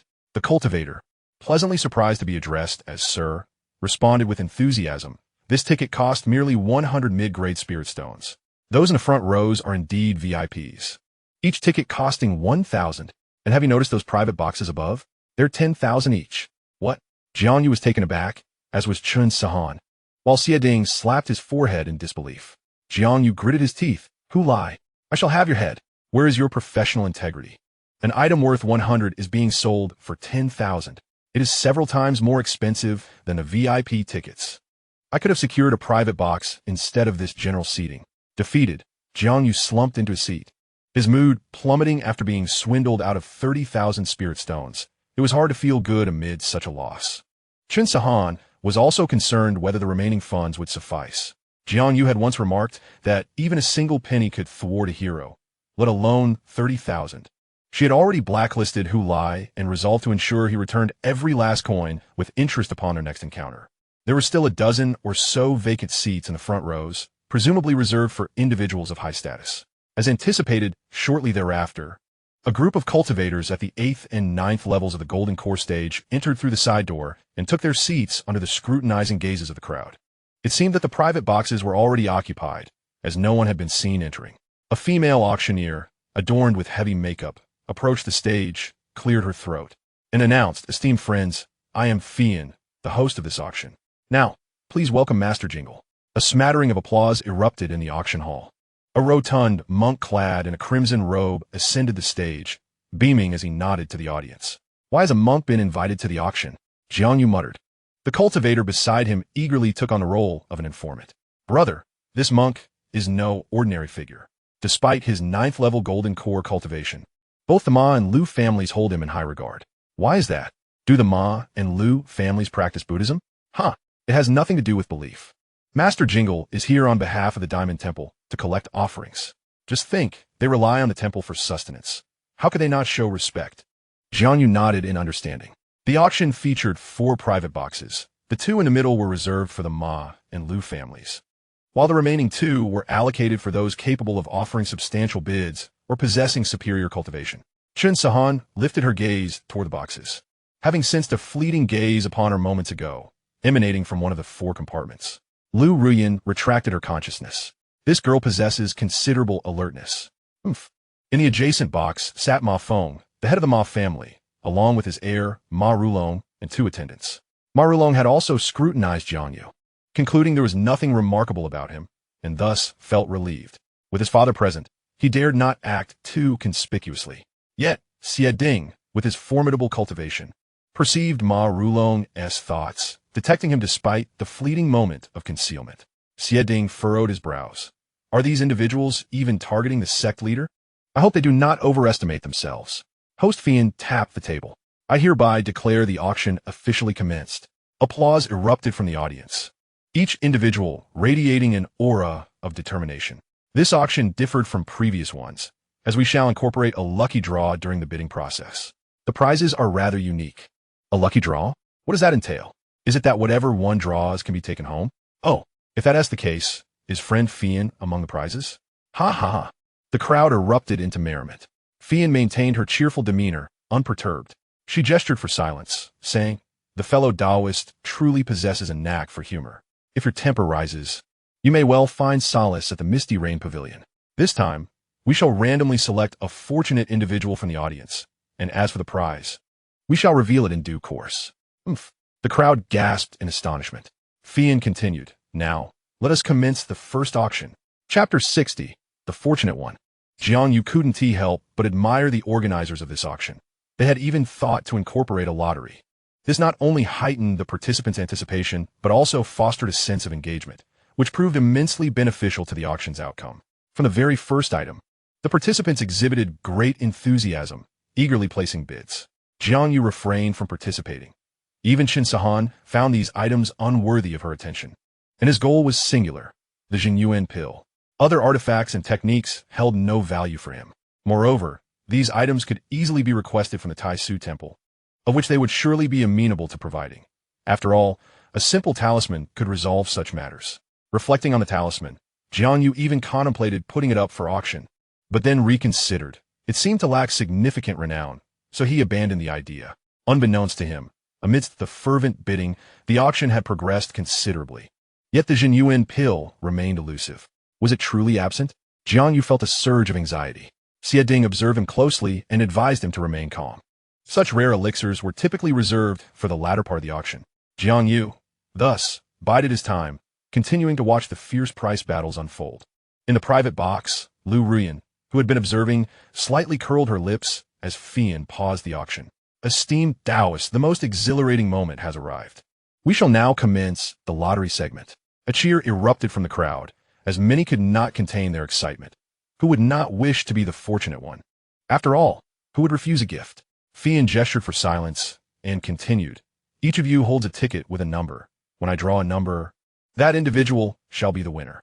The attendees lifted their tickets, jotting down their numbers, all ears in anticipation of the announcement.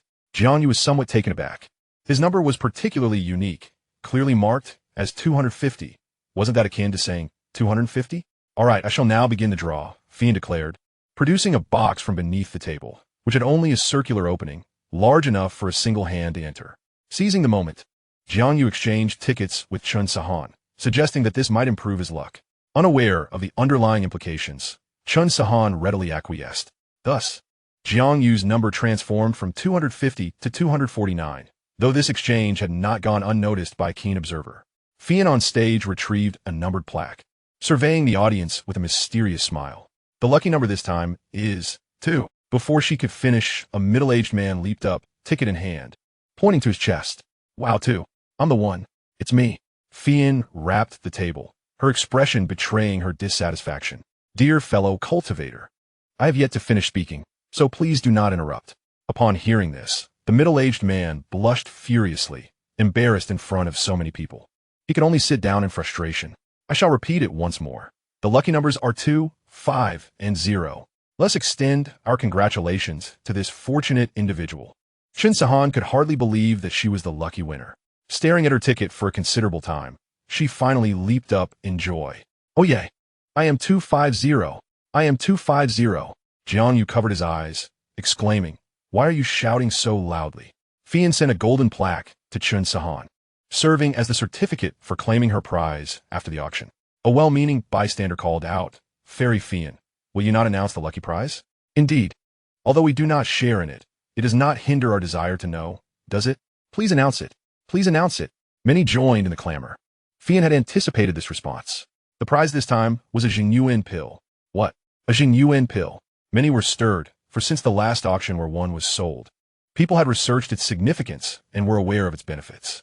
Instantly, the gazes directed at Chun Sahan shifted, yet a number remained composed.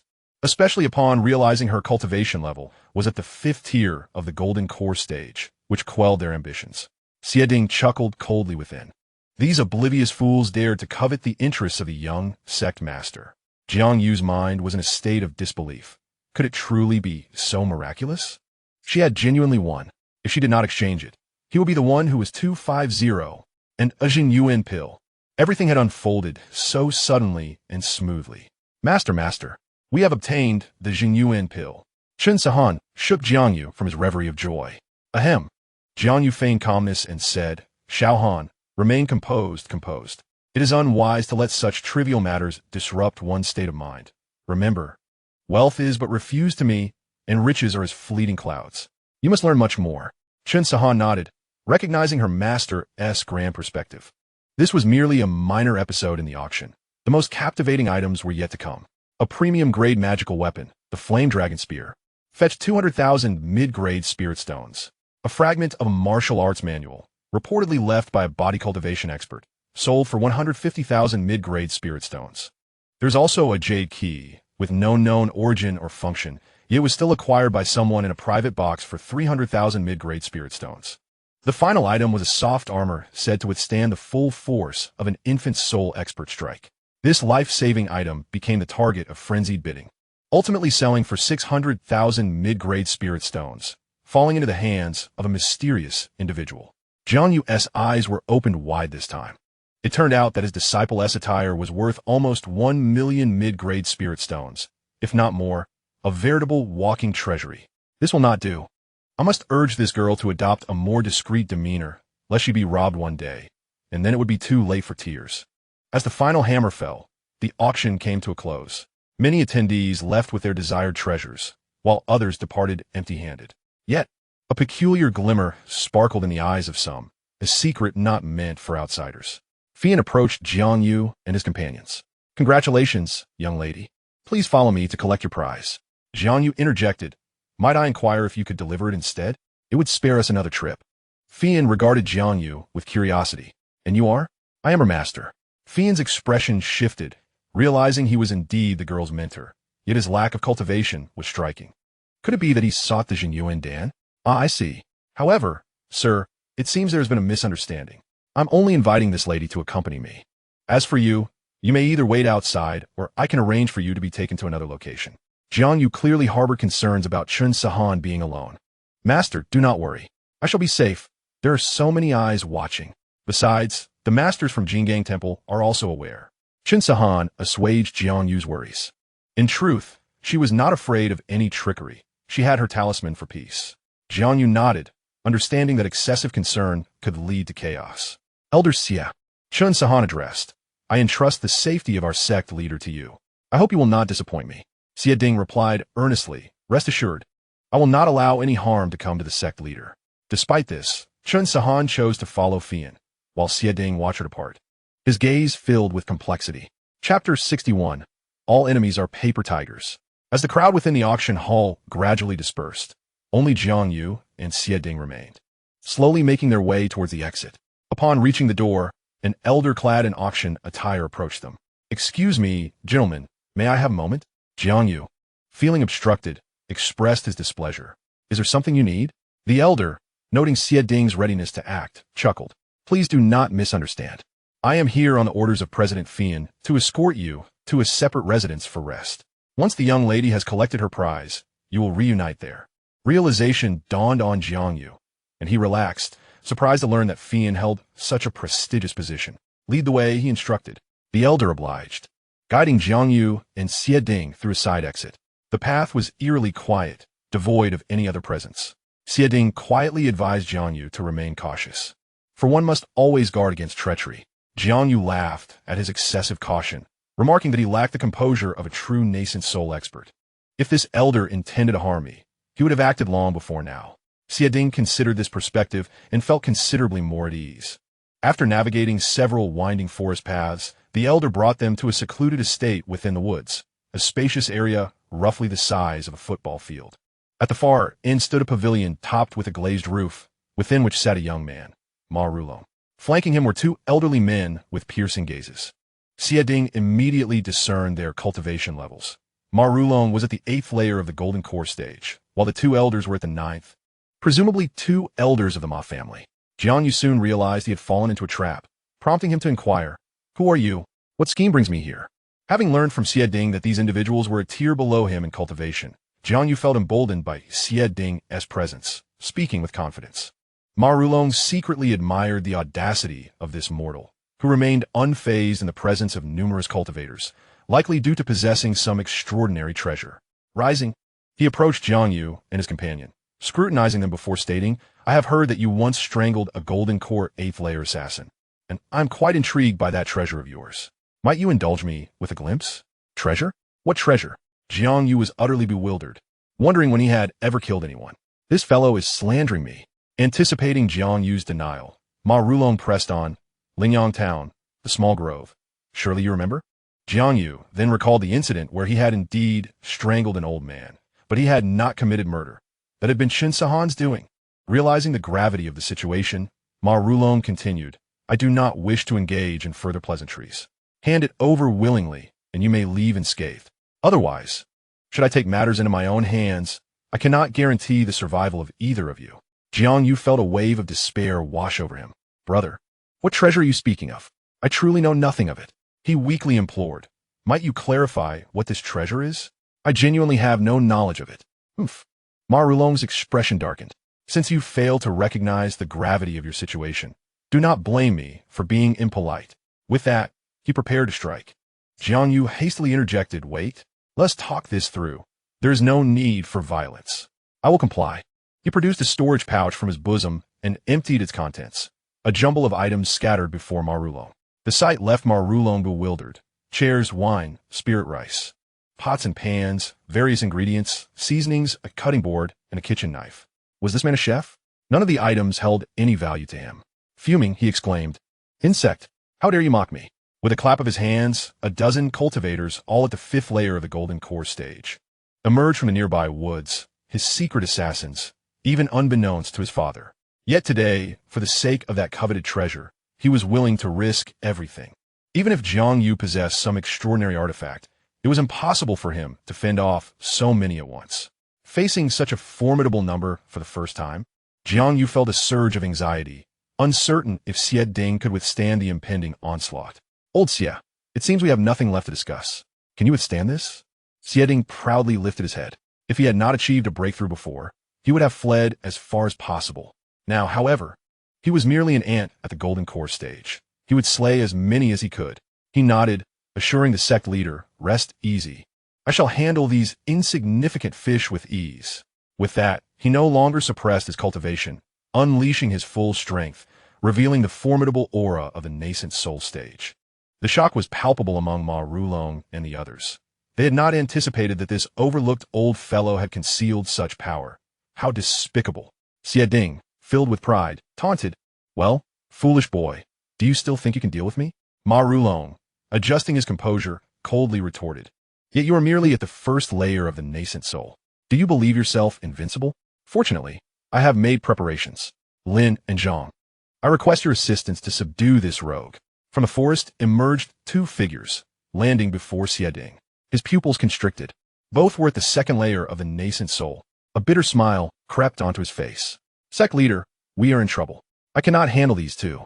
I will hold them off. If you find an opportunity, seek the young sect master." Jiang Yu noticed that the vigor and spirit of these two were significantly superior to Xie Ding's. A palpable aura of killing intent surrounded them, suggesting they had taken many lives. Jiang Yu solemnly patted Xie Ding on the shoulder. Do not feel pressured. Simply do your best. You must believe that all enemies are but paper tigers. I have faith that you will return alive. Should you not, I will erect a monument in your honor. Xieding was at a loss for words. Was this truly a comforting remark? However, as Jiang Yu's hand touched his shoulder, an enigmatic aura enveloped him. Yet, Xieding was too preoccupied to notice. Let's engage, Xieding declared, charging towards the two nascent soul guardians. His weapon had fallen, and he had not retrieved it, leaving him no choice but to resort to hand-to-hand combat. Lin and Zhang exchanged disdainful smiles. This fool truly believed he could close in for a melee fight.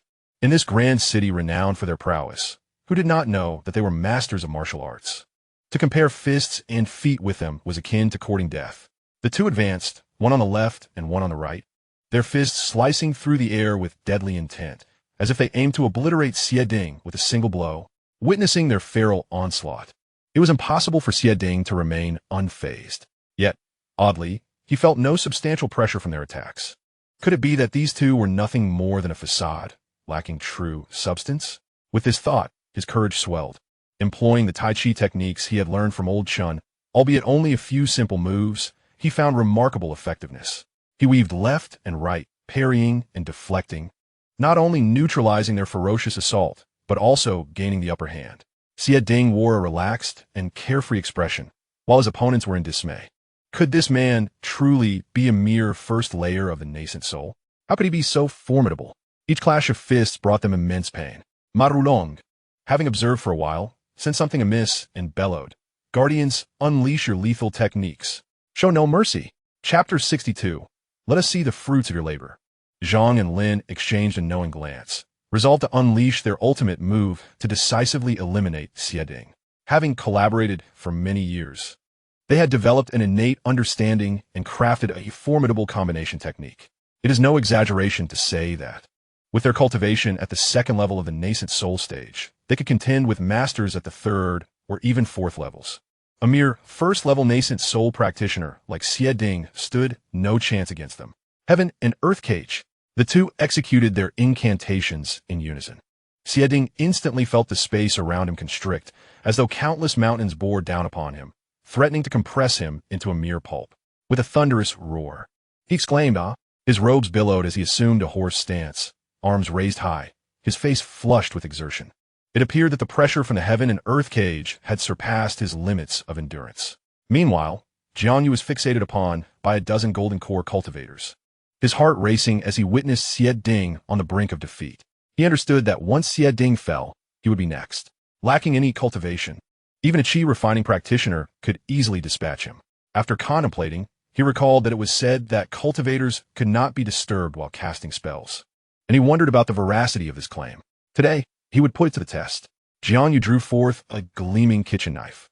The sight of this act drew derisive laughter from the Golden Core masters. Is this fool truly so daft? What use is a knife to an ant with no cultivation? Who does he intend to intimidate? Perhaps he wishes to end his own misery? Indeed, it was a final semblance of dignity. Not to worry, once we deal with him, it will be your turn. Let us savor this torturous moment. They chuckled. Marulong cast a scornful glance at Jiang. What a disgrace. We shall deal with you shortly. With a determined aim, Jiang hurled a knife towards Zhang Gongfeng. The laughter erupted anew. Could this ant truly be so ignorant? The aura of a nascent soul master was not something a mere mortal could breach, even they would struggle against it. However, what transpired next shattered the understanding of everyone present. The kitchen knife sailed unimpeded towards Zhang Gongfeng's chest. Zhang Gongfeng, astonished, thought, how is this possible? He attempted to evade, but found himself locked in place, unable to move. In his why, when did the nascent soul masters become so feeble? Marulong suddenly realized a critical point. That knife was thrown by Jiang. Does that imply that the treasure he possesses is indeed that very kitchen knife? He emphatically slapped his thigh. Bring me that kitchen knife. It's confirmed. It must be. Marulong's mind was flooded with images of the knife. If it weren't the case, how could a mere mortal possibly slay a nascent soul master? Several golden core subordinates obstructed the corpse of Elder Zhang, extracting the knife and delivering it to Marulong. Ha ha ha! A treasure. At last it is in my grasp. I am now invincible among the golden core. Marulong brandished the knife, shouting maniacally. Jiang, bewildered, wondered if this fellow had lost his mind. A mere broken knife deemed a treasure? Does that mean I have become a millionaire? This fool Ma Rulong and that simpleton Jiang, failing to evade, deserve their fate. Ma Rulong narrowed his eyes, glancing at Jiang Yu and Xie Ding like a venomous serpent. These two are of no further use. Eliminate them. Xie Ding flew to Jiang Yu's side, vigilantly watching the encroaching crowd. Although only one nascent soul master remained, there were over a dozen at the Golden Core stage, particularly Ma Rulong and the two elders, whose strength remained unclear. It was precarious, extremely precarious. All he could do was shield Jiang Yu. Jiang Yu, now somewhat incensed, thought that since they had acquired the item, they ought to honor their promise and release him. Yet this lad is utterly unscrupulous. Fine, you consider a broken knife a treasure? I have more. With that thought, Jiang Yu summoned another rusty kitchen knife, hurling it towards Elder Lin while shouting, "Don't you seek treasures? I have more. Take them all." Ma Rulong was thrown into disarray. What is this? He suddenly found the knife in his hand less appealing. Perhaps it was this rusty one he truly desired. Elder Lin, quickly, seize that knife. Elder Lin shot him a glare, retorting, "How can I seize anything? I'm paralyzed and can't even utter a word." He was now acutely aware of Elder Zhang's plight. Under the oppressive aura of the kitchen knife, he felt like a tiny ant amidst tumultuous waves, destined only for demise. Despair enveloped him. This unassuming youth was the genuine master, a terrifying existence they could not provoke. The Ma family is doomed. Suddenly, a roar echoed from the heavens. "Senior, please show mercy." Ma Rulong craned his neck to locate the source of the voice. It was his father, the head of the Ma family, Ma Feng. He had returned home, suddenly recalling urgent matters to discuss with the two elders, only to find them missing. Just as he was about to lose his temper, a chilling aura emanated from the side courtyard. His instinctive reaction was that someone had invaded the Ma family, as that courtyard was frequently visited by Ma Rulong. He worried for his son's safety. After all, he was their only exceptionally gifted heir and must not come to harm. Thus, he proceeded directly to the other courtyard. Just as he reached the midpoint, the terrifying aura abruptly vanished. Could it be that long heir had met with misfortune? In a moment of panic, Ma Feng hastened his pace to the utmost. Upon arriving at the other courtyard, the dreadful presence re-emerged, and he discerned its source. The rusted kitchen knife hurtling toward Lin Gongfeng. Having not witnessed Jiang Yu strike, he instinctively assumed that the Yuan Ing stage Xie Ding was the knife's master. Yet, Xie Ding was far from being merely a superficial Yuan Ing. He was undoubtedly a concealed ancient entity. He had already seen Zhang Gongfeng lying in a pool of blood and could not afford to lose Lin Gongfeng as well. Otherwise, the Ma family would take a long time to recover. But would the Liu family grant them that time? In midair, Ma Feng's expression turned grave as he summoned all his strength to launch his top-grade magical weapon, the Void-Breaking Blade. He aimed to impede the knife's advance. Alas, while aspirations are noble, reality can be harsh. The moment the Void-Breaking Blade made contact with the kitchen knife, it shattered violently into countless fragments. Thus, Lin Gongfeng perished amidst expectations. Ma Feng plummeted from the sky, spitting out a mouthful of blood. "Father, what has happened?" Filled with grief and fury, Ma Feng struck out, sending Ma Rulong flying. "Rechtson, look at the mess you've created." Chapter 63. You may keep it for yourselves. Ma Feng's slap was devoid of mercy, severely injuring Ma Rulong. He understood that without such an action, he could not provide an explanation, and the Ma family might not survive the day. Regaining his composure, Ma Feng approached Jiang Yu and Xie Ding, bowing respectfully to Xie Ding. "Senior, my son is ignorant and has offended you. I beseech your forgiveness." Xie Ding waved his hand dismissively. "I cannot make decisions. Speak with our sect leader." "Sect leader? This mortal is the sect leader? Could he be a bastard child of some great figure out for a stroll? Otherwise, how could a Yuaning expert be present as guard?" Believing he had discerned the truth, Ma Feng turned to Jiang Yu. "May I inquire how to address you, young sir?" "I am Ma Feng, head of the Ma family." "Ma Feng?" Jiang Yu recalled that this was the head of the Ma family mentioned by the beggar, a formidable figure of the fourth stage of Yuaning. This was Jiang Yu's first encounter with a practitioner of such high rank, especially one with whom the Ma family had clashed, resulting in the deaths of two offerings. Would he not suddenly unleash his wrath? Jiang Yu, feeling a measure of anxiety, spoke. "Head of the Ma family, I am Jiang Yu, sect leader of the Zhentian men. This is all a misunderstanding." "Zhentian men? I believe I have heard of it, though my recollection is scant. It seems merely a small sect in a remote area. However, what does he mean by misunderstanding?" He must be seeking a way to save face. Thus, he echoed Jiang Yu's words. Indeed, indeed, it is a misunderstanding. A misunderstanding. Ma Feng turned to the two elders and commanded, bring that wretched son to me. The elders, reluctant to defy him, tremulously assisted Ma Rulong to his feet. Hichtsong, why do you not hasten to bow and apologize to sect leader Jiang and the senior? Ma Feng gripped Ma Rulong's ear tightly, roaring with ferocity. Ma Rulong had never witnessed such wrath from his father and had never been struck before. Yet today, not only was he beaten, but he was also left gravely injured. His resentment towards Jiang Yu ran deep. If it weren't for him, how could he have ended up in such a predicament? How could two of their guardians have been slain? Yet, he dared not express his fury. Did he not see how his father was bowing and scraping? Enduring the humiliation, he bowed thrice before Jiang Yu. I apologize. I was wrong. Please, show mercy and spare the Ma family.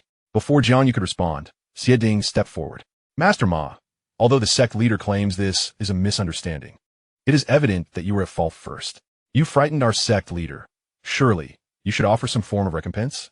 Ma Feng's heart bled. They had killed two of his guardians, and he had not pursued retribution, even injuring his own son. Yet they had the audacity to demand compensation. However, he did not dare voice his thoughts. Fear held him captive. He responded submissively, of course. The Ma family is willing to offer 100,000 mid-grade spirit stones for sect leader Jiang and the esteemed elder to enjoy. 100,000. Jiang Yu inhaled deeply, astonished at the wealth these families possessed, speaking such grand sums without a hint of hesitation, as if it were mere triviality. Jiang Yu accepted the storage bag from Ma Feng, smiling broadly. Very well, let us consider this matter settled, and may we coexist peacefully from this point onward. Ma Feng muttered inwardly, as if I would coexist peacefully with you.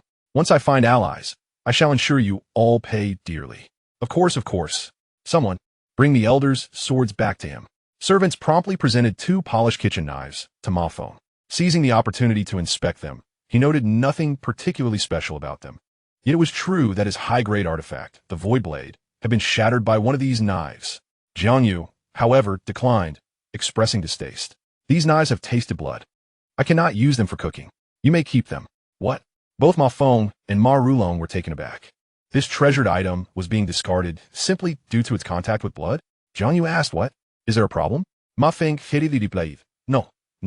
Thank you. Sect leader Jiang. Thank you, esteemed elder. Internally, he mused that this Jiang fellow had a semblance of conscience, acknowledging the principle of reciprocity. Evidently, they did not wish to sever ties with the Ma family completely. Given the value of this knife, perhaps it would be acceptable to let this incident pass. As for the two guardians, he would seek others in the future. Unbeknownst to Ma Feng, the other two had already been dealt with by Xiading, or more accurately, eliminated by the heavenly tribulation. At that moment, Jiang Yu pointed to the elder who had accompanied them. You there, come here. I have a question for you. The elder trembled. Had he known he was dealing with a formidable deity, he would have never dared provoke him. Ma Feng barked, what are you hesitating for? Come here at once. The elder scurried over, trembling, and fell to his knees. Jiang Yu inquired, tell me, where have you taken my female disciple? Ma Feng kicked the man, urging him to speak. The elder, trembling with fear, replied, in response to your esteemed self. I am but a humble servant and know not the details. I was merely following the orders of the young master to bring you here. Do not dare claim you are not employed at the auction house, nor that you do not recognize Fei Yan. The elder stammered, in truth, I do work there and can confirm my acquaintance with the president, yet he belongs to the Liu family. What they intend, I genuinely do not know. The Liu family? Jiang Yu remarked, puzzled. What business do they have here? This is all too chaotic. It was somewhat understandable for the Ma family to covet treasure for themselves. But what could Chun Sahan possess that would attract the attention of the Liu family? Jiang Yu pointed at the elder and declared, Master Ma, I wish for this elder to guide me to the Liu family. Might that be permissible? Of course. Even if Jiang Zhongzhu demands his life, it can be arranged. Ma Feng replied hastily, sensing that the Liu family was about to face misfortune. It won't do for only the Ma family to suffer. The Liu family must also endure some losses. Suddenly, Ma Feng added, allow me to lead the way. After all, the Liu family stands as an equal to the Ma family. This lowly servant might not gain entry through their gates. Jiang Yu agreed, realizing that with the head of the Ma family accompanying them, the Liu family would likely not cause them any trouble. He nodded, then I shall trouble you, Master Ma. Ma Feng beamed, not at all. Please follow me. At that moment, Ma Rulong, who had been trailing behind, called out, "Father, wait for me." The distance from the Linchong courtyard to the Lu family was not far, a mere moment for cultivators. In no time, the four arrived at the grand entrance of the Lu family. The Lu residence exuded opulence, with gates rivaling those of earthly royal cities, adorned with dragons and phoenixes, emanating an imposing presence.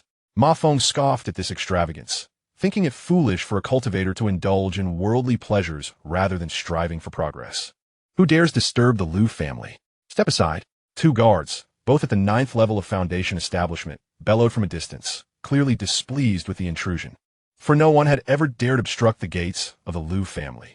Ma Feng stepped out from behind Jiang and retorted, "Have your eyes gone blind? You can't even recognize me?" The guards, upon realizing it was Ma Feng, immediately donned smiles. "Ah, it is Master Ma. My apologies. We were unaware of your visit to the Lu family. What brings you here?" Chapter 64. To this point. Meanwhile, Chun Sahan, under Fei Yan's guidance, did not proceed to the Lu family, but boarded a carriage and exited through the northern gate. Inside the carriage, Fei Yan engaged in witty banter, gradually alleviating Chun Sahan's concerns. They exchanged pleasantries, creating a harmonious atmosphere. Eventually, the carriage halted before a manor. This estate lacked ostentation, appearing rather ancient. The plaque above the entrance bore two faded characters. Wang Fu. Could this be the residence of the elder who provided the Zhenyuan Dan? Chun Sahan followed Fei Yan as they stepped through the gates of the Wang Fu. Upon entering the Wang residence, two individuals emerged from the side chambers, both possessing the cultivation level of the 9th layer of Foundation establishment. Silently, they closed the grand door and stood guard beside it. Fei Yan reassured Chun Sahan not to feel anxious, as these were the servants of an esteemed elder, ensuring her safety. Chun Sahan remained silent. She understood. From the moment she stepped into the Wang estate, she sensed countless strands of divine consciousness intertwining around her, with such formidable defenses in place. It was reasonable to presume this was the abode of the creator of the Zhenyuan Dan.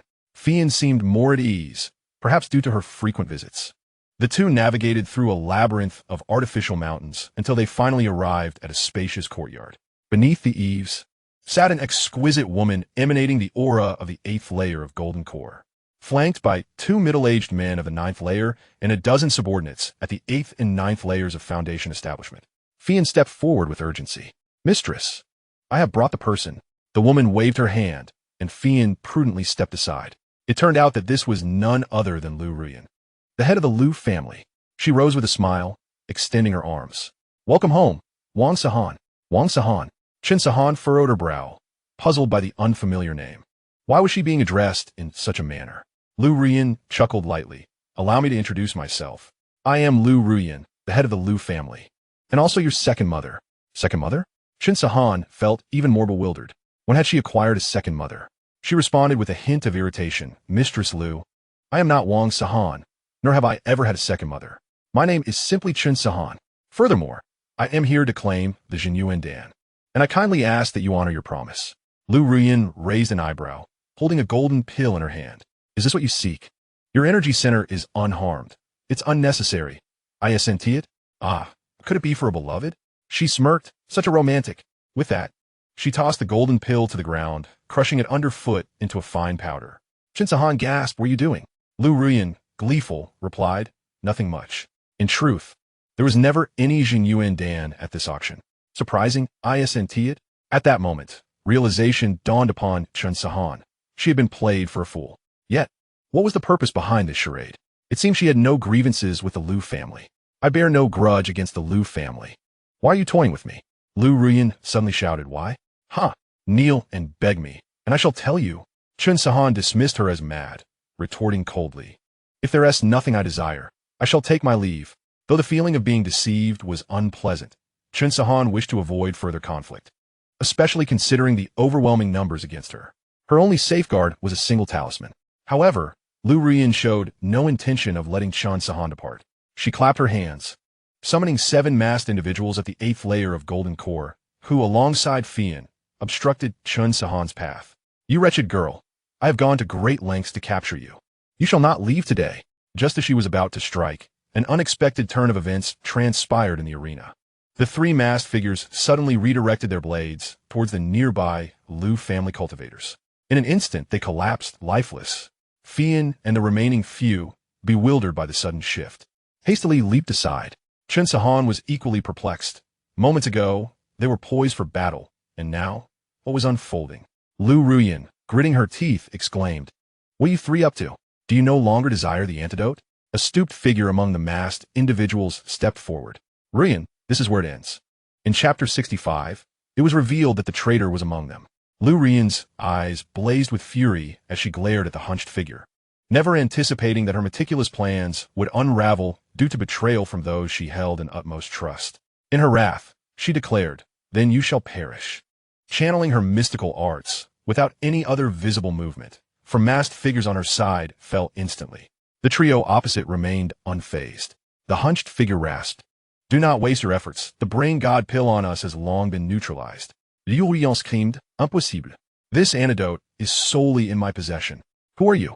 The situation spiraled out of her control, and panic surged within her. With 4 on her side and 4 opposing, she possessed hidden cards. It was uncertain if her adversaries lacked any. The 3 simultaneously removed their masks, revealing their true identities. A beggar? Chen Sahan recognized one as the very beggar who had obstructed their path upon their arrival at Jiang City. The beggar smiled at her. "Second miss, I apologize. It was not my intention. I am Wandu." Another, with a scruffy beard, chimed in, "I am Bailey. Honored to meet you, second miss."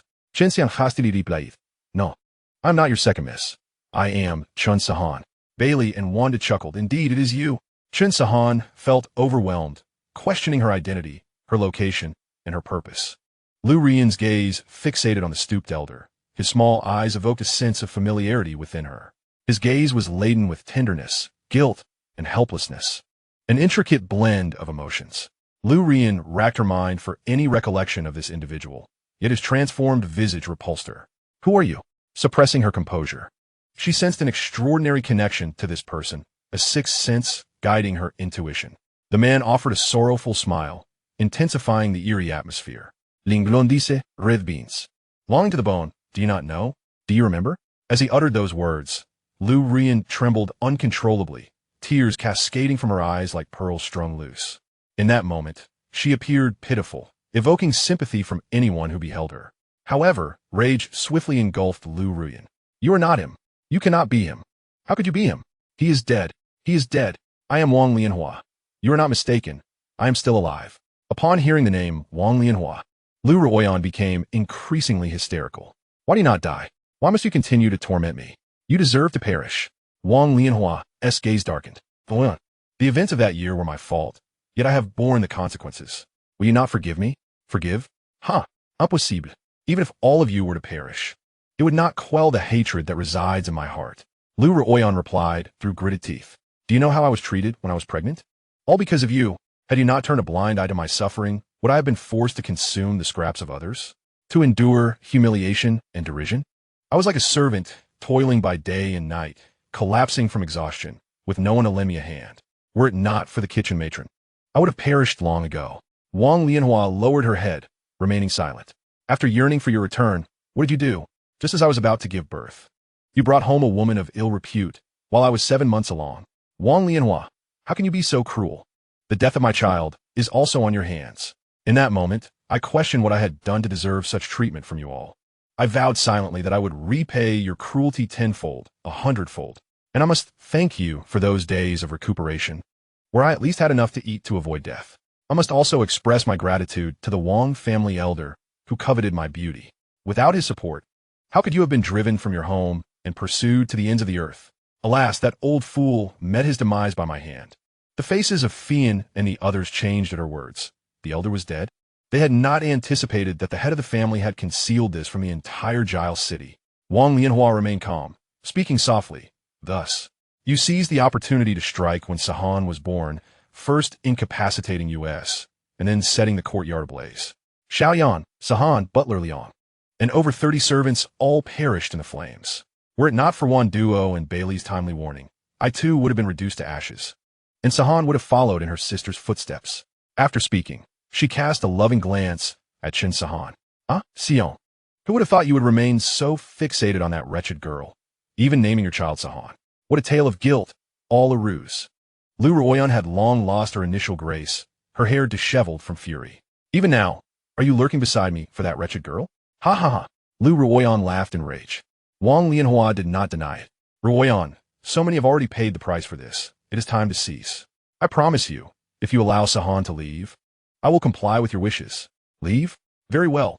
I shall send her away. Lu Ruoyan's eyes glinted with malice as she hurled the hairpin towards Chun Sahan's heart. Be careful. Wan Duo and Bailey immediately shielded her, while Wang Lianhua erected a protective barrier. The incident unfolded so suddenly. The threat of the hairpin was too great, leaving no time to evade. Fool! Lu Ruoyan scoffed repeatedly. As anticipated, the hairpin pierced through the bodies of Wan Duo and Bai Li without resistance, advancing directly towards Wang Lianhua. With a crisp sound, the protective shield, which Wang Lianhua had exerted all her strength to conjure, shattered upon impact. The mid-grade armor she wore offered little resistance before being penetrated. Wang Lianhua collapsed to the ground. Lianhua! Lu Ruoyan exclaimed in alarm, floating to Wang Lianhua's side. Yet, the hairpin's momentum did not wane. It continued its trajectory towards Chun Sahan. Chun Sahan realized that this hairpin harbored an attack of the nascent soul stage, one she could not withstand, and thus could only rely on her safety talisman. At that moment, a voice rang out. Do not harm the young master. A figure rushed forth, firmly grasping the hairpin in hand. It was none other than the arriving Xieding. They had entered the Lu residence without locating Chun Sahan, and, sensing something amiss, had apprehended the Lu family's guardian golden core cultivator for questioning. Under Ma Feng's intimidation, the individual had revealed Lu Ruoyan's whereabouts, the forbidden ground of the Lu family's ancestor. Thus, the earlier scene unfolded. Master! Chun Sahan joyfully spotted Jiang and hurried to his side. Jiang affectionately ruffled her hair, asking if she was unharmed. Chun Sahan shook her head, reassuring him that even without his appearance, she would have been fine. Ma Rulong watched the woman he longed for embrace an unsightly old man, his heart filled with discontent. His fist clenched tightly. Were it not for his father being present, he would have already confronted the old man. Lu Ruoyan, cradling Wang Lianhua, gazed up at Xieding, recognizing the familiar voice. Though Xieding had disguised himself, she still identified him. So it's you. Chapter 66. I have cleared what I owed you. Lu Ruoyan immediately recognized Xieding's identity, but chose not to expose him. Xieding offered a grateful glance towards Lu Ruoyan, communicating through thought. Head of the family. It has been a long time. Lu Ruoyan remained silent. When Xieding had departed the Lu family, he was merely at the golden core stage. Yet now he was far beyond her control. She did not regret her decision. Had it not been for Xieding, Chun Sahan would not have been lured here.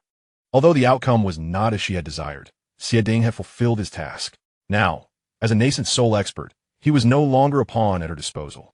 Ma Feng surveyed the corpses strewn across the ground and mused. This has effectively eliminated most of the Lu family's elite. Truly ruthless. But who is the old ghost cradled in Lu Ruoyan's arms? Wow.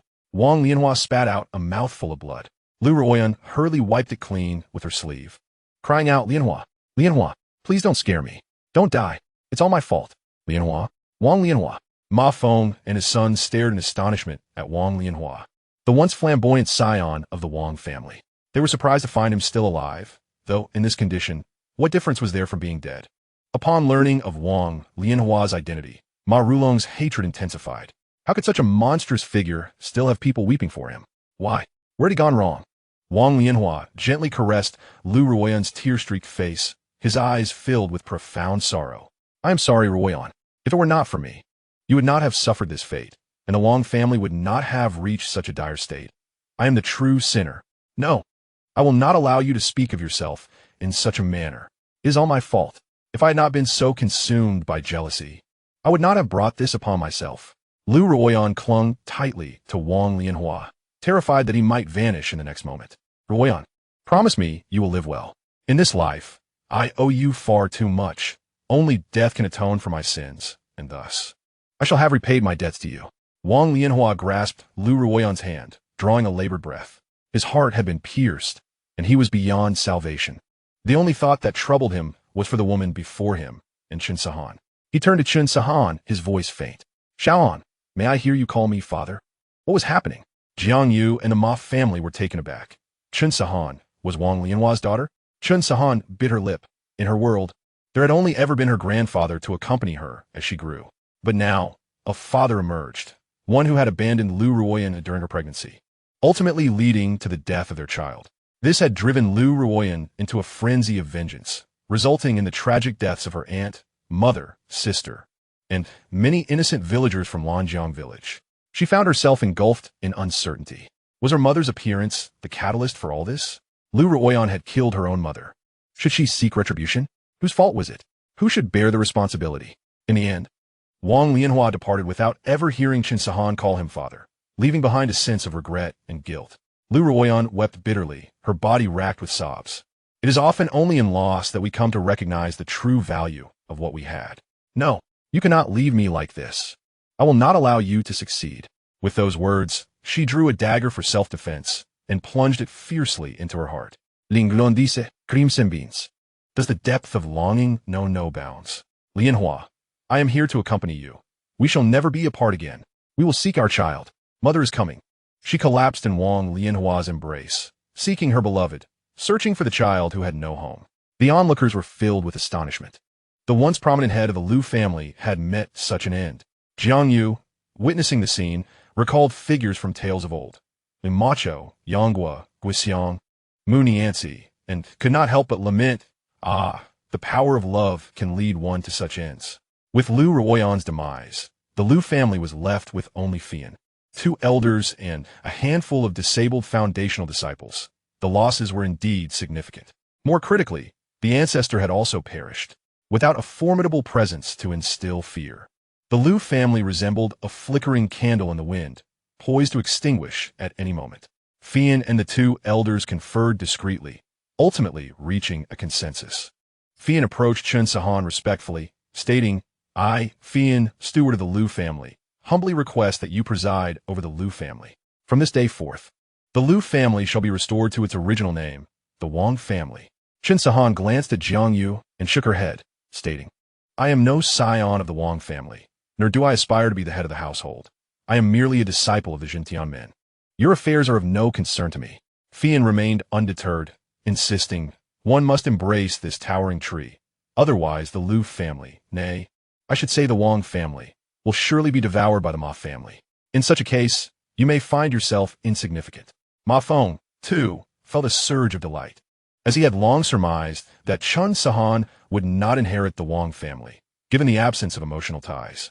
Once they departed, the Wang family would naturally fall into the hands of the Ma family. At that moment, Xiading stepped forward and proposed, I believe it would be prudent for Fian to temporarily oversee the Wang family. Should the young master wish to return, there will be a place for him. Jiang clapped his hands in approval, saying, that sounds excellent. Let it be so, Xiaoan. In truth, both Xiading and Jiang were eyeing the resources of the Wang family, for Zhentian men was currently in dire straits, lacking adequate cultivation materials. With the Wang family's resources, they would have a steady influx of supplies, propelling Zhentian men closer to resurgence. Qin Sihan had always supported Jiang's decisions. Let us proceed as the master suggests. Fian was overjoyed, finally having a backing and no longer needing to fear the Ma family. Fian was astute, having garnered Lu Ruoyan's trust, serving both as the president of the auction and as the steward of the Lu family. She had long perceived the ill intentions of the Ma father and son who accompanied them, yet they dared not utter a word in front of Jiang and the elder, confirming that Xiading was a figure of considerable stature, one that Ma Feng could not afford to offend. Though Qin Sihan claimed to be uninvolved, Fian remained self-aware. She quietly inquired of Qin Sihan, head of the family, how shall we arrange for them? Them, of course, referred to Wang Lianhua and Lu Ruoyan. Let us find a suitable place to lay them to rest together. As you command. Fian then turned to the Ma father and son, bowing respectfully, Master Ma, young Master Ma. The Wang family has matters to attend to today and cannot host you. It would be best for you to take your leave. Ma Feng realized that he could not gain anything today, so he lacked the spirit to linger. He politely addressed Jiang and Xiading, Master Jiang, esteemed elder. I shall not impose further. Should you find time to visit the Ma family, I shall be sure to welcome you with open arms. Xiading nodded in acknowledgement. Let's go. Ma Feng clapped a hand on the shoulder of Ma Rulong, who was still gazing longingly at Lu Ruoyan, almost toppling him over. Ma Rulong felt a bittersweet pang in his heart, for she was the woman he had coveted for years, within the confines of the Wang and Ma family's collective silence. The turmoil within the Liu family had not reached the outside world, although this was contingent upon Xie and others remaining in the extreme city. And future developments remained uncertain. Fian was also gambling, betting that the Ma family would not act impulsively. In the following days, Chun Sahan's spirits were low, prompting Jiang Yu to refrain from intruding. However, it was Chun Sahan who sought him out, declaring, "Master, I wish to visit the Golden King Temple." Chapter 67. The Fish That Slipped Through the Net. The reason Chun Sahan desired to go to the Golden King Temple was that Fian had disclosed a piece of information. The monk Jing Wang, prior to his ordination, had been a staunch loyalist of Liu Ruyan. He was assigned to hunt down Chun Sahan, with his final mission taking place in Lanjing village, after which he was sent to Jingguang Temple to become a monk. The description given by Fian perfectly matched the tranquil figure he encountered, Jing Wang.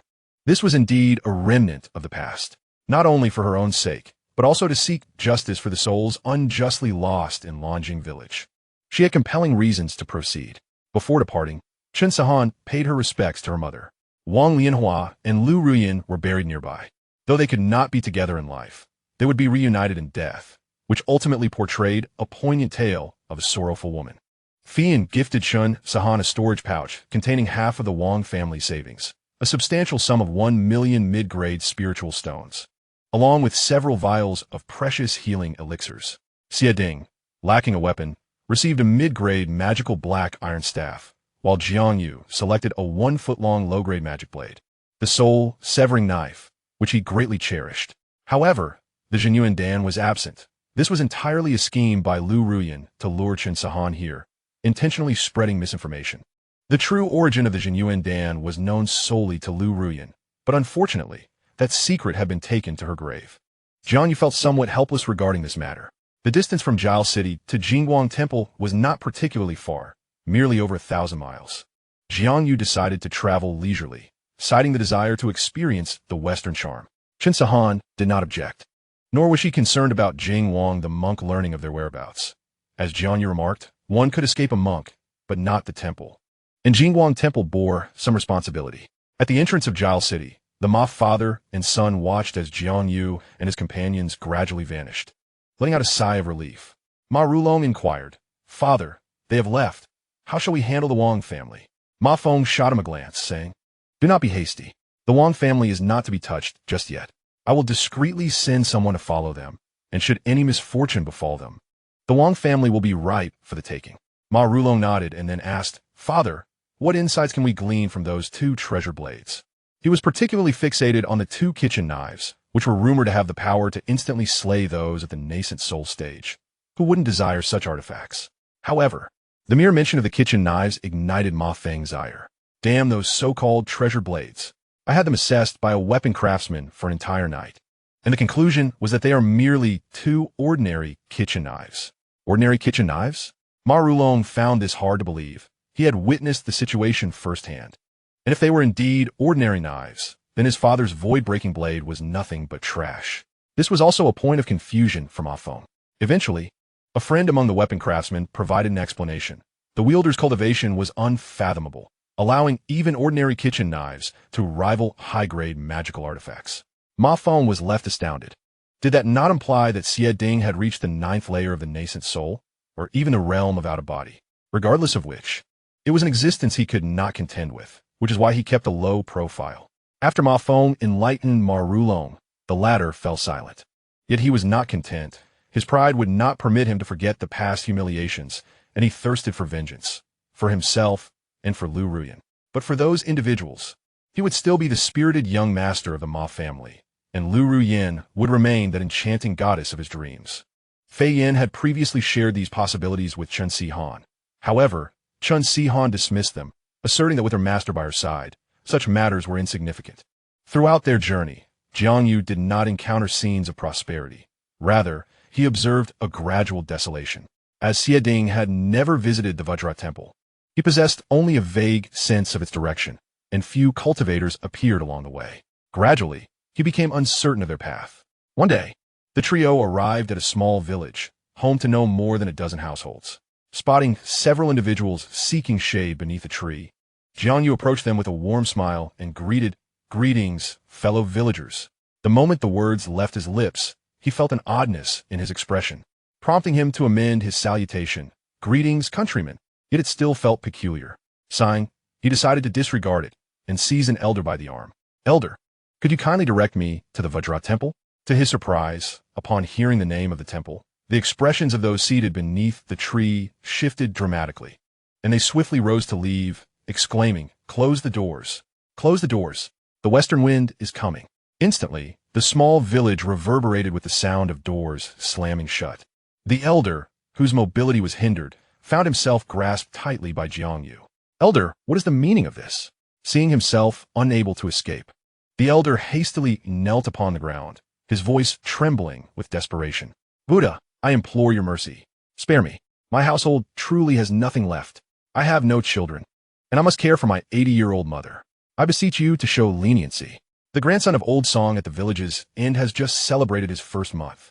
You may seek him instead."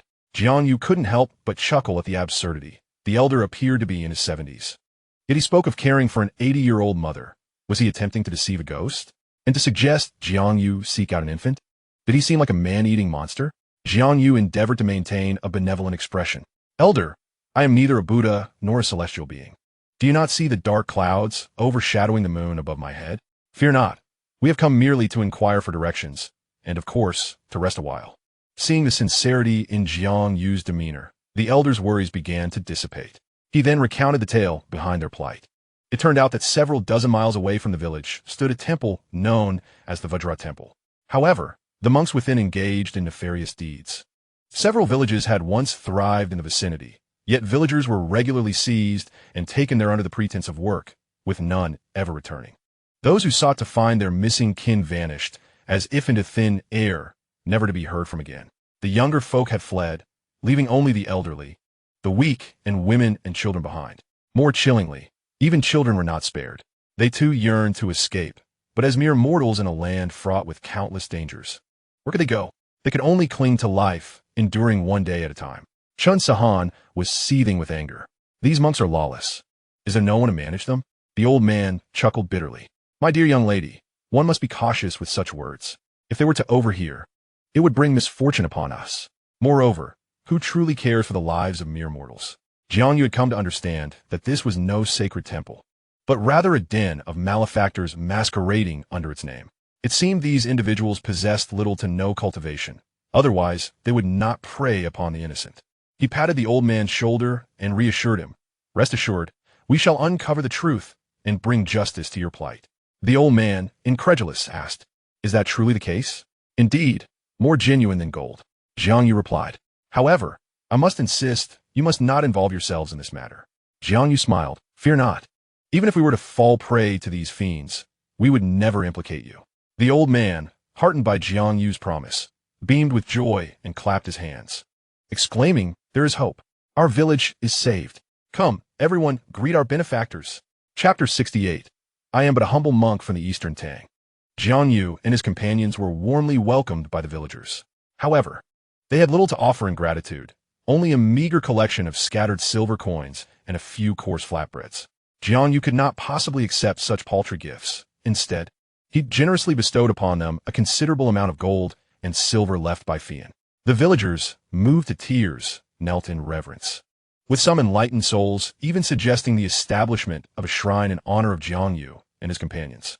This left the trio feeling rather awkward, as the issue at hand remained unresolved, yet discussions of such tribute had already commenced. It was a testament to the simplicity of ordinary villagers. Having departed from the village, Jiang and his companions proceeded in the direction indicated by the villagers. With ample time before dusk, they anticipated reaching the so-called Golden Temple by evening, making it a suitable place to rest. Xianxia chided Jiang for hastily accepting tasks that lacked experience points. Jiang, with earnestness, imparted wisdom. Every endeavor possesses intrinsic value. It is not solely the tangible rewards that matter.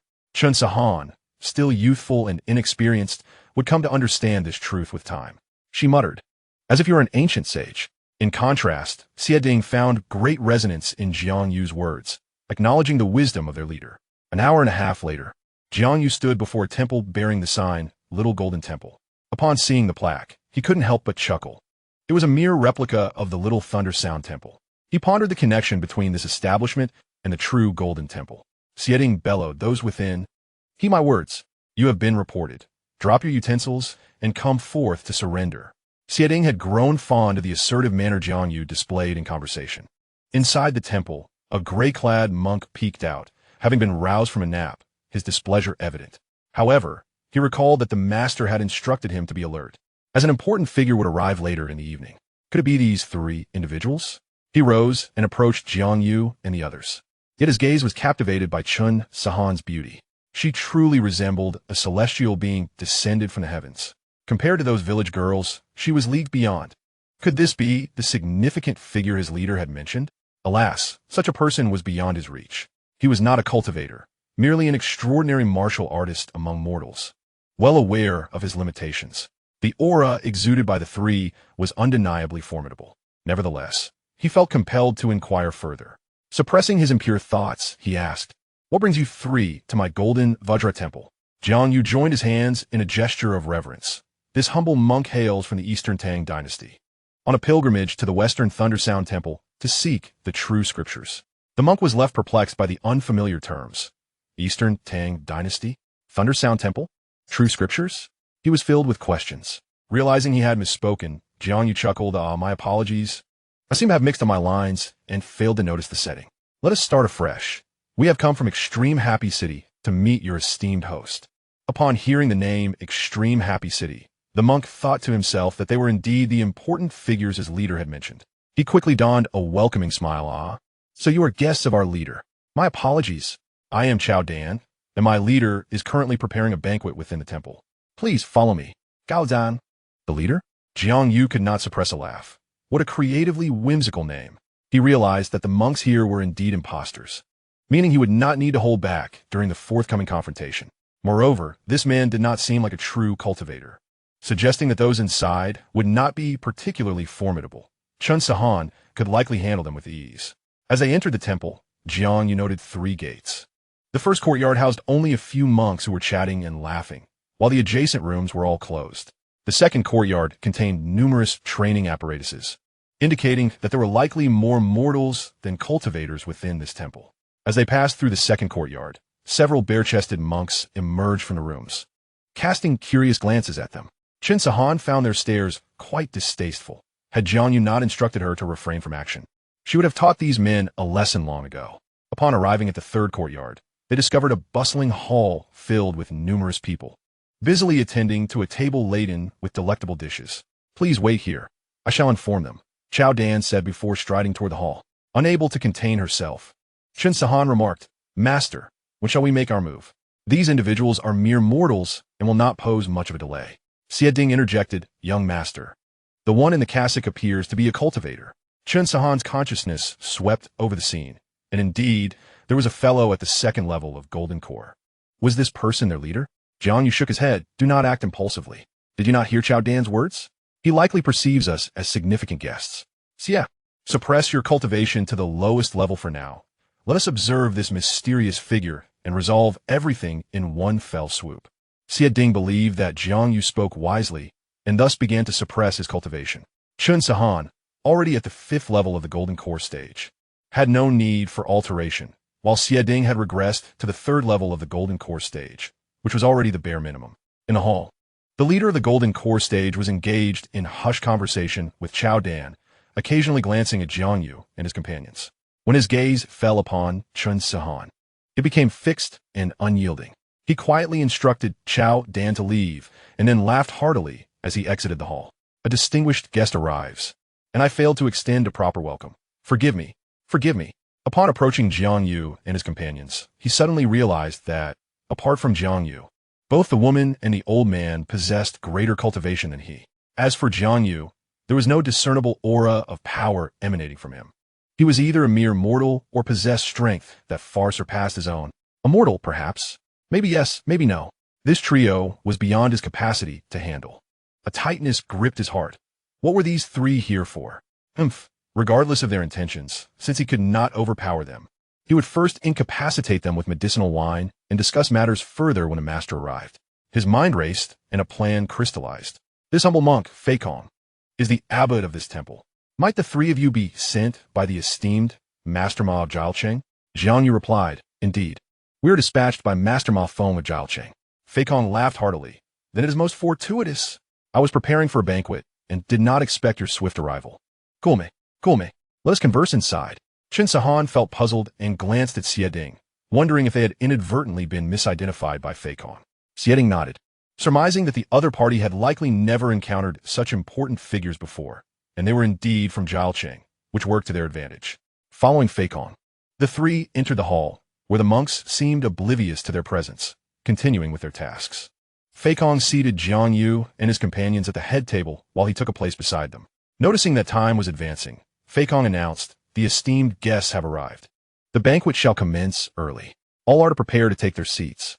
With Feikong's command, monks from various courtyards began to enter in succession, and soon the entire hall was filled with people. Everyone endeavored to maintain an air of solemnity, yet their eyes betrayed them.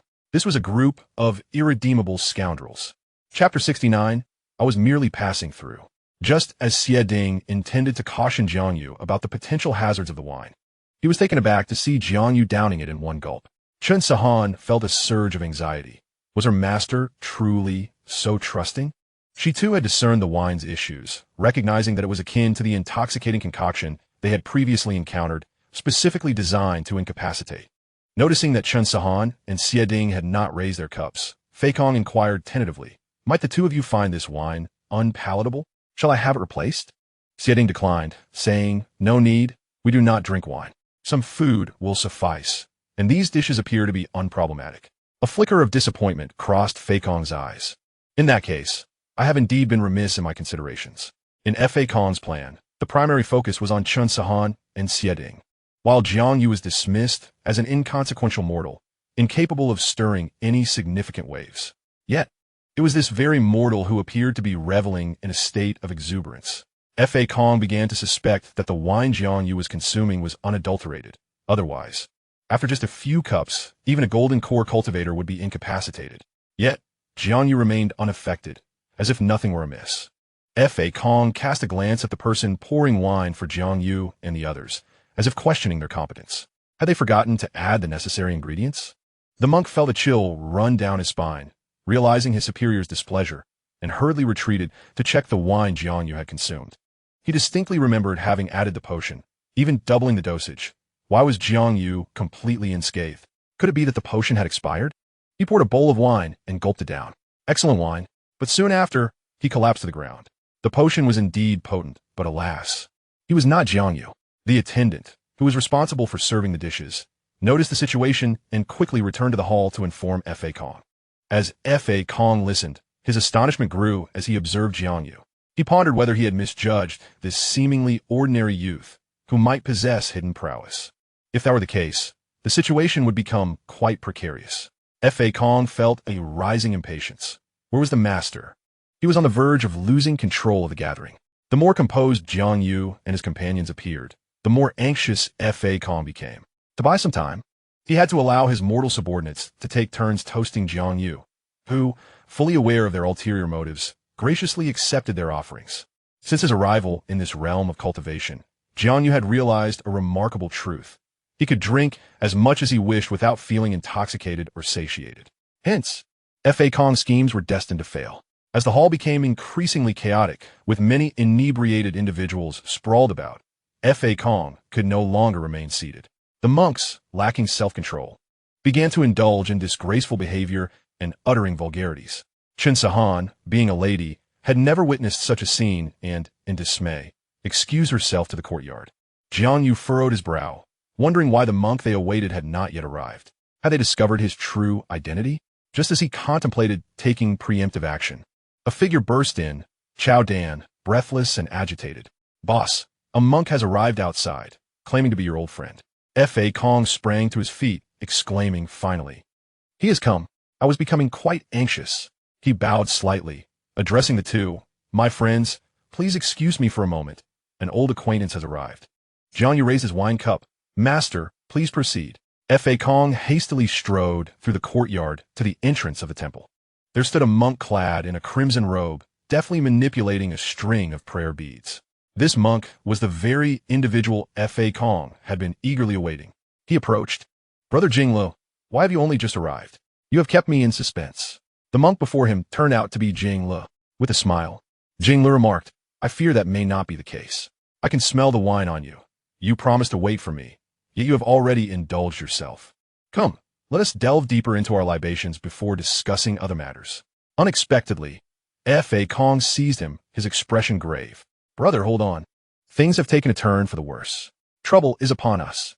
Jinglu, bewildered by his words, inquired, "Trouble? What trouble? In this remote wilderness? Is there something you cannot handle? After all, you're a practitioner of the second layer of Golden Core. Why the panic?" Fa Kong, unable to conceal the truth, recounted the circumstances of Jiang Yu and his two companions to Jinglu. A woman of the fifth layer of Golden Core, an elderly man of the third layer, and an ordinary young man. This immediately reminded Jinglu of the three enigmatic figures from the Wang family in Jiao City, aligning with Fa Kong's description. Though the elder from the Wang family was at the nascent soul stage. However, according to Fa Kong, these three had specifically come looking for him, likely with intentions directed towards the little golden Buddha temple. A glimmer of murderous intent flickered in Jing Li's eyes as he coldly stated, "Come, let's meet these esteemed guests." Fa Kong rejoiced. With Jing Lu, a master of the ninth layer of Golden Core, there was a glimmer of hope. Jing Lu led the way, swiftly traversing two courtyards until reaching the entrance of the third courtyard, poised to unleash his fury. Suddenly, he caught sight of a familiar figure within the courtyard, facing the main gate. It was Chen Si Han, idly picking up stones out of boredom. Jing Li's breath caught in his throat upon recognition. "My heavens!" he gasped, covering his mouth in shock. He had identified the young woman as none other than Chen Si Han, the newly appointed head of the Wang family, whom he had encountered at the auction. He was no fool. If Chen Si Han was here, then the young man inside the hall must be Jiang Yu, the leader of the Zhentian Sect. The elderly man was a formidable presence at the nascent soul stage, a figure so powerful that even the head of the Ma family had bowed to him. Jing Lu silently cursed. Fa Kong nearly led me to my doom. The clandestine dealings of the little golden Buddha temple were utterly ruthless. Jiang Yu and his companions must have uncovered something, which explained their appearance here. Their reluctance to act likely stemmed from their focus on Jing Lu. This was untenable. He needed to devise a means of escape. As Jing Lu stood at the entrance, Fa Kong, caught up in his haste, collided with him. In that moment, Jing le Suden libellode, bold sif. Come forth and meet your end. Without further ado, he unleashed the ultimate technique of the Golden Buddha Temple, the Vajra, subduing demons.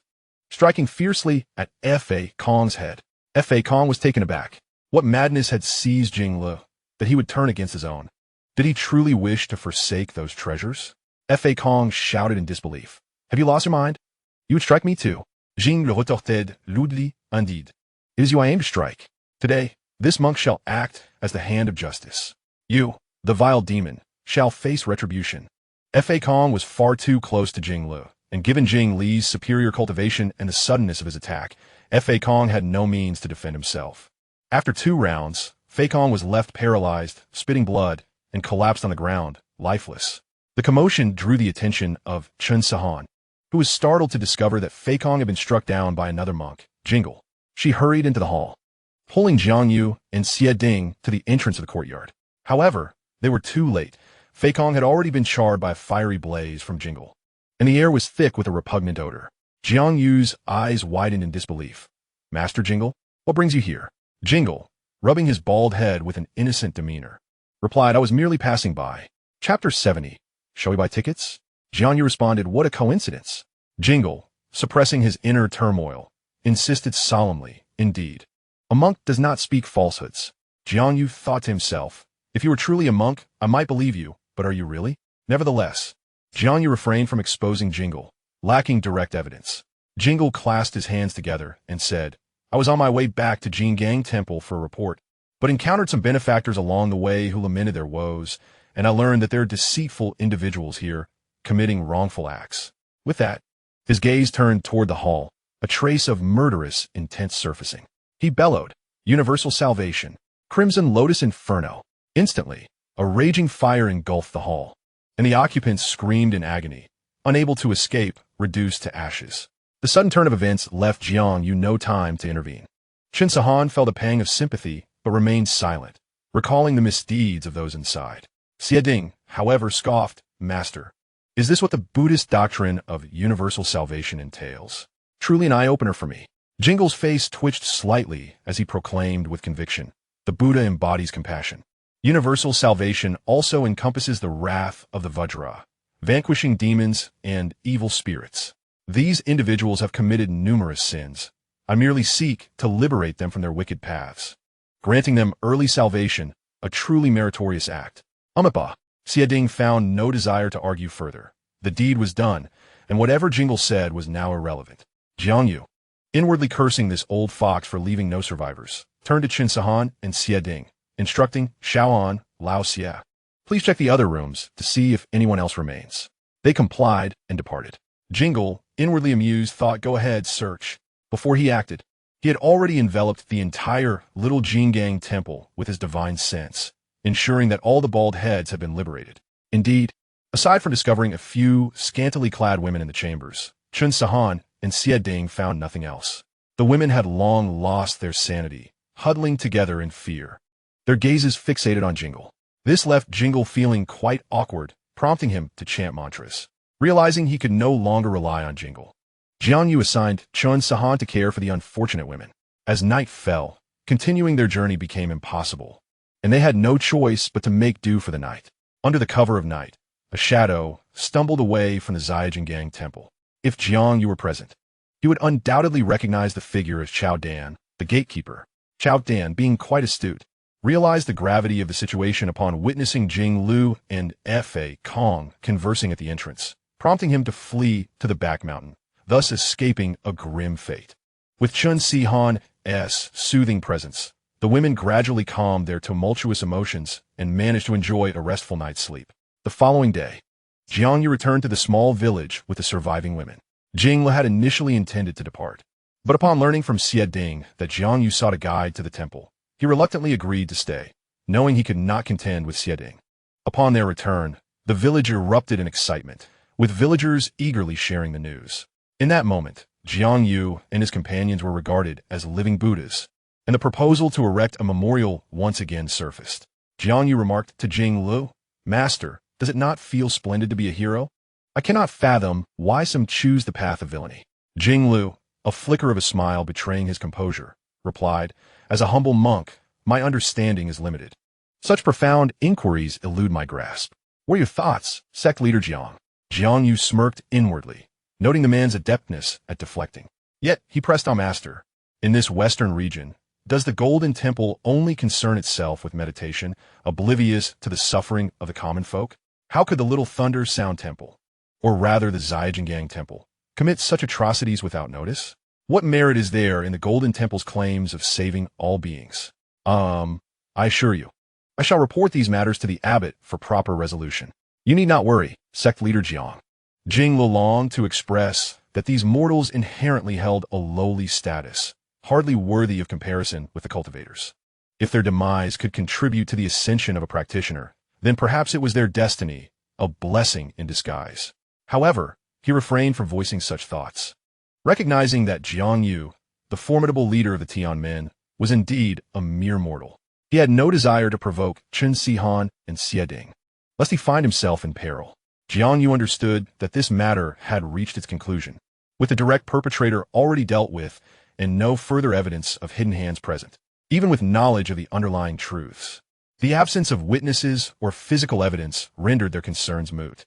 "Master, I kindly ask you to guide us onward." Jiang shifted the topic. "Not a bother. It is my duty," Jing Lu responded. During the ensuing journey, Jiang did not indulge in leisurely sightseeing, but was instead escorted swiftly by Xiading. Soon, they beheld the Golden Temple for the first time. Jiang was profoundly awestruck by the sight of a temple from the world of cultivation. The Golden Temple, built against the mountains, stretched for miles. In front lay a forest of pagodas, arranged with exquisite harmony, while towering Bodhi trees reached toward the heavens. The rear edifices exuded an air of solemn grandeur, accompanied by the resounding chimes of bells and the continuous recitation of Buddhist hymns. An overwhelming sense of tranquility enveloped the atmosphere. Jiang inhaled deeply. The spiritual energy here was unlike any other, imbued with an ethereal quality that captivated him. rendering him utterly entranced. This is indeed a premier sect. In contrast, the Zhentian Gate is utterly lacking. Jiang suddenly inquired, Master, is a ticket required to enter the Diamond Monastery? The monk Jing Lu was momentarily taken aback, pondering the absurdity of such reasoning. As if considering it a place of recreation, he informed Jiang that this was a sacred ground of Buddhism, frequented solely by practitioners and not open to the laypeople. He cast a glance at Jiang as he finished speaking. The four alighted at the entrance, where a welcoming monk had already noticed them and approached with measured steps. The monk saluted, Greetings, senior brother, esteemed patrons. Jing Lu returned the greeting, saying, Junior brother Jing, I am here to report to the elder. These three are guests of the Zhentian Gate. Please make the necessary arrangements. Jing nodded. Understood. Senior brother, you may attend to your matters. Jing Lu then turned to Jiang Sect Master Jiang, I have other affairs to attend to, so I can only accompany you this far. Farewell. Before Jiang could respond, he hastened into the gate. Jiang smirked. He must have something to hide. Running off so quickly, Jiang stepped forward, placing his foot upon the staircase, followed closely by Chun Sihan and Xieding. Unexpectedly, Jing suddenly blocked their path, performing a Buddhist greeting, Please wait. Ladies and gentlemen, entry into the Diamond Monastery is not permitted for female guests. Jiang upon hearing this, became displeased. You monk, how lacking in understanding. Master Jing Lu just stated that we are together. What is the meaning of this? Jing remained unperturbed, calmly responding. This humble monk is indeed aware of that. Yet the monastery's regulations are clear. Female guests are not allowed entry. Jiang scrutinized Jing thinking how inflexible this monk was. Then what do you propose we do? Chapter 71, A Crucial Revelation. After the ordeal in the extreme Joy City, Jiang was no longer comfortable with Chun Sihan being alone. They had to stick together, especially since Xieding could take the lead in a confrontation. I never imagined that a prestigious sect in Xianxia Prefecture would fear a mere woman like me. Since entry is denied, do you expect us to meditate at the entrance of the Diamond Monastery? Furthermore, I am here to confirm certain matters with your monastery. Are you afraid or simply unwilling? Jing Yin's expression darkened. Anyone would see such remarks as a critique of the Diamond Monastery's stinginess, equating it to his own demeanor. How could one not be incensed? Monks should ideally remain free of anger, yet he was still too inexperienced to maintain a tranquil heart. Jing abruptly shifted from his previously amiable demeanor. Speaking in a stern tone, what you say is quite misplaced. The prohibition against female guests is a firm rule. Moreover, the Diamond Monastery has designated areas for visitors to rest. Please follow me. He did not lower his stance simply because Chun Sihan and Xieding possessed higher cultivation levels. This reflected the confidence of a great sect. Indeed, even Jiang was not permitted entry and was directly led elsewhere. Jing guided Jiang and the others along a side path until they reached a small courtyard. The courtyard was modest, featuring 4 guest rooms, typically used to accommodate ordinary visitors. The term ordinary refers to those practitioners deemed unworthy of entering the Vajra Temple, often due to their insufficient cultivation, low status, or meager worth. The temple possesses its own set of standards, and it is evident that Jiang and his companions have been assessed by Jing as part of a low-value demographic. After all, he had never even heard of the name Zhentian. What status could someone from that place possibly hold? Senior brother Jingle merely instructed him to make arrangements. Please rest here for a moment. I shall inform the steward, he said, bidding farewell. Oh, by the way, there's a well in the courtyard. If you feel thirsty, you may fetch water yourself. The kitchen is stocked with cooking utensils and rice. If you are hungry, prepare some simple vegetarian dishes. Do not feel too constrained. Consider it a return to your own home. With that, Jing departed swiftly. Chun Sihuan expressed her frustration. Master, look. What attitude does the Vajra Temple have? Not even a cup of tea is offered. Xieding shook his head in dismay. I have heard tales of the temple's elitism, but I never anticipated it to be true. Truly disappointing. Jiang however, chuckled. Do not have such high expectations. The children of the mountains have not seen much of the world, which is quite normal. Besides, he did say we should treat this place as our own home. That is rather courteous. Chun Sihuan's expression was peculiar as she smiled. Master is right. Before long, Xieding emerged carrying a rice jar, grumbling, Sect Master. This Vajra temple is excessively stingy. This spiritual rice is old and infested with worms. It is entirely inedible. Jiang glanced at it and remarked, perhaps it has been stored too long. Did you not think to pour it out and let it bask in the sun? Upon hearing this, Ding began to scatter handfuls of rice onto the ground. Xiaohan, come here. Jiang, you seem to recall something. Master, what is it? Xianxia blinked, inquiring. Oh, there was a wild donkey on the way here. Go catch it. We shall feast on roasted donkey meat. Ding immediately dropped the rice jar and raised his hand. Sect Master, allow me to handle it. That wild donkey is a second-tier demon beast. The young Sect Master may take some time. I will be back shortly. He flexed his biceps for emphasis. Jiang, you wave his hand. Go on, go on. Just remember not to let anyone see you. Ding replied, rest assured, and dashed off towards the wild donkey. Jiang Yu surveyed the empty courtyard, exclaiming, what a splendid location for an outdoor feast. Xianxia, fetch the large pot and take a few planks from the door to use as firewood. On it. Xianxia was particularly eager when it came to food. Just as Jiang Yu and Xianxia set up the large pot, Ding returned, bearing the wild donkey and dropping it with a thud onto the ground. It likely weighed over 100 pounds. The three divided their responsibilities. Xianxia tended the fire, Ding handled the slaughtering of the donkey, and Jiang Yu prepared the roasted meat. Curious, Xianxia asked, Master, is donkey meat delicious? It seems no one has ever cooked it before. Jiang Yu chuckled. That is because they do not know how. In my hometown, there is a saying, dragon meat in the heavens, donkey meat on the earth. There was an emperor who composed a poem in praise, noting that in Hajian, the donkeys thrived abundantly, and the skilled housewives rolled out noodles as thin as paper. The creation of roasted donkey meat wafted an enticing aroma with each passing breeze. In summary, this donkey meat is indeed a nourishing delicacy, and when paired with roasted bread, it becomes a culinary delight of the mortal realm. You shall soon witness its wonders. This discourse nearly made Xianxia drool, while Ding seized upon a crucial piece of information. It appeared that in the ancestral home of the sect leader, there were individuals who consumed dragon meat. One must recognize that dragons are the sovereigns of scale and insect, existing in a realm of exaltation. The ancestral home of the sect leader is truly a mysterious and fearsome place. At that moment, Jiang Yu approached Ding and whispered, Old Xia, I see you have been laboring intensely these past days. This nourishing donkey meat is a treat meant for you. It is indeed a fine delicacy. Ding, at a loss for words, thought to himself, what does this even signify? Sect leader, I shall leave it to you. I have no need for it. Jiang Yu shot him a glare. Do not be ungrateful. If you refuse, then abstain from eating altogether. With no other choice, Ding reluctantly nodded in agreement. The trio toiled for an hour, and finally, their efforts bore fruit as the rich aroma of meat broth filled the courtyard. The fragrance of roasted donkey meat capable of rousing one from slumber. Meanwhile, Jiang had been absent for quite some time, and no one from the Golden Buddha Temple had come over, clearly dismissing them. Jiang Yu conceived an idea. Old Xia, the Golden Buddha Temple, is approximately 2 miles away. Could he not conjure a gust of wind to carry this aroma forth? After finishing a piece of roasted bread made from donkey meat, Ding, still savoring the taste, understood Jiang Yu's intent upon hearing his words. He confidently patted his chest and assured, rest easy, sect leader. I guarantee the task shall be completed. Do not mention 2 miles. Even 20 miles would be no challenge.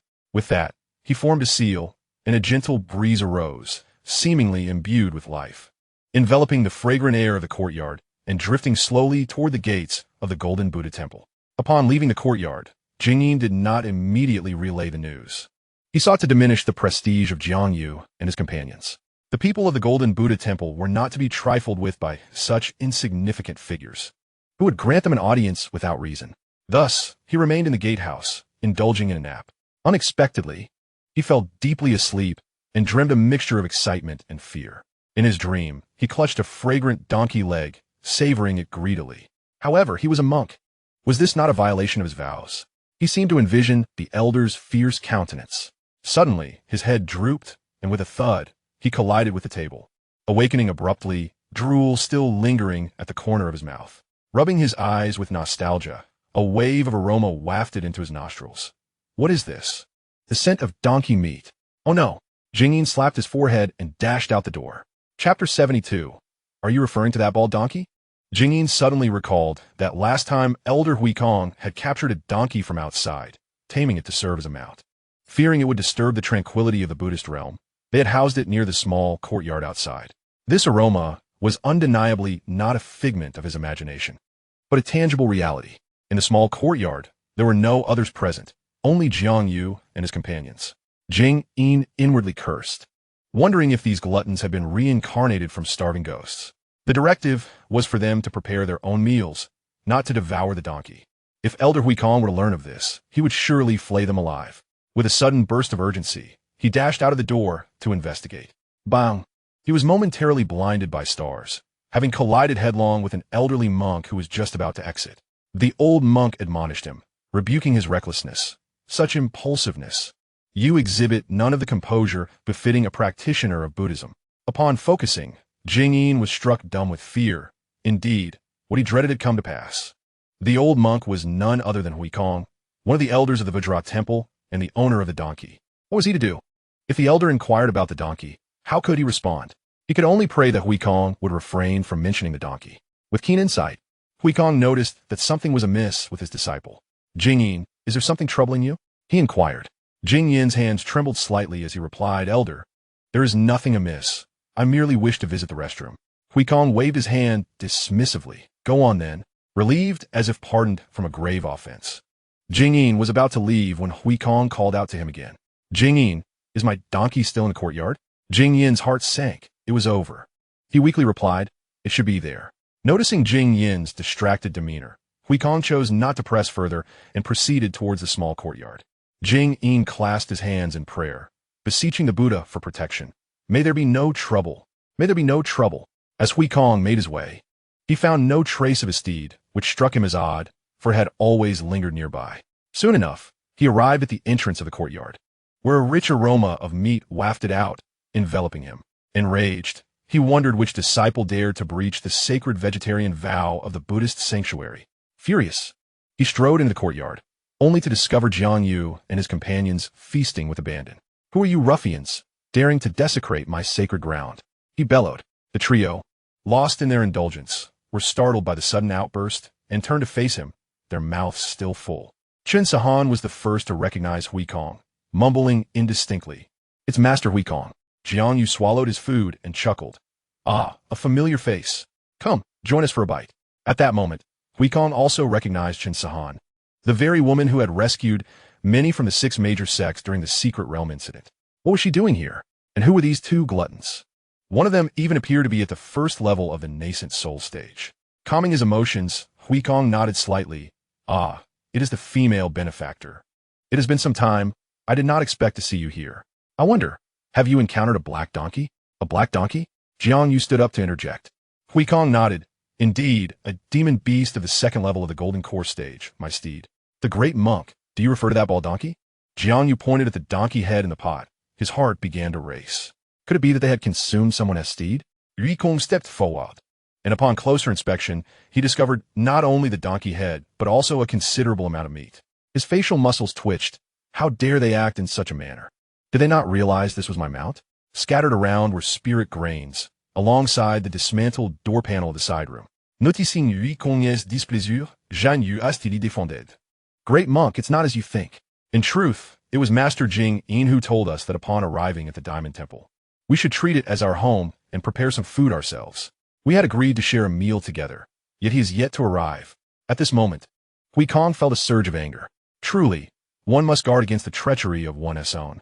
It became evident that Jing Yin's earlier urgency was merely a ruse to feast upon my steed. This Jing Yin had blatantly disregarded the precepts. Challenging the dignity of the Diamond Temple, severe punishment was warranted. The more he pondered, the angrier he became. However, with Chen present, he restrained his fury. After all, as Jiang Yu had mentioned, it was indeed the people of the Diamond Temple who had breached the rules first, making it unreasonable to blame Jiang Yu and his companions. With a stoic expression, Huikong stated, Lady Tan, let this incident be forgotten. May I inquire as to the purpose of your visit? He held a certain gratitude towards Chen. Had it not been for her, the Diamond Temple might have suffered significant losses in elite disciples. Yet, since she had consumed his beloved mount, his demeanor towards her cooled somewhat. As for the 2 gluttons, they were firmly placed on his blacklist. Should he encounter them alone in the future, he would certainly teach them a lesson. Chen replied, Master, this time I have come with the sect leader to meet Master Jing Wang, to verify some long-standing matters. Huikong understood. Ah, so it is a meeting with Jing Wang. Wait, you mentioned you came with whom? The sect leader? Where is he? Huikong glanced at Jiang and Xieding. Jiang wiped his mouth and pointed to himself. It's me. It's me. Huikong shot him a disdainful glance. Realizing this was the sect leader of the Zhentian Gate. Indeed, as the rumors suggested, he was utterly inept and merely a glutton, truly of no worth. Huikong's impression of Jiang significantly diminished, and he was disinclined to engage further with such a person. Yet out of courtesy, he nodded and said, it is sect leader Jiang. Truly a youthful hero. May I ask who this is? His curiosity piqued regarding Xieding's identity. Could this Yuaning expert have been deceived by Jiang, or was he merely a bodyguard? The Zhentian Gate had not been known to harbor any other Golden Core practitioners. He recalled a certain Lin who had long since perished. Xieding introduced himself. I am Xieding, the guardian elder of the Zhentian Gate. Guardian elder? Huikong cast a surprised glance at Xieding. When had the Zhentian Gate developed to such an extent? Had he not witnessed it today, he would have thought the Zhentian Gate was still the same beggar sect from its former secluded days. Jiang appeared quite inept, yet it seemed he possessed a knack for winning people as hearts. Chun Sahan inquired, Master, might I ask why we are unable to meet Master Jingwang? Huikong responded, It is curious that the female benefactor is so eager to see Jingwang. If you do not mind, do share the reason with me. As the esteemed head elder of the Discipline Institute, my words carry some weight. Chun Sahan nodded. Very well, I shall entrust this matter to you. She then recounted the entire sequence of events to Huikong, expressing her intent to seek justice from Jingwang. After listening, Huikong paced back and forth in the courtyard. After a while, he spoke slowly. Jiang Zhongzhu, I advise you to return. The Vajra Temple will certainly not surrender Jingwang. As the saying goes, when will grudges ever cease? Since the instigator, the Liu family, has met their demise, this matter should dissipate like the wind.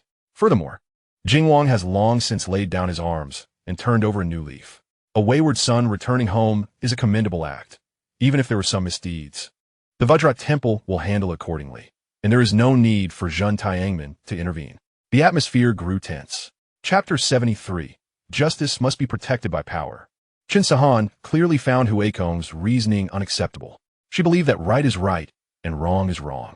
One must take responsibility for their actions rather than hide behind excuses of redemption. Jingwang must pay for the lives lost in Lanjing village. Qin Sahan scoffed.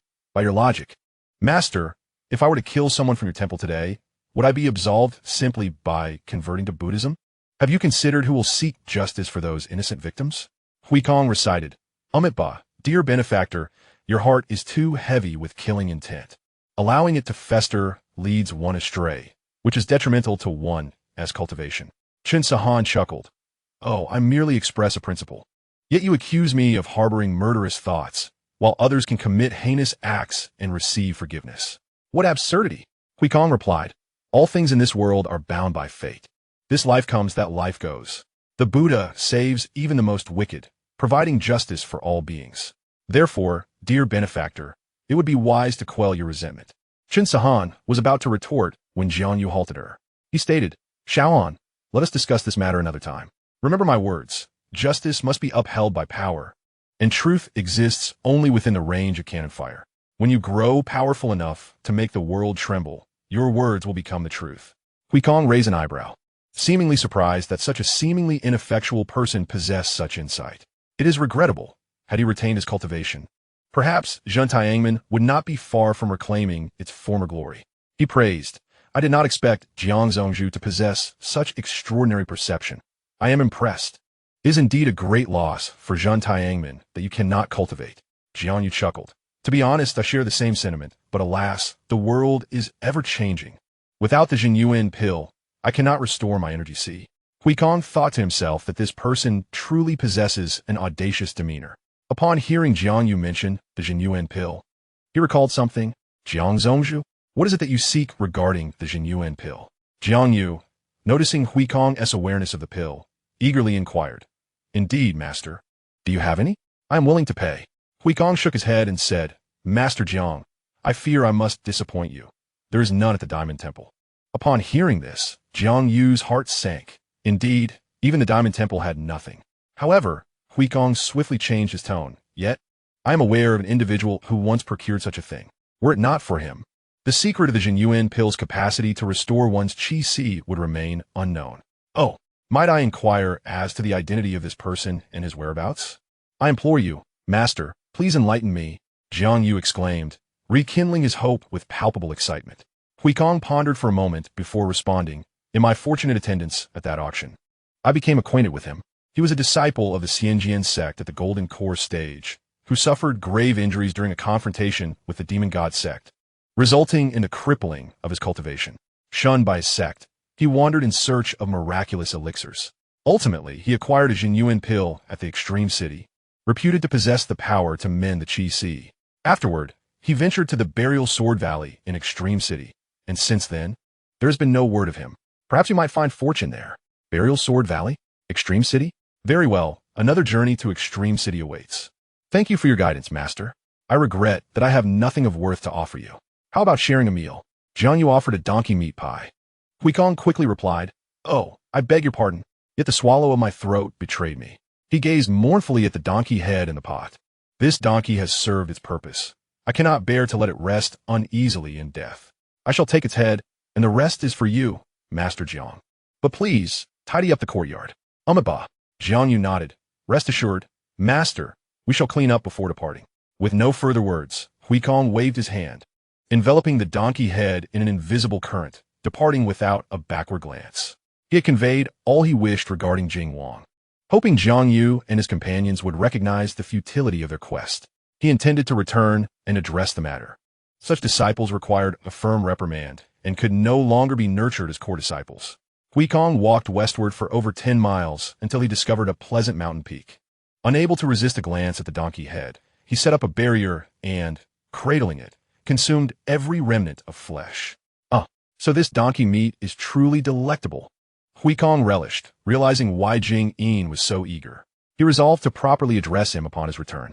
At that very moment, Jing Yin was en route to the courtyard when he suddenly felt a chill. What could it be? He felt uneasy.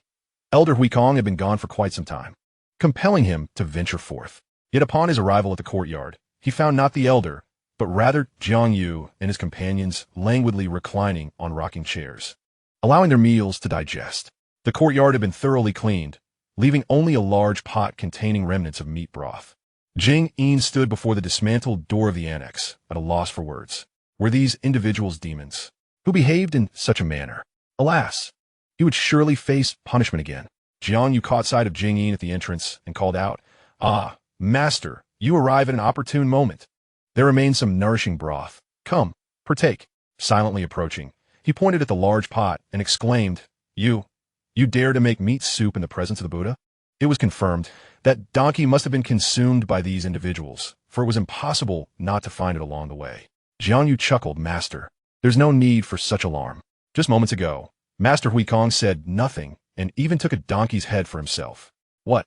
Jing Yin's worldview shattered. Elder Huikong had broken his vows. How could this be? That donkey was his most cherished steed. Jiang Yu continued, Master, have you ever heard the saying? What saying? Jing Yin inquired. Jiang Yu mysteriously replied, Once a great monk proclaimed, wine and meat pass through the intestines, yet remain in the Buddha's heart. Do you not often assert that all things in this world are but illusions? A taste, after all, is inconsequential. Jing Yin found his resolve wavering. Could such words truly exist? They seemed quite reasonable. Moreover, Elder Huikong had partaken, so surely a mere sip of soup would not harm him? Observing his hesitation, Jiang Yu scooped up half a ladle of soup and brought it to Jing Yin's lips. In his haste, some broth splashed onto Jing Yin's lips. How fragrant! As that tantalizing broth crossed Jing Yin's lips, he finally succumbed, embracing the ladle and drinking heartily. Jiang Yu patted his shoulder, saying, Do not rush. The remainder is reserved for you. Thank you for your generous hospitality, Master. We must take our leave now. With that, he exchanged a glance with Chun Sahan, and the three hurriedly departed. Chun Sahan, covering her mouth, laughed. Master, you are quite mischievous. That monk's resolve has been shattered by you. Jiang Yu shrugged. What of it? This is not my concern. If he is truly unintentional, even pressing him with a blade would be futile. Xieding nodded. The sect leader speaks wisely. It is indeed his wavering will. However, that saying, wine and meat pass through the intestines, yet remain in the Buddha's heart, is truly classic. Did a high monk truly utter it? Jiang Yu replied, Of course, but there are 2 more lines. If the world were to learn from me, it would be akin to entering the path of demons. Xieding burst into laughter. This sect leader is no ordinary trickster. In truth, Jiang Yu's actions stemmed from a disdain for the conduct of the Vajra Temple, purely seeking to vent Chun Sahan's frustrations. Chun Sahan expressed her gratitude. "Thank you, master. Do not mention it. We are family, after all." Chun Sahan smiled radiantly, becoming the most exquisite painting in the realm. Chapter 74. The Valley of Buried Swords. Upon returning to the extreme city, Jiang Yu refrained from any leisurely diversions along the way. He did, however, stop by a small village to offer words of comfort, garnering much admiration and even encountering a statue that bore a striking resemblance to himself. This statue, enshrined in a newly constructed temple, evoked a sensation of ascension within him. Yet he could not bring himself to ask the villagers to dismantle it, so he chose to overlook it. Upon reaching Extreme City, the Ma father and son were once again filled with trepidation and approached Jiang Yu to inquire if he required assistance. Since they had come to him, Jiang Yu graciously accepted and requested 3 pieces of mid-grade defensive armor from Ma Feng. Ma Feng regretted his impulsiveness, wishing he had refrained from approaching, as it had once again resulted in significant losses. It is essential to comply. Otherwise, who knows what the esteemed elder Xie beside us might do. Upon learning that Jiang Yu intends to venture to the Sword Burial Valley, he felt a surge of delight, for that place is notoriously perilous. Over the past millennium, countless sword cultivators have entered, never to return. Thus, it has gradually become rumored that even sword immortals cannot emerge unscathed from that place. It is deemed a forbidden ground. Many of the vanished sword cultivators were prodigies of the cultivation world, with the most powerful having reached the Great Ascension stage. The cultivation realm is divided into 9 major stages: Qi refinement, foundation establishment, golden core, nascent soul, out-of-body, divine transformation, void enlightenment, great ascension, and tribulation crossing. Those who achieve the Great Ascension stage are exceedingly rare, possessing formidable strength. One can only imagine the horrors of the Sword Burial Valley, given that even they have perished within its confines. However, the valley occasionally emanates faint traces of sword intent, greatly benefiting those who practice swordsmanship, thereby attracting some cultivators who dare to test their luck, albeit with meager chances of success. He eagerly anticipated Jiang Yu and his companions entering swiftly, for then, the entirety of the extreme city would belong to him, and acquiring 3 mid-grade magical artifacts would be a trivial matter. Jiang Yu, oblivious to Ma Feng's ulterior motives, perceived his enthusiasm and attentiveness in handling matters. Meanwhile, Fian was engaged in lively chatter with Chun Sahan from a distance, the latter nodding vigorously in response. At that moment, Ma Feng addressed Ma Rulong, saying, "Rulong, you shall guide Master Jiang and his party to the Sword Burial Valley. There must be no mistakes." Understanding his father's intentions, Ma Rulong readily agreed. Subsequently, everyone gathered together, sharing a harmonious meal. Once they were satiated, they commenced their journey. The Sword Burial Valley lies merely over 100 miles from Extreme City. Ma Feng watched the departing figures with a fleeting glimmer of ruthlessness in his eyes. Go on. Go on. It is the most fitting place for a grave." Ma Rulong, a gentleman fond of leisure, had never encountered someone like Jiang Yu, who traveled solely on foot. He produced a kitchen knife, one of the very blades Jiang Yu had discarded. Although he had received answers from the blacksmith, he remained unsatisfied. Thus, he decided to inquire about the matter directly with Jiang Yu, curious about its underlying significance. Jiang Yu pondered, realizing that the Ma family was not destitute. Why did they treat this broken knife as if it were a treasure? Could it be a peculiar obsession with collecting? After contemplating, Jiang Yu deemed this explanation plausible. Yet Ma Rulong's earnest demeanor made it difficult for him to discourage the young man. Therefore, he posed a question. "Young Master Ma, I ask you, how can a building be constructed to reach greater heights?" Without hesitation, Ma Rulong replied, "Build it at the highest point." Jiang Yu shook his head. If placed on level ground, would it not be equally high? Ma Rulong then suggested, "Utilize the finest materials, employ the best craftsmen, and arrange the most superior formations." Jiang Yu continued to shake his head, explaining, "We have a saying, a tall building rises from firm ground, which emphasizes the importance of establishing a solid foundation. This is akin to asking a child who has not yet reached their first birthday to bear a weight of 100 pounds. It is simply beyond their capability. However, if you were to assume your current prowess, lifting 10,000 pounds would be a trivial task. Thus, it becomes evident that everything lies not in external objects but within oneself. As the saying goes, one must first forge their own strength before wielding the hammer. Do you comprehend this?" Ma Rulong, in a moment of clarity, realized that the reason for his limitations lay in his own lack of cultivation. Even with a treasure blade at hand, he could not unleash its full potential. Hence, the knife remains a prized possession. Overcome with excitement, Marulong carefully stowed the kitchen knife away and expressed his gratitude to Jiang. Jiang, however, was at a loss for words. Despite his explicit advice to discard the wretched knife, Marulong had chosen to cherish it instead. This child, he thought, was beyond saving. He decided against further admonishment, hoping that one day this reckless boy would not bring calamity upon himself with that very knife. Unbeknownst to him, through his observations along the journey, Jiang Yu's words had seemed out of place within the realm of cultivation. Marulong had come to regard Jiang Yu as an extraordinary being, likely one who had reached a bottleneck in his cultivation and was now seeking a breakthrough. As for the title of Sect Master of the Heaven-Subduing Gate, it was merely a guise to conceal his true identity. He was undoubtedly a formidable figure, at least at the out-of-body stage or higher. Consequently, Marulong felt a sense of reverence towards Jiang Yu and his companions, relinquishing any thoughts of vengeance. Due to the seemingly nonsensical nature of Jiang Yu's statements, Xianxia wished to keep their conversation undisclosed. She conveyed to Marulong telepathically, "Young Master Ma, I recognize your intelligence, and I hope that what you have heard today remains between us." A jolt of realization coursed through Marulong. Indeed, Jiang Yu was not an ordinary person, and they had all been deceived previously. Yet, would he dare to make this knowledge public? Certainly not. Provoking such a powerful figure could spell disaster for the entire Ma family. He nodded vigorously, signaling his understanding. After a brief span, they arrived at the entrance of the Sword Burial Valley. Despite the terrifying rumors surrounding it, from the outside, it appeared serene and tranquil, with no ominous aura seeping from within. Outside the valley, many cultivators were seen meditating and resting, some even at the nascent soul stage. The more powerful individuals were clustered closer to the entrance, as if adhering to an unspoken agreement. Marulong, as the guide, walked at the forefront, perplexed by the greater number of people present than during their last visit.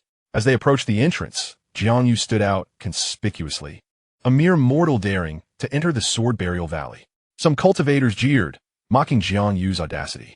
Nearing the entrance, a slender, elongated figure of a cultivator stood up to block Marulong's path. "Ah, isn't this the young Master of Bliss? Quite impressive. You brought yet another companion.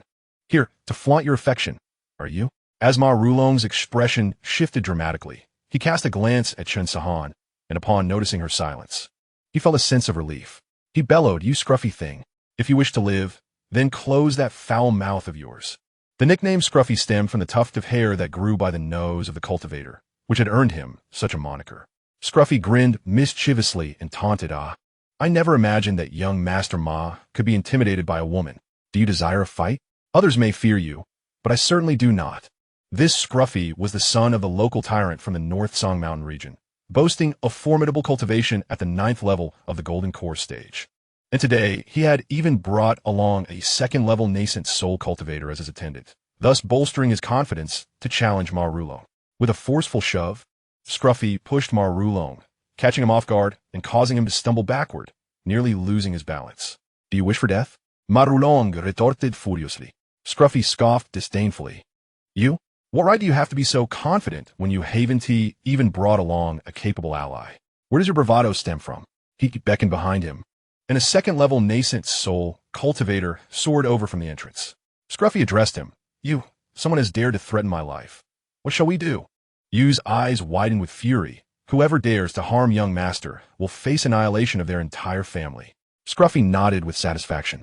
Recognizing Yu's reliability at such a critical moment, his investment had not been in vain. He mockingly continued, "Do you see? This is what a bodyguard should be like. Look at you. Your companion doesn't even bark. And what does it matter if his cultivation is superior? I suggest you simply hand this woman over to me." His gaze shifted from Xieding to finally fixate on Xianxia. "Scoundrel," Xianxia thought bitterly, wishing to teach Scruffy a lesson. However, since Xieding had instructed her to handle the matter, she suppressed her anger, though she could not resist shooting a glare at Scruffy. Scruffy seemed to relish the attention, grinning wickedly. "Oh dear, young Master Ma, did you see that? She has cinnamon flirtations. Ha ha." Xieding stepped forward, locking his gaze onto Scruffy. The intensity of his stare ignited Scruffy's apprehension, as he sensed a chilling murderous intent emanating from him. He recoiled, stumbling back a few steps. What do you intend to do? In truth, fear gripped him, especially in the face of Xiading, who was at the nascent soul stage, a formidable opponent he could not contend with. Ignoring Scruffy's fear, Xiading turned to you, saying, "Your dog is barking wildly here. If you do not discipline him properly, I cannot guarantee he will see the light of tomorrow." A silent battle of wills ensued between Xiading and Yu, culminating in Yu's retreat under Xiading's fierce demeanor. With a slight bow, he took Scruffy and departed, leaving Scruffy bewildered. What just happened? This time, Xiading did not suppress his cultivation, allowing him to reveal his true strength, which was only at the first level of the nascent soul stage. Many onlookers were puzzled. Logically, Xiading's cultivation was inferior to Yu's by one level, yet it appeared that Yu was the one on the back foot. The other nascent soul cultivators present also took note of this exchange, their interest in Xiading heightened. As the highest among them was at most at the third level of the nascent soul stage, perhaps Xiading posed a genuine threat to them. A tuft of hair gritted his teeth and exclaimed, "Yugong, what are you doing?" Yugong, feeling awkward, replied, "Young master, that old man is not to be trifled with. If a conflict arises, I fear none of the nascent soul experts present could match him. For your safety, it is best not to provoke him." What? The tuft of hair was taken aback, realizing that Ma Rulong had brought such an impressive bodyguard. Although he was indignant, he knew he had to heed Yugong's words. Otherwise, he might not even know how he met his end. Ma Rulong, seeing his discomposure, chuckled, "Tuft of hair, aren't you capable? Why the sudden silence?" "Ha ha," the tuft of hair huffed. "I can't be bothered with you." Jiang Yu approached the entrance and turned to say, "Young Master Ma, you may return. We can enter on our own." Ma Rulong suggested, "How about I accompany the sect master inside? It would be prudent to have someone watching over." Jiang Yu thought to himself that he certainly did not need Ma's supervision. With him around, Xiading would be distracted. Thus, he politely declined Ma Rulong's offer, which coincidentally aligned with Ma Rulong's own wishes, as he had no desire to enter. Ma Rulong said, "Then I shall return to Jile City and await Sect Master Zhang's return." Jiang Yu nodded. "If there are difficulties with Butler Fian, I hope the Ma family can lend a hand." Ma Rulong quickly agreed and departed in haste. Nearby, many began speculating about Jiang Yu's background. A person with no cultivation whatsoever could reduce Ma Rulong to a compliant child, with a nascent soul expert escorting him. Who exactly was this sect master Jiang? As Jiang Yu and the others stepped into the entrance, he suddenly remarked, "Old Xia, this time, you need not enter. Escort young Master Ma back to Jile City. Then return here to wait for me and Xiaohan." Xiading exclaimed, "Sect master, isn't that too dangerous? I should stay." Jiang Yu shook his head. "No need. Just do as I say. That tuft of hair harbors ill intentions. We cannot let the Ma family feel neglected." Xiading hesitated, but Chen Sahan interjected, "Elder Xia, you should follow Master S instructions. I will be here with him." Xiading had no choice but to nod and set off to catch up with Ma Rulong. The tuft of hair was in a frenzy. Having finally caught Ma Rulong alone, Jiang Yu was meddling. Seeing Jiang Yu only take Chen Sahan, a mere golden core cultivator, into the fray felt akin to courting death, yet it was somewhat reassuring. However, he retorted, "This esteemed sect master, remember to find a prime location once you're inside." Chen Sahan raised an eyebrow. "If you continue to chatter recklessly, do you dare me to silence you? Even your companion cannot stop me." Yugong suddenly grasped the tuft of hair's arm. "Young master, this girl is formidable. There's no need to provoke them further." He genuinely sensed a threat from Chen Sahan. While she might not be able to harm him, she could potentially pose a danger to the young master. He dared not take that risk, for in the end, he would bear the consequences. Why bother with such folly? A tuft of hair had suffered 2 mishaps in succession, leaving one in a state of utter frustration. With a flick of his sleeve, he retreated to a secluded corner, choosing to withdraw from sight and thus escape the turmoil of his mind. Under the watchful gaze of the crowd, Jiang Yu and Chen Sahan vanished into the thicket. Jiang Yu brandished the soul-severing blade, deftly cleaving through the branches as he advanced, the blade proving to be remarkably agile and incredibly sharp. After traversing a dense cluster of shrubs, a path finally emerged before them, though it was overgrown with weeds, clearly untouched for quite some time. "Master, look!" Chen Sahan pointed towards a distant peak. Gazing into the horizon, the mountain appeared as if a formidable sword had descended from the heavens, thrusting itself into the earth. Mist swirled among the mountains, adding an air of mystery. Jiang Yu marveled, what a masterpiece of nature. This mountain was entirely concealed from view outside, standing at least 1,000 meters high. "Sahan, the fog ahead is thick. Stay close to me and do not stray. There was no response. Sahan? Jiang Yu turned back. Stunned. Shin Sahan had vanished once more. Hadn't they just been conversing? This place indeed seemed rather eerie. Should he turn back? In an instant, he extinguished that thought.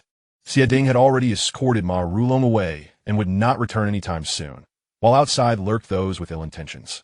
To venture out recklessly would be tantamount to delivering oneself to danger. He decided to press onward. Perhaps the girl had merely wandered ahead in her playful spirit. His objective was the towering peak ahead, and with determination, Jiang Yu set forth.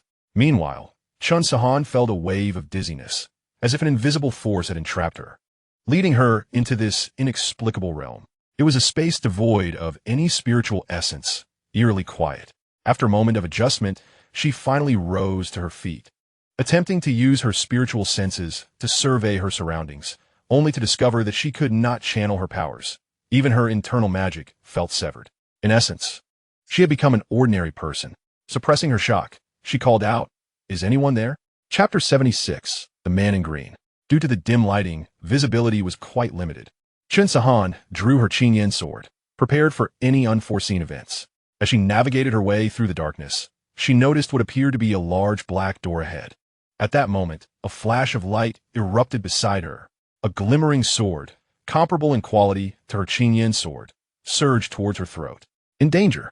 Chun Sahan's hair stood on end, and without a moment's pause, she flipped backward. However, before she could regain her footing, the sword light was already descending toward her heart. Clang! In the gloom, her Qingyan sword deflected the attack, and Chun Sahan sprang to her feet, exclaiming, "Exquisite departure!" This was the first move of the Qinglian sword technique. Having previously practiced her swordsmanship with spiritual energy, this technique remained formidable, even without the support of her powers. Chun Sahan wielded her sword with grace, skillfully evading a barrage of attacks from her adversaries hidden in the shadows. With a resounding thud, her blade struck something concealed, producing a soft gasp. The sharp sword fell just a foot away from her, accompanied by a clear clang as a figure clad in blue collapsed to the ground. It was a surprise ambush. This assailant exhibited a remarkable mastery of swordsmanship, as if honed over decades, far beyond that of an ordinary individual. Fortunately, the lack of spiritual energy on the opponent's part spared Chun Sahan from injury. Summoning her courage, Chun Sahan approached and turned the figure over with her sword, only to witness its body rapidly disintegrating into dust. Pondering the identity of this mysterious attacker and the motive behind the assassination attempt, she wondered if it was a practitioner who had entered before her, just as she was about to retrieve the fallen sword. She was taken aback to find it also crumbling into fragments. This place was peculiar, and she needed to escape swiftly to find her master. She consumed a qi-gathering pill, but it yielded no effect, prompting her to continue toward the stone door. Suddenly, the sound of swords slicing through the air pierced her thoughts. Two more figures, identical to the previous one, emerged, their faces obscured. They attacked without mercy, their strength surpassing that of the first assailant, their swordplay even more intricate. Yet, it remained within the realm of Chun Sahan's capabilities to counter.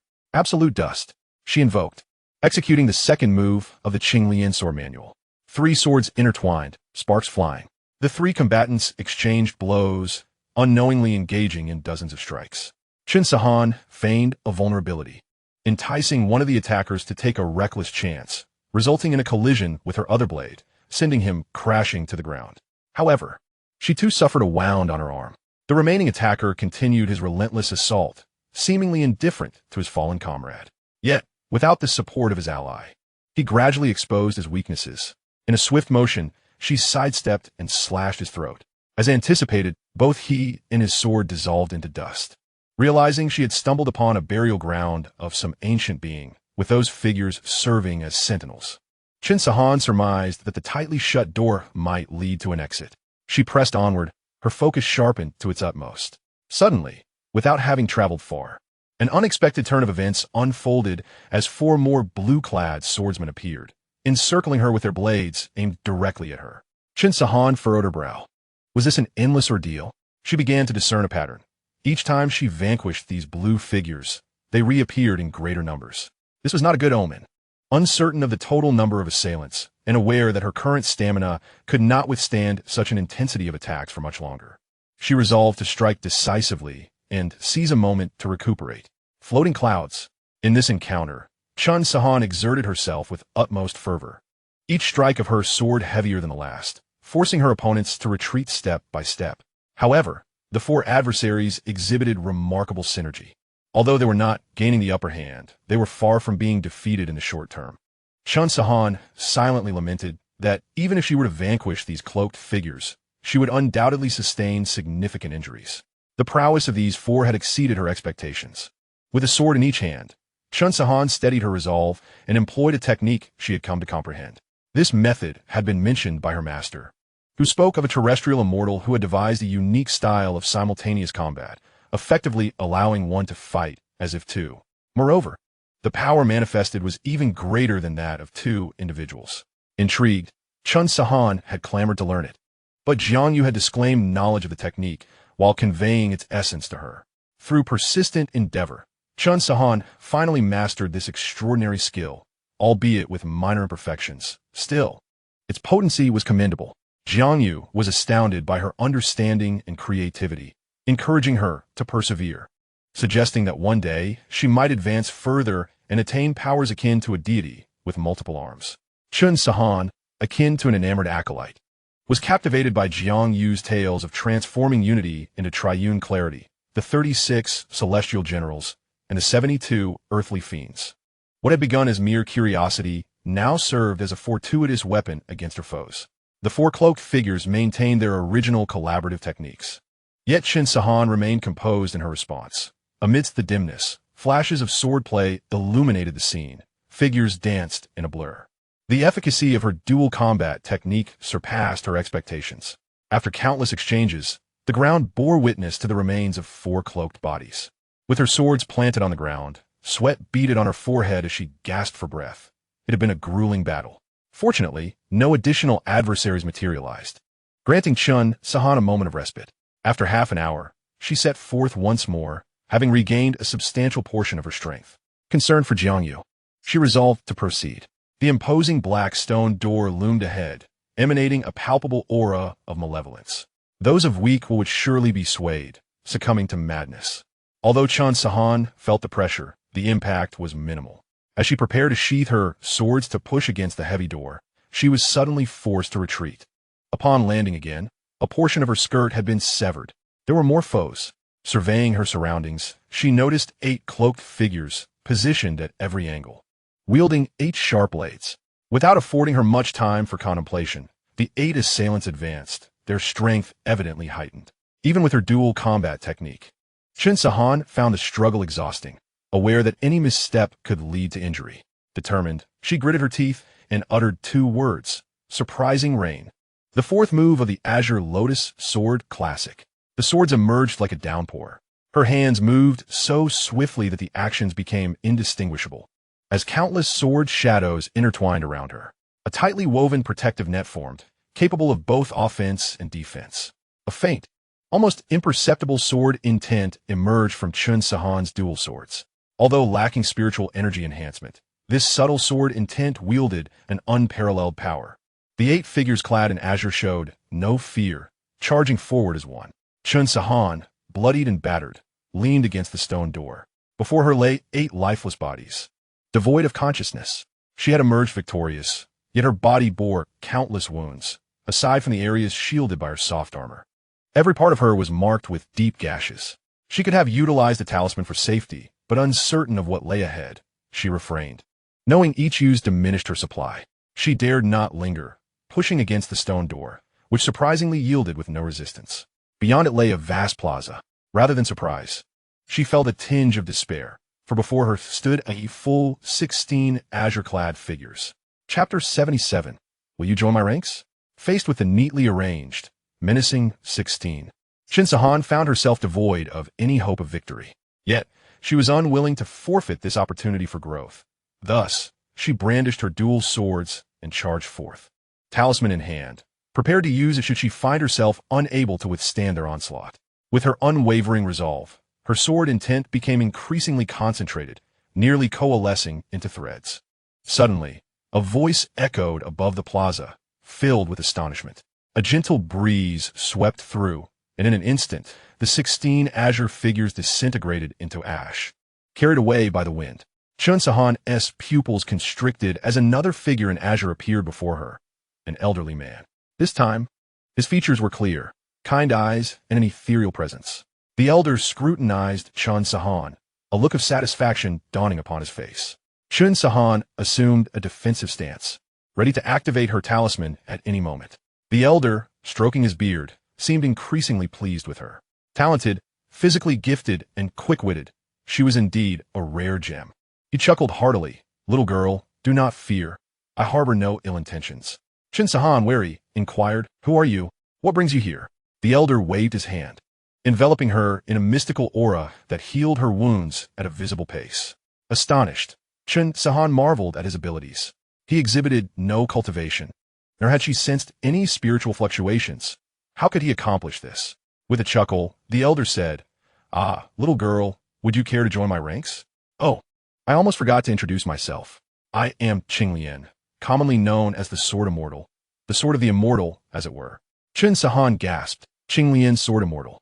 You are the Invincible Sword Immortal of legend from 10,000 years ago." After the initial shock, she shook her head. "You cannot be. No cultivator can live for 10 millennia unless they are an immortal, and you reside in the realm of cultivation, thus you cannot be an immortal." Qianglian nodded. "I am indeed not an immortal.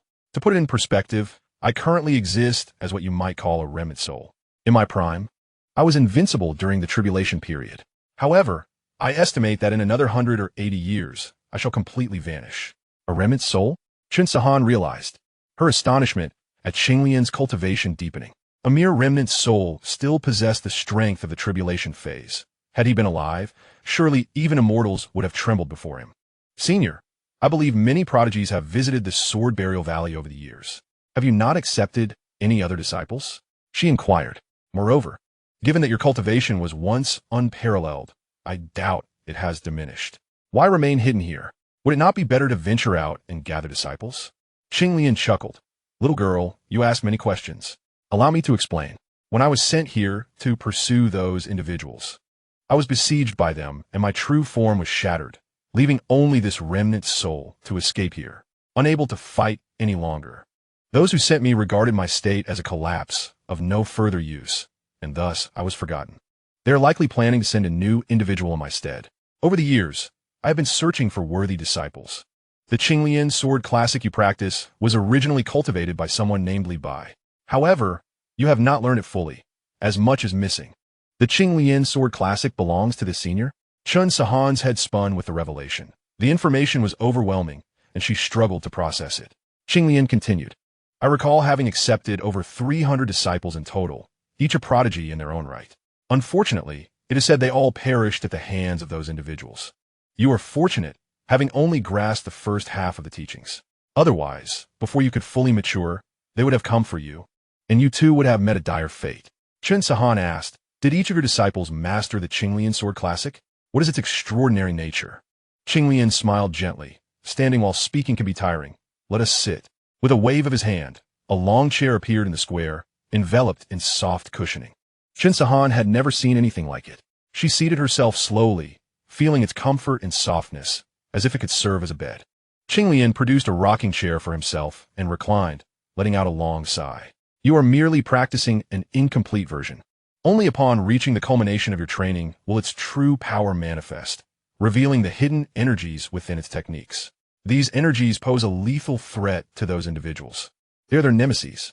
If you can cultivate to the pinnacle, there will surely be a place for you in this realm of immortality, undoubtedly among the very best. Now, then, having heard so much, would you be willing to join my fold?" Qianglian regarded Xianxia with calm assurance, confident that any sensible person would kneel in reverence to accept his tutelage. However, Xianxia did not respond immediately. Instead, she shifted the conversation. "Senior, I wish to know more about those figures in the green attire." Qianglian was taken aback, for throughout the years, no one had ever posed this question. Perhaps the earlier visitors had believed these were merely illusions conjured to test them. These individuals are seekers of opportunity, yet many succumb to their trials and perish. There are a total of 7 challenges, with the number of participants doubling at each stage. Most fall before the very gates. Xianxia finally comprehended the origins of these souls, feeling a pang of regret for their fates. They were once the luminaries of the cultivation world. formidable figures who now faded into silence. Having only passed 4 trials herself, she envisioned the harrowing scene of 64 assailing a single individual, a sight of utter devastation. At some point, Qinglian had set a tea table before her and was sipping leisurely. "Little girl, have you made up your mind?" Xianxia replied, "Predecessor. I have one final question." "Speak," Qinglian responded, unhurriedly. "Do you possess any elixirs that can restore the Qi Si? Perhaps the Jinyuan pill?" Xianxia had not forgotten her purpose for being there. "Jinyuan pill? I have not heard of it," Qinglian mused, confirming her lack of knowledge. Xianxia's expression darkened. Indeed, it was as she feared. Qinglian continued, "However, I do possess a treasure that can restore the Qi Si, known as the recovery pill. Not only does it repair, but also enhances." As she spoke, she produced a crystal-clear pill, exuding a subtle fragrance. "If you become my disciple, this pill shall be yours, as will my legacy and my exquisite spirit sword." An exquisite spirit sword. This was a realm Xianxia had never encountered. Magical tools and spirit artifacts are categorized into inferior, medium, superior, and exquisite grades. Generally, only those above the void realm can access spirit artifacts. Now, all these treasures could be effortlessly hers should she choose to take Qinglian as her mentor. Qinglian perceived the turmoil of thoughts within Xianxia and concluded that this disciple was indeed a suitable choice. Time was not on his side. He hoped to cultivate a formidable disciple in these final days, to give those adversaries a taste of hardship, and to allow others to notice that he had never relinquished his mission. "So, child, what is your decision?" Qinglian inquired at last. Xianxia bit her lip lightly. "I am sorry, but I cannot agree.